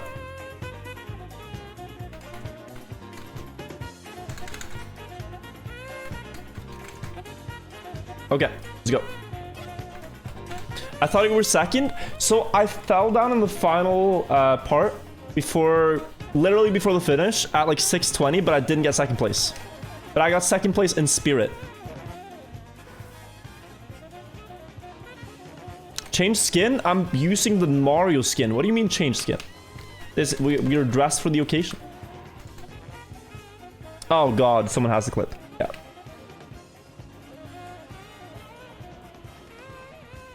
It hurts to be a streamer. All your greatest failures publicized to the world. I need to update my up my game sound. But yeah, this is the castle. It's literally a port from Super Mario 64 made and tried at Trackmania. So you drive it with a car, and you'll find that the levels in this game are not made to be driven with a car. Here on Boomb Battlefield, there is a skip. If you go up here, it gains like a second on what the world record does. Now here you gotta be careful not to go with wheels off the edge, or you can never get them back. They are permanently stuck if they ever go off the edge, so I just chill on these turns. Quick drift gets me through, and this is what happens. The wheel gets stuck, so gotta do it earlier. Then you pick up the star here to go out of it and go to the next room. This one. Through the door, down the stairs, next room. This is the snow one.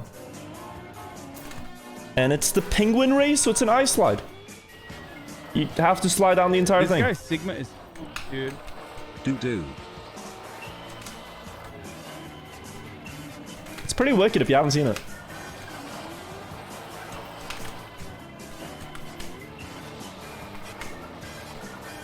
Oh god. Oh, no.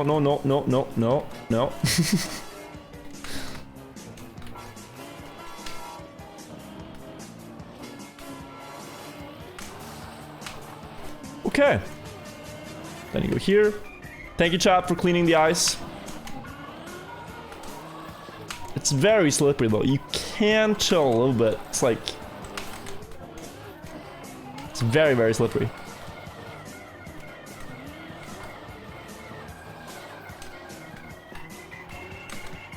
Oh. Okay. Got the star. Respawn. Usually you want about 10 seconds faster. I'm just doing a show run to show you guys the map. Through here into Womps, which is the worst part.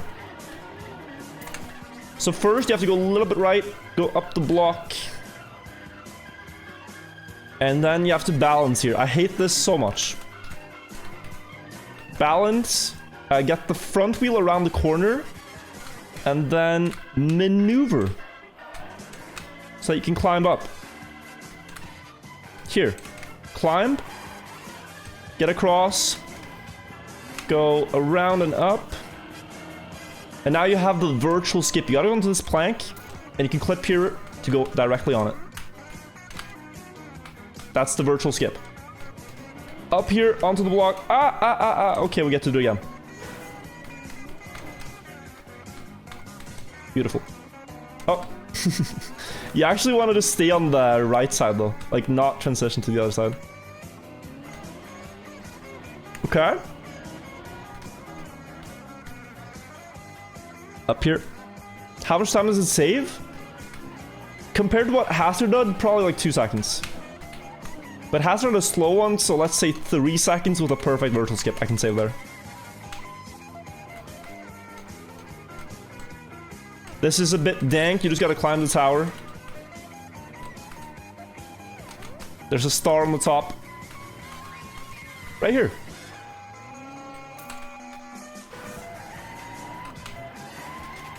And then you go into the last room, which is here.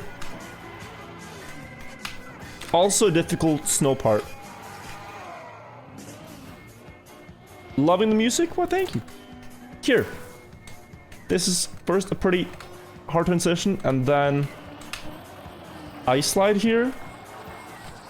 Just set up onto the plank. I think this is CCM, right? That's what it's called. Now this is bad. This is very slow. Oh no. Uh-oh.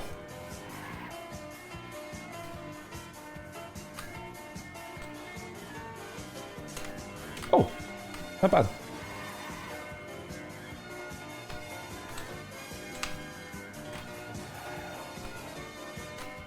Not losing a lot of time here, I promise you. This is the optimal strategy that I've been working on. Climbing here. Yes. Okay, great. So, pretty efficient there. Climbing back. Climbing. Yeah, no. Yeah, this is gonna go so fast.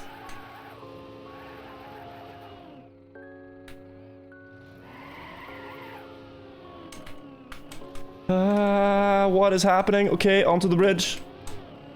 Get the checkpoint. No problem. And then we climb to the top. This is the last part of the run, chat. And if you get up this mountain, This you're guy Sigma is pretty good pace. Like, if you get to a run that goes all the way up here, and you nail this strat that's coming up, it's wicked. So here I have to set up for speed and go here. Up here immediately. And then up here. And then... Oh, I need to get grip there. So that's very close to the perfect line, but no. You want to get onto... Because you have grip up there, but this is ice. So this... Yeah. Like this. Then you just actually get up instead. Okay. There we go. We do not go. This guy Sigma is... Dude. I'm showing you all the things that can go wrong here, because I'm not planning on failing later on. That's why I'm showing you every mistake you can make, because I'm not going to do any of them.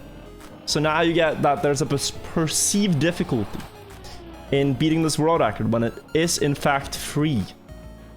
So this is all for building the plot line.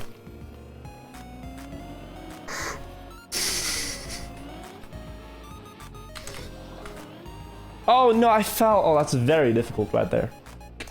That's insane, actually. Yeah. So hope that doesn't happen in the run. Whoa. This map sucks? No, it doesn't.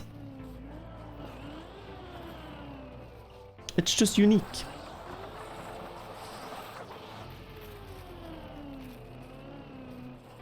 Do I actually believe the things I say? Yes.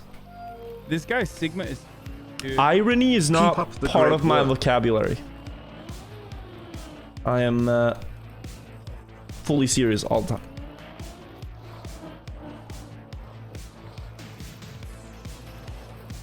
This is too slow. Too slow. Oh. But is this too fast enough? No. If I get stuck here, it's the worst, and I never know how to save it. I think you just have to go so low on the hill. Like, down here. Here. Because then you can go here. And then if you still have icy tires, you can do drift, yes.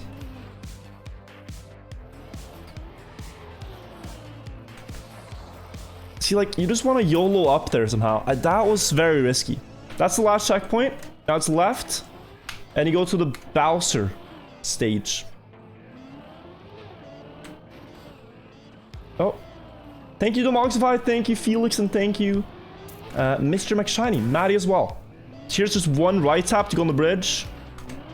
And then go on the triangle to triangle. Oh, God. Up to the top. This is world record pace. This is not world record pace. But we will be. It's the first one of the night. Just showing chat the map. Bar at the bottom left, that's just my background. When I tab out. Part of my desktop background.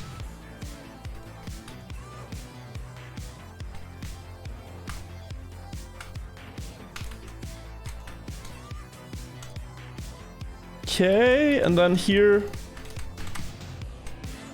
And corner.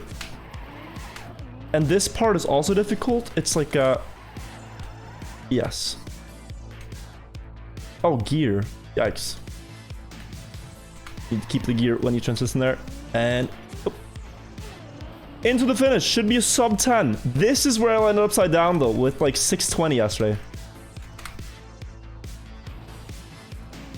Let's get a I don't know where to finish this. I'll just finish. 954. That's where we're starting. Sigma is fucked, dude. Hey Vid, do Yo. you like? If so, what kind? Not a bait, Do I just an like actual wholesome question. Cocktails. I do. It might surprise you, but I usually go for a Cuba Libre.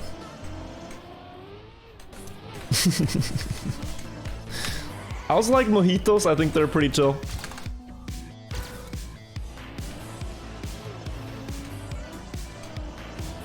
Brian has, like, he's so scared of saying any curse word. Innocent question. Thank you for the 8 months. Oh, what's that called? Caipirinhas are really good. I'm a caipirinha enjoyer.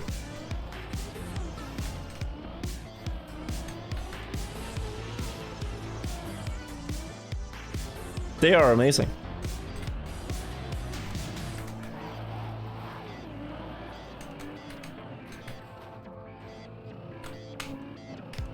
Okay, good start. Usually anything under 38 here is a good start. So 37 will take it if we actually survive.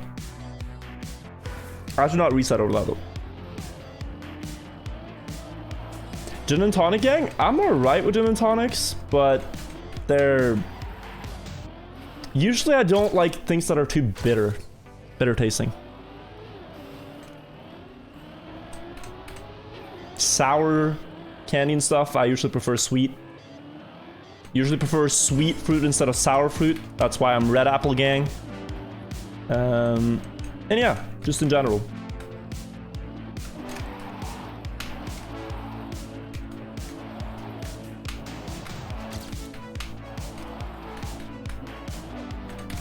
This guy Sigma is, dude. Yes. Good ring. Nice and thank you. Oh, door. Damn. I should know my way around that one.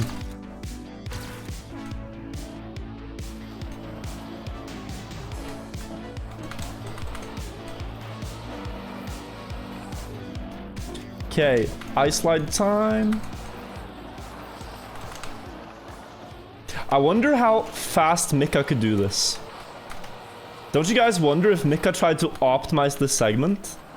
How much he would gain on us mortals? Shit, this is bad. We're fine though. This guy Sigma is fucked, dude.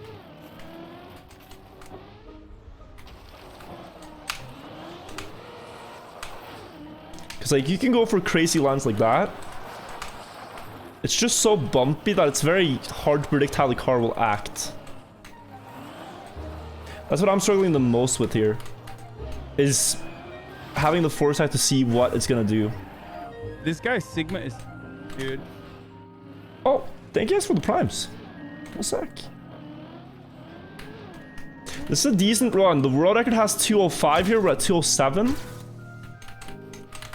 So we need a good second half.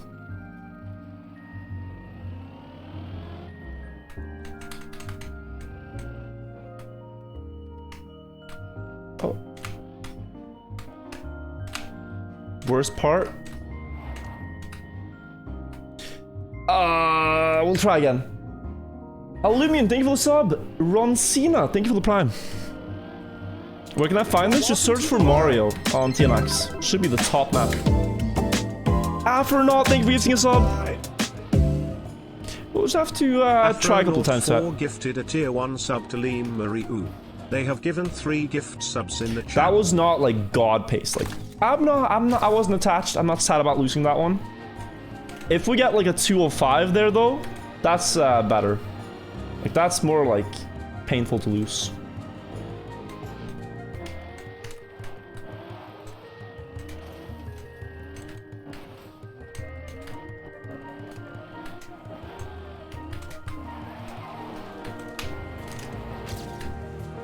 Okay, one more.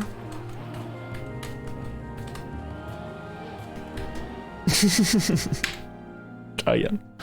Keep making the mistakes. This music is happy. Why are people happy?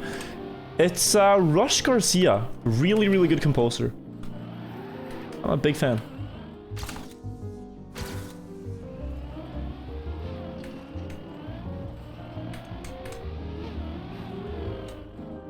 Oh my god, that's fast.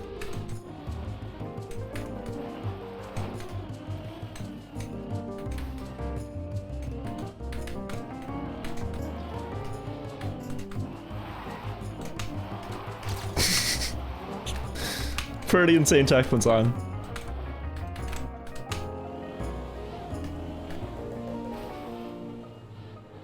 Oh, but it's not really gonna be that spectacular after that mistake. We still made it though, so it's a decently paced run, but it's not like God's here. Oh, okay, gonna risk the ice.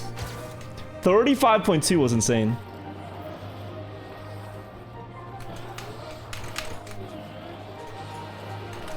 Oh no. Oh no. No.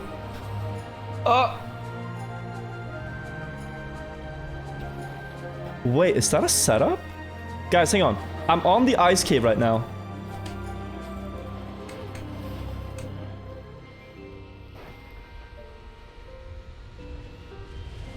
So there is a skip, but you get a black screen. Everyone keeps suggesting it. You do get a black screen.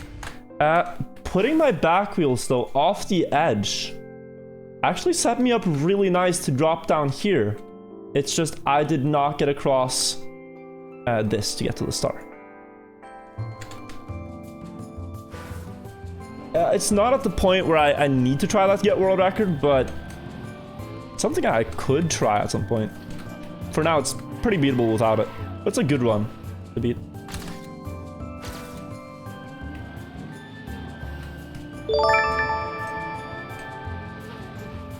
Have you seen today Cost? BTW Unique Thwana ask Magi for help in an online server, wink wink. See, that's not too bad. Do you not keep the black screen after respawning? No. Usually meteor tracker resets on respawns. I have not seen today's couple today. Use a second monitor for... It is very possible. I just know last time that people get way too invested, man. People molded.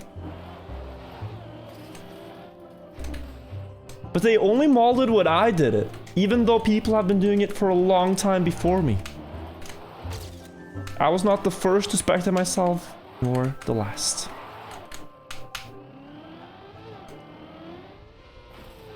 Oh, clean landing. See, that was fast. There. The time is still the same as the previous run.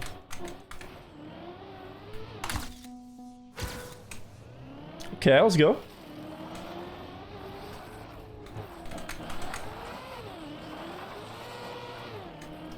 Slow down here.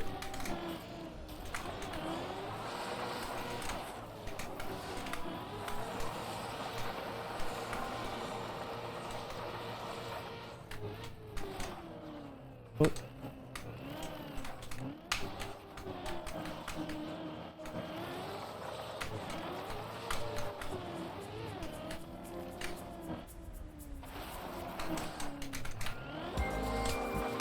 Okay.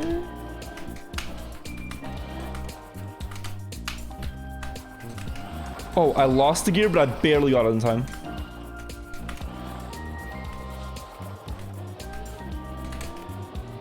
Alright, we're 2 seconds ahead of the world record. Ooh.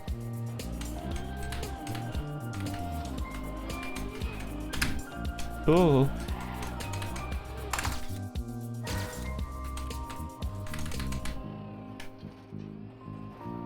Okay, small touch, that's fine.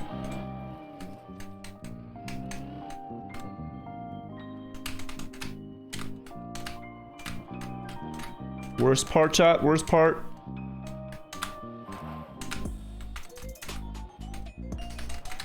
Go up. Okay, good. That's not too bad. Now the virtual skip.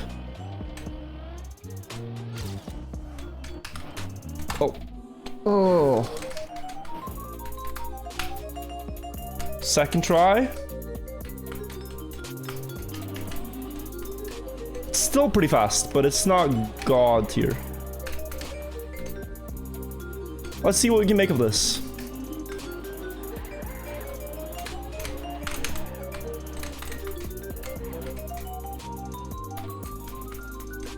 Okay.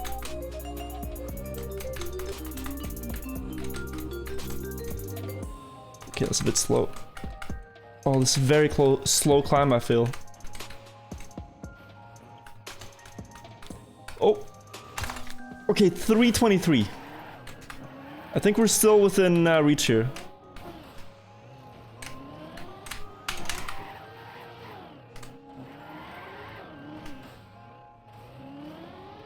We're pretty much tied with Hazard, but he had a good end.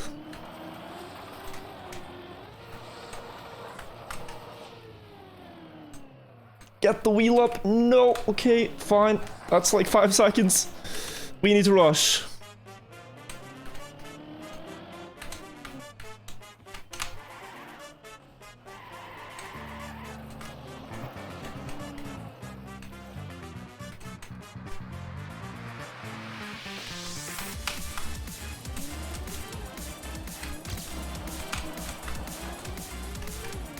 Okay. This guy Sigma is, dude. Thanks for all the entertainment you gave me since I started watching your videos over a year ago. Thank you for the resub. Pause champ. Not enough speed, I think. Oh, no. 442 at the top of the mountain, though.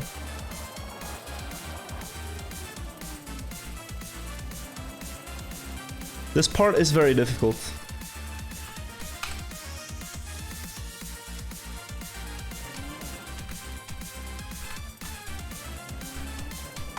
Okay, let's continue.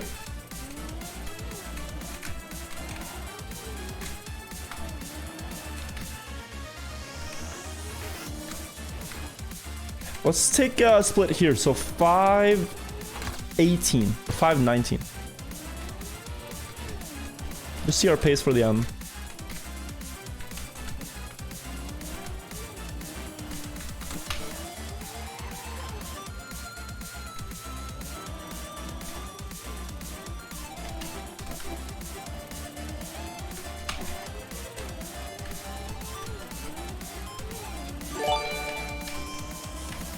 Been watching the VODs for a while, but I'm finally up early enough to catch a stream. New Zealand is a long way from anywhere a mile, so take this as compensation for missed subs less than 3. Thank you so much.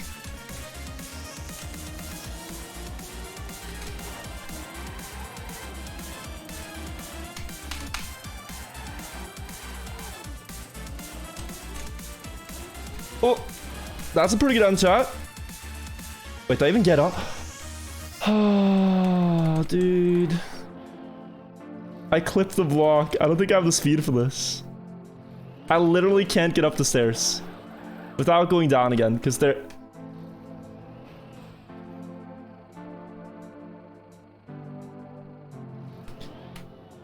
It was a good end, but yeah, you cannot afford to clip there.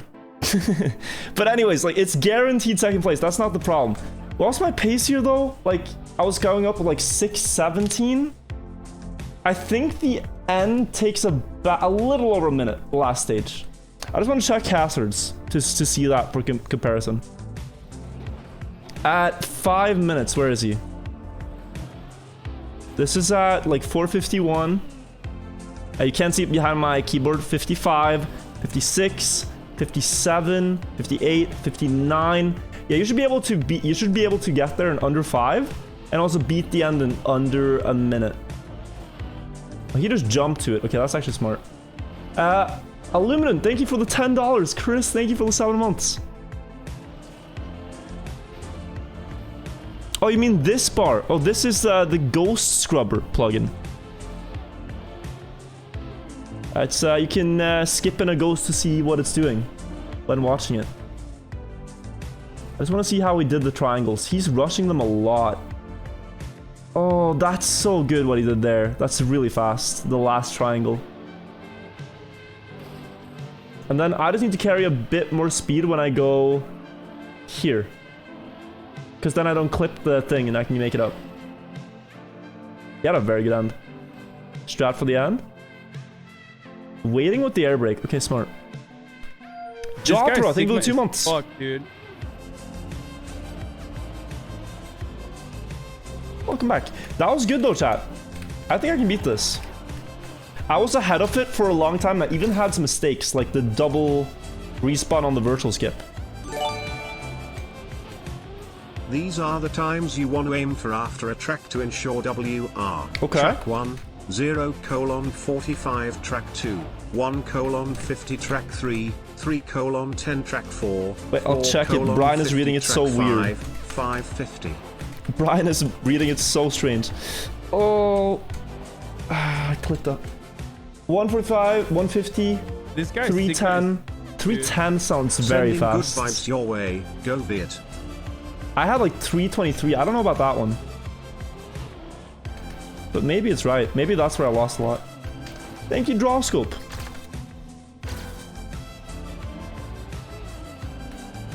You got this? I think so too. That's very fast. I found a strat. If you clip the back wheel, as you're going up the mountain there, you get such a fast start. Oh, this is a bit shaky though. This is slow.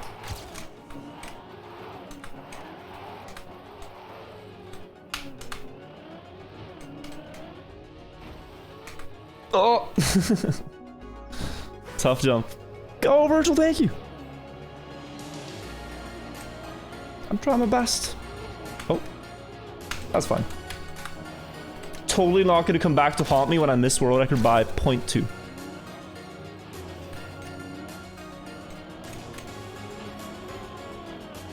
You see I clip the back wheel a little bit and it gives me fast starts? That's on purpose.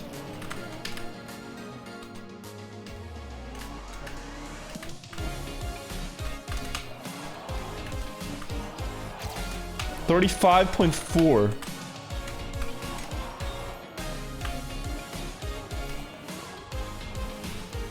Get there. No. Oh my god. Oh. That could have been so much faster. Oh shit. Okay, I need to risk the YOLO. YOLO the ice part. Full YOLO.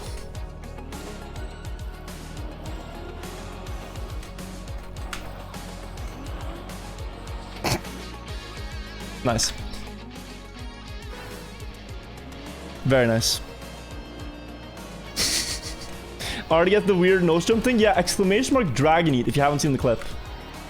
We did that and then we also beat the last track, so we beat the campaign. This guy's Rishu Hunter, thank you for the resub with the Prime. Thank you for using it on me. Oh, too low. I might be tripping, but this isn't Trackmania. It is actually. You just have a Mario car. That's the only difference. Mario car and Mario map. And it's pretty hard to drive with the car.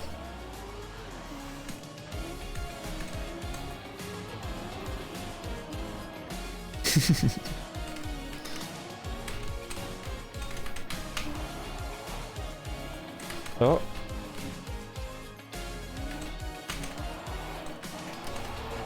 So I'm looking for sub 38 on this track, but always 35s now is really fast.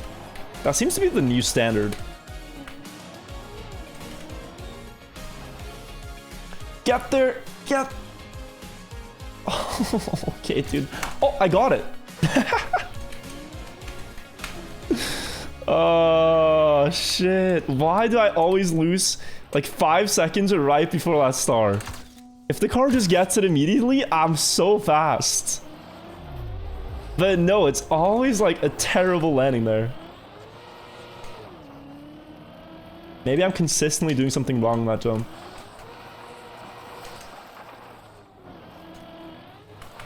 Okay, let's make a slide. Too fast. Lost grip. This Jensens, guy's thank you. Sigma is fucked, Congrats dude. on the E, thank you so much. Thank you, Jensens, for the sub. Welcome to the vibe. This guy's Sigma is, dude. Also, Love your Pen content. Nero. Yo, thank you. 1,000 bits, Sank. You got this. Thank you, I appreciate it. I'll try. Oh, fastest start yet. I You clicked a got little bit. this, my man.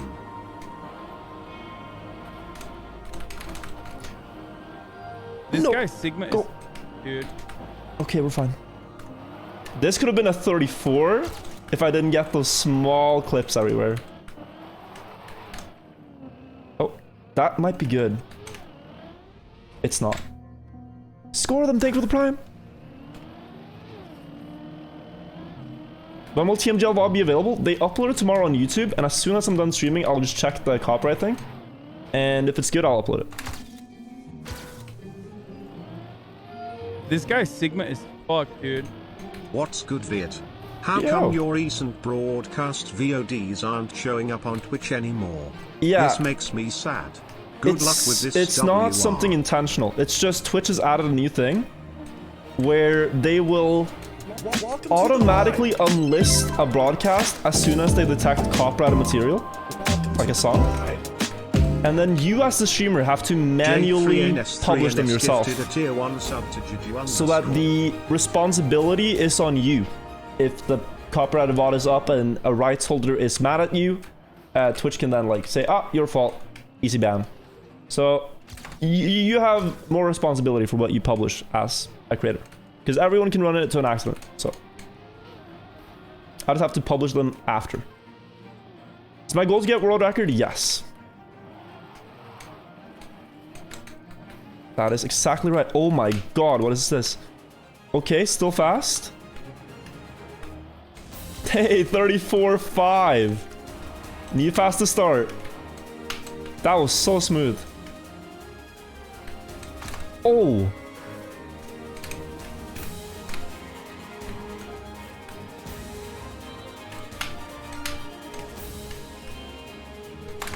Okay, that's fast. Okay, let's save the eyes a little bit. Don't want to make any dumb mistake. I can make a mistake, but not anything dumb. Slow down a little bit here so we're not too fast.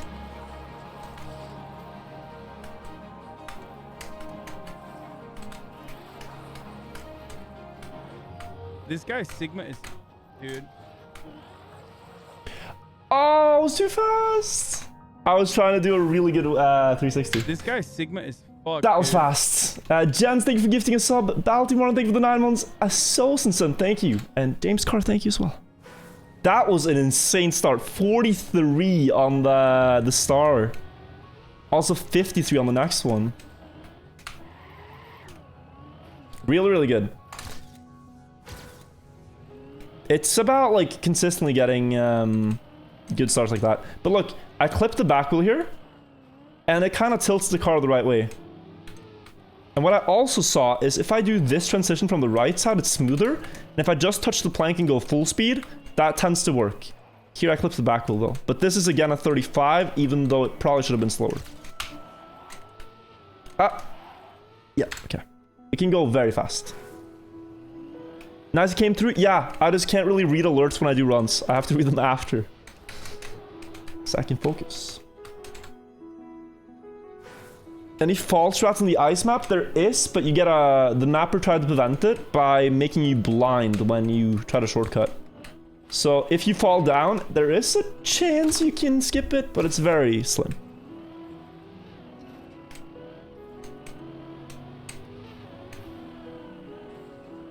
Oh, this is a bit bad.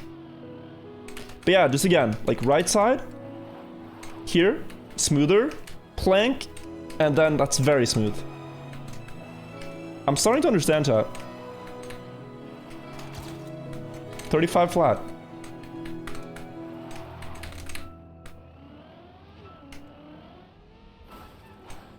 Oh!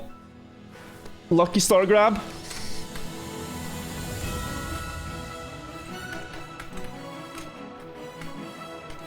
Almost as fast as the previous.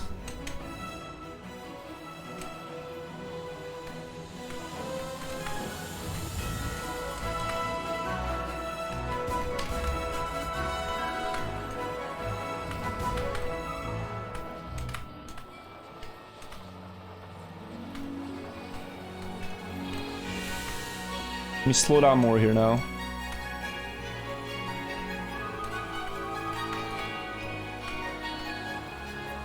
Still? Oh, for real? Oh. I'm going too fast for the 180. I thought that one was gonna grip, but I slowed down too much, I think. I didn't slow down enough, I mean. It's too fast going into it. Let me try that one more time before we reset.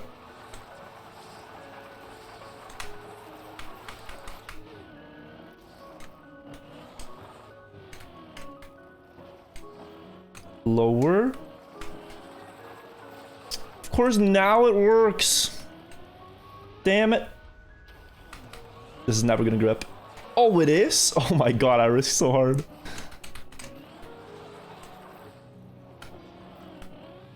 Okay, wicked strat chat.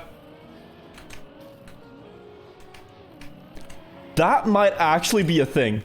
Okay, I did that for jokes, but I think we found an Easter egg. I can seriously pull that off and save like a second instead of ice sliding the last one. That's pretty dumb. I'm just gonna continue this now to see. A little bit of pace. Hey, we turned our mistake into something positive. Got a strat out of it. Okay, okay, we're dead. Slow song, let me change it. And then we go again.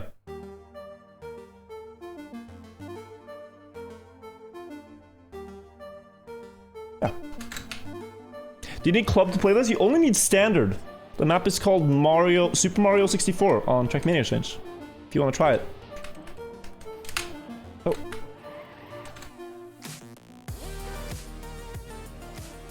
With that lining up, you think you can do it blind? The thing is, I have no idea how the car is angled when it lands. But with that lining up on the wall, just pressing forward when you fall is a good idea. So that's something we can take away from it. If I fall, just simply press forward. That's the plan. Where do we get the skin? Yuvo's Club. Yuvo said he had a Mario skin, so I'm using that one. Oh, very slow. We'll continue. This guy Sigma is, dude.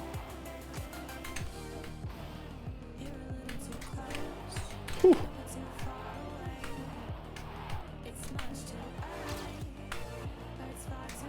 Oh, no, no, no. Tommy, thank you. James Carr as well. Thank you for the subs, guys. How is World so much faster than the others? He just had a clean run. Really clean run. But I've failed like 620s into the finish. This guy Sigma is Spody official, thank you for the prime. And as well. I'm your first Twitch sub? Oh, that's awesome. I'm glad you wanted to sub to.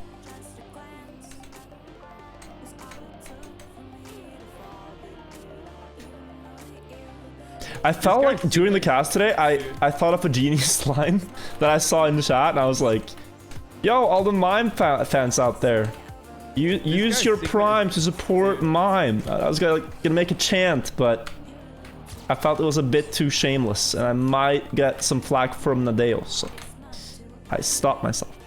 But I thought that was a very good chant, because they always spam commit crime to help Mime, but I think use Twitch Prime to help Mime is better.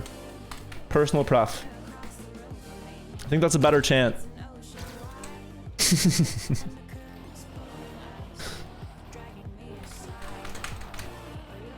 I don't have grip. I have grip now.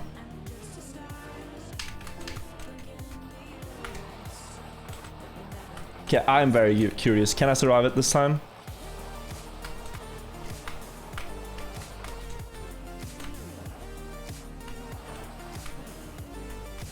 I slowed down a lot. Oh, okay, finally.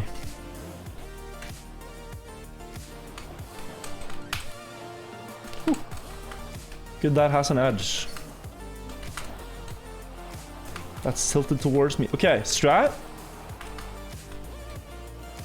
This guy Sigma is, dude. Hey Virtual, I just heard of this new thing where you can sub for free to your favorite Oh, streamer we're like if you have 3 Amazon seconds Prime. ahead, guys. Not sure if others know about it. It is faster to go on the wall.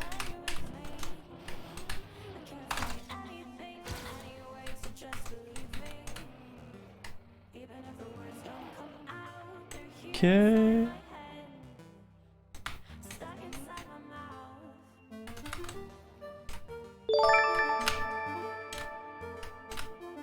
Sheesh, go Wirtual.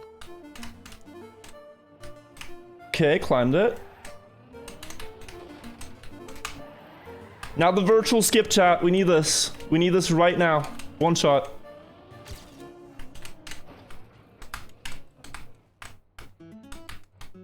Good. Whew.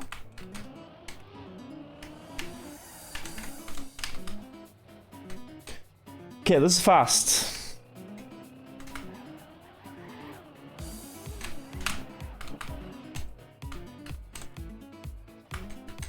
It's a fast run. But we still have 2 really difficult stages left after I get to the top. Nothing's for certain yet.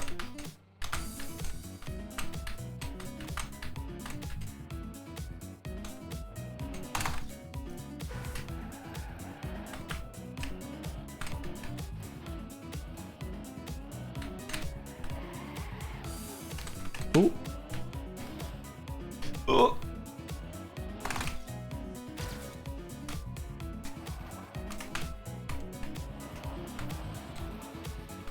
Okay, set up slow, set up slow. Good. Climb.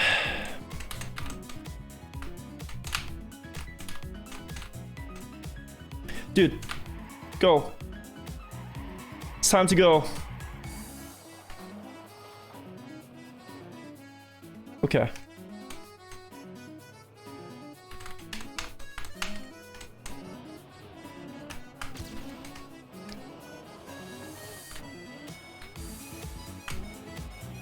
Okay, need to go a bit slow up here.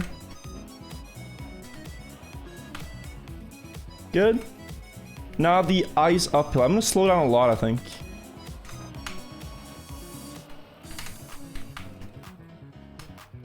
Let's go pretty slow here.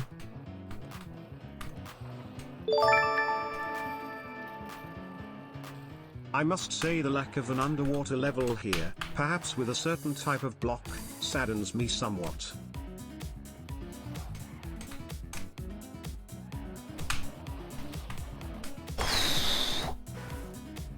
Okay, that was close.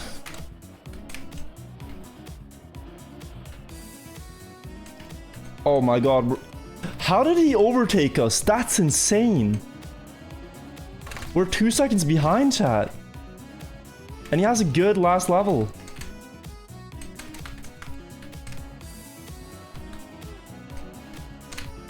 Oh, it must have been in the uphill climb shit. Alright, I suck. Damn. Okay.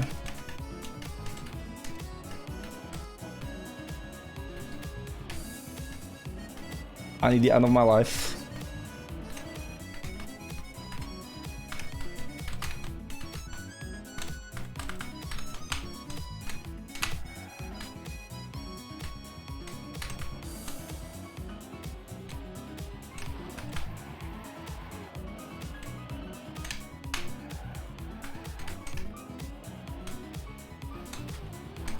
You're kidding.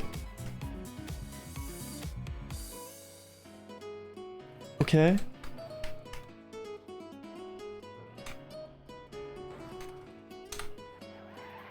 Oh shit! It's second place though. I lost 7 seconds. I was YOLOing so hard. I was YOLOing insane in the end. Let's compare. That's a good time. That's a really good time. It was in the uphill ice climb. I was so far ahead. I swear. Let's see. This guy Sigma is dude. I think at one point I was like 5 seconds ahead. D&B music old school style. This is just as nice. Rayso, thank you so much. Bass, thank you for the sub, and Coxu, thank you for the prime. Different strats here, chat. You can see I'm going for the other one. Damn, too slow to get it up. It's usually faster, what I do. Right side for cleaner transition onto the plank. He's just YOLOing. Oh, he had a very good start. Or maybe mine was slow in particular this run.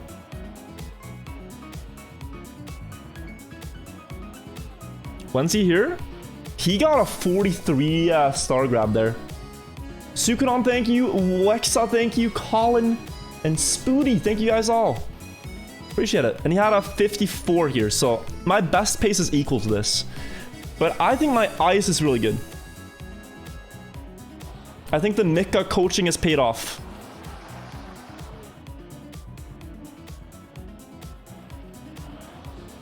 Yeah, I hear it. And I see it as well. He's driving safe. He jumped. Yeah, guys, that's not faster. Not a lot faster. Going on the side and getting a clean downhill to the sign is like much safer and probably even a little bit faster. Does he do the 360? He does. But I caught up. He doesn't have chat to clean the eyes for him. That's true. Very true, chat. And he doesn't know the wall. Oh, my strat here, if we see it, it's so wicked. I can't believe we found this. That this actually works. Literally just wall riding it instead of this ice slide.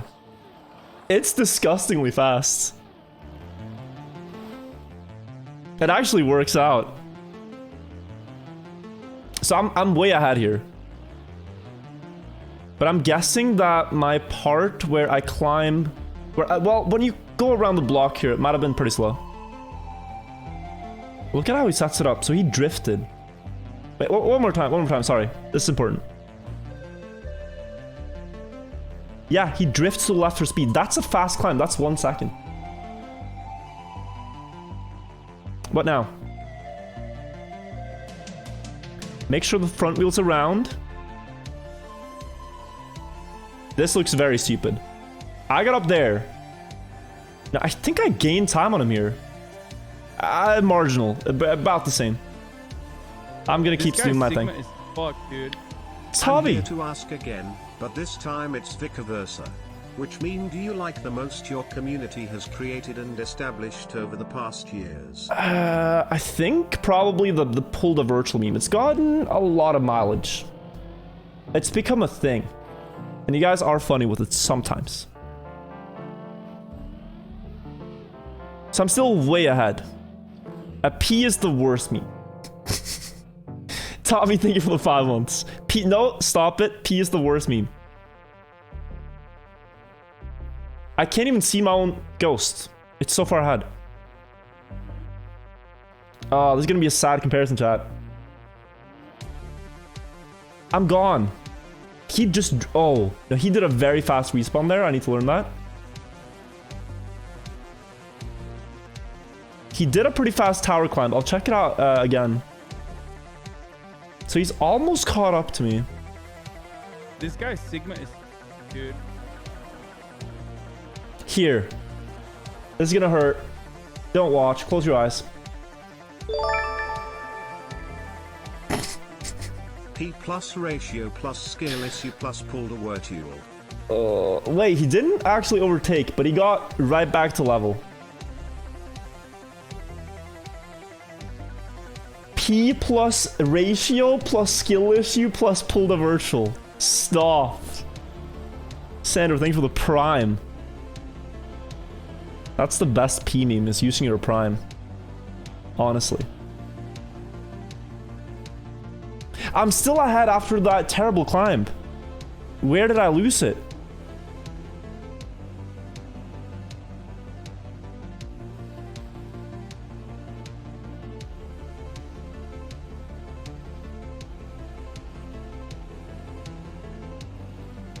I just realized something you might do here. No, it's gonna be about the same. Okay, so... that was like 2 seconds. But how he set that up was smart too.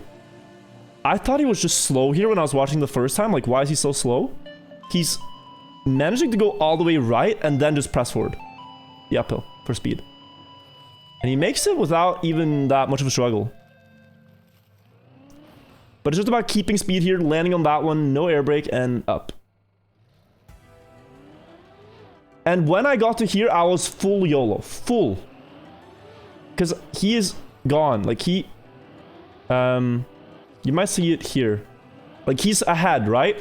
Let's see our ends in comparison. Before the very last uphill.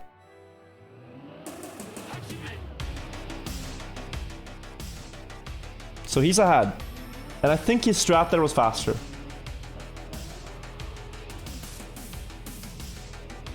It's so close though. I tried to YOLO the triangles. I call them triangles, the pyramids, the blocks. Here, I just went pretty fast. But he did as well. I should drift left there. Next time I drift left, I gain like a second.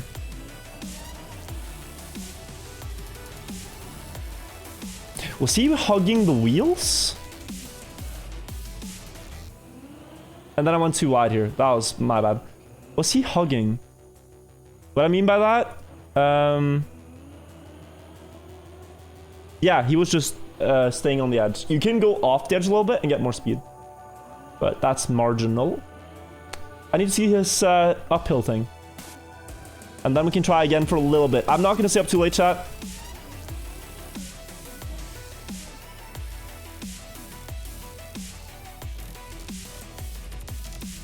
It's about the same. Looks like a small release when he gets to the next step and then go. Very stable. Very stable line. Okay. He went to the right of the crystals, but it's so risky and it doesn't save anything. At least as far as I can tell, it doesn't save anything. I had it. I was so ahead. The snow level cost me a lot. But we have a nice competitor here. We have a good fight. It's not a free record by any means, but I'll feel happy if I beat it.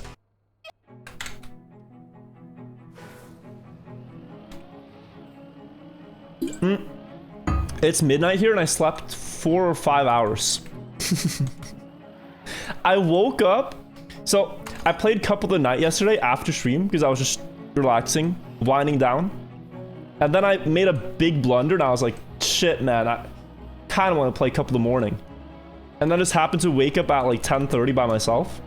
It's like, let's play Cup of the Morning. And then I won that one. And then I was very happy. And then I stayed up.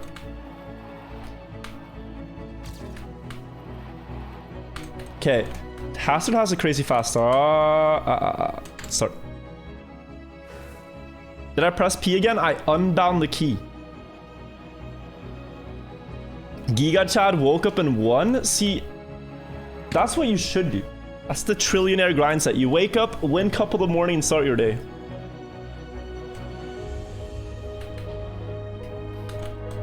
Have you seen these like millionaire morning routine videos where they spend more time preparing for their day than there are actually hours in the day? It's like, oh yeah, I like to wake up at 5 a.m. and then I go for a morning jog and then I go, you know, take a long shower, cold shower. Then I drink 2 raw eggs. And it's just like, there's just long routine. And it's like, how long is your morning? Vegan smoothie, yeah. Help the homeless. Help the grandmas across the street. Unreal. Just win Cup of the Morning instead.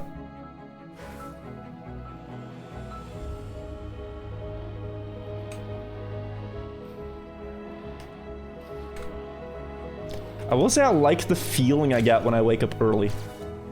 But that's it. I hate being tired, but the feeling of like, damn, this could be a productive day. I have so many hours to spend before it's night. It's a nice feeling. But then if I wake up at like 3 p.m. I don't feel rested, it's like, ugh, what a wasted day. Ox, thank you for the host. Hope you had a good stream. And I hope you're looking forward to bobsleigh. For me, it's like if I wake up at 11:59, the day still has potential. If I wake up at 12:01, it's gone. That day is just a forgettable day.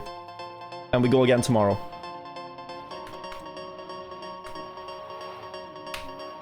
I need to wake up before 12.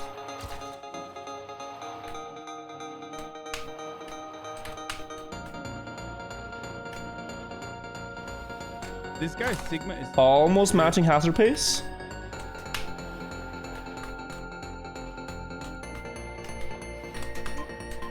Oh! That's not good. I'll catch up to him after the ice. He's not an ice enjoyer like me.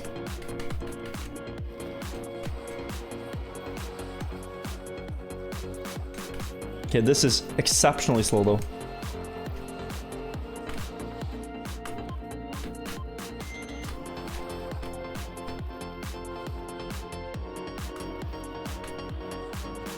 That was fast.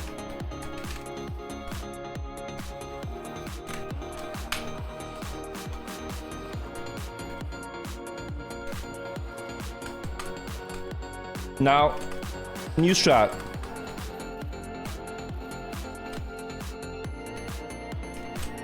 We still got the star much faster than him. Like 2 seconds ahead.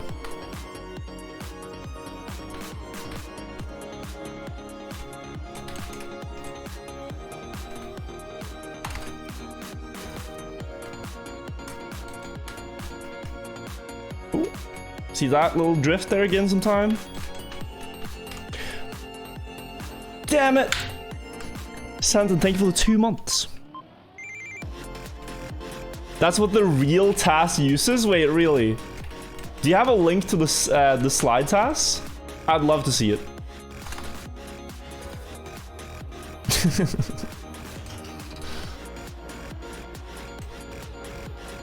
We're taking a book out of the original page here. Oh, that's so slow. I could easily get world record if it wasn't for the ice part. No.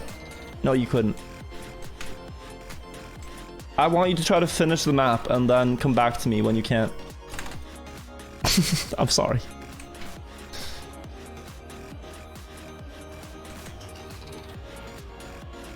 Am I mixing up book out of the page, app on the phone? Do you guys understand why I need sleep? I hope you understand now. You're watching a sleep-deprived man descend into chaos.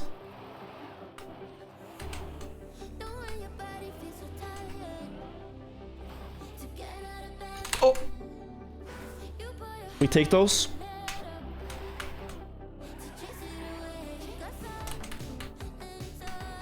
Oh, come on. This is slow.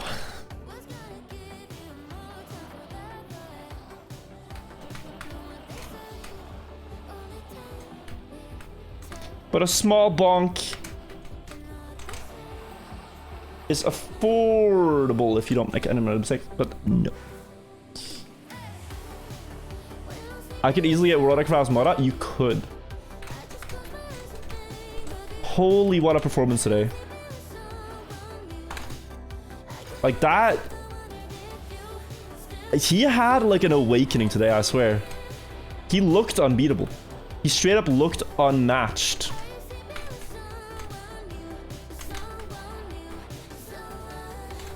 It was insane.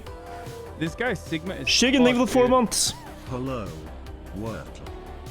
Yo, thank you for the 4 months. Oh. Good start. How many world records is that? So he got, well, he said he had a faster personal best offline, but on the public leaderboards, he got 3 world records on turnover and almost a 4th on heart. So like 3.5. Low 34, my best start ever.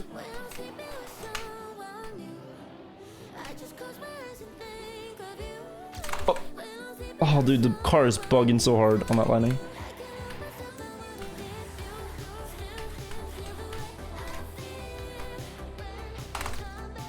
This guy's Sigma is, dude.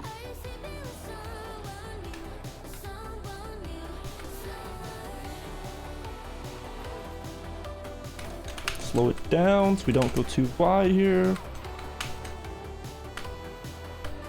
No, oh, dude, this would have been insane if I held that. That was such a good start. Silent, think of the prime.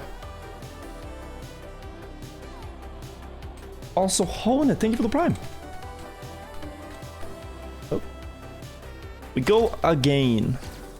The Taz ice slide, thank you, I gotta check that. Give me the link again after this hunt. Or I can check it now. Did it actually?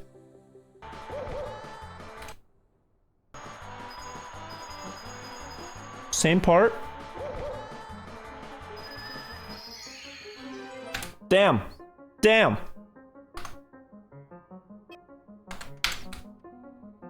We are doing the task strat. Task strats in Trackmania Mario. Super Cario 64 strats. Think a sub 34 is possible? Yeah, yeah. Maybe even like a 32 with a perfect, but just depends on what you get.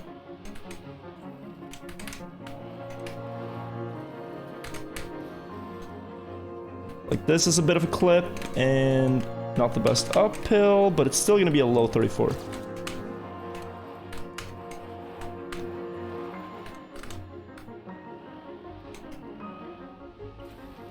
Whew. Okay. That was good.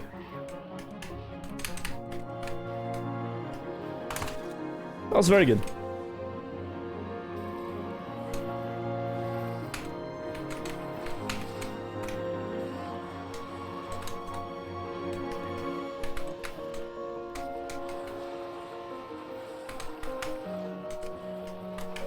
Hold it. Good.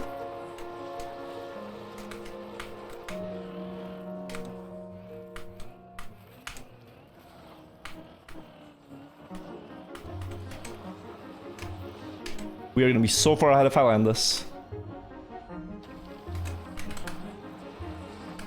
Okay.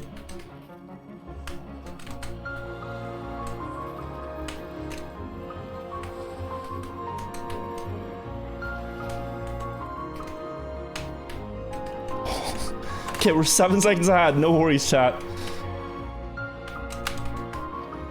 Just 7.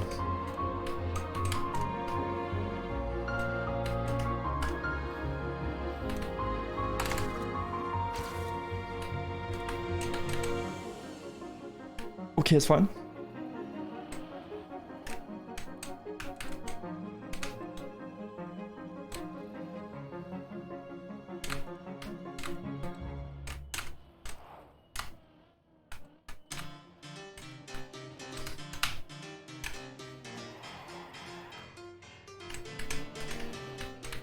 Come on, virtual skip, now or never, please.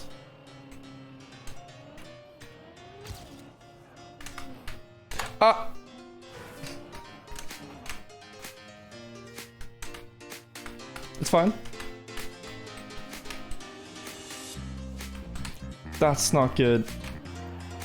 I have such a good start, I can afford it. This sucks. That was really not good, chat. It's still more like a pace though. Because I had a 7-second better ice part.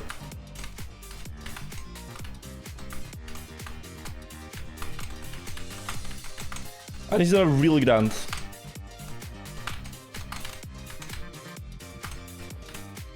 And a good ice mountain. No, oh my god, seriously. Where? What kind of part to fail is this? Really? Okay. Now it's gonna be tough. Oh no. Oh god, man. Okay, let's check the comparison though. 11. Great start.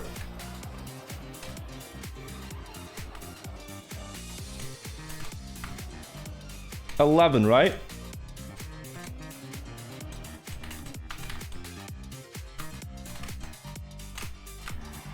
How can I best do that? I'm actually not sure. This is good, but...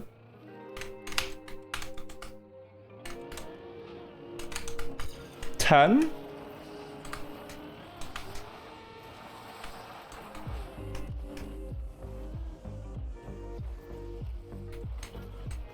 Let's see if I can actually be almost equal at the top.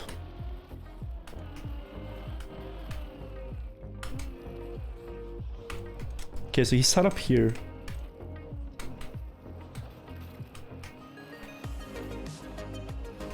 Very diagonal, but it's fine.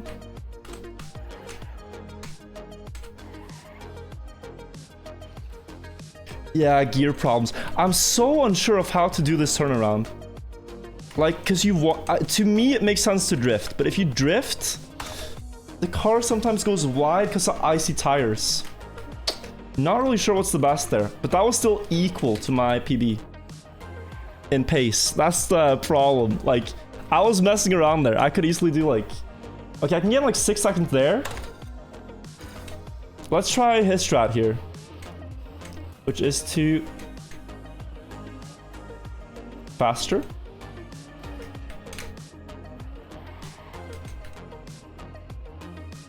Just to go faster. That's what he did.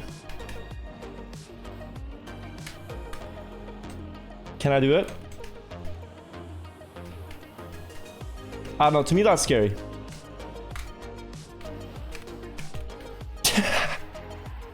Is that gonna work?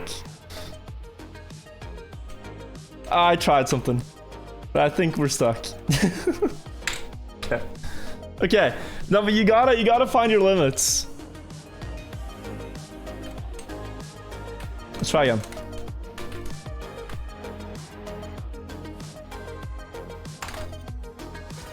Okay.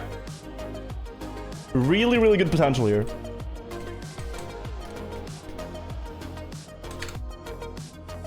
Really good potential. I should have tasked on this map. Make a parallel universe in Trackmania. Uberbug to another dimension. Sure thing. Still in Palace, yeah, but dude, the pace tonight, insane.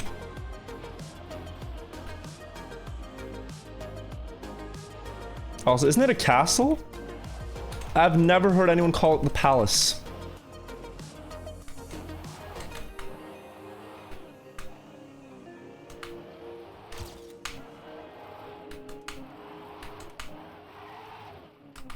Dear Mario, please come to the palace.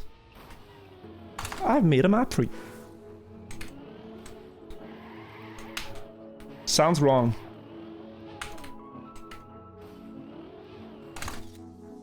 We're assuming. This is fast.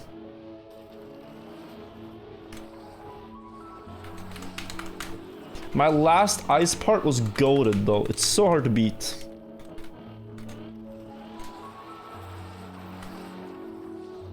Oh. Get up. Get up. Hey, we're fine. Okay, we can save it. I think. Whew. Gotta know your limits, chat. We played very close to it.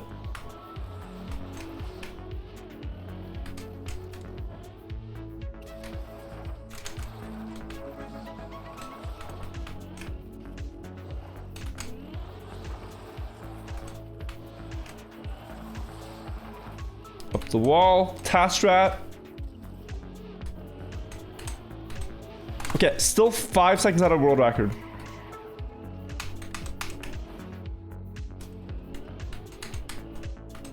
Let's not make any silly mistake.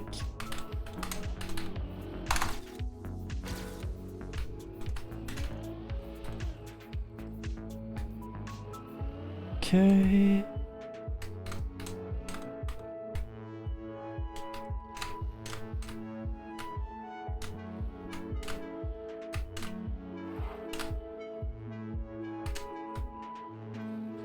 That was very fast. Go.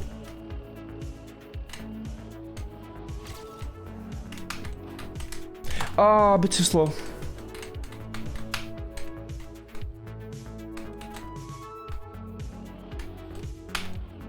Okay. This is still very fast. Don't worry, chat.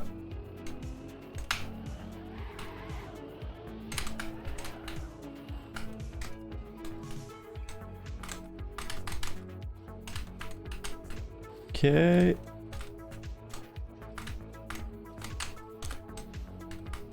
I just gotta go not too fast with the steps. Last one, don't fail this one. Good.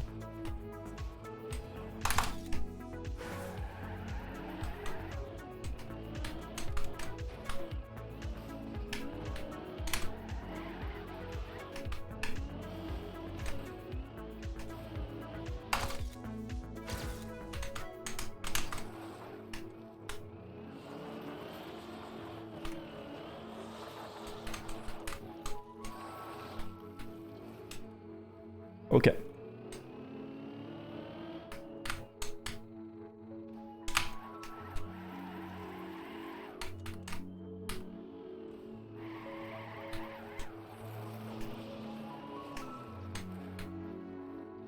No, it's gonna do this thing again. Okay, fine.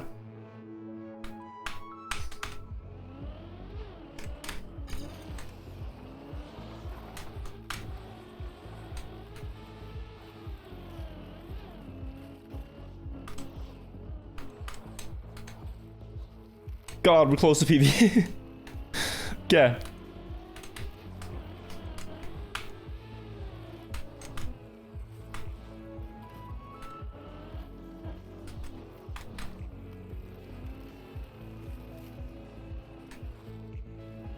Oh my.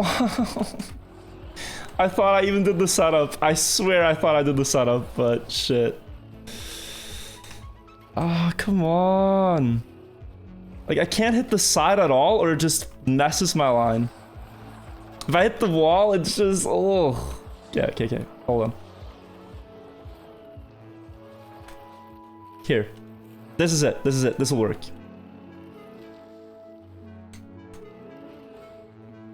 And like, with the proper setup, that's what I'm wondering. So with the proper setup, is it possible to do all this in one go? Because you get a weird gear. I want to try this. I might just die here. Okay, we're fine. Let me try one more time. So like, look. If I'm able to do this. And I set up the car here, and I just go. And I get towards the right side. With an angle like this. Can I then... Yeah, no, it's hard. It's really hard. It's really, really tough from here. You might have to take an even more diagonal. Oh, but that is not bad. Wait. Oh, am I gonna get to try? So an even more diagonal approach, and then you jump to the ice instead of the platform. If it works. Because this will save that weird turnaround that I hate. Okay, that didn't work. Do I want mango? Yes, please. I'm not gonna stream for too much longer though. But thank you, yes. Streamer doesn't even read chat. I'm trying to get the world record strat, chat.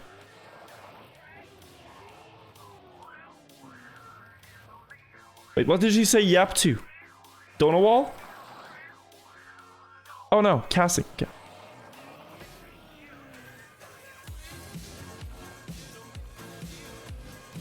Huh. Okay.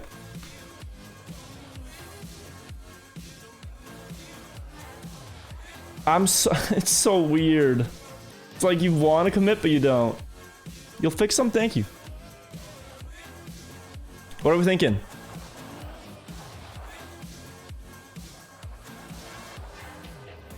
What are we thinking, chat? Doable? I'm thinking like this right now. If you can just get up to that thing without the car having icy tires. And I don't know the fastest way to do that.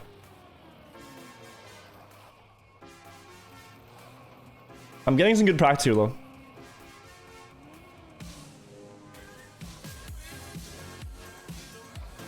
It needs to get onto this ledge without... You know what? No. I think you have to land actually.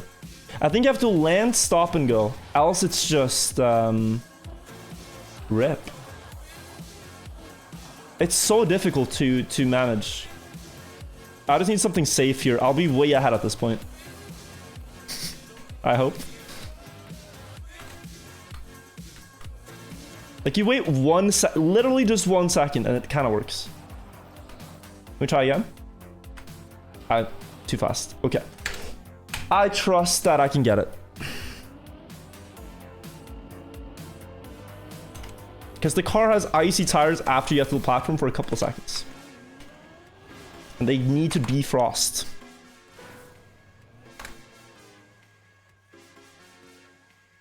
I'll soon sleep. I'm gonna go for a bit more. This song's pretty cool.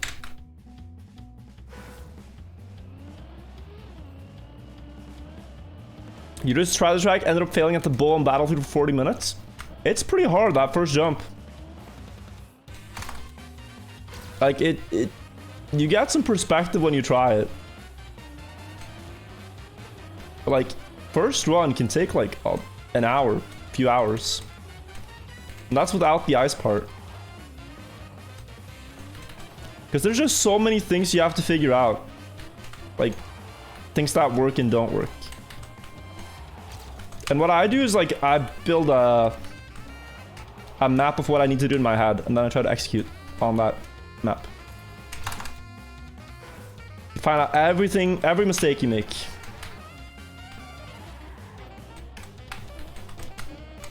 Oh. Good start. Good start.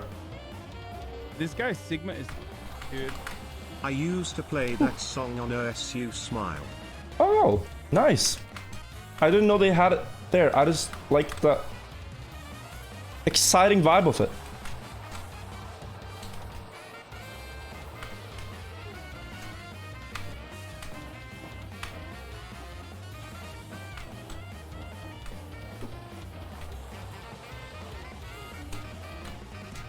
Give me a sec.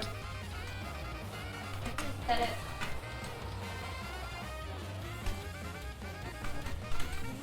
you go. Thank you. I got mango shot. Thank you, Maji. Can we get a white people hug for Maji? She brought mangoes. Very cool. Good luck. Thank you so much for the good luck. If this is the world record, I'm having a juicy bite of mango right away.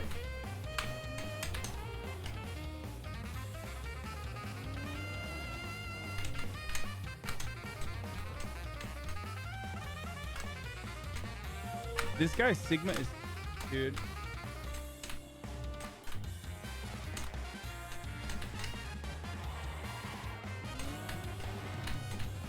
Okay, virtual skip, don't fail me now.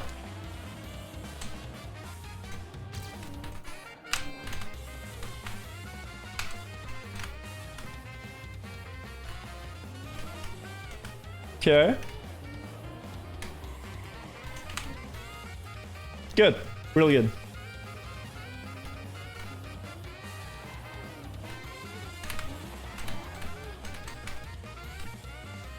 Oof. Okay, let's slow down.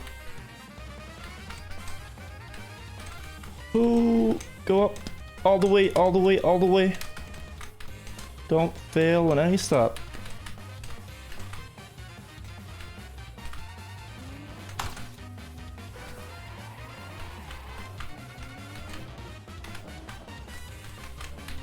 Oh.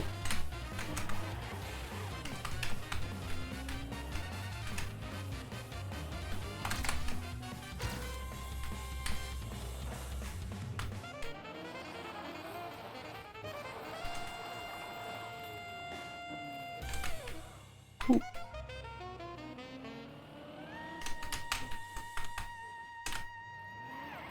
No, go. What?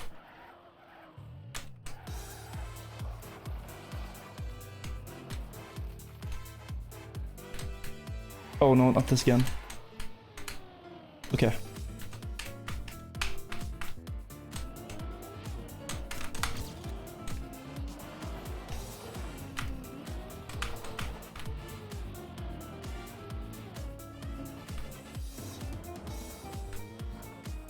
Oh, that's so rare. Oh, that never happens, man.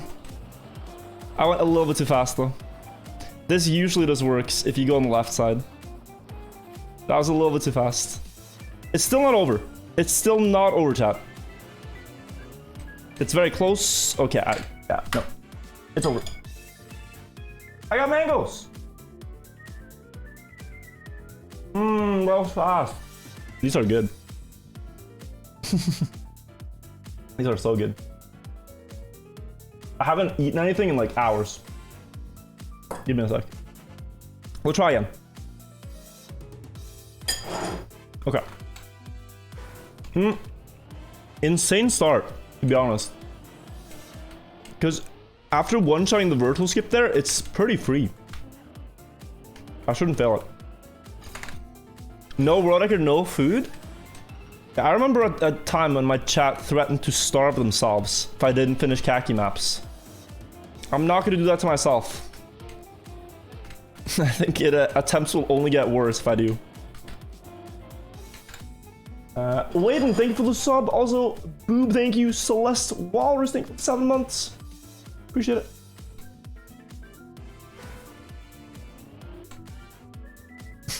Hunger strike.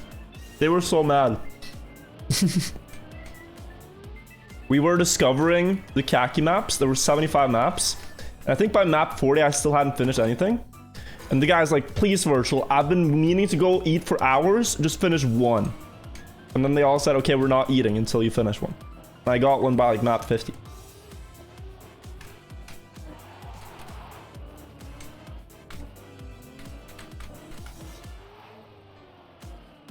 Oh, I should not clip there. It's fine. 35. Still more than enough if I get the rest. I'm starting to think that air brake there is a little too early. Because on attempts where I air brake later, I usually get it better. It's still fine. Why am I hunting this? I played it for the first time and thought I could beat the world record the other day. So now I'm going for it. It's a nice challenge.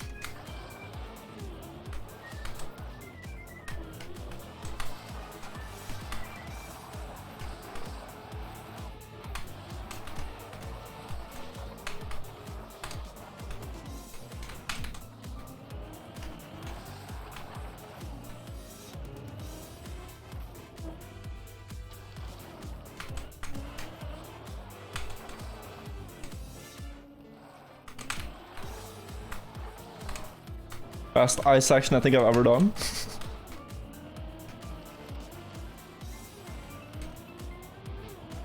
That's really good. We're like 5 ahead. Oh, a bit slow.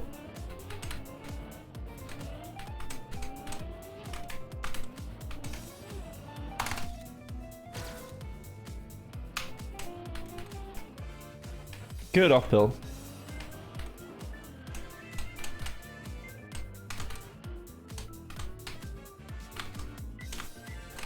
Dude, there's too many cars.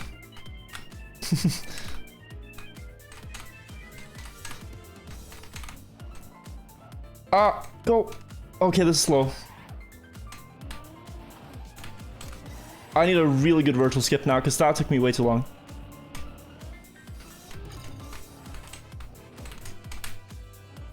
Oh, no.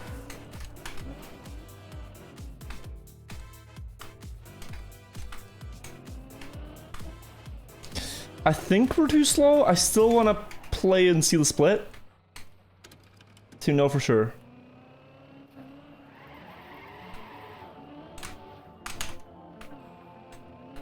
But we might be too slow here. We'll find out at the top, really. This could easily be like +5, which is not unthinkable to come back from. If it's more, it's gonna suck. I think it's +4. Okay, yeah. Doable. With a very good ending.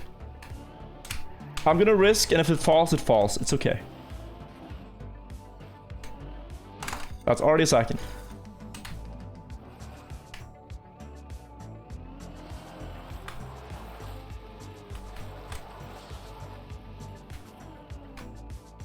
Okay, this is where I need to get it.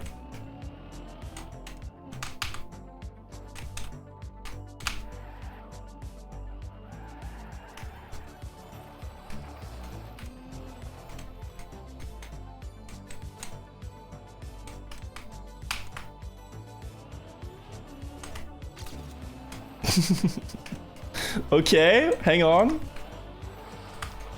Let me slow down a little bit.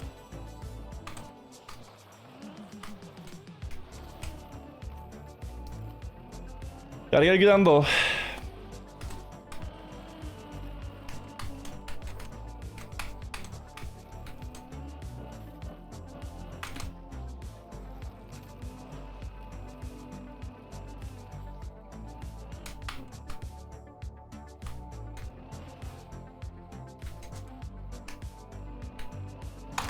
Okay, we gotta go fast.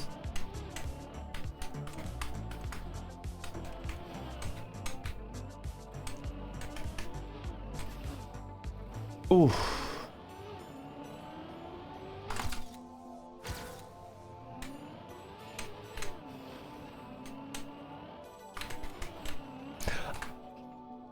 Dude. I wasn't expecting it to have grips. I was trying to countersteer. Like, I was just trying to countersteer in the air, but I had grip with back wheels, so I just yoked the car. Oh, that sucks. Can I reach PV? I think I can. It had a slow last uphill. Actually, let me go for the YOLO. Let's see how close we can get.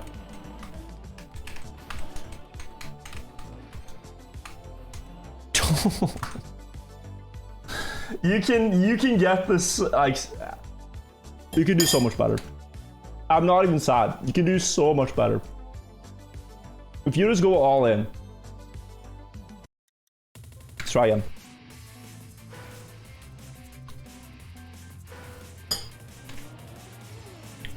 I saw the jump hazard at 50 seconds. But I don't find it worth it. I just go tight line instead of wide line for speed. Let's go, chat. We can get this.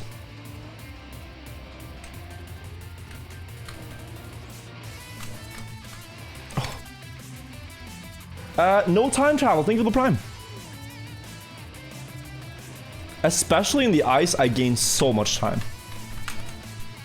Like, if I didn't have the ice as one of my best styles, probably couldn't beat this.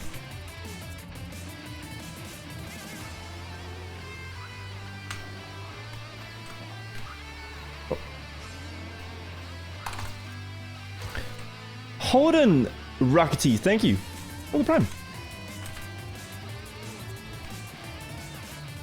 Oh, yikes. Okay, sure.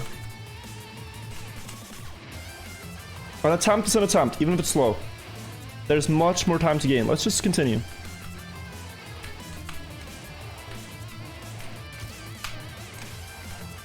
Like, you go slow in one part, but you gain it back.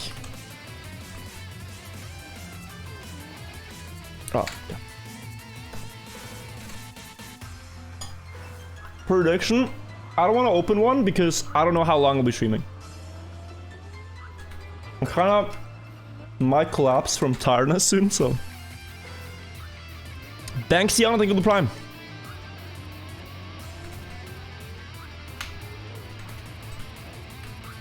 Oh, come on.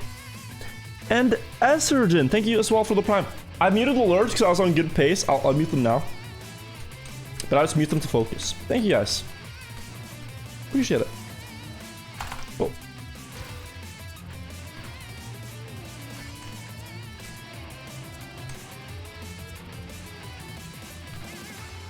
Okay, good start.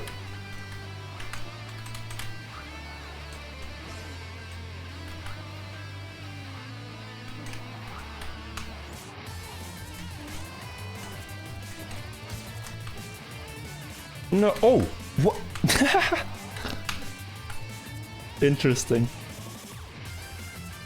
Stay, that was valid, guys. That was valid. That was very valid.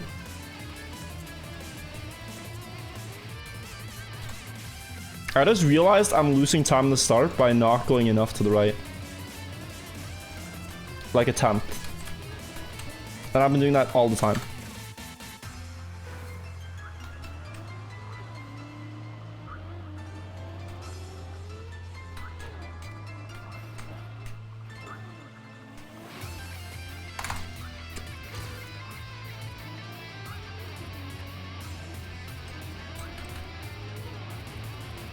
I gear up, but it's fine. I think you want to stay in lower gear there. You know, this is slow. I'll take it though. I'll prove to you, chat, you can make a diamond out of a run that's not looking too hot. Not this time. Welcome to the vibe. Maybe next time. To the vibe. Hi gifted a tier 1 Thank sub you. to Ezekiel Ezreal. Hi, hi ass mushroom man. Thank you. Good name.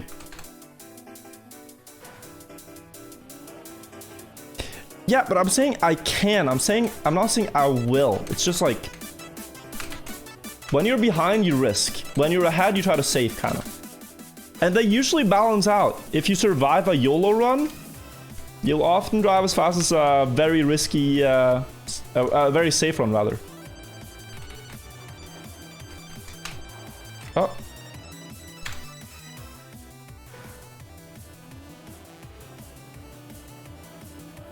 Fast? Kind of. I found out that I should release from the grass to have lower gear.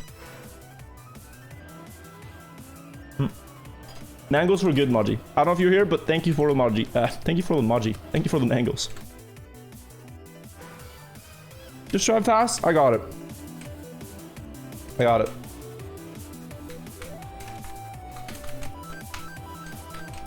Oh, come on. Thank you for the Maji.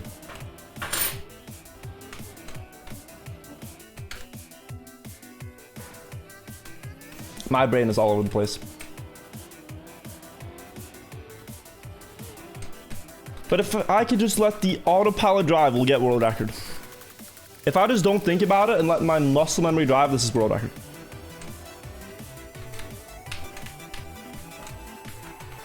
Nope. Wait a sec, let me have a couple of bites and I'll start.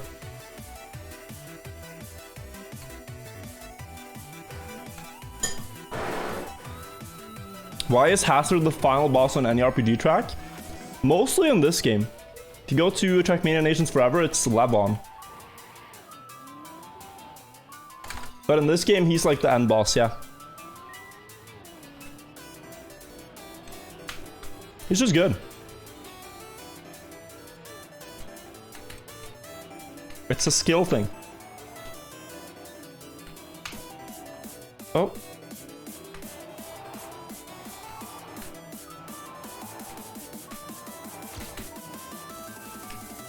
No. Wait. We're almost there. It's just once you hook the back wheel here, you can never unhook it. You're perma-stuck. Sad. Crap.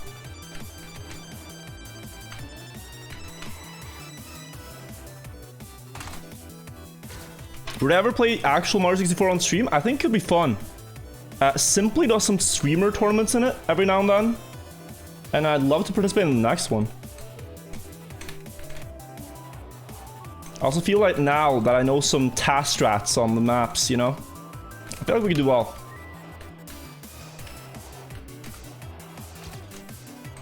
Give me an ice slide and I'll ice slide down it. Dude, that late air brake is so key. We get fast start now. Probably every time there, if I make the aim right. Okay, 2 seconds left. This guy Sigma is good. With a good ice, this is insane. Oh, I have to stabilize.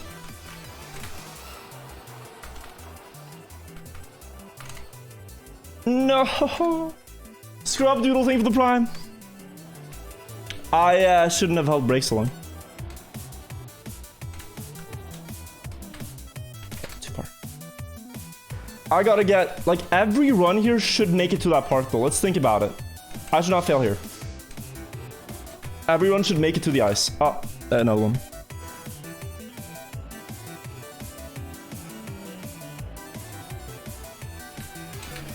Nope. It's like, I don't want to crash the start. I don't want to have an ugly world record. Oh.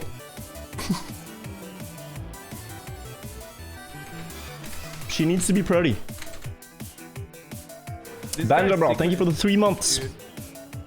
Accept the sleepy? No. I want this. We'll continue.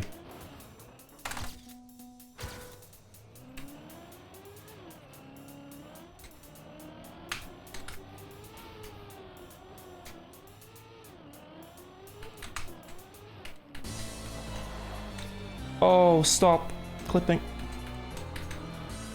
Okay.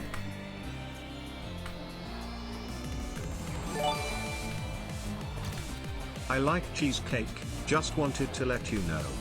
Also, I've never had it. You are such a cute couple, you don't need to hide it. Weird champ. It was started out cute and then you ended up being very weird. Thank you for the $2. I've never had it, no. Like, it's not the cake you go for.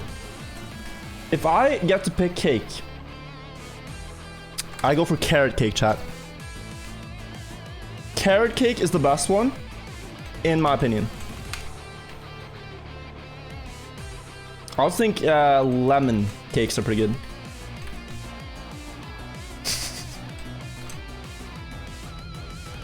And you guys have never had it, so don't question mark me, but it's so good. It has like the most icing on it you've ever seen. There's like typical like cake batter, and then there's like a mountain of icing on top. It's so good.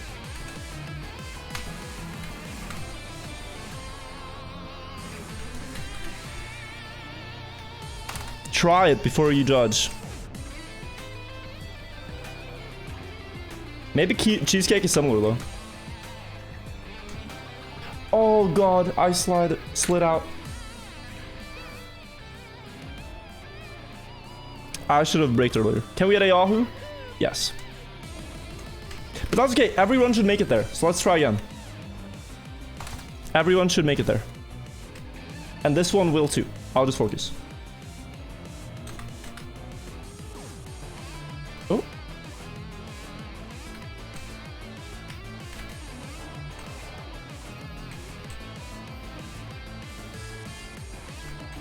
I don't like, what is it called? What's blötkake in English? That's the one they always serve, and I don't like it.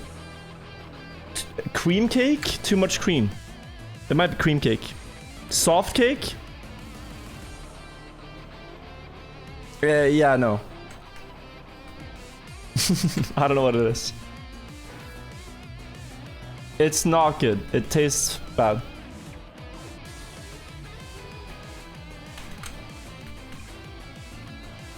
It's the one they have at like weddings and stuff, chat.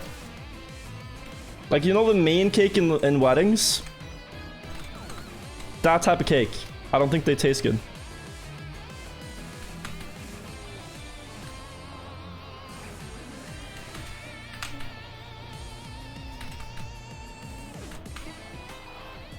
Also with cakes, you can't really go wrong with chocolate. Like, chocolate is just a safe, nice pick. Grandma's recipe. I looked behind me, but she was not there. I'm not scared. I promise, I'm not scared. Do I want pizza? Oh! Wait, she's making pizza? The best pie is cream pie. Pog you. I'm good though. For now. I might grab something after stream, but I don't want to eat on stream, so. But you can make one. I'll just eat after.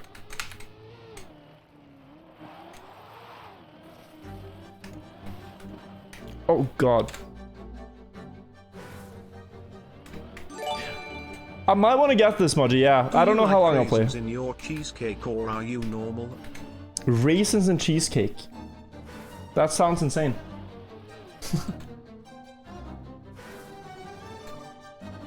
Make it? Sure.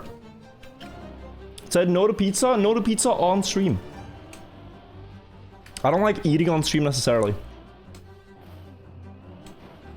I like making content on stream, and eating isn't content. Unless you are a cooking stream.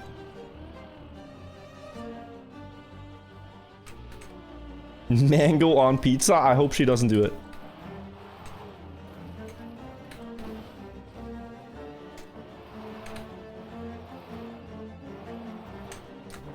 Most ingredients that have any form of liquid ruin a pizza. Like pineapple. Mango goes into that category. Like tomato. No, but you put tomato sauce, but you don't put tomatoes. They actually screw up pizza. IMO. It depends. It can be nice if you make like a... What do you call it? Like a very basic one, like ham and it has tomatoes. I know the one you mean, like, and then it has like basil, like the green leaves and whatever. That's like a very standard one. And that one works. But in other cases, it's just nasty. Isn't there an episode of Seinfeld, where one of the characters is like, oh, I have a brilliant idea.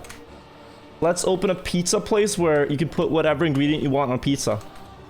And then I think they had to close because one of the customers put cucumber on pizza. Also, watery ingredient.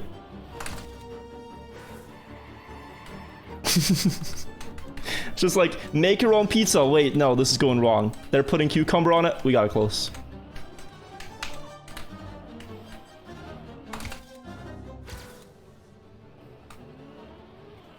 We're fast chat. We need a good climb here and a virtual skip.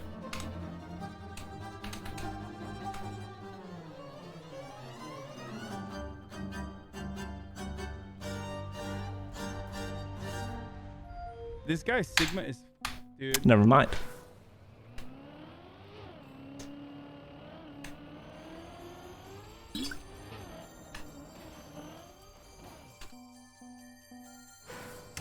Knoperlap, thank you for the prime.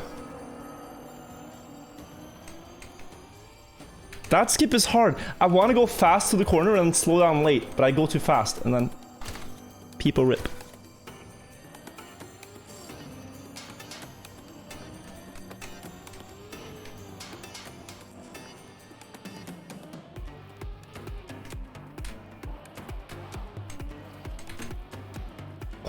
Could be good, could be good. Resetting at Womps, Virtual's Clint Stevens fan? Dude, Clint Stevens does no resets though. That's not really me. I mean, he does so many no resets. So I feel like I can't compete. Just a very consistent player.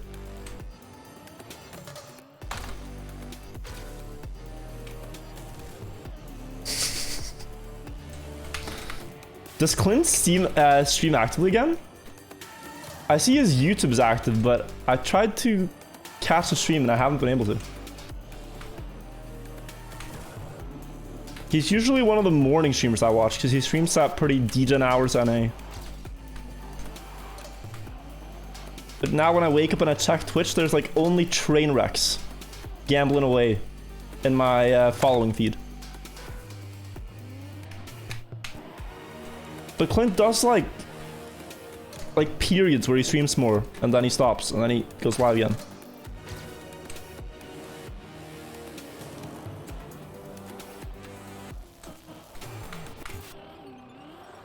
Oh god, okay, good.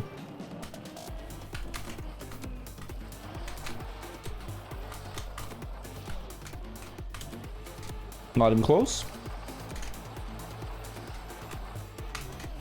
Oh.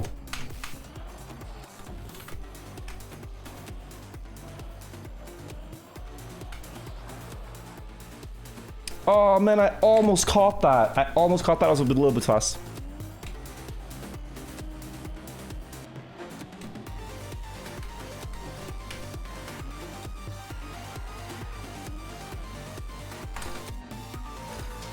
Did I turn off WOD? No, it's just Twitch thing. Did I meet Ludwig in LA? Yeah, I did. I met him at a streamer party. And then we went rock climbing 2 days later. Also met them at the awards.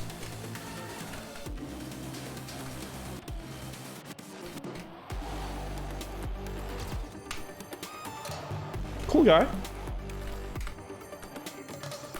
I was relieved to know, because we went to visit their house too, that my house isn't the only streamer house that's messy. It is apparently an industry standard to have a messy house if you're a streamer.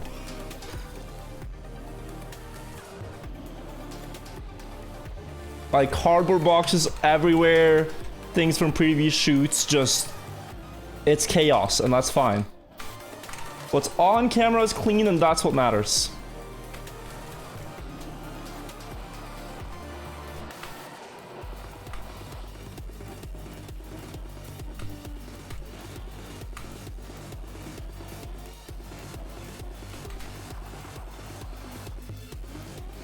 Okay.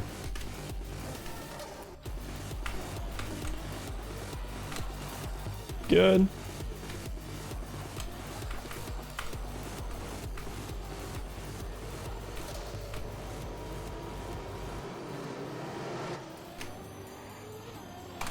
Okay, we had a bit of a slow start, but we're still ahead now.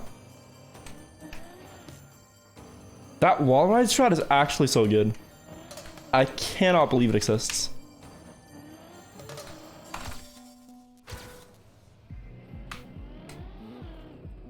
Okay, come on.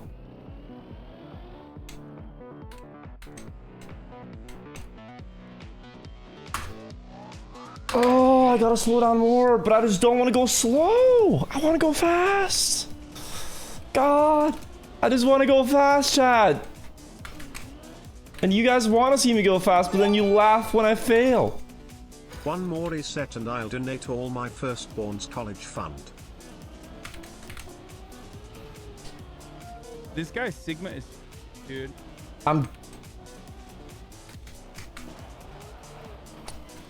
I'm not sure if it's a good or a bad thing. It's probably a bad thing.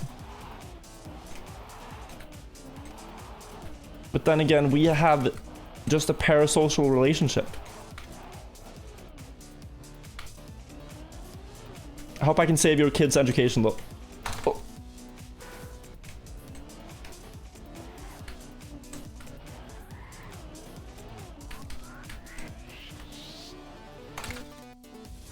Let's see. Santa Claus, think of the tier This guy 3. Sigma is fucked, dude.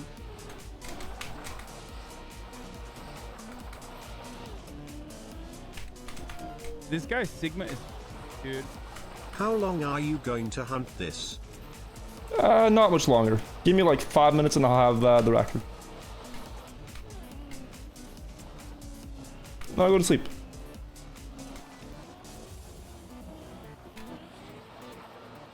Yeah, just like...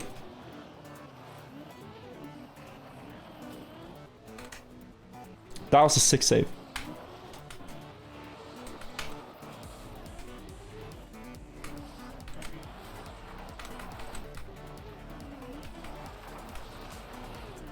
This guy Sigma is fucked, dude. Okay, we have a tougher job now. It's still a lead, but it's small. Compared to what you can get there.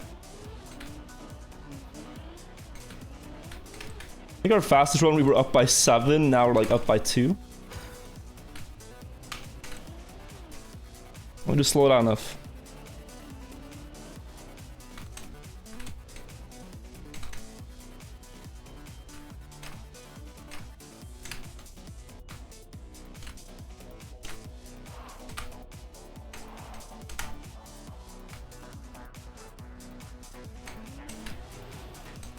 Okay, come on. Virtual skip time, boys. Oh, that should have worked. Nope. It's looking rough. This is too slow, yeah. The third one, if I didn't fall, maybe, but we'll try again. Stanit, thank you. Macrossa, thank you. Also, Ivy Popples, thank you.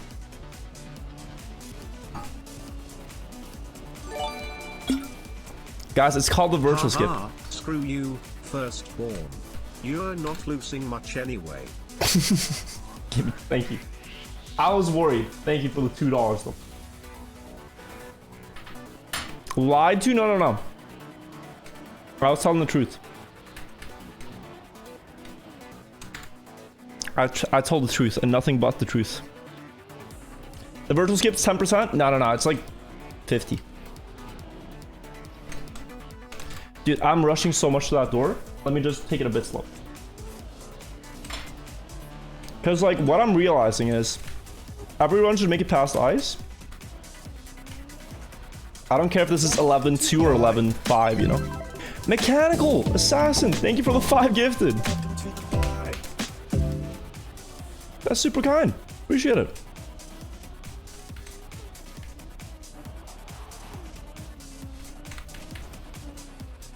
Okay.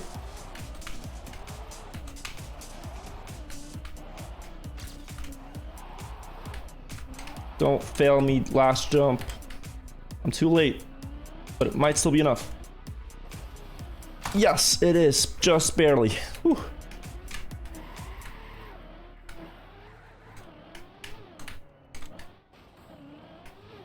Good. Okay. Eyes again.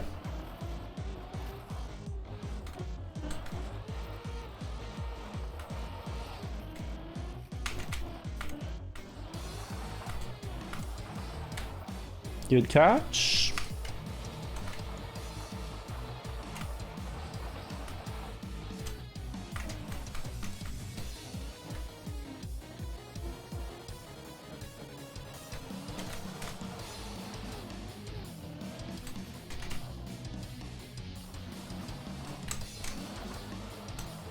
Okay. Oh, it's so late.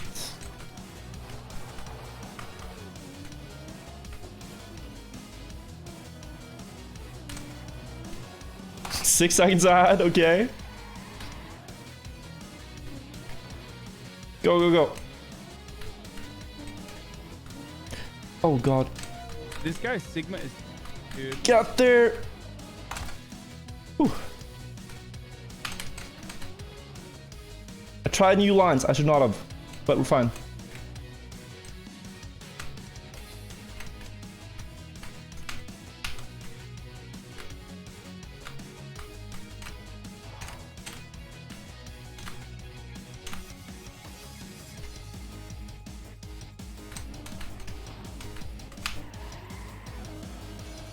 Come on. Oh, it's too early. Dude.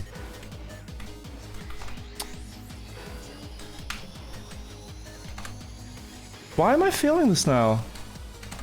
Like, what? It's seriously not that bad. It's really not that bad, chat. Like that, I was getting it every time earlier. Try again. PGS, think of the prime.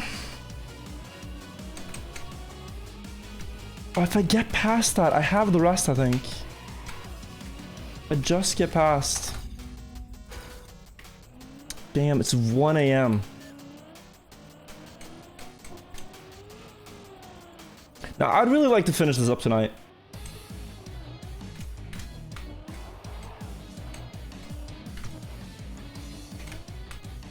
I don't know if I'm streaming tomorrow, and the next stream might be like Friday, and I want to do other things. I don't want to play this map again. We'll try to beat it tonight, chat.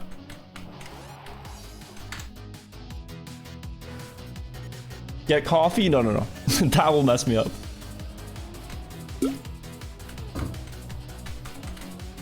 I only slept 5 hours last night, so I'm feeling it.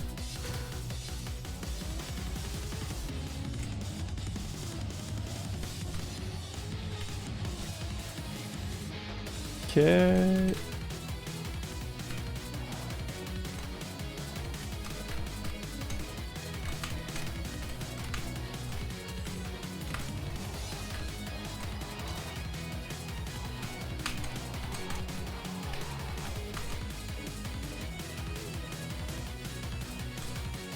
Okay. Not mad. Not mad. Just a bit weird. That's all.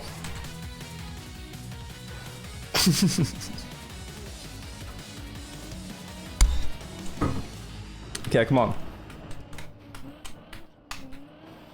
If I just don't jump there, honestly. Let's just not jump there.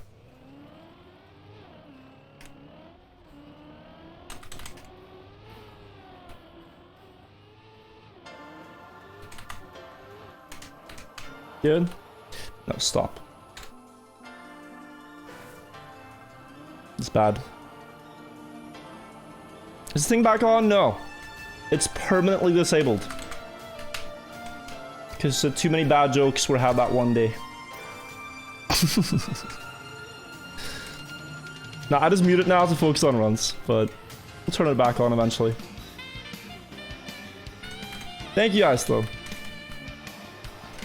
Ooh.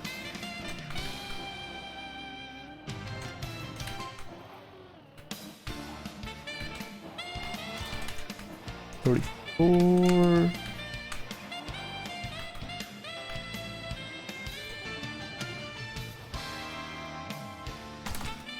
It's 1 second loss. That's completely fine.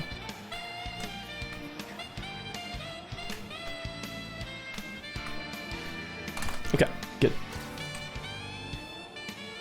Let's see.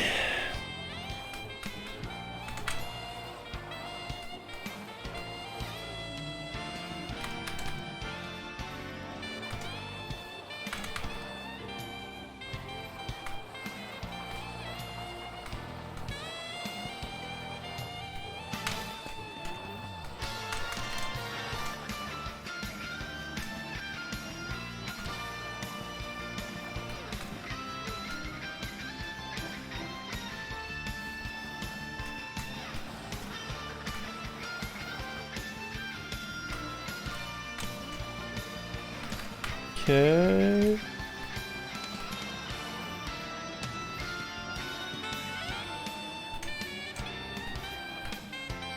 $147, that's good.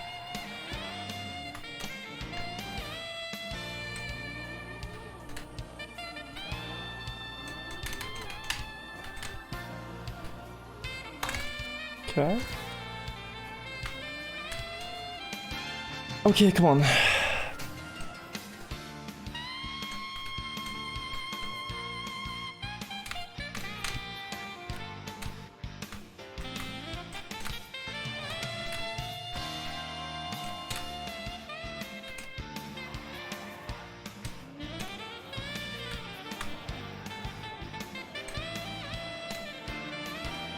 Come on.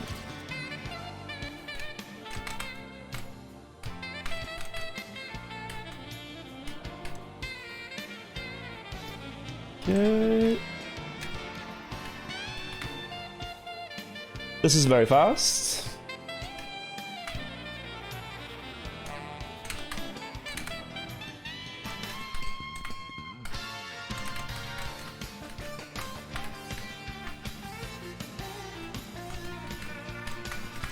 Just no mistakes up here.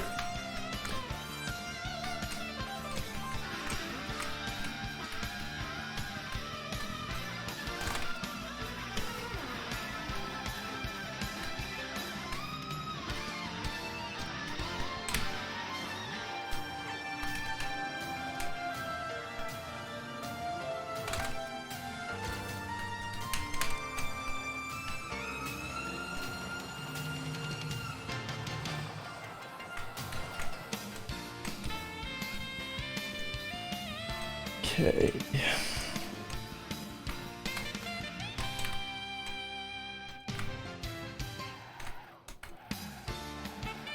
Bro. Okay.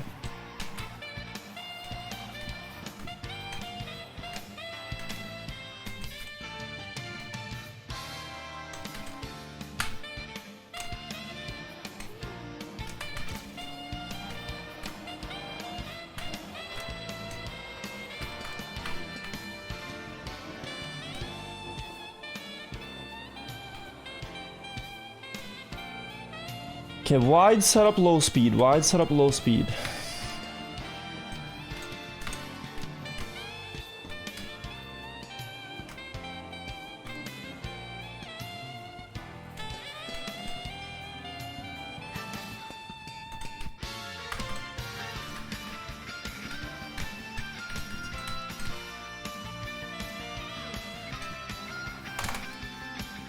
Okay, there we go.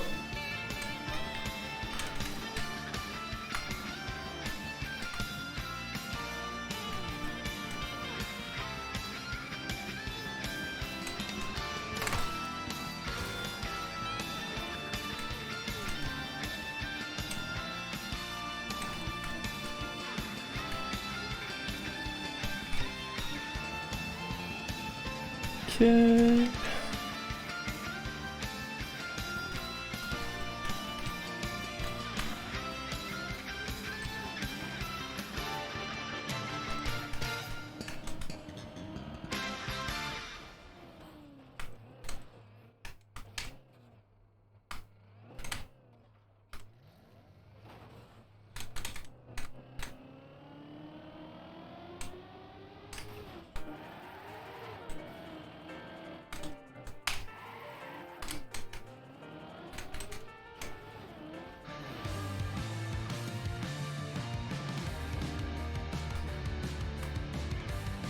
You're kidding.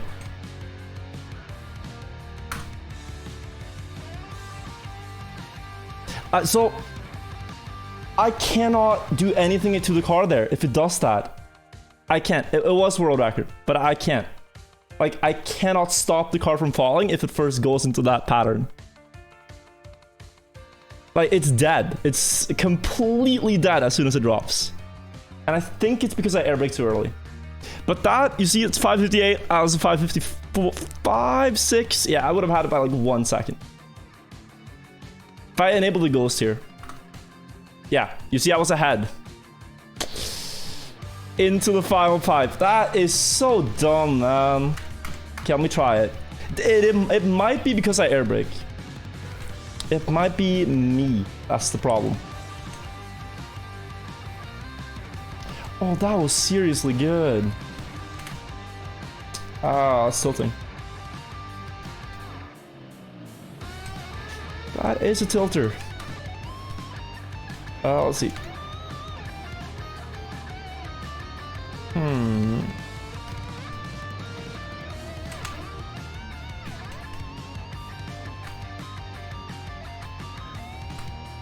Oh, these are so bad. I had it really good there in that run. Like, all 3 triangles up, and then last one was a bit slow, but it was fine. But yeah, is it the air brake? Am I doing it in cam 2?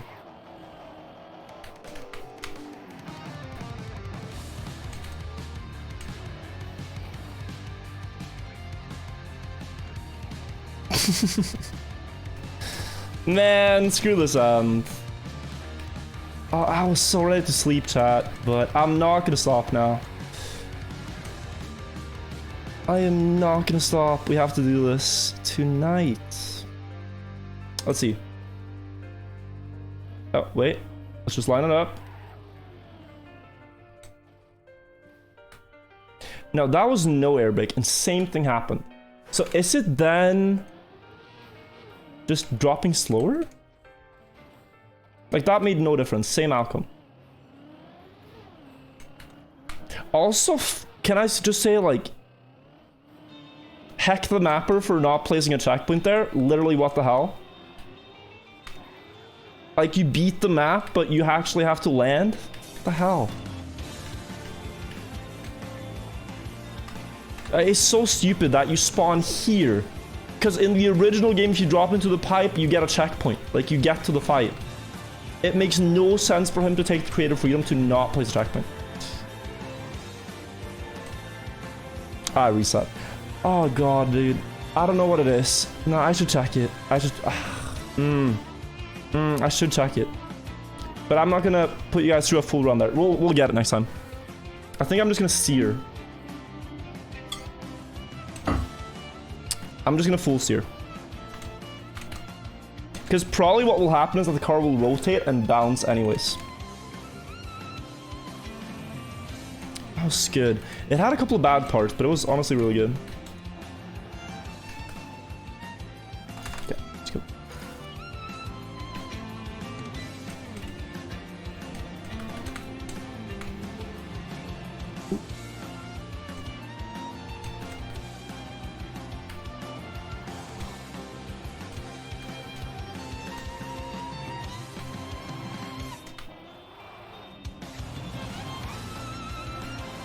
Check. Oh, no. Reset. This is your final message, Buckley? Goodbye. I'm sad to see you go. That also means I won't have to ship you the waffle iron though, so. Maybe it's a win.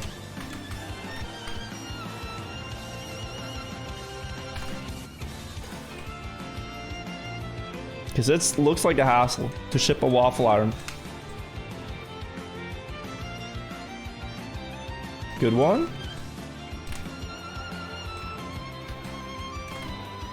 Good one.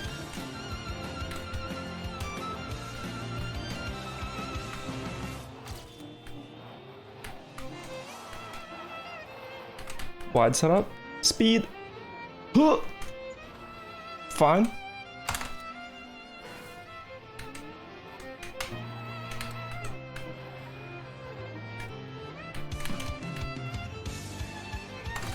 Okay, nice. It's sitting in my house. I used it, Buckley. I would have to get you a new one because I realized I need a waffle iron, and just having it stand there for a while, I was like, damn, I want waffles. So I unboxed it and made waffles with the waffle iron I was supposed to send you.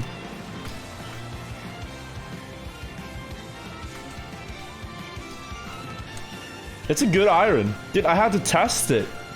This is quality assurance. I can now attest to that waffle iron makes good waffles. I couldn't send you one without trying it.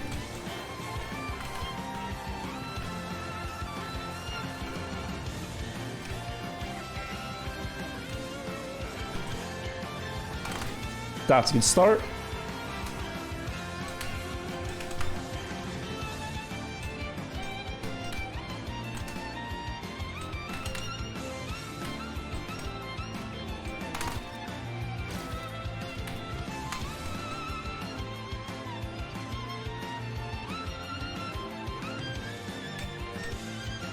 Not too fast.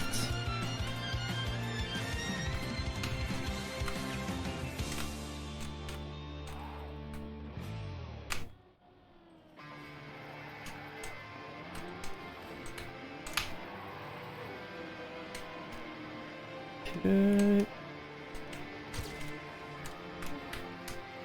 Oh, come on, dude, seriously.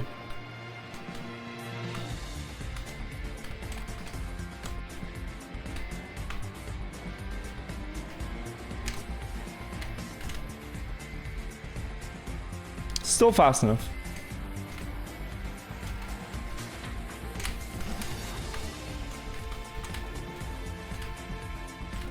Well, we need a very good end from here on out.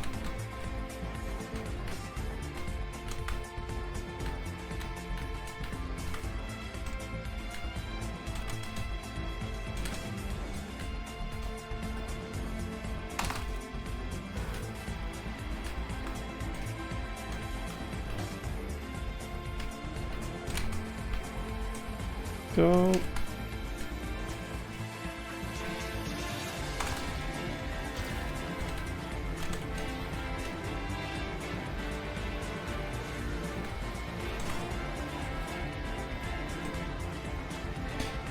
Climb it. Oh, you absolute Pepega. Go. Okay, it's fine.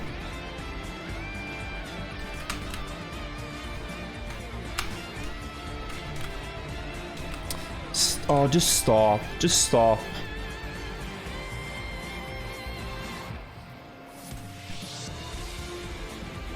Oh, you're gonna give me this one too? It's like all the slow parts are coming through, Mom.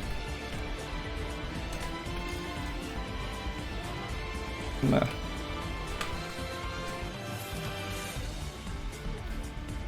Four seconds to go. Okay, reset. Just try again. That was a good start, but the second traversal skip is just too slow, man. Also, the climb not working is kind of eh. Oh, too slow. You sure you need some food? Yeah, I'm good, Maji. And, I really should sleep soon. No, I can't. I gotta get this. I cannot drop it on the last one and not get it. I'm so sorry. I'm gonna go for it. We're going on a journey, chat. I don't know how long it's gonna last, but I'm not playing this next weekend. So either we get World Extra Night or I literally pass out and we don't ever get it. I'm not playing this next weekend. I'm just not. I'm just not. Giving up is not an option. We're going for this and we're getting this tonight. So yeah, buckle up.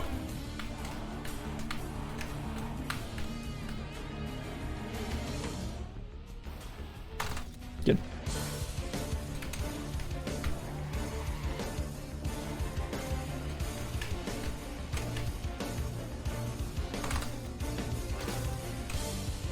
It will not be an all-nighter. We get it soon. I just need good runs to the ending, like the virtual skip rather.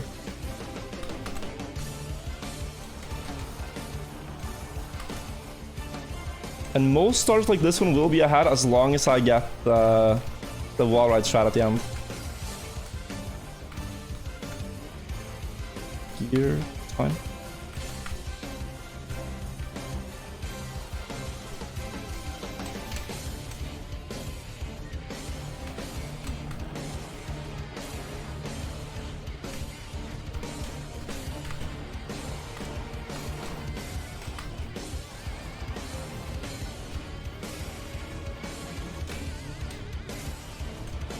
Like, this is 5 seconds ahead of Haster right now. He had a 152 checkpoint there. Or so.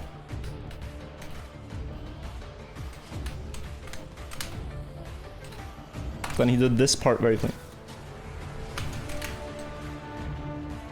That's the problem.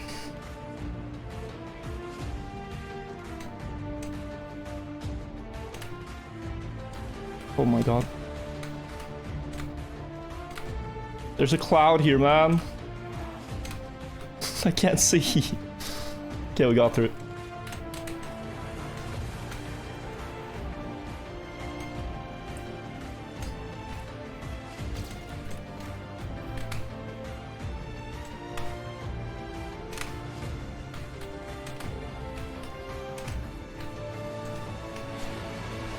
Okay. Can work. It can work.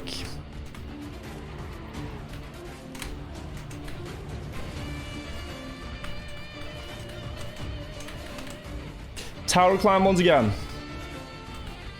I'm hoping it's like a 313-ish.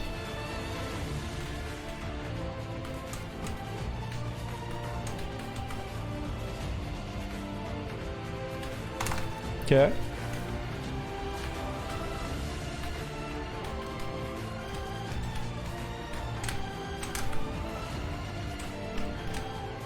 Oh.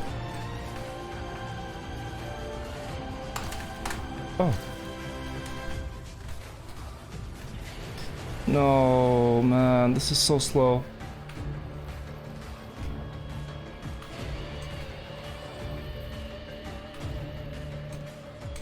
Okay.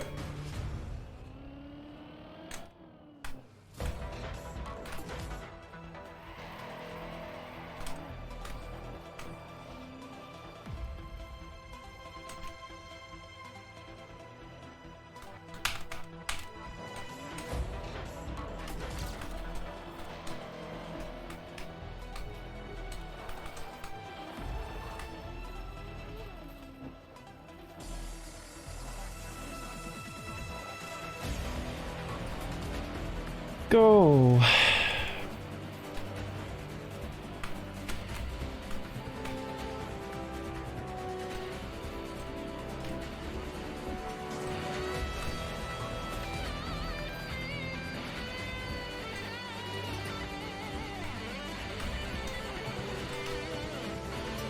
Icy tires. I can't drift. Yeah, guys, I couldn't drift because the icy tires. It was just such a bad angle. This is over. That is too slow. I'll have to full risk and I'll still be too slow.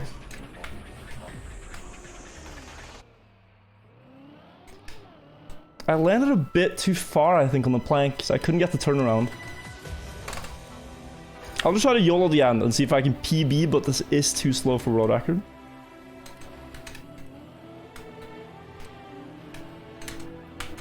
Yeah, okay.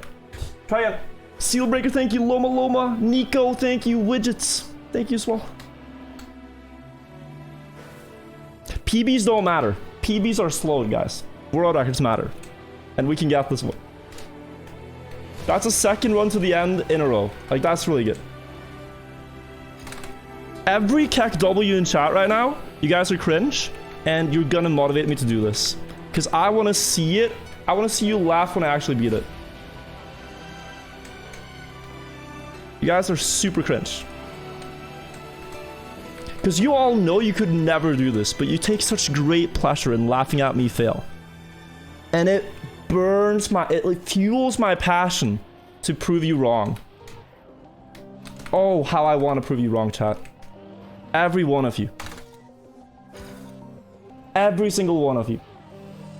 You will see this. You will witness this. Bunch of doubters, man.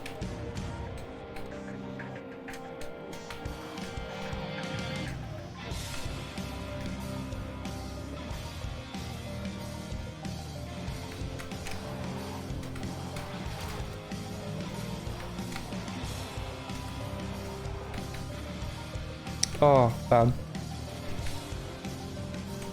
Almost. Almost. Ring use, thank you for the 5 months. How do people create maps like this? I don't know. It's a pretty crazy map. So I would not know.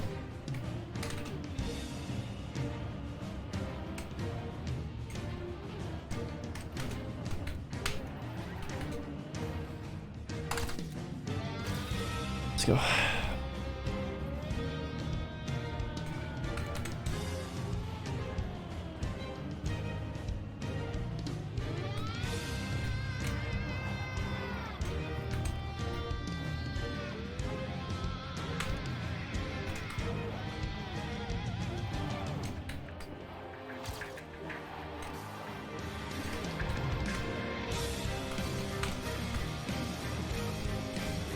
Dude, what's my aim now?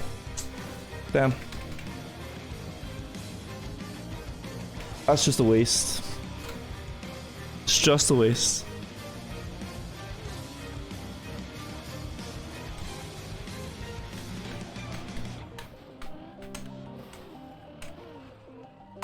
Okay.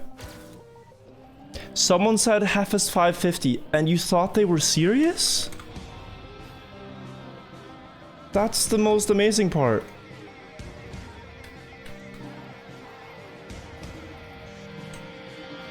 Hefes would never play this. I'm sorry, but absolutely not.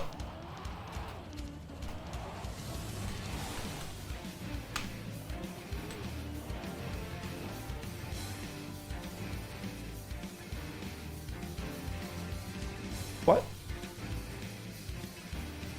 Just happened? Can I get the checkpoint from here? What just happened? Is this what happens when you die? You're just stuck in a box under the ground and you cannot reach anyone. You're just trapped. Damn.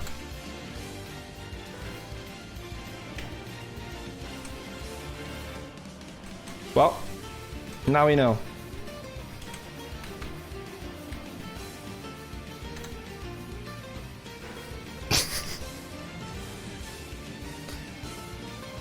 Oh.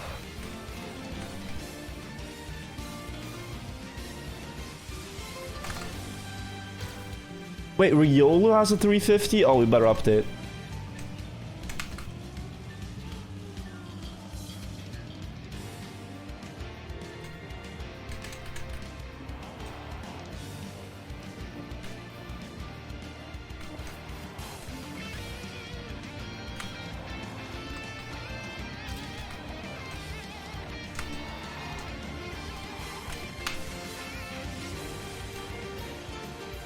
Come on. You bet if I play this within 3 attempts my controller will be in the wall? It's a very difficult map. but it's also quite addictive. Because I know I can go so much faster, it's just nailing every trick takes some time. It's not a very consistent map. Oh god. I'll continue this. That's not too bad.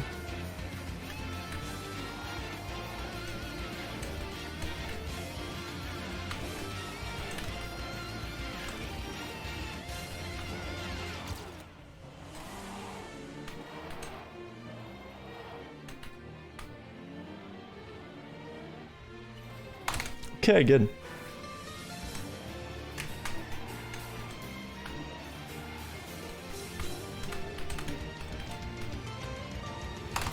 Nice.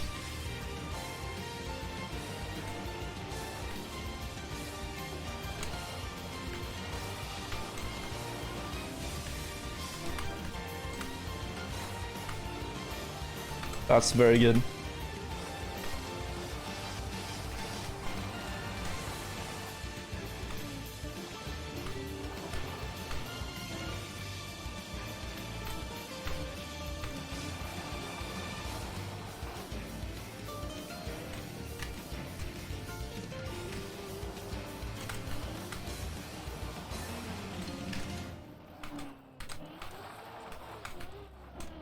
Whew.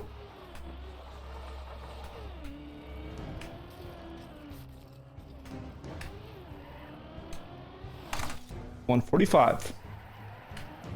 Another very fast start here.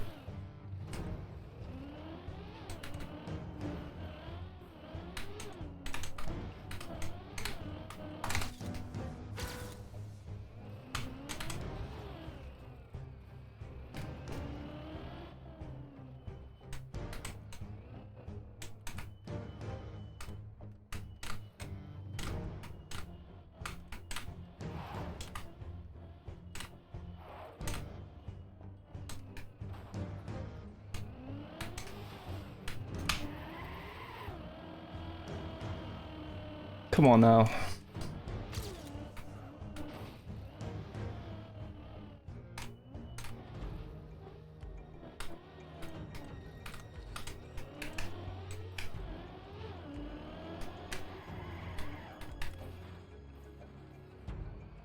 That's fast.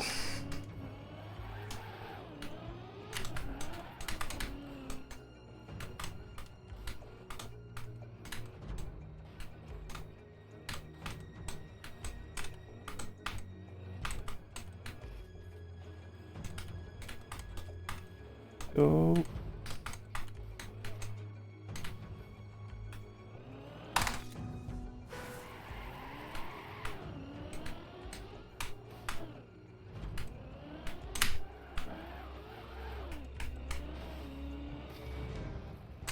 What?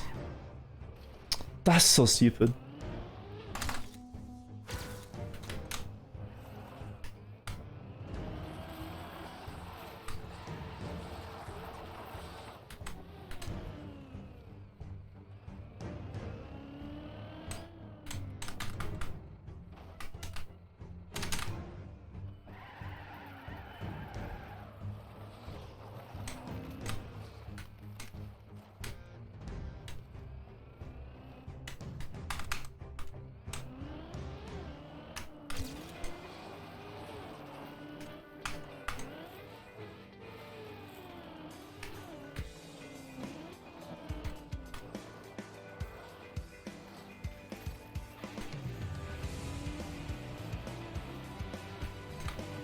Wide setup, land early.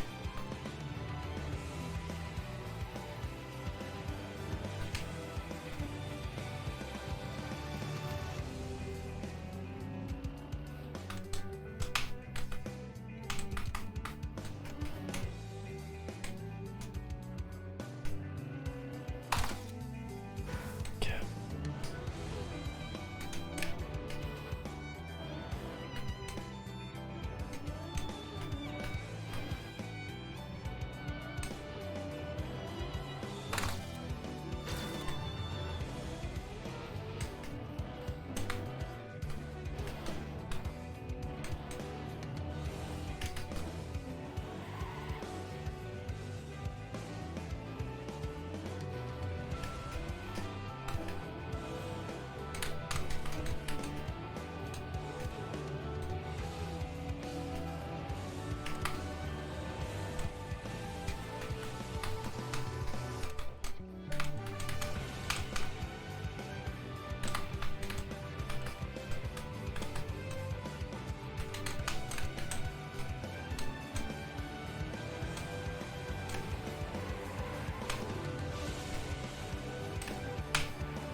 no fucking way, dude.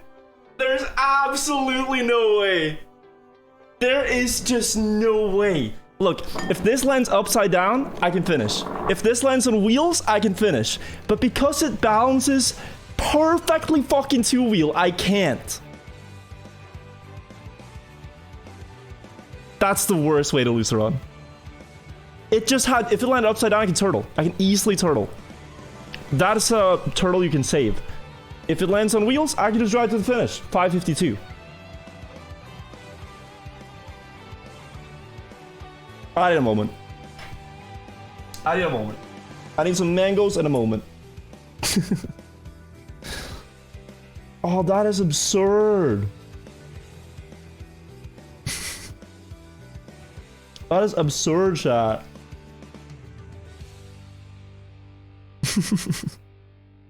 The mapper really should have placed a checkpoint. Like, you can't script this. There is no way to get... This is a rare landing to get. It's very hard to do that if you tried. Oh, dude, it was a good run. Okay. Yikes.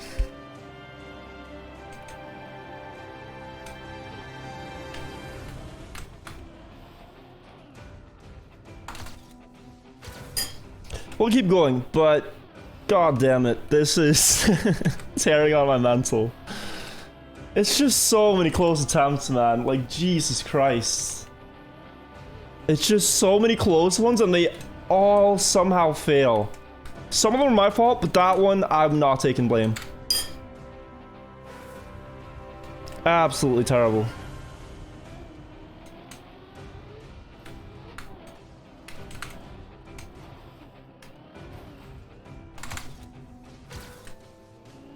We're not gonna go sleep early? I was, and now we're here. Welcome.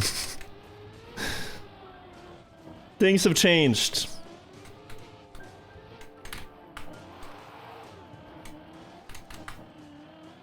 Oh, okay. Man.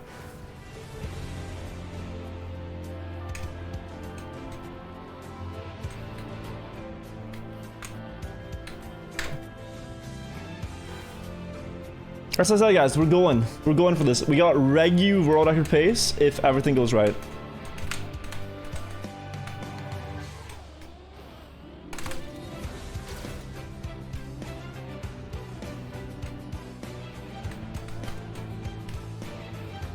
Oh, yeah, sure. Sure. Not the greatest start. Doesn't need to be.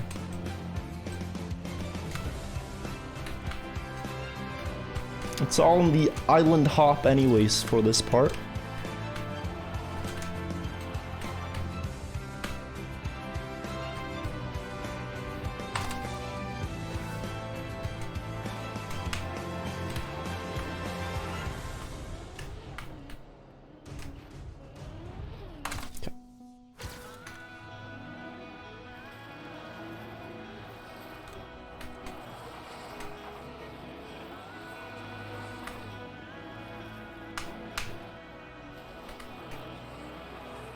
Oh god.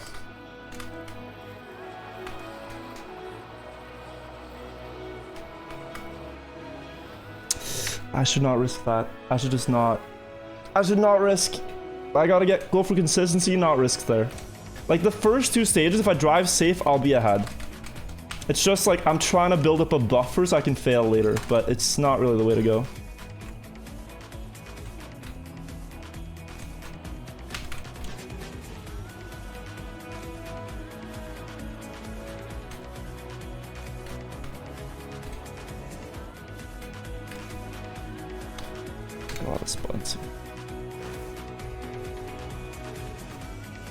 Plus 420. Like, give me a moment, chat. I gotta focus for this. I gotta put all my focus towards it. Not gonna be talking that much. I'm just gonna get a good run. We're bringing it back to the early days of Twitch, you know? Siglemic. Basically no mic, no cam. Just Mario runs. Here we are 10 years later. Same thing. Just with a car. Welcome. Can I get a Frank or C spam in chat when we are at the last stage? For old time's sake.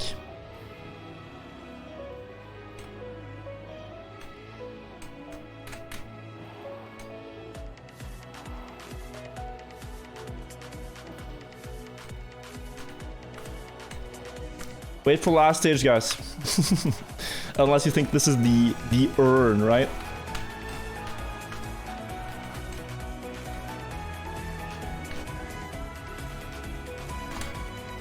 It's a bit slow, but it's fine.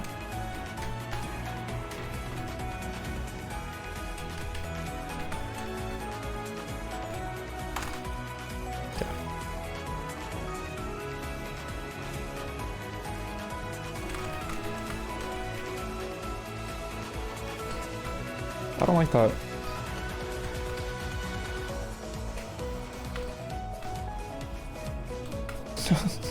Sure.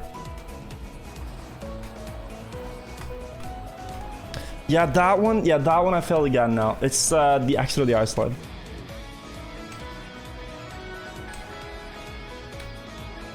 I'm getting a gear change on the ice.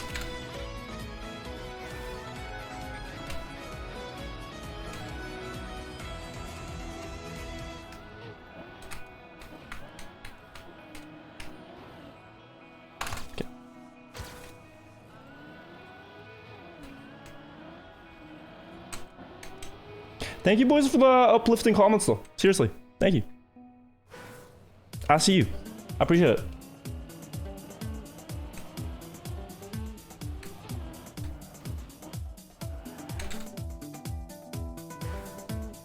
Like the actual uplifting people and not just 11-year-olds.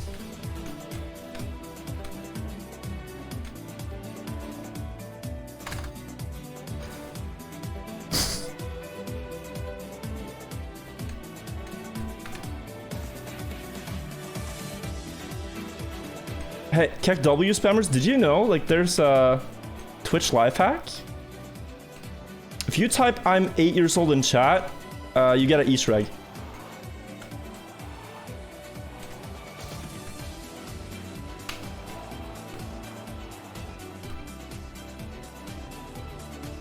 But it only works for those people who spam Keck W. If you don't, then please don't type it.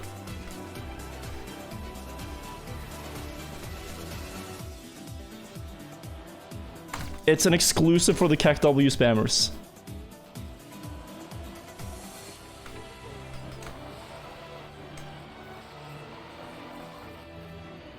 Do you guys see it yet? Did it work?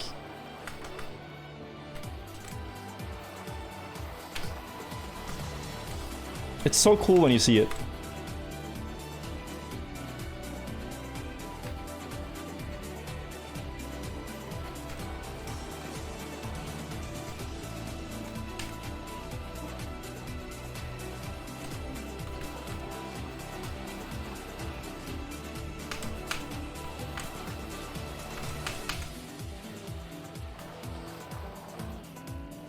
Start.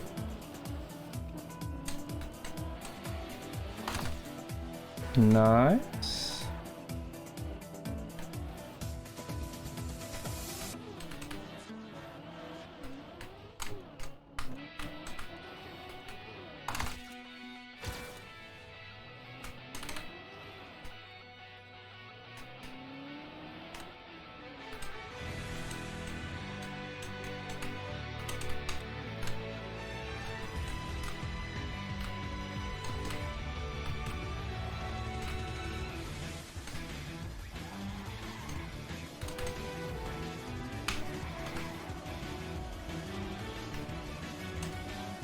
Come on.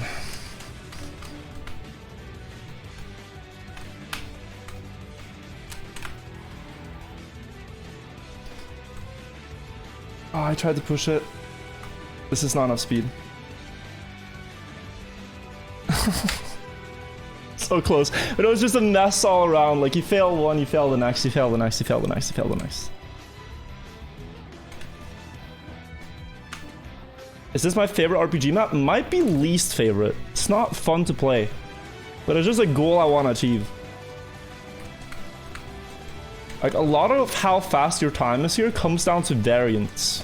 Like, you can control this part, you can control the ice, that's fine, but that, like, plank skip is just eh. And I also find the end to be a bit variant, like, where you land on the planks, if you can get that line directly to the ring, so on. I don't really like it.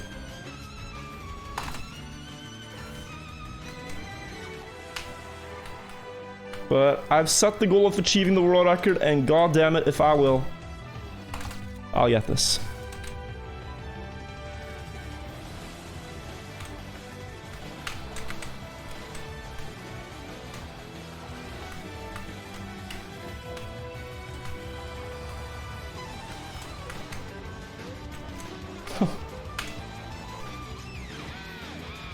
Weird gear here, you gotta be careful.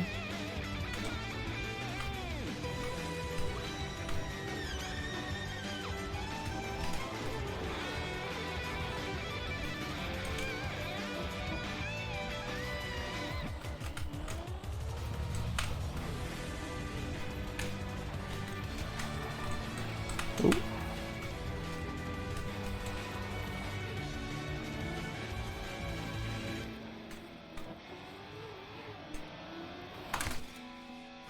Another 145, that's very good.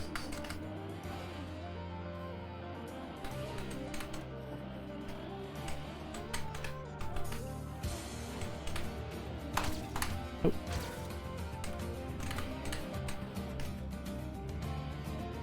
Okay.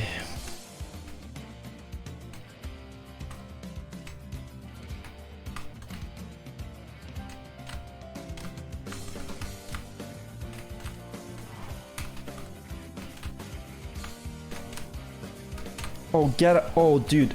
Come on. Okay. I'll slow.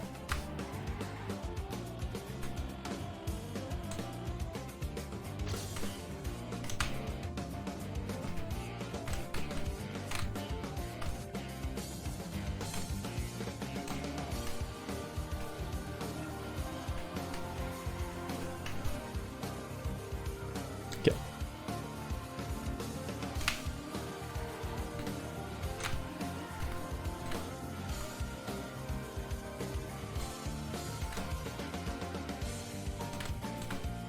You have another attempt. There's gonna be like a 314.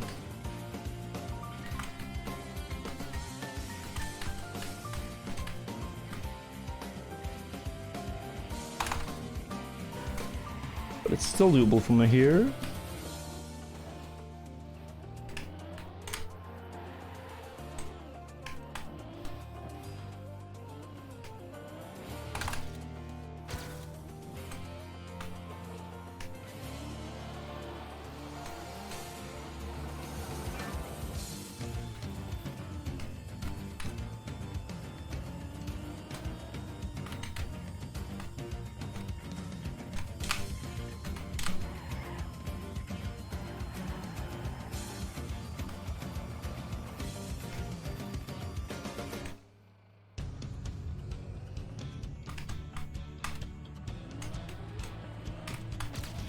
Okay.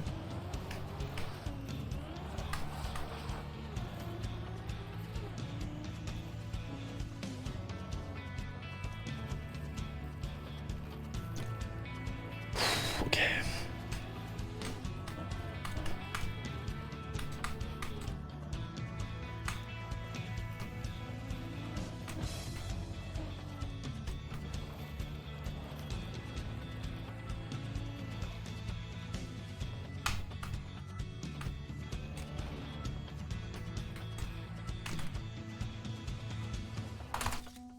That's fast enough.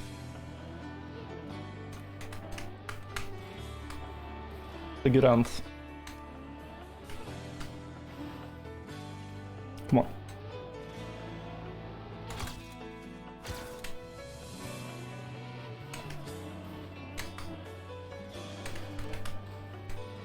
Ooh, sketchy.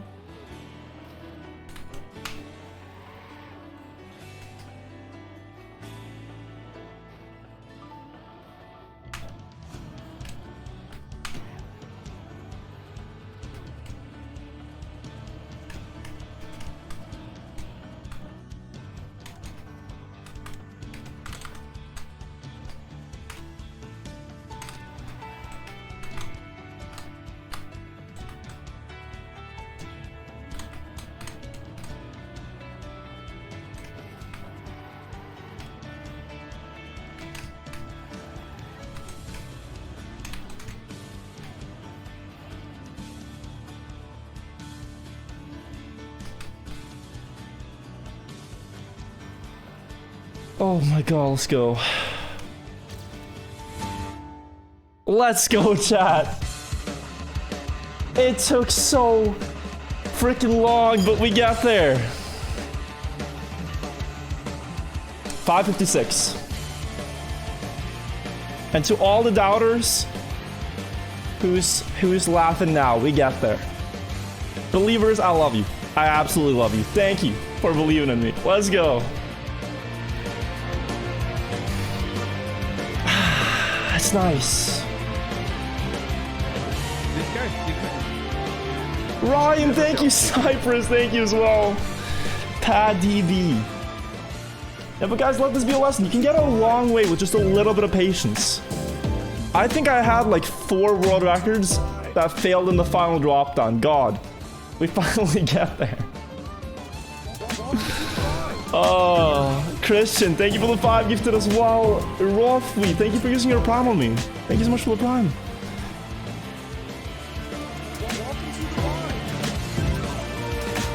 I told myself I was gonna end stream 12. It's almost 2 a.m. So it is time to end. But that means we're doing something else next weekend. We don't have to play this anymore.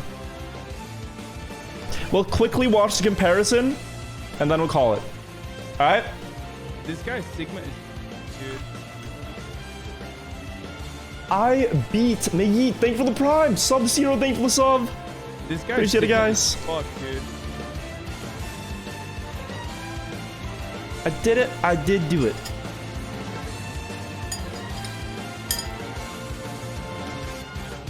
Victory mangoes.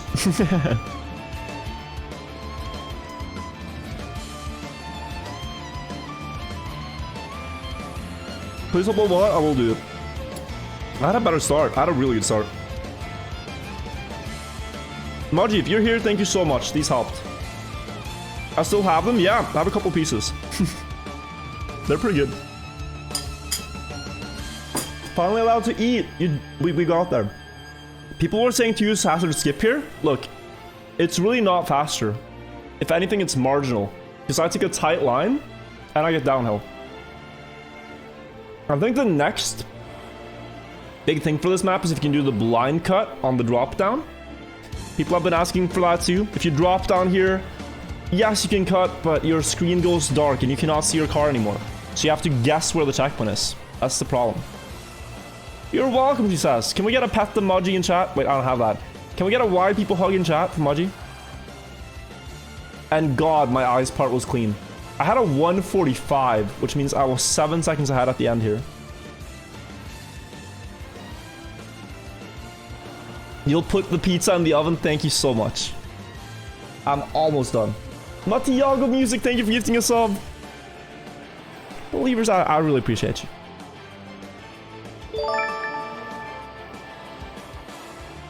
I believe chat Viet7 Viet7. My chat is like 2 crowds. There's those who spam pull the virtual, kek W, pull the virtual, kek W, pull the virtual, kek W. And then there are those who at last type pull the virtual PogChamp. Who lie in wait.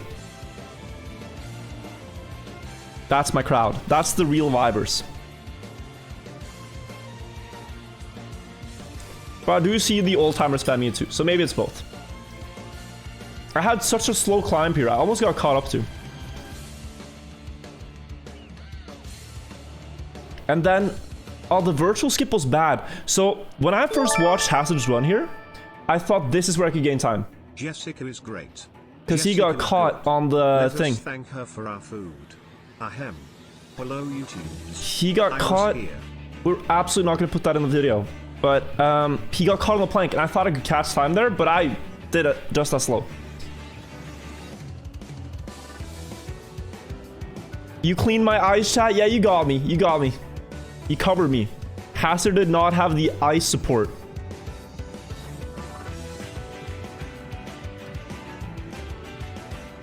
But man, I could have had a, yeah, like a 552. But I'd be very interested to try the blind cut here one day, if I get beaten back.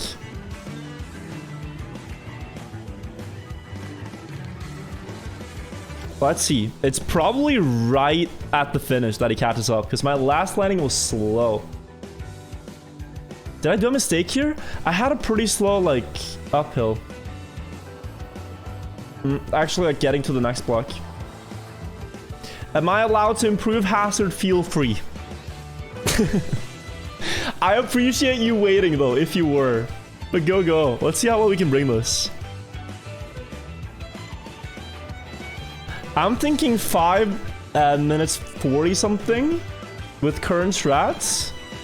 And then if you do blind skip, you can do like maybe sub 5. I don't know.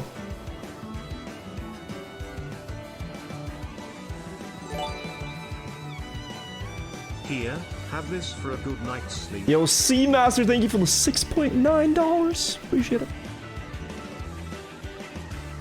You're not going to touch this map? Only for the blind cut, potentially. Whether I do it blindfolded or whether I get a little help from my friends.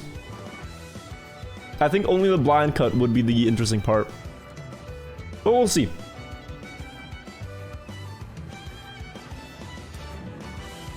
The problem with the blind cut is there's no way to practice it.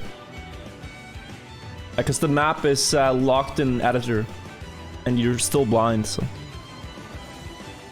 Yeah, I'll publish the VOD, guys. So I'm about, what, 5 seconds out of here? Oh, I remember now. I was scared on the last, like, pyramid thing. I really hesitated. Here. See, I had, like, let's see, at the top. 1, 2, 3, 4, 5. Oh, no. Okay, you can do, like, 545 maybe even. With a perfect one. But, yeah, I stopped here. I stopped before I went to the next one. And Hazard almost had it perfect. But yeah, guys, if you're going to bed, good night. Thank you so much for watching. It was a good day. Also, really good speed up the last hill. This got very close. This guy's Sigma is good. My last landing was so fast though. 1.8 seconds to spare. Alright, chat, let's raid someone.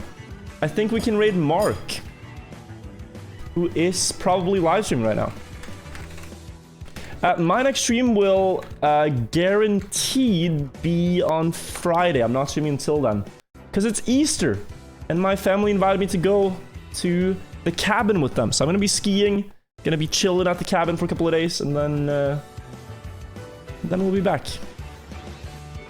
But say hello to Hello Mark. He's a really nice guy.